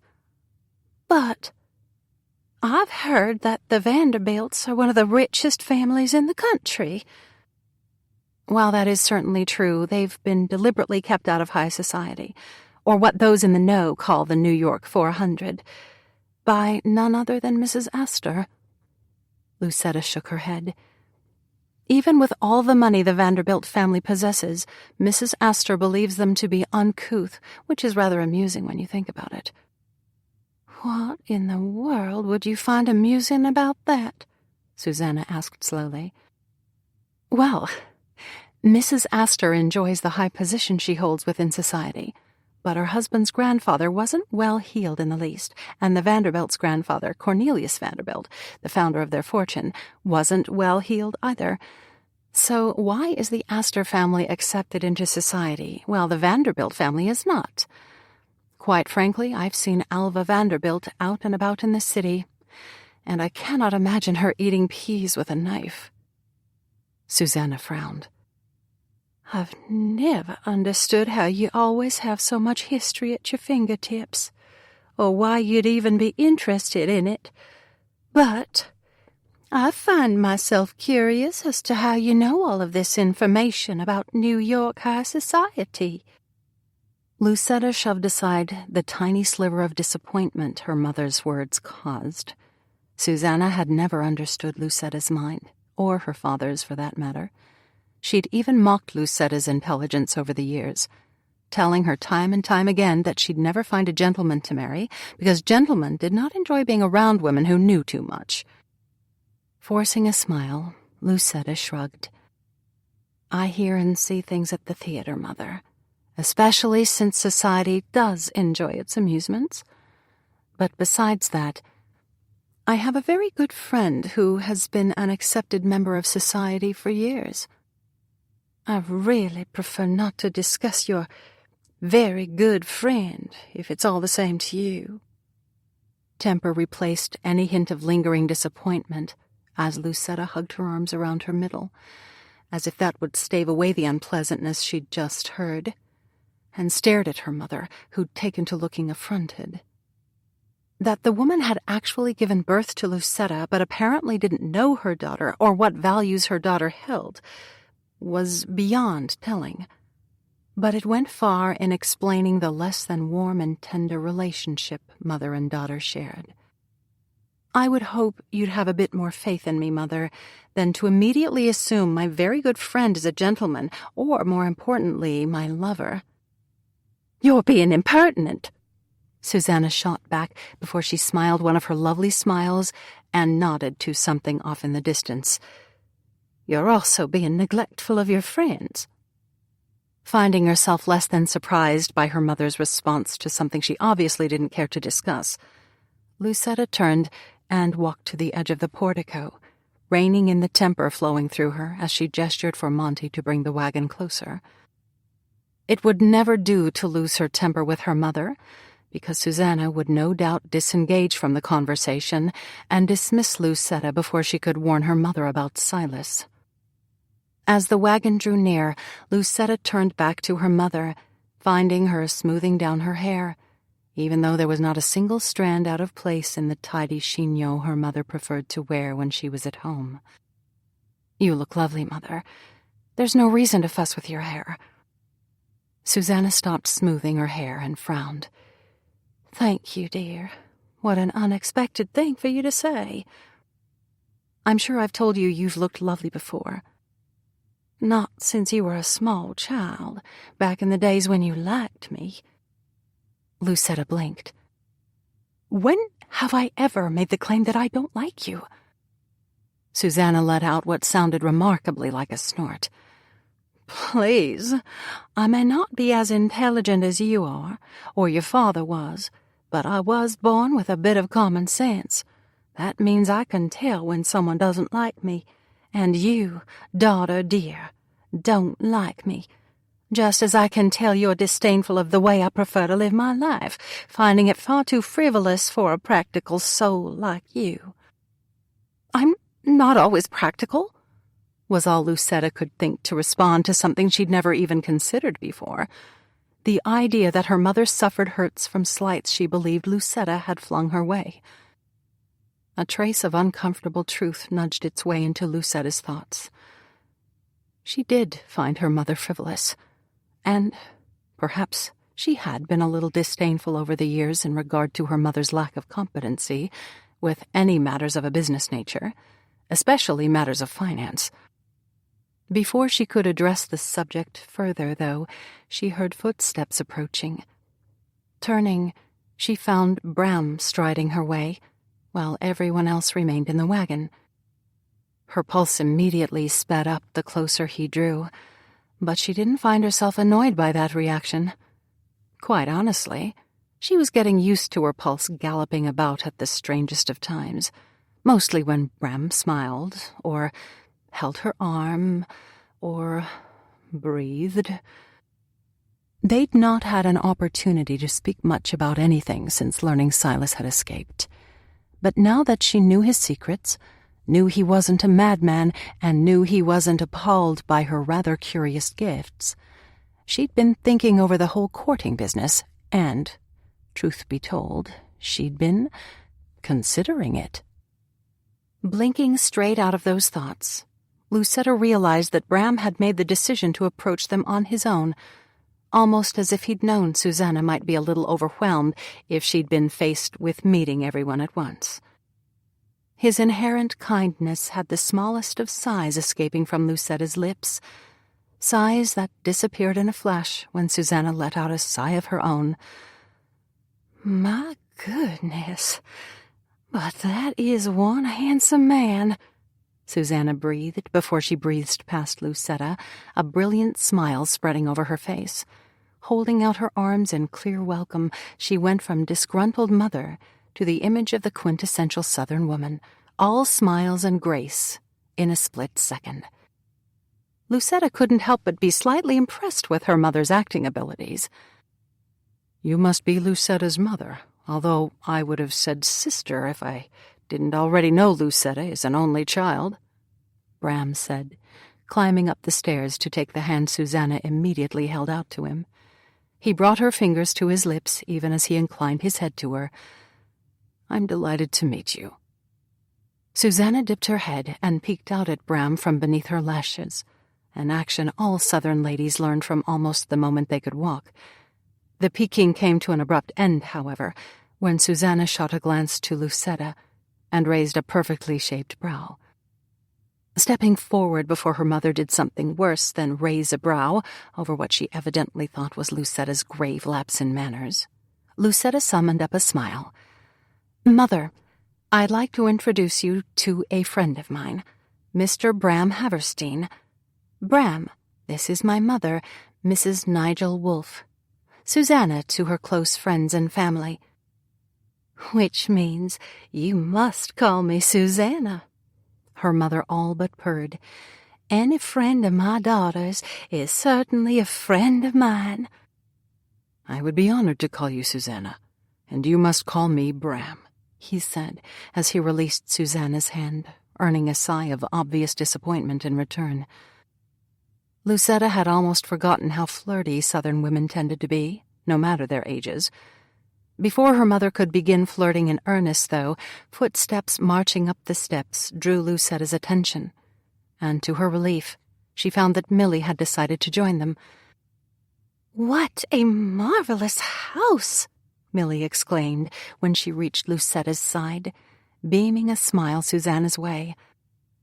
"I'm Mrs. Everett Mulberry, Mrs. Wolfe, but please call me Milly, since I've been fast friends with your daughter for what feels like forever, and you apparently feel that any friend of Lucetta's is a friend of yours. Why, I'm sure you must feel as if you and I are fast friends already, since I lived with Lucetta for years and years before I got married, which means I know she must have told you all about me." Susanna's forehead puckered ever so slightly as she looked Milly up and down. "Lucetta has never mentioned a word about you, Mrs. Mulberry." Milly's eyes immediately took to narrowing, and for such a small lady she suddenly looked quite intimidating. "Milly, please.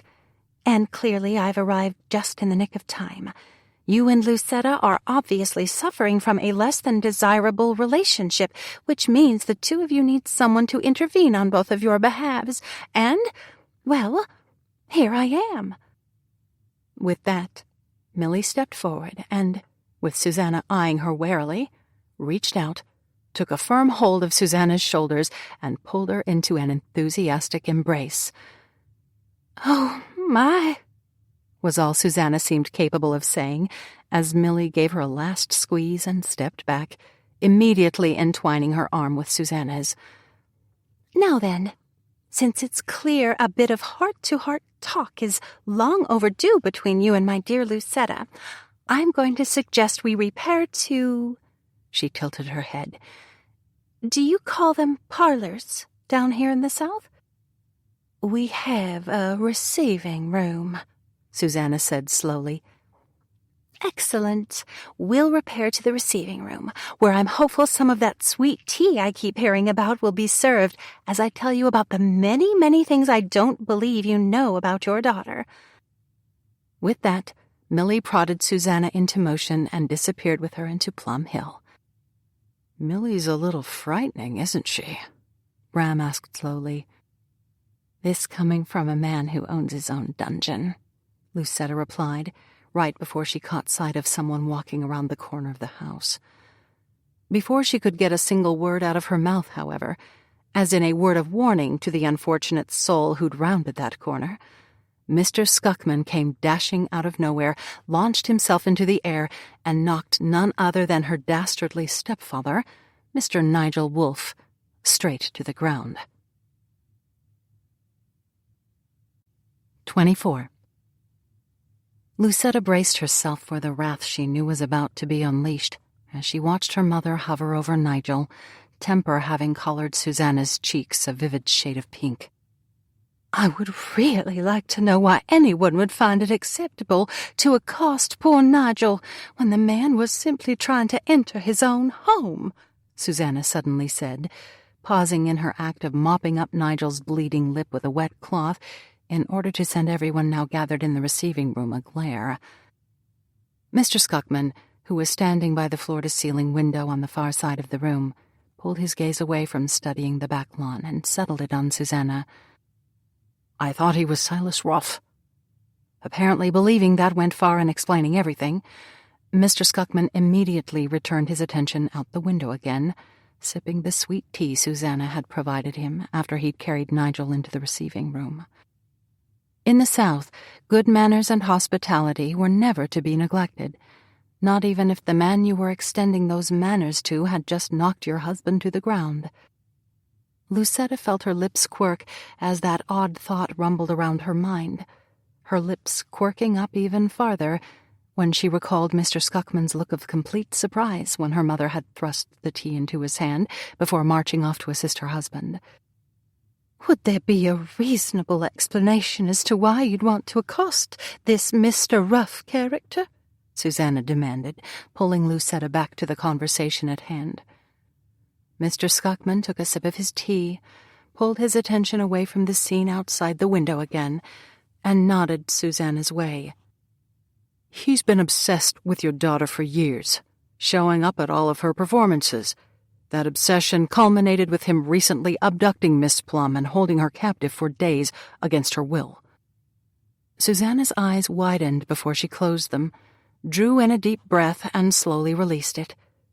When she opened her eyes again, she appeared perfectly calm, not a trace of concern or surprise lingering on her face, a tactic Lucetta had put to great use over the years as well, although she normally put that tactic to use when she was on a stage.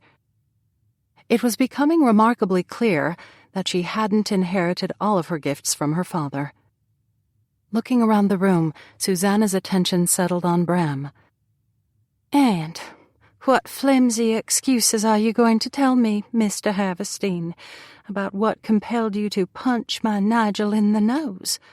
Clearly he's not Silas Ruff, nor could he have possibly done anything to you that would have warranted your violence toward him, since he told me only moments ago that he's never seen you before in his life." Bram, who'd been standing directly beside Lucetta as she sat on a divan that had once belonged to her grandmother, crossed his arms over his chest and sent Susanna a pleasant smile. "I'm afraid I have no excuses to give you, Mrs. Wolfe," he said, apparently realizing Susanna's demand of using informal names was no longer in play. "In all honesty, I can't even claim I punched Nigel in error, since I heard Lucetta call out his name right after Mr. Skuckman jumped on him." Susanna blinked and narrowed her eyes. "That almost sounds to me as if you hit him on purpose." Bram shrugged. "Someone needed to, especially after he tried to serve Lucetta up as a means of honoring a gambling debt to Silas Ruff, a circumstance that led to all the unfortunate events Lucetta's been forced to endure ever since Nigel sat down to play cards with Silas." Susanna straightened, the wet cloth she'd been using to blot Nigel's lip now all but forgotten in her hand. "Nigel doesn't gamble anymore. Everyone knows that, and I don't appreciate you insinuating otherwise." "I don't believe I was insinuating anything, Mrs. Wolfe. But since you are evidently unwilling to take my word for it, perhaps you should ask your husband about the details surrounding the incident with Silas." Bram nodded to Nigel, who'd taken to slouching down in the chair he was in. With mutters of nasty accusation and have no idea what they're talking about, making it past lips that barely moved, Nigel sunk even lower into his chair and settled into a sulky silence, refusing to say another word. Giving him an encouraging pat on the arm, Susanna squared her shoulders right before she marched across the room. Dropping down between Lucetta and Millie on the divan, Susanna scooted around in an obvious attempt at getting more comfortable, hardly noticing that her scooting had sent Millie straight off the edge. Completely unperturbed about that unexpected turn of events, Millie snatched up what had to be her third glass of sweet tea that she'd left on a side table, and, clutching it closely to her, she glided across the room, taking a seat in an unoccupied chair. "Why would Mr. Haverstein believe such a silly tale about Nigel?" Susanna asked after Millie was once again settled. "I told you years ago, Lucetta, that Nigel had given up gambling, and, well, he would never lose you in a game of chance, even if he did still occasionally sit down to a friendly hand of cards." "Well, I'm sure most people find your naivete remarkably charming, Mother. I find it nothing of the sort," Lucetta said, as a thread of temper began to weave through her. "You, of all people, should realize that I have more important things to do in my life than compose silly tales about Nigel. Everything Bram said is nothing less than the truth. Nigel is still lying to you about everything, and there's no disputing the fact that he did sit down to play cards with Silas Ruff, losing far more than he had available to lose after he apparently drank to excess." "Nigel doesn't drink any more either," Susanna said with a sniff. "You were just standing inches away from him, Mother. Did you not smell the whiskey on his breath? Because, believe me, I smelled it from across the room." Susanna rose to her feet and presented Lucetta with her back. "It's impossible to hold a rational conversation with you when you turn all dramatic." Lucetta rose to her feet, too, as her temper went from simmering to boiling. "He tried to throw the deed to Plum Hill into his card game. And when it was learned that he didn't have the deed in his possession, he offered me up to Silas Ruff. That, quite frankly, is something I'm convinced Silas was hoping would happen from the moment he conned Nigel into sitting down with him in the first place." Susanna turned around and narrowed her eyes on Lucetta. "Nigel would never gamble away Plum Hill.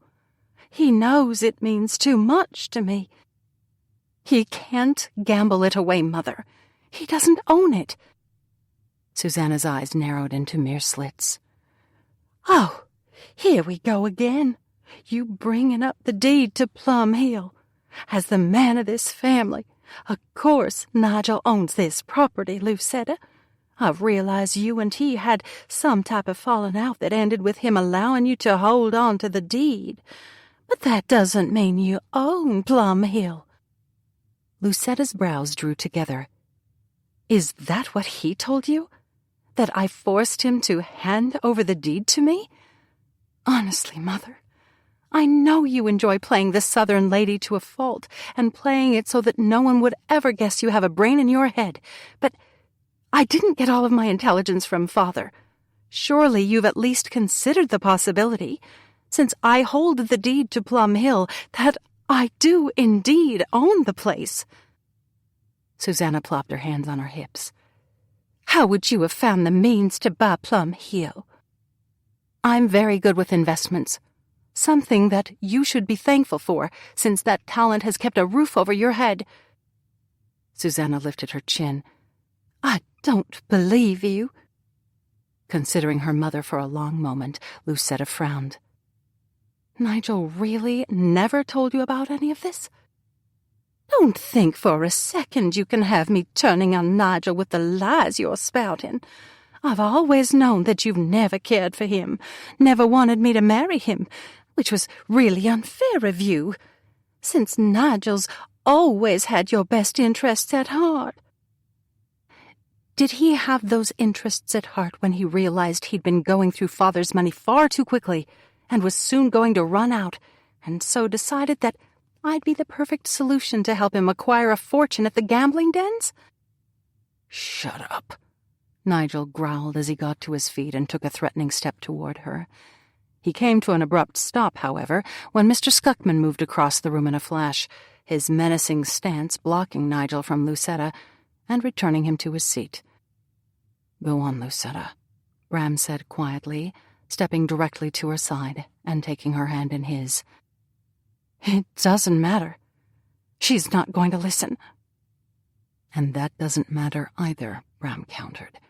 "You need to get your past out into the open so you can finally put it to rest. This is your opportunity."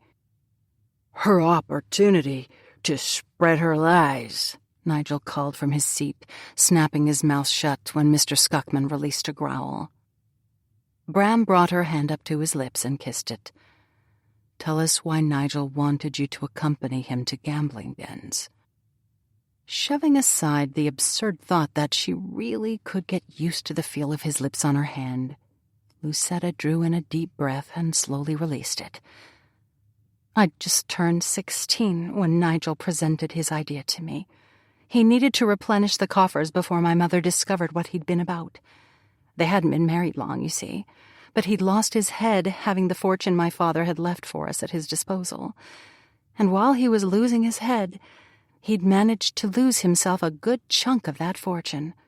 Disaster was nipping at his heels, and that, I believe, is what had him watching me so closely." Lucetta smiled. "I readily admit I probably came across as a most unusual child, what with my habit of studying the financial sections of the newspaper and trying to budget the household expenses and such. I was in the pantry one day, making an inventory of supplies, when Nigel joined me. I found it peculiar that he'd chosen to speak to me in the pantry, but it didn't take me long to figure out why he'd wanted to speak with me well away from my mother's ears." "Did he touch you?" Bram asked. So quietly, Lucetta had to lean closer to him to catch his every word. "Goodness, no. It wasn't that type of meeting at all. He simply asked me to join him in a friendly game of faro." Susanna let out a snort. "That's what you've been so upset about. Nigel asked you to play faro." "He had an ulterior motive for asking me to play, Mother. That motive being proof of what he'd begun to suspect about me. By the time we were finished, Nigel knew without a doubt that I was capable of remembering every card played out on the table, and I could predict the cards that were still left in the deck with remarkable accuracy."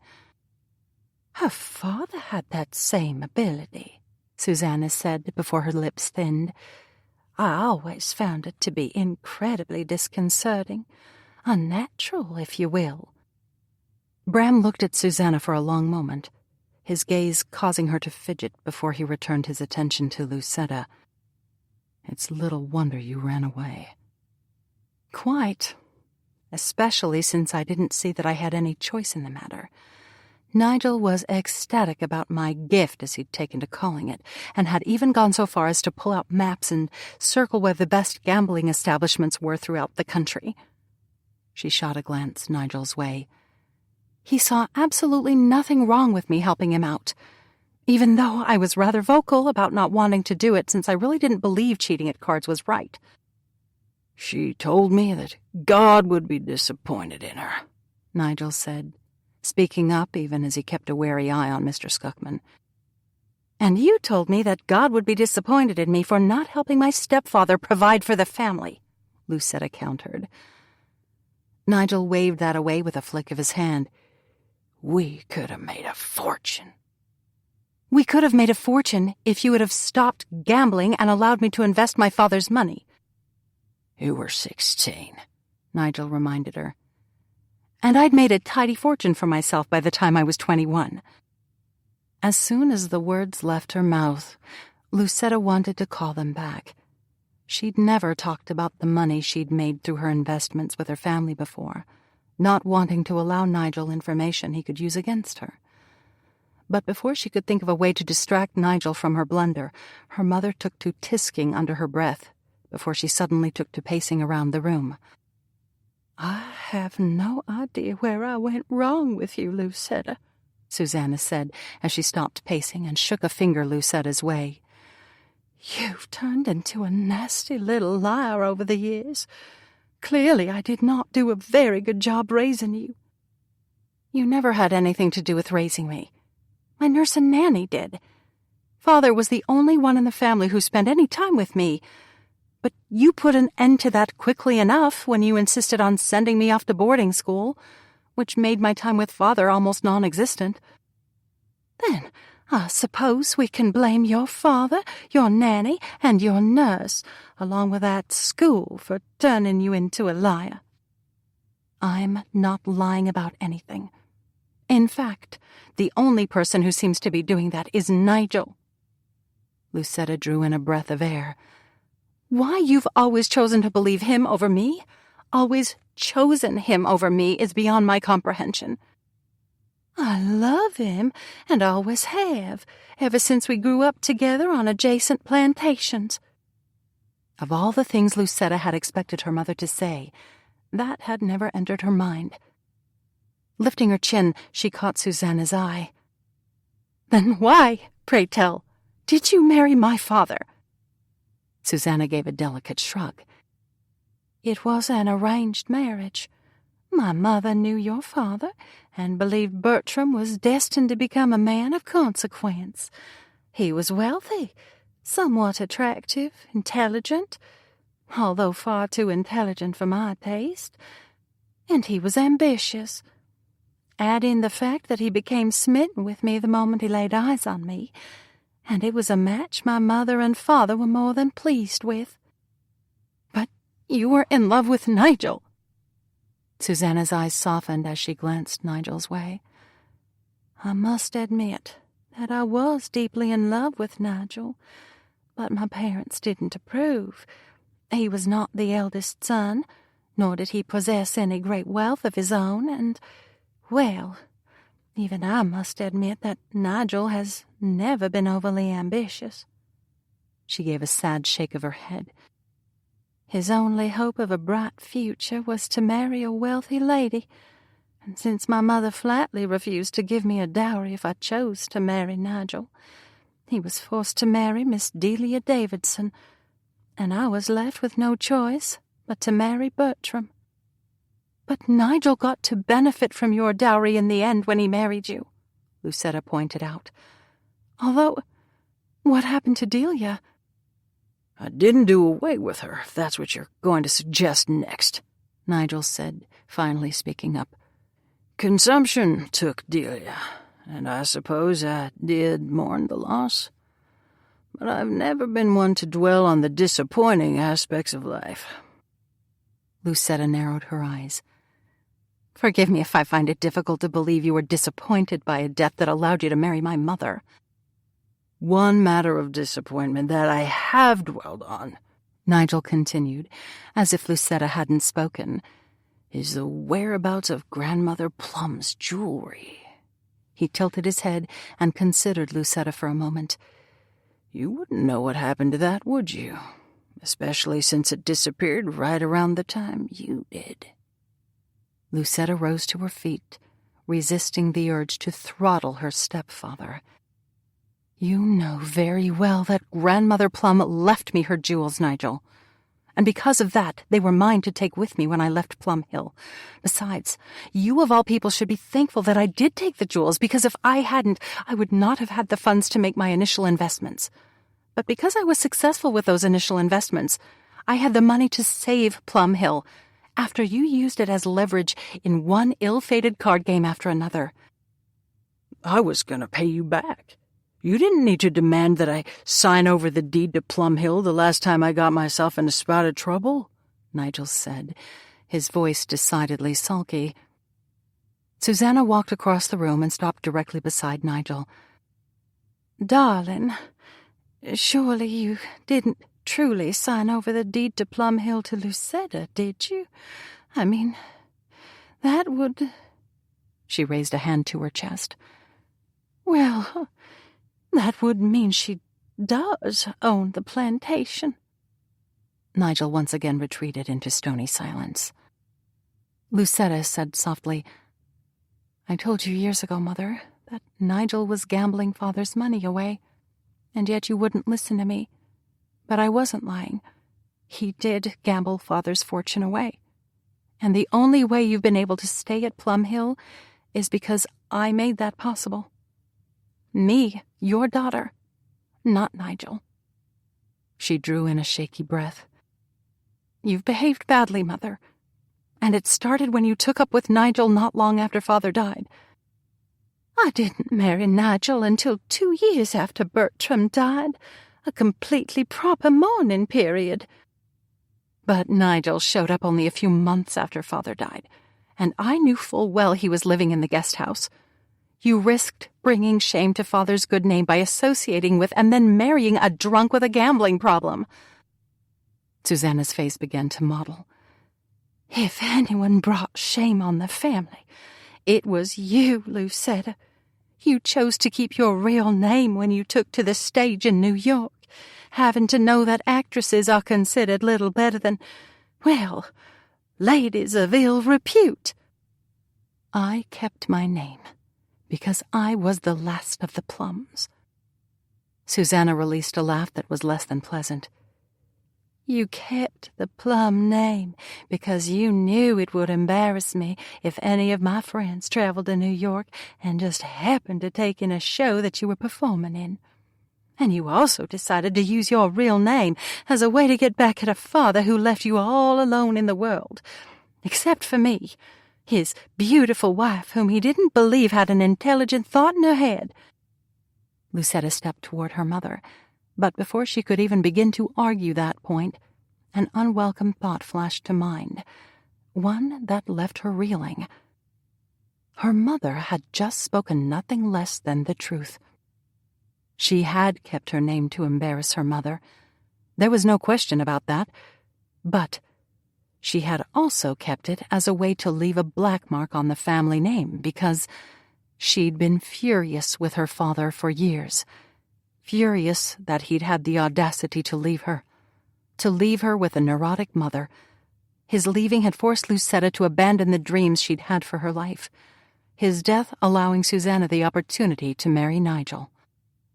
Truth flowed through Lucetta as she finally accepted the fact that, while she'd loved her father with all her heart, loved his kindness and generosity, she'd hated that on his deathbed he'd made her promise to take care of her mother.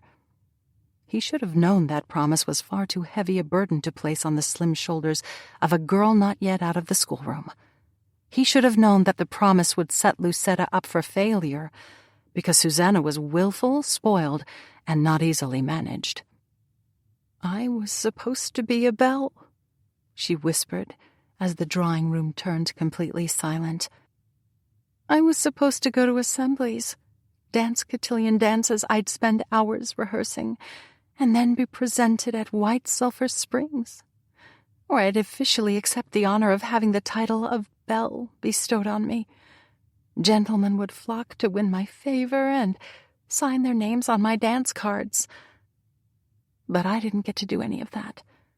I had to make my way to New York on my own, go to work at 16 years old, because the prices the jewelers offered me for grandmother's jewelry were far too low, and I lived in a slum, in a boarding house that...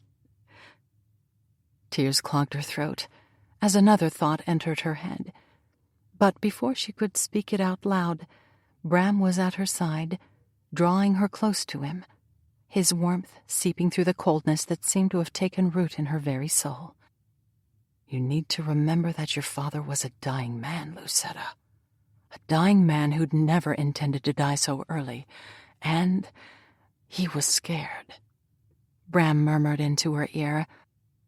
"I was barely 13 when he died," Lucetta whispered into Bram's chest. "But he knew you were extraordinary, knew you were capable, and I have to imagine that he was trying to protect you as much as he was trying to protect your mother. He knew that you could manage Plum Hill, even as I'm sure he knew it was a very great burden to give a young girl." Lucetta felt a light hand rubbing her back and pulled away from Bram to find Milly had joined them. Her friend's eyes were wet with tears, and Lucetta brought her hand up to cover her heart. "Good heavens, Milly, I must apologize to you.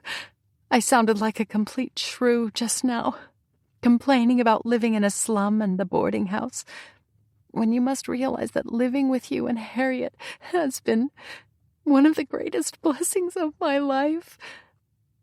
Milly dismissed that with a sniff. "Please, I'm not so delicate that I'd get upset about something like that. Besides, as you were speaking, something struck me. Something wonderful." Lucetta tilted her head. "What?" "If you'd stayed here, if you hadn't run away, you'd have gotten your wish, and you would have become a belle, but you would never have been happy leading that life, my dear friend. You would have never been content to be some gentleman's pretty wife, worrying about what dress you were going to wear next, or what social function you needed to plan or attend." Milly tossed a nod Susanna's way. "No offense, Mrs. Wolfe." Susanna frowned. "I'm perfectly content with my life." "I don't know how you could be, what with your husband obviously lying about pretty much everything to you, but we're not going to dwell on that at the moment." Milly turned back to Lucetta. "You've experienced things that most people will never experience. And while you might not realize it, your involvement with Wall Street has opened a door ever so slightly for women to follow in your footsteps." She shook her head. "That's something you'd never have accomplished living down here in the South with gentlemen flocking to add their names to your dance card." Lucetta blinked through eyes that had turned a bit misty. "I do enjoy playing the market." "Of course you do." Her lips curved at the corners. "And I really enjoy investing money for others and seeing their nest eggs grow." Milly narrowed her eyes. "Do you now?" Lucetta smiled. "Indeed. Take, for instance, that money Harriet left us before she departed for England with Oliver." "What about it?" "Well, if you'll recall, you told me to keep an eye on your share since you were rather distracted throughout the summer with Everett and the children." "Quite." "And, well, I'm not comfortable with money simply lying about, not earning any interest or gain, so I invested all the money in the Erie Railroad Company." Her smile turned into a grin. "You'll be pleased to learn that our investment has grown substantially." "What investments have you made for your mother and me?" Nigel suddenly demanded. Lucetta lifted her chin.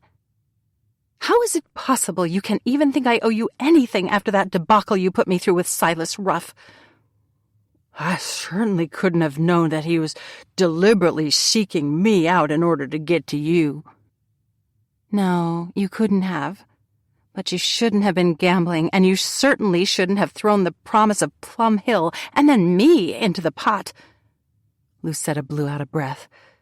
"Of course I've made investments for my mother, but those will always be managed by me, and you will never be given access to them, Nigel.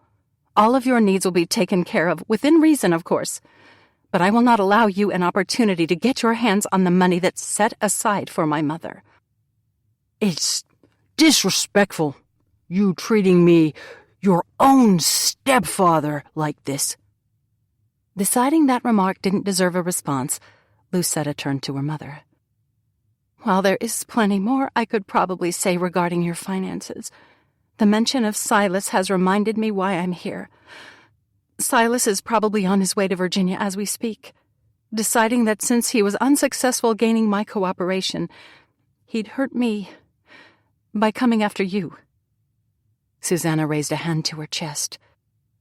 "Has no one bothered to let this man know that you and I hardly share a cordial relationship?" "Probably not, but even though we don't share a close relationship, you are still my mother, and I did still promise Father I'd look after you. So, this is me, honoring that promise. You and Nigel should go away for a few weeks, perhaps take a trip to White Sulphur Springs. It might be a little chilly this time of year, but the hot springs would still be nice to visit." With her eyes narrowing ever so slightly, Susanna stepped closer to Lucetta. But before she had an opportunity to say another word, Mr. Skuckman was charging across the receiving room with his pistol already drawn. "Get down! It's Silas!" he yelled, before he vanished from sight, and the sound of gunfire split the air. Bram shoved Lucetta to the ground before she had the presence of mind to move, did the same to Millie, and then whipped a pistol out from underneath his jacket and caught Lucetta's eye. "Stay here. Stay away from the windows, and don't even think about coming outside." With that, he rushed after Mr. Skuckman. No one spoke a word as time ticked by until Lucetta finally lifted her head and looked around, finding Nigel and Susanna hiding under a table. "And this is where gambling and drinking leads a person," she said with a nod to Nigel, before she began edging her way inch by inch toward the door. "Where are you going?" Millie whispered, although why she was whispering was a bit of a mystery since the sound of yelling, along with a lot of cursing, was flowing into the house. "I'm not just going to sit here while everyone else is fighting my battle." She made it all the way to the door, crawling on her stomach no less, before she was forced to stop when she encountered a pair of shoes. They were nice shoes, a little dusty, and unfortunately, they belonged to none other than Bram. "You weren't trying to sneak out to help, were you?" he asked, squatting down next to her. "I might have been." "There's no need. Silas has been secured." Lucetta frowned. "He came down here on his own?" Holding out a hand, Bram helped her to her feet before he smiled. "Apparently, yes. I imagine those women he hired weren't too keen to travel the country with him.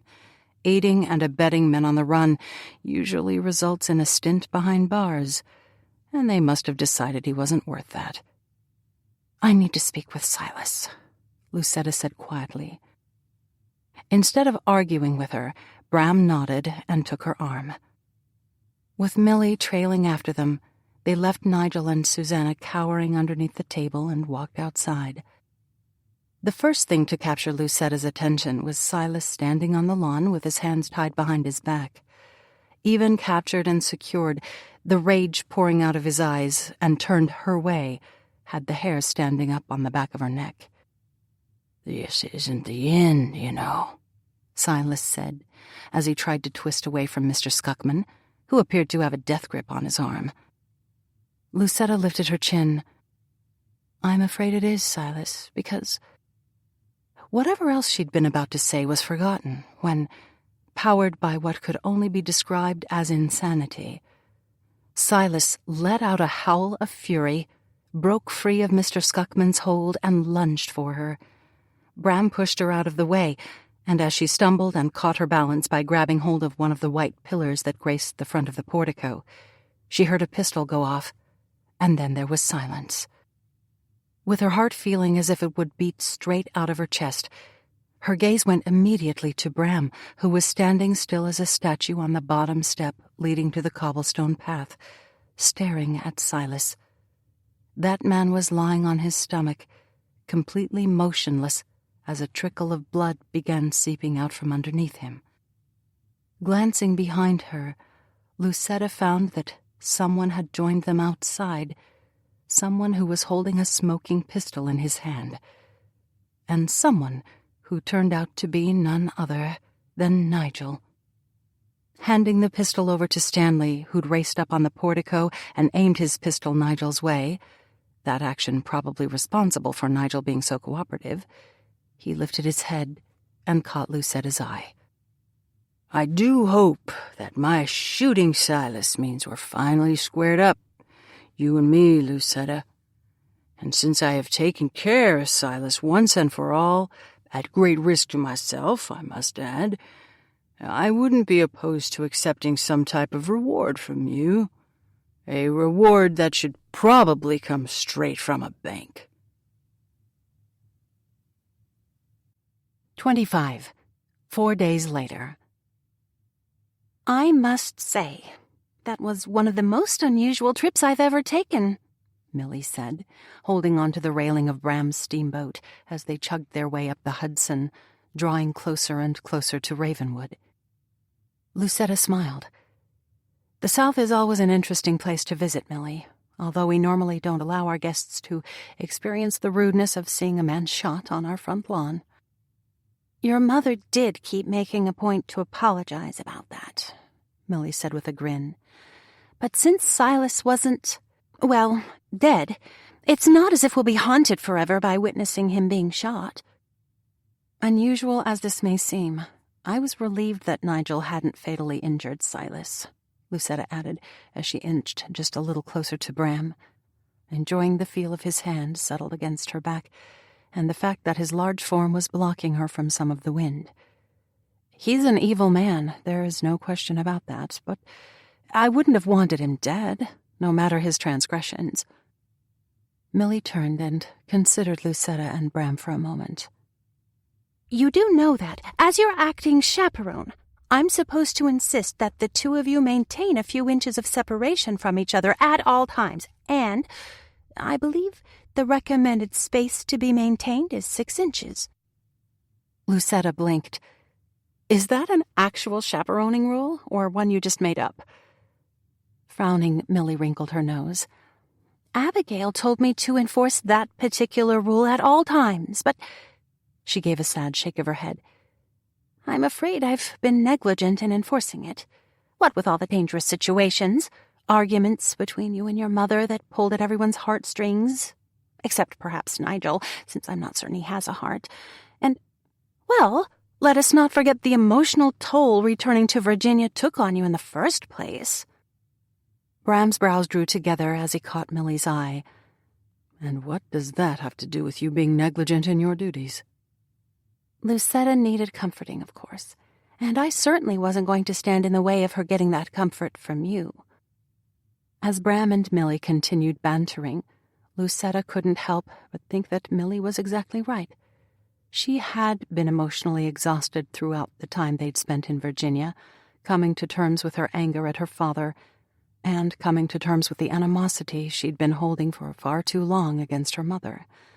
Bram had been a rock beside her through everything, and, oddly enough, she had not been opposed to the idea of leaning on that rock.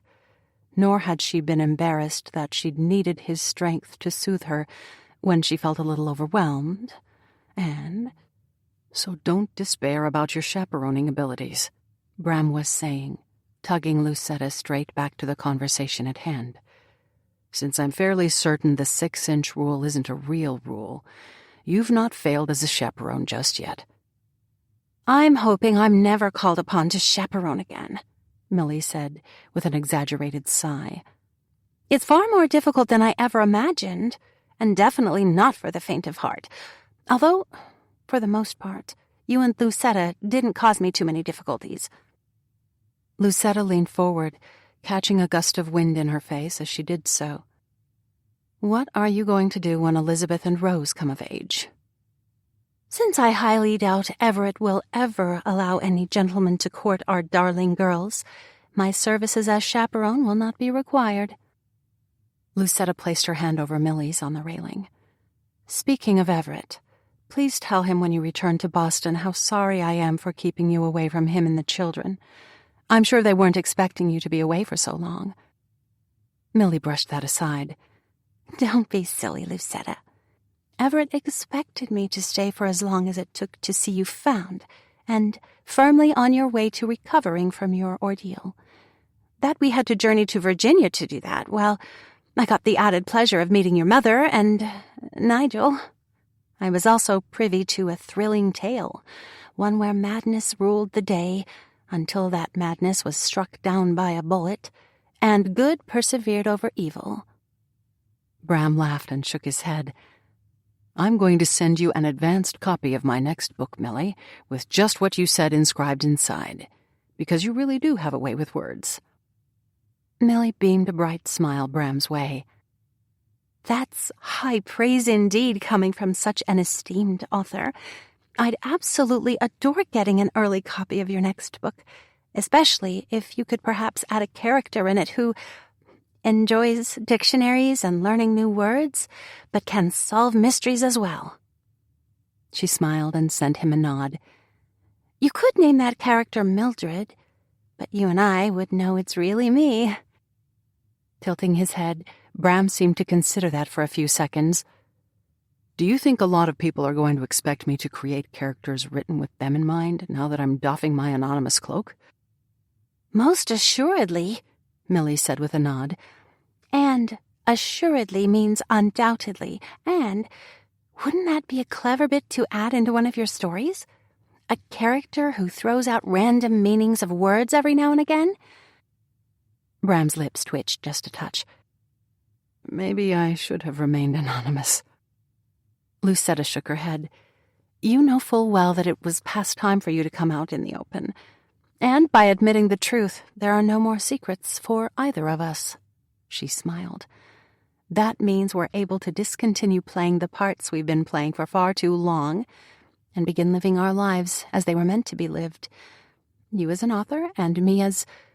Well, I haven't figured that out exactly yet, but I have a few ideas in mind.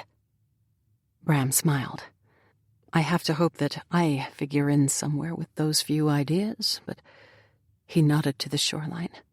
We're almost to Ravenwood, so now is hardly the time to discuss such matters.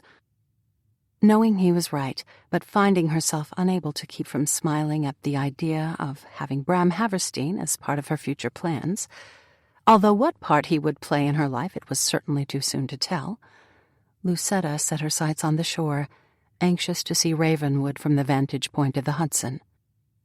Do you think it's a little worrisome that Abigail didn't wait for us in the city, but traveled to Ravenwood with everyone before we were able to return to New York? Millie suddenly asked. I can't imagine something else of a troubling nature could have occurred, Lucetta said with a smile. I mean, we've had enough chaos to last us for at least a few years to come. We ladies of the tenement slum area have certainly seen our share of troubling adventures lately, Millie said, returning Lucetta's smile.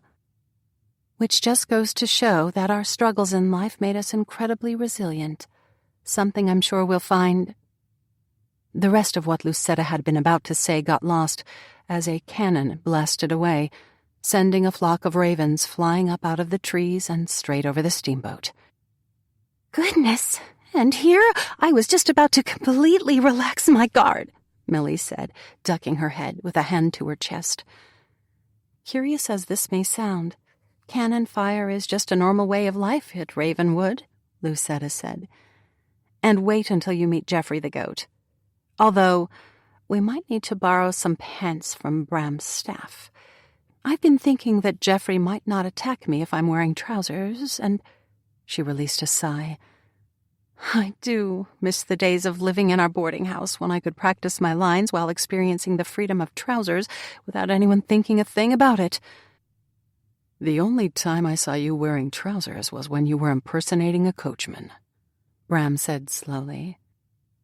Have you seen her when her hair looks like a rat's nest because she's braided it at least 1,000 times while she's distracted with her lines, or investments?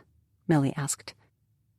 To Lucetta's surprise, instead of seeming taken aback by the idea she wasn't always very concerned about her appearance, Bram was watching her now with what looked like clear delight in his eyes. I'll see what I can do to find you and Millie some trousers, if you really think that will help you mend fences with Geoffrey. Bram nodded toward the shore. "Ernie's come to greet us, which means they all made it back to New York safe and sound. I was hoping Miss Haverstein would come down to meet the steamboat." Turning, Lucetta discovered that Mr. Scuckman had now joined them on deck. He had fallen asleep in an uncomfortable-looking chair in an inside hallway, the events of the past month apparently having caught up with him. Bram eyed the man for a long moment before he frowned. "Forgive me, Mr. Scuckman, because I'm fairly sure I should have asked this before now, but what is your interest in my sister?" Mr. Scuckman barely blinked. "That almost sounds as if you're asking me what my intentions are. Perhaps I am. That'll depend on Miss Haverstein, I suppose," was all Mr. Scuckman said before he sent Lucetta the barest hint of a wink and walked over to where some crew members were getting ready to throw Ernie a rope. Millie moved closer to Bram. "Do you think your mother would object to Mr. Scuckman showing a profound interest in your sister?" "My mother has surprised me of late regarding many things, so no, I don't think she'd mind, especially since my father is planning on settling a large dowry on Ruby, which means they wouldn't have to live a frugal life." Lucetta rolled her eyes. "I've been managing Mr. Scuckman's money for years. Allow me to say that he has no need to live frugally, and would certainly be offended if you were to bring up Ruby's dowry. In fact, I imagine Ruby would be offended as well if you brought it up in conversation with Mr. Scuckman." "That's actually rather sound advice, which means I won't mention Ruby's dowry again." He smiled. "I certainly don't want to annoy her further, especially with all the animosity she was tossing my way before we left for Virginia." Lucetta returned the smile. "I'm sure she's gotten over the fact that you're Mr. Grimstone, especially since I don't believe she was really settled on the plan of seeking him out and having him escort her around town in the first place." "Let us hope you're right about that." Taking hold of Lucetta's hand and offering Millie an arm, Bram walked with them to where Ernie was securing the boat to the dock. Handing Millie over to Mr. Scuckman, Bram helped Lucetta off the steamboat, and then, with the dock swaying back and forth beneath their feet, they walked ashore. "Good to have you back, sir," Ernie said with a nod to Bram. "Did you have a pleasant journey?" "Pleasant enough, but it's wonderful to be home, although I wasn't expecting to be greeted with the blast of a cannon. May I assume that was Mr. Macmillan's way of welcoming us back?" Ernie shook his head. "I'm afraid not, Mr. Haverstein. That's Mr. Addleshaw up on the tower with, well, I don't want to ruin the surprise. As for Mr. and Mrs. Macmillan, well, there's been a bit of a situation happening here at Ravenwood with them, a situation that Tilda uncovered after she returned from the city, and we were off to Virginia. Tilda wasn't certain which way to turn with all of us gone, so she ended up sending a telegram to Mrs. Hart. Your grandmother, being a take-charge type of lady, stuffed everyone who was staying at her home in Washington Square into a few carriages, and they arrived here a few hours after receiving Tilda's telegram." "And it's been quite dramatic ever since." Looking up, Lucetta found none other than Harriet Peabody, or rather Mrs. Oliver Addleshaw now, standing a few feet away from her. The mere sight of Harriet took Lucetta completely aback, especially since her very good friend, having only recently discovered she was the long-lost daughter of a duke, of all things, was supposed to be in London, becoming better acquainted with a family she'd never known she had. Letting out a small shriek, Lucetta bolted forward, soon finding herself wrapped in Harriet's embrace. A second later, Millie nudged her way into the embrace as well, and Lucetta couldn't help but think that her world had turned quite lovely. Stepping back, she grinned at her friends. "This is an absolute marvelous surprise, Harriet, but I wasn't expecting to see you until closer to Christmas. Oliver and I weren't planning on coming back until then, but I missed the States. Missed you too, of course, and it's a good thing we did come back early." Harriet's eyes narrowed. I could not believe my ears when we showed up at Abigail's brownstone and learned that Silas Ruff was back on the scene. She caught Lucetta's eye. He's truly been dealt with once and for all? I do believe he has, but did I hear you mention something about a dramatic situation? Unfortunately, you did. However, Harriet nodded to where Bram was standing a few feet away, pretending an interest in the river, obviously to allow Lucetta an opportunity to reunite with her friend without interference. Do not tell me that is Bram Haverstein. Indeed it is, Lucetta said, wincing ever so slightly when she even detected the large dollop of something in her tone, something that sounded almost like satisfaction, and something that had both Harriet and Milly looking at her rather knowingly. Pretending not to notice their knowing looks, she gestured Bram forward. Taking hold of his hand, she took a second to perform introductions. After the expected pleasantries had been exchanged, she nodded Harriet's way. So, the disastrous situation? As everyone began moving toward a narrow path that led up to Ravenwood, Harriet blew out a breath. Well, I'm not certain of all the particulars, mind you, but we'll need to travel straight away to the dungeon so that Bram can assess the situation. Bram stopped moving. Why do we need to go to the dungeon? Because that's where everyone decided Mr. and Mrs. Macmillan should be held until you got back to Ravenwood, of course. 26.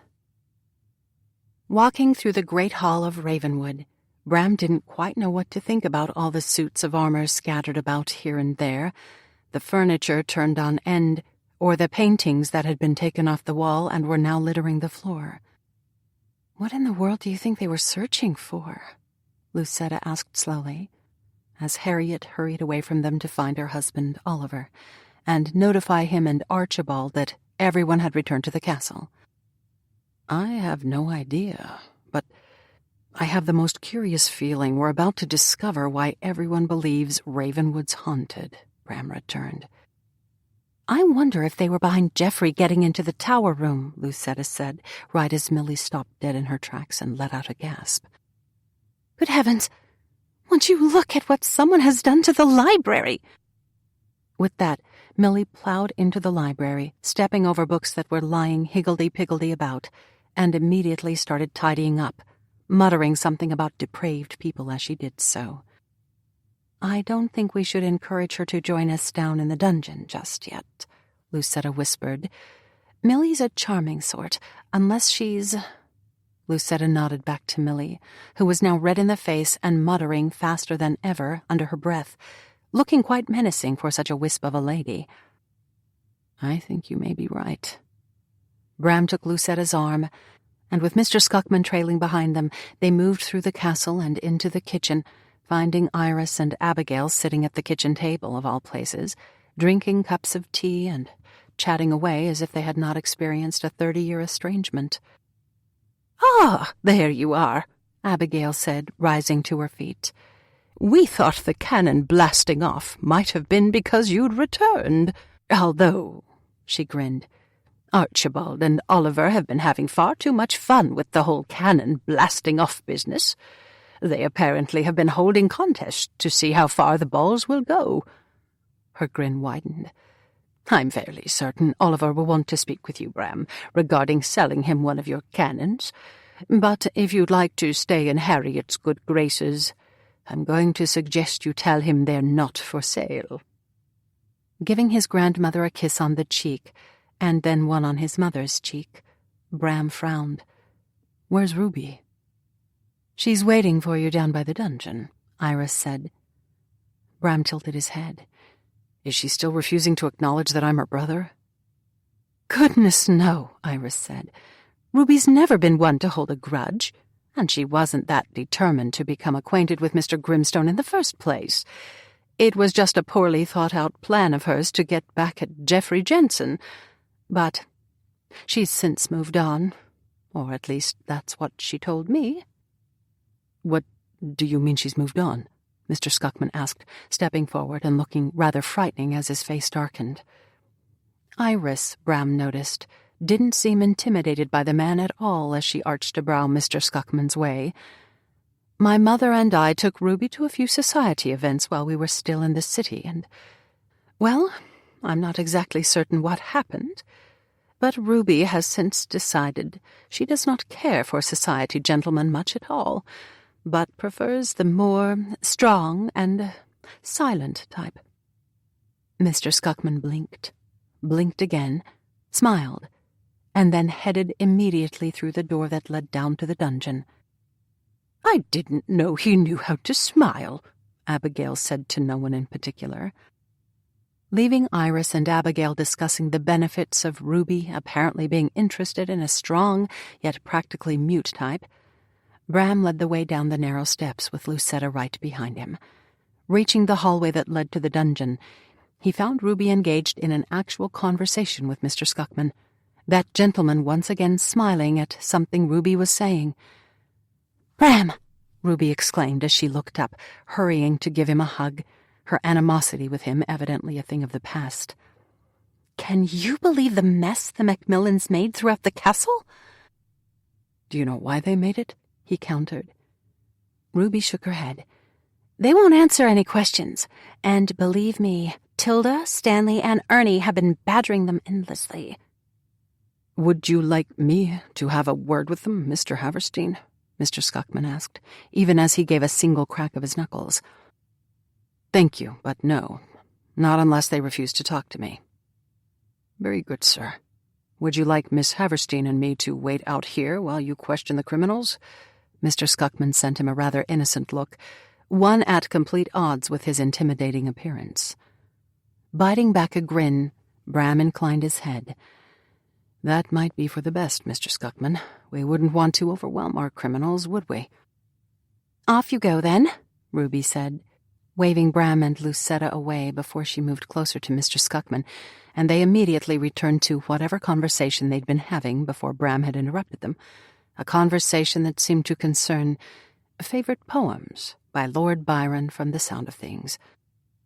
"They may just be a match made in heaven after all," Lucetta said under her breath as she took him firmly by the arm and practically pulled him into the dungeon and away from his sister. What he found in that dungeon had him coming to an immediate stop. Mrs. Macmillan was sitting on the torture rack, a chain attached to her ankle, while Mr. Macmillan was sitting on the floor, leaning up against a wall with his arms shackled to a bolt a little above his head. Stanley was pacing back and forth in front of them, looking disgusted, while Tilda sat at Bram's desk, her feet propped up on it while she twiddled her thumbs. Sending her a smile when she caught sight of him, Bram waved Tilda back in the chair when she jumped to her feet before he proceeded across the dungeon and stopped directly in front of Mrs. Macmillan. "You care to tell me why you and Mr. Macmillan felt compelled to tear apart my castle while I was away?" he asked, seeing no point in beating around the bush. "As my housekeeper, I would have thought making such a disaster of the place you were entrusted to maintain would go against your very nature." Mrs. Macmillan took him by complete surprise when she actually opened her mouth. "I'm not a housekeeper." Pulling a hardback chair right up next to her, Bram took a seat. "Which explains a lot, but why have you been masquerading as one, and for quite some time from what I understand?" Mrs. Macmillan exchanged a look with Mr. Macmillan and then blew out a breath. "If I tell you the truth, will you let me and Mr. Macmillan go?" "I'm not certain. It depends on what you've done." "We haven't really done anything yet, except make a bit of a mess in the castle." Tilda let out a snort. "A bit of a mess? It's a good thing I came back from New York City when I did, or Ravenwood might not still be standing." Mrs. Macmillan ignored her. Keeping her attention centered on Bram, she released a sigh. "Oh, very well, if you must know." She drew in a deep breath, released it, drew in another, and continued rapidly. "Mr. Macmillan and I were hired by the lover of Ravenwood's previous mistress, Mrs. Woodward, to recover a large collection of diamonds he'd given to her, and a collection Mrs. Woodward would not give back after she severed ties with him." Bram blinked. What? Waving her free hand in the air, Mrs. Macmillan shook her head. I know, it's a rather torrid tale, but that's why we came to Ravenwood to work for the Woodwards. However, Mrs. Woodward had hidden the diamonds, you see, obviously wanting to keep them from being discovered by her husband. When we learned that, we had to alter our plan, which is how it came about that Ravenwood suddenly took to being haunted. We needed everyone to think the ghosts were strolling about so that no one questioned the noise we were making at night, Mr. Macmillan added before he heaved a heavy sigh. We just didn't realise that Mrs. Woodward would start suffering from a nervous condition due to all the ghostly encounters she thought she was experiencing. That had her moving the diamonds on a regular basis. But the poor dear, well, she eventually forgot where she'd hidden them, because she kept them split up, not hidden altogether. So, you're still working on behalf of this lover? Lucetta asked, stepping forward. Mrs. Macmillan shook her head. No, when the Woodwards left Ravenwood, Mrs. Woodward's lover decided it was time to move on. Since he's one of those industrialists, he has more money than he knows what to do with, so recovering the diamonds had only been a matter of principle for him. She nodded just once. We're working for Mrs. Woodward now. She approached us right before they moved out, asked if we'd like to earn a bit of extra money every month with the promise of a bonus if we found her jewels. Well, it was too good an offer to pass up, so here we are. But she's decided she's getting tired of waiting, so gave us until the end of the week to find the diamonds, or she's bringing someone else in. I think I'll be having a few words with Mrs. Woodward about that, Bram said. But tell me, did you end up finding the diamonds? Mrs. Macmillan smiled. Well, Mr. Scuckman actually found the first of them when he pulled that necklace out of the fireplace, and then we found the rest of them right before Tilda called everyone back from New York. Her smile faded. Mrs. Woodward had stashed the majority of her collection in the hems of numerous tapestries hanging on the walls, the absolute last place we thought to look. She gave a snort of clear disgust. One only had to notice the way they weren't hanging like the rest of the tapestries to realise something was amiss. That might have been where having experience as a real housekeeper would have come in handy, Tilda pointed out. Real housekeepers, you see, have the tapestries beaten and cleaned every so often. Perhaps it's time for you to change positions yet again, Tilda, taking over a role I do believe will be available immediately, that being the housekeeper role, Bram said with a nod Tilda's way, earning a delighted grin and a nod back from Tilda in response. Mrs. Macmillan completely ignored all that as she caught Bram's eye. What are you going to do with us? Well, I suppose I'll have you return Mrs. Woodward's diamonds to her first. You don't think the diamonds should go back to the lover? Tilda asked. Bram shook his head. No, he apparently gave them to Mrs. Woodward, and even though she was not behaving in a respectable manner, a gentleman should never try to retrieve a gift he's given a lady. Clearing his throat, Mr. Macmillan shifted a little on the ground, the shifting causing his chains to rattle. We never considered keeping the diamonds for ourselves. I think that needs to be made clear. Oddly enough, Mr. Macmillan, I actually believe you, Bram said. Clearly, I have been a little too trusting when it comes to you and your wife. However, since no real harm has been done, although you have scared a lot of people during your service here at Ravenwood, I'll let you go on your way after the diamonds have been returned. I'll even make certain Mrs. Woodward honors her promise to you and pays your bonus. But I would appreciate it if you'd extend everyone at Ravenwood an apology, especially Miss Plum, who got chased by Geoffrey and scared by a suit of armor, two circumstances that I'm going to assume you were responsible for. We are sorry, Miss Plum, especially about Geoffrey, Mrs. Macmillan said, with a nod Lucetta's way. I, for one, remember full well what it feels like to be chased by that beast, which is actually why we chose him to bring up to your room. We thought that type of fright, the type I experienced when Geoffrey chased me, would be enough to send you packing, so we could finish searching the tower room. How did you get him up there? Lucetta asked. Mrs. Macmillan smiled. Through the secret passageway that can be accessed from the hidden door in the bookcase, or through stones that move in the stairwell. There's a hidden lever in the bookcase behind the third book on the top shelf, and there's another lever behind one of the gas sconces on the wall of the stairs. I knew there were secret passageways. That's how I was able to duck out of sight when I was wearing the armour, Mr. Macmillan said. Mrs. Macmillan is the one who closed the door for me and locked you in the room, while I crashed my way into the secret passageway, then stood as still as a statue until I heard you run down the stairs. Where Mrs. Macmillan then lured me out of the castle and locked me out of that as well? Lucetta finished for him, with an arch of a brow Mrs. Macmillan's way. Mrs. Macmillan's only response was a weak smile. "Did you also set the dogs on me when I first arrived at the castle?" Lucetta continued. That was Ernie, Stanley said. He dashed off, while I was going to stop Mr. Macmillan from blasting off the cannon, having come to the belief that Mr. Haverstein hadn't quite realized how much of a threat you and Mrs. Hart posed. Not that you actually turned out to pose a threat, mind you, but with all the other lady shenanigans we'd been experiencing, well," he smiled, "I do believe Ernie has been meaning to apologize about the dog incident. But again, what with all the other shenanigans going on over the past few weeks, I'm afraid he hasn't gotten around to it quite yet." "Speaking of shenanigans, though," Bram said with a glance Mrs. Macmillan's way, "why were we experiencing so many shenanigans of the lady sort?" "Mr. and Mrs. Macmillan needed to search the castle more thoroughly, of course," Tilda said, before Mrs. Macmillan would answer. "And with you being a rider and all, you were here all the time. So they were trying to drive you away from Ravenwood as well." Catching Mrs. Macmillan's eye, Bram corked his brow. "Is that true?" "Are you still going to let us go if I admit that it is?" Realizing that he'd been a bit of an idiot, but knowing full well he would not stop bringing in questionable sorts to work at Ravenwood, even if Mr. and Mrs. Macmillan had let him down, Bram rose to his feet.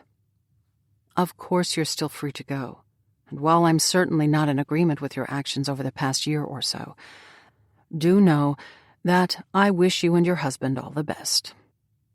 With that, Bram left Tilda to get Mr. and Mrs. Macmillan undone, taking Lucetta's arm and walking with her out of the dungeon.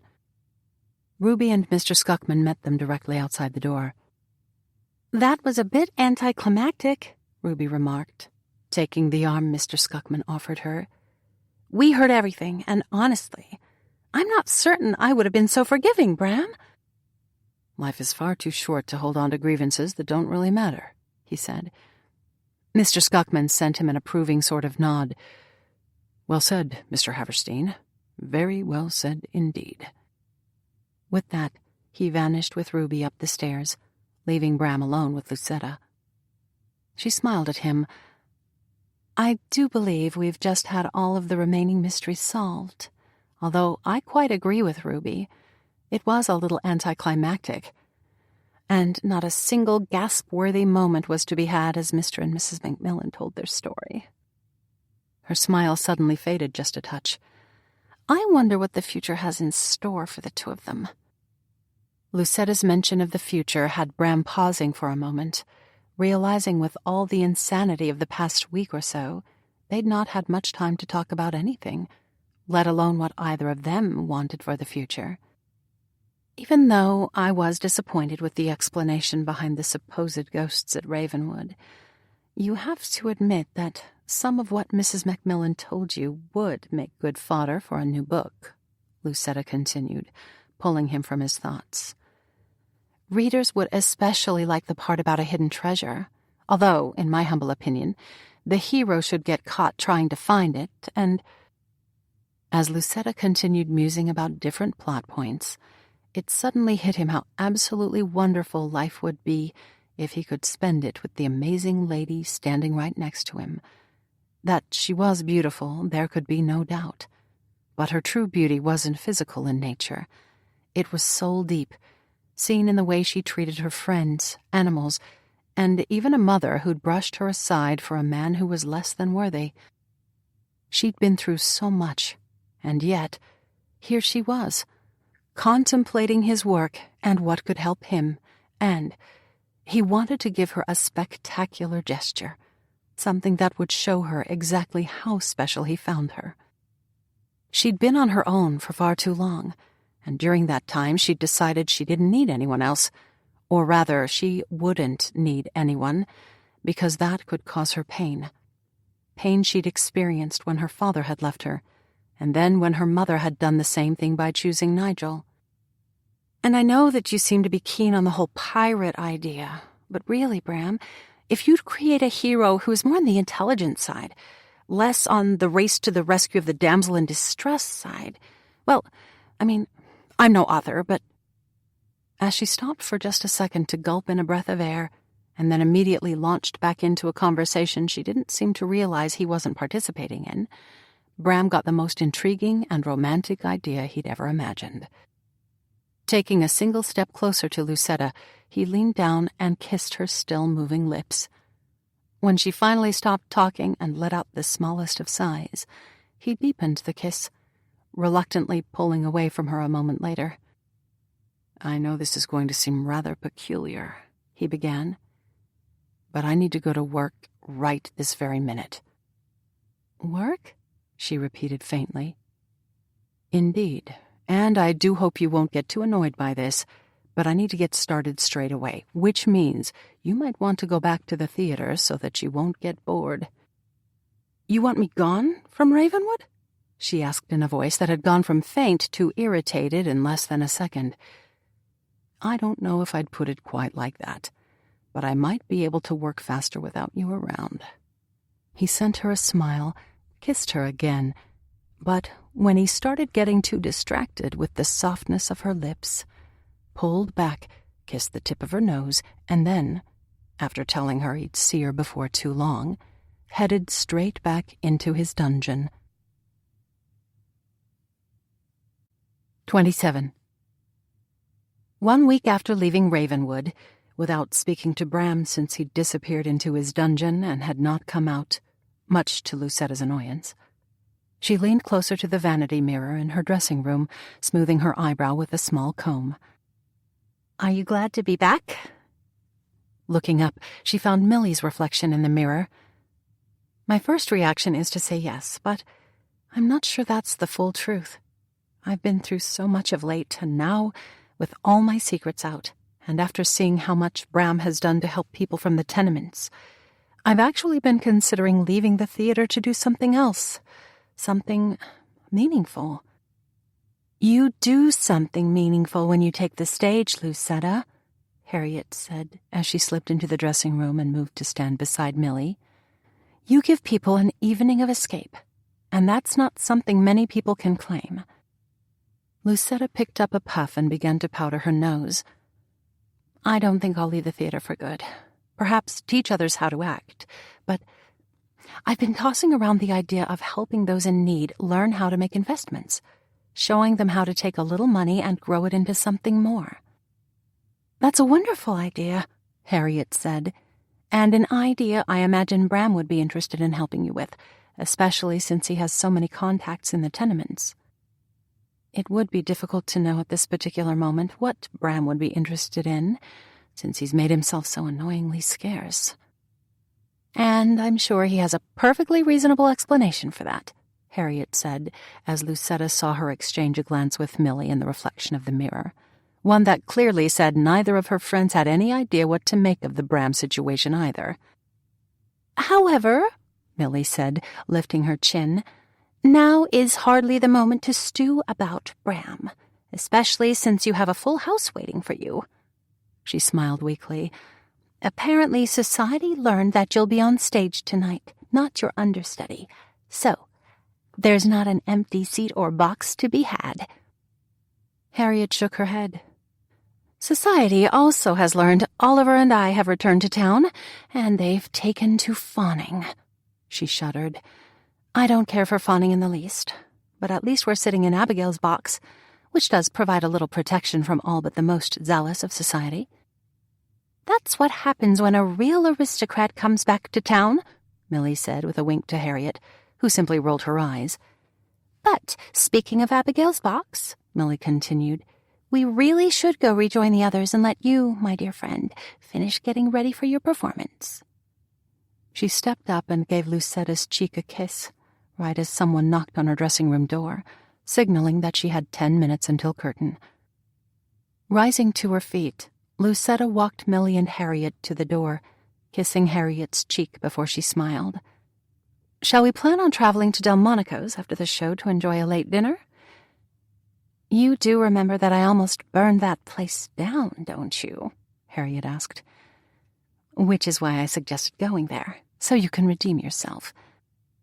Opening the door even as Harriet muttered something about not knowing if they'd let her back in Delmonico's, Lucetta watched her friends walk away as Mr. Scuckman stepped forward and followed her back into the dressing-room.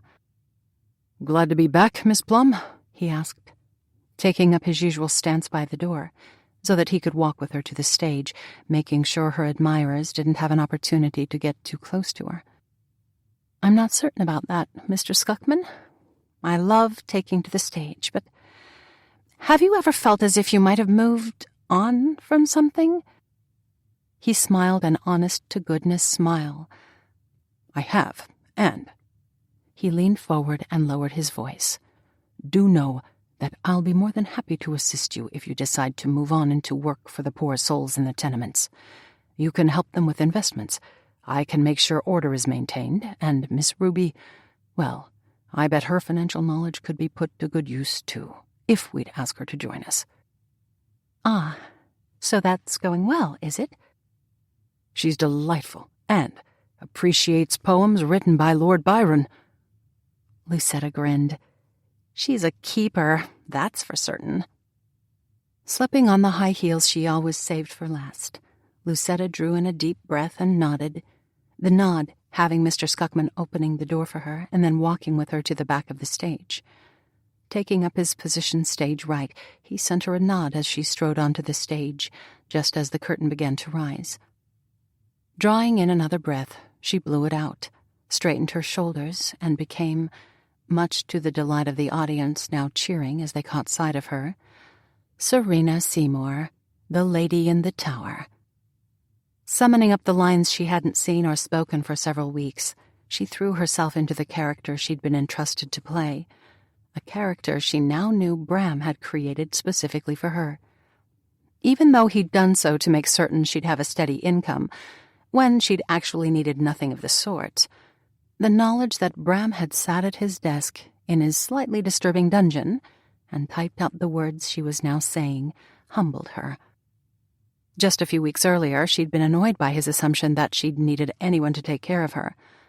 Why her attitude about that had changed, she couldn't really say, although she was fairly certain it was one of those life-altering epiphanies. An epiphany orchestrated by God, no doubt, and one she knew she'd been blessed to receive. However, since she was currently on stage and with a full house watching her, she tucked all thoughts of epiphanies aside, to be brought out again at a more leisurely time, and concentrated on her performance. By the time she reached the third act, she was her character, but as she turned to speak lines to one of her fellow actors, she dropped dead in her tracks, because that actor was nowhere in sight, replaced with, of all things, a strange-looking contraption being wheeled out on the stage, a contraption that had... She blinked, and then she blinked again. A man was hanging from what was apparently a ceiling, by his feet no less, and that man just happened to be Bram. The theater went completely silent, at least for a second, and then Lucetta heard the distinct sound of ladies sighing, and she couldn't say she blamed them. Bram Haverstein, even hanging upside down and turning quite red in the face because of the whole hanging business, was a very handsome gentleman. Blinking out of those ridiculous thoughts because she finally remembered she was standing on a stage with hundreds of people watching her, she summoned up a smile even as she wondered what she was supposed to do. "You seem to be in a bit of a pickle," was all she could think to say, her words causing Bram to release an honest-to-goodness snort. "Script," he called. Before Lucetta could voice a protest, because she'd never, as in ever, had to have someone bring her a script or feed her lines during our performance. The debacle with Miss Dunlap certainly didn't count. Mr. Scuckman came strolling across the stage. He thrust a script into her hands a second later, not even bothering to hide a grin as he turned and strolled away. Glancing at the first page, she brought it closer to her face. The words settled in her mind, and she nodded, just once. "If you'll just hold tight, sir, I'll get you down," she said, even as the thought struck that she had no idea how she'd go about pretending to cut him down when she couldn't reach his feet, since they were tied up rather high, and she had nothing at hand to use to cut him down with.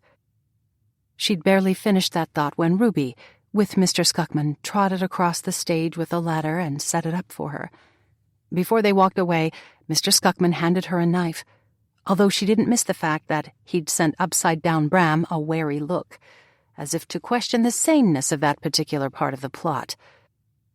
"You're supposed to climb up here," Bram said, sounding a little winded. "That direction isn't written in the script," she returned. "I know, but if you don't climb up here, you won't be able to rescue me." Taking hold of the ladder, she began to climb, stopping when she got to eye level with him. That, however, turned out to be a mistake, because the moment her eyes met his, she forgot everything, even the lines she'd just committed to memory, because nothing else mattered to her except him. "You wrote a scene with a strong heroine in it, and one where the hero gets dangled by his feet." "I did." "Why?" "Because I couldn't figure out a better way to let you know I love you, the real you, without dangling from my feet and letting you cut me down." Lucetta's eyes immediately took to turning a little misty. "You love me?" "I do, but before we continue this, I have to admit that hanging upside down is far less pleasant than I imagined, so if you'd be so kind, I really do need you to get me down from here." Realizing he was completely serious, but also realizing if she cut him down he'd go plummeting to the hard floor and most likely suffer a horrible injury, which certainly wouldn't have the night turning out well at all, Lucetta looked to the side of the stage and caught Mr. Scuckman's eye. As he, along with a good number of backstage hands, walked across the boards, whispers began circulating around the theater, growing louder after Bram got released and rose to his feet. Smiling ever so charmingly at the audience, he presented them with a small bow right before he took center stage. "Ladies and gentlemen, I must beg your indulgence for just a few more minutes because, you see, I am Mr. Grimstone." The whispers ceased immediately. Bram smiled. "I'm Mr. Grimstone, alias Mr. Bram Haverstein, and I've come here tonight with all of you as my witnesses to proclaim my love for Miss Lucetta Plum and," he dropped to one knee, "ask her to do me the very great honor of becoming my wife." He reached out and took hold of Lucetta's hand.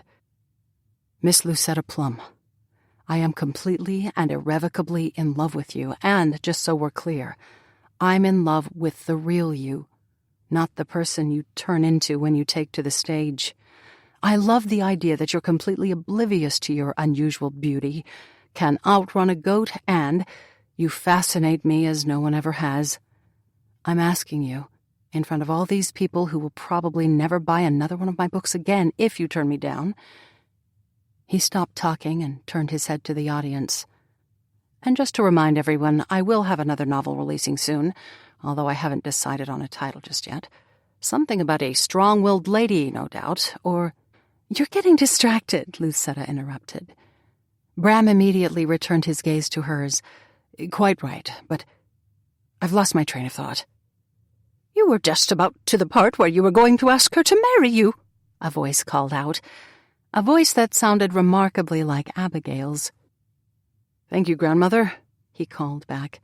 "You're welcome, darling, and just to remind you, I'm not getting any younger, so you might want to hurry this proposal business along." Grinning, Bram shook his head, brought Lucetta's fingers to his lips, and then sobered as he held her gaze. "I love you, Lucetta, more than I ever imagined I could, and I would be so incredibly honored if you'd agree to be my wife." For a second, Lucetta was unable to answer him because her heart had taken to rising in her throat. But after drawing in a deep breath, she managed to nod, ignoring the tears that had filled her eyes and were blurring her vision.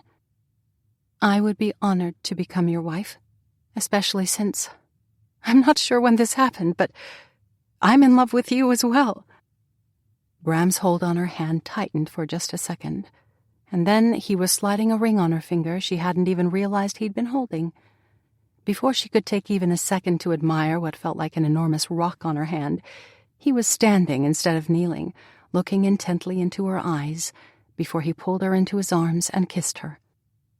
The entire theater faded away, as did the whispers, titters, and if she wasn't much mistaken, applause, as Bram continued kissing her before he drew back, cupped her face with his hands, and smiled. It was a wonderful smile, filled with love, hope, and maybe even a dash of naughtiness and danger. "That'll keep everyone talking for a while," he said with a wink. "I'm sure it will, and now that we've gotten ourselves engaged, I, my soon-to-be husband, have a scene to finish." Bram turned his head and whistled, the whistle resulting in Sweet Pea being led onto the stage, pulling her pony cart. "That's why I brought a horse." "Sweet Pea is a mule, but even if she was a horse, there's not a horse in The Lady of the Tower, which you know since you penned the play." "True, but I brought Sweet Pea along because of this scene in my new novel, a scene where you cut me down, then hoist me over your horse's back, and then we go galloping off into the night." "I'm not sure if a heroine will actually have the strength needed to hoist the hero onto a horse. And, again, you brought Sweet Pea in a pony cart, so I'm not exactly certain how I should proceed." "I tried to bring Storm, but Ernie pointed out that if Storm doesn't like graveyards, he probably wouldn't like the theater, and that's when Ernie offered to loan me Sweet Pea, and maybe I should just climb in the cart and you can join me." With that, Bram took hold of her hand, stepped into the pony cart, pulled her in after him, and pulled her onto his lap as he settled against the seat. Picking up the reins, he gave them a flick, and Sweet Pea was off, prancing as she was wont to do across the stage, down the ramp, and straight out the back door that Mr. Skuckman was already holding open for them. As they rode away into the night, with Bram's arms wrapped tightly around her, Lucetta realized that Abigail had been right all along. Bram was perfect for her in every way, and it was clear to her now that God, in his infinite wisdom, and even with her being less than attentive to him, had steered her exactly where she needed to be steered, allowing her to reconcile with her past and set aside the hurts from that past, in order to finally accept the love of a fine gentleman, a gentleman who only expected her to play the part she'd been born to play, the part of her true self.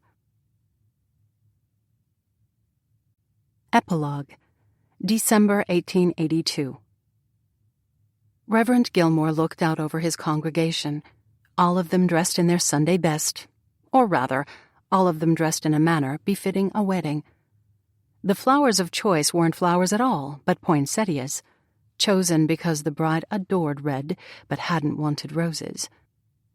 Glancing to his right, Reverend Gilmore smiled at Oliver Addleshaw, Everett Mulberry, and Archibald Addleshaw, pulling his attention away from the men a moment later, when music rang out and everyone turned their attention to the back of the church. Rose and Thaddeus Burkhart, followed by their sister Elizabeth, Everett and Millie's children of their hearts, were first to enter, walking down the aisle as they smiled and waved, Everett beaming with pride as they took their places in front of the pulpit. Harriet was next, looking beautiful in a gown of red, with her dark hair pulled on top of her head, and a smile on her face, her smile widening when she caught Oliver's eye, and he sent her a wink. Reverend Gilmore had sorely missed Harriet while she'd been in England, but now she was back, and he was looking forward to having her around since she and Oliver had agreed that New York was their home, even though Harriet's family lived in England. Millie followed, looking quite like a fairy princess in her gown of red, grinning from ear to ear as she practically skipped down the aisle, never one to miss an opportunity to skip.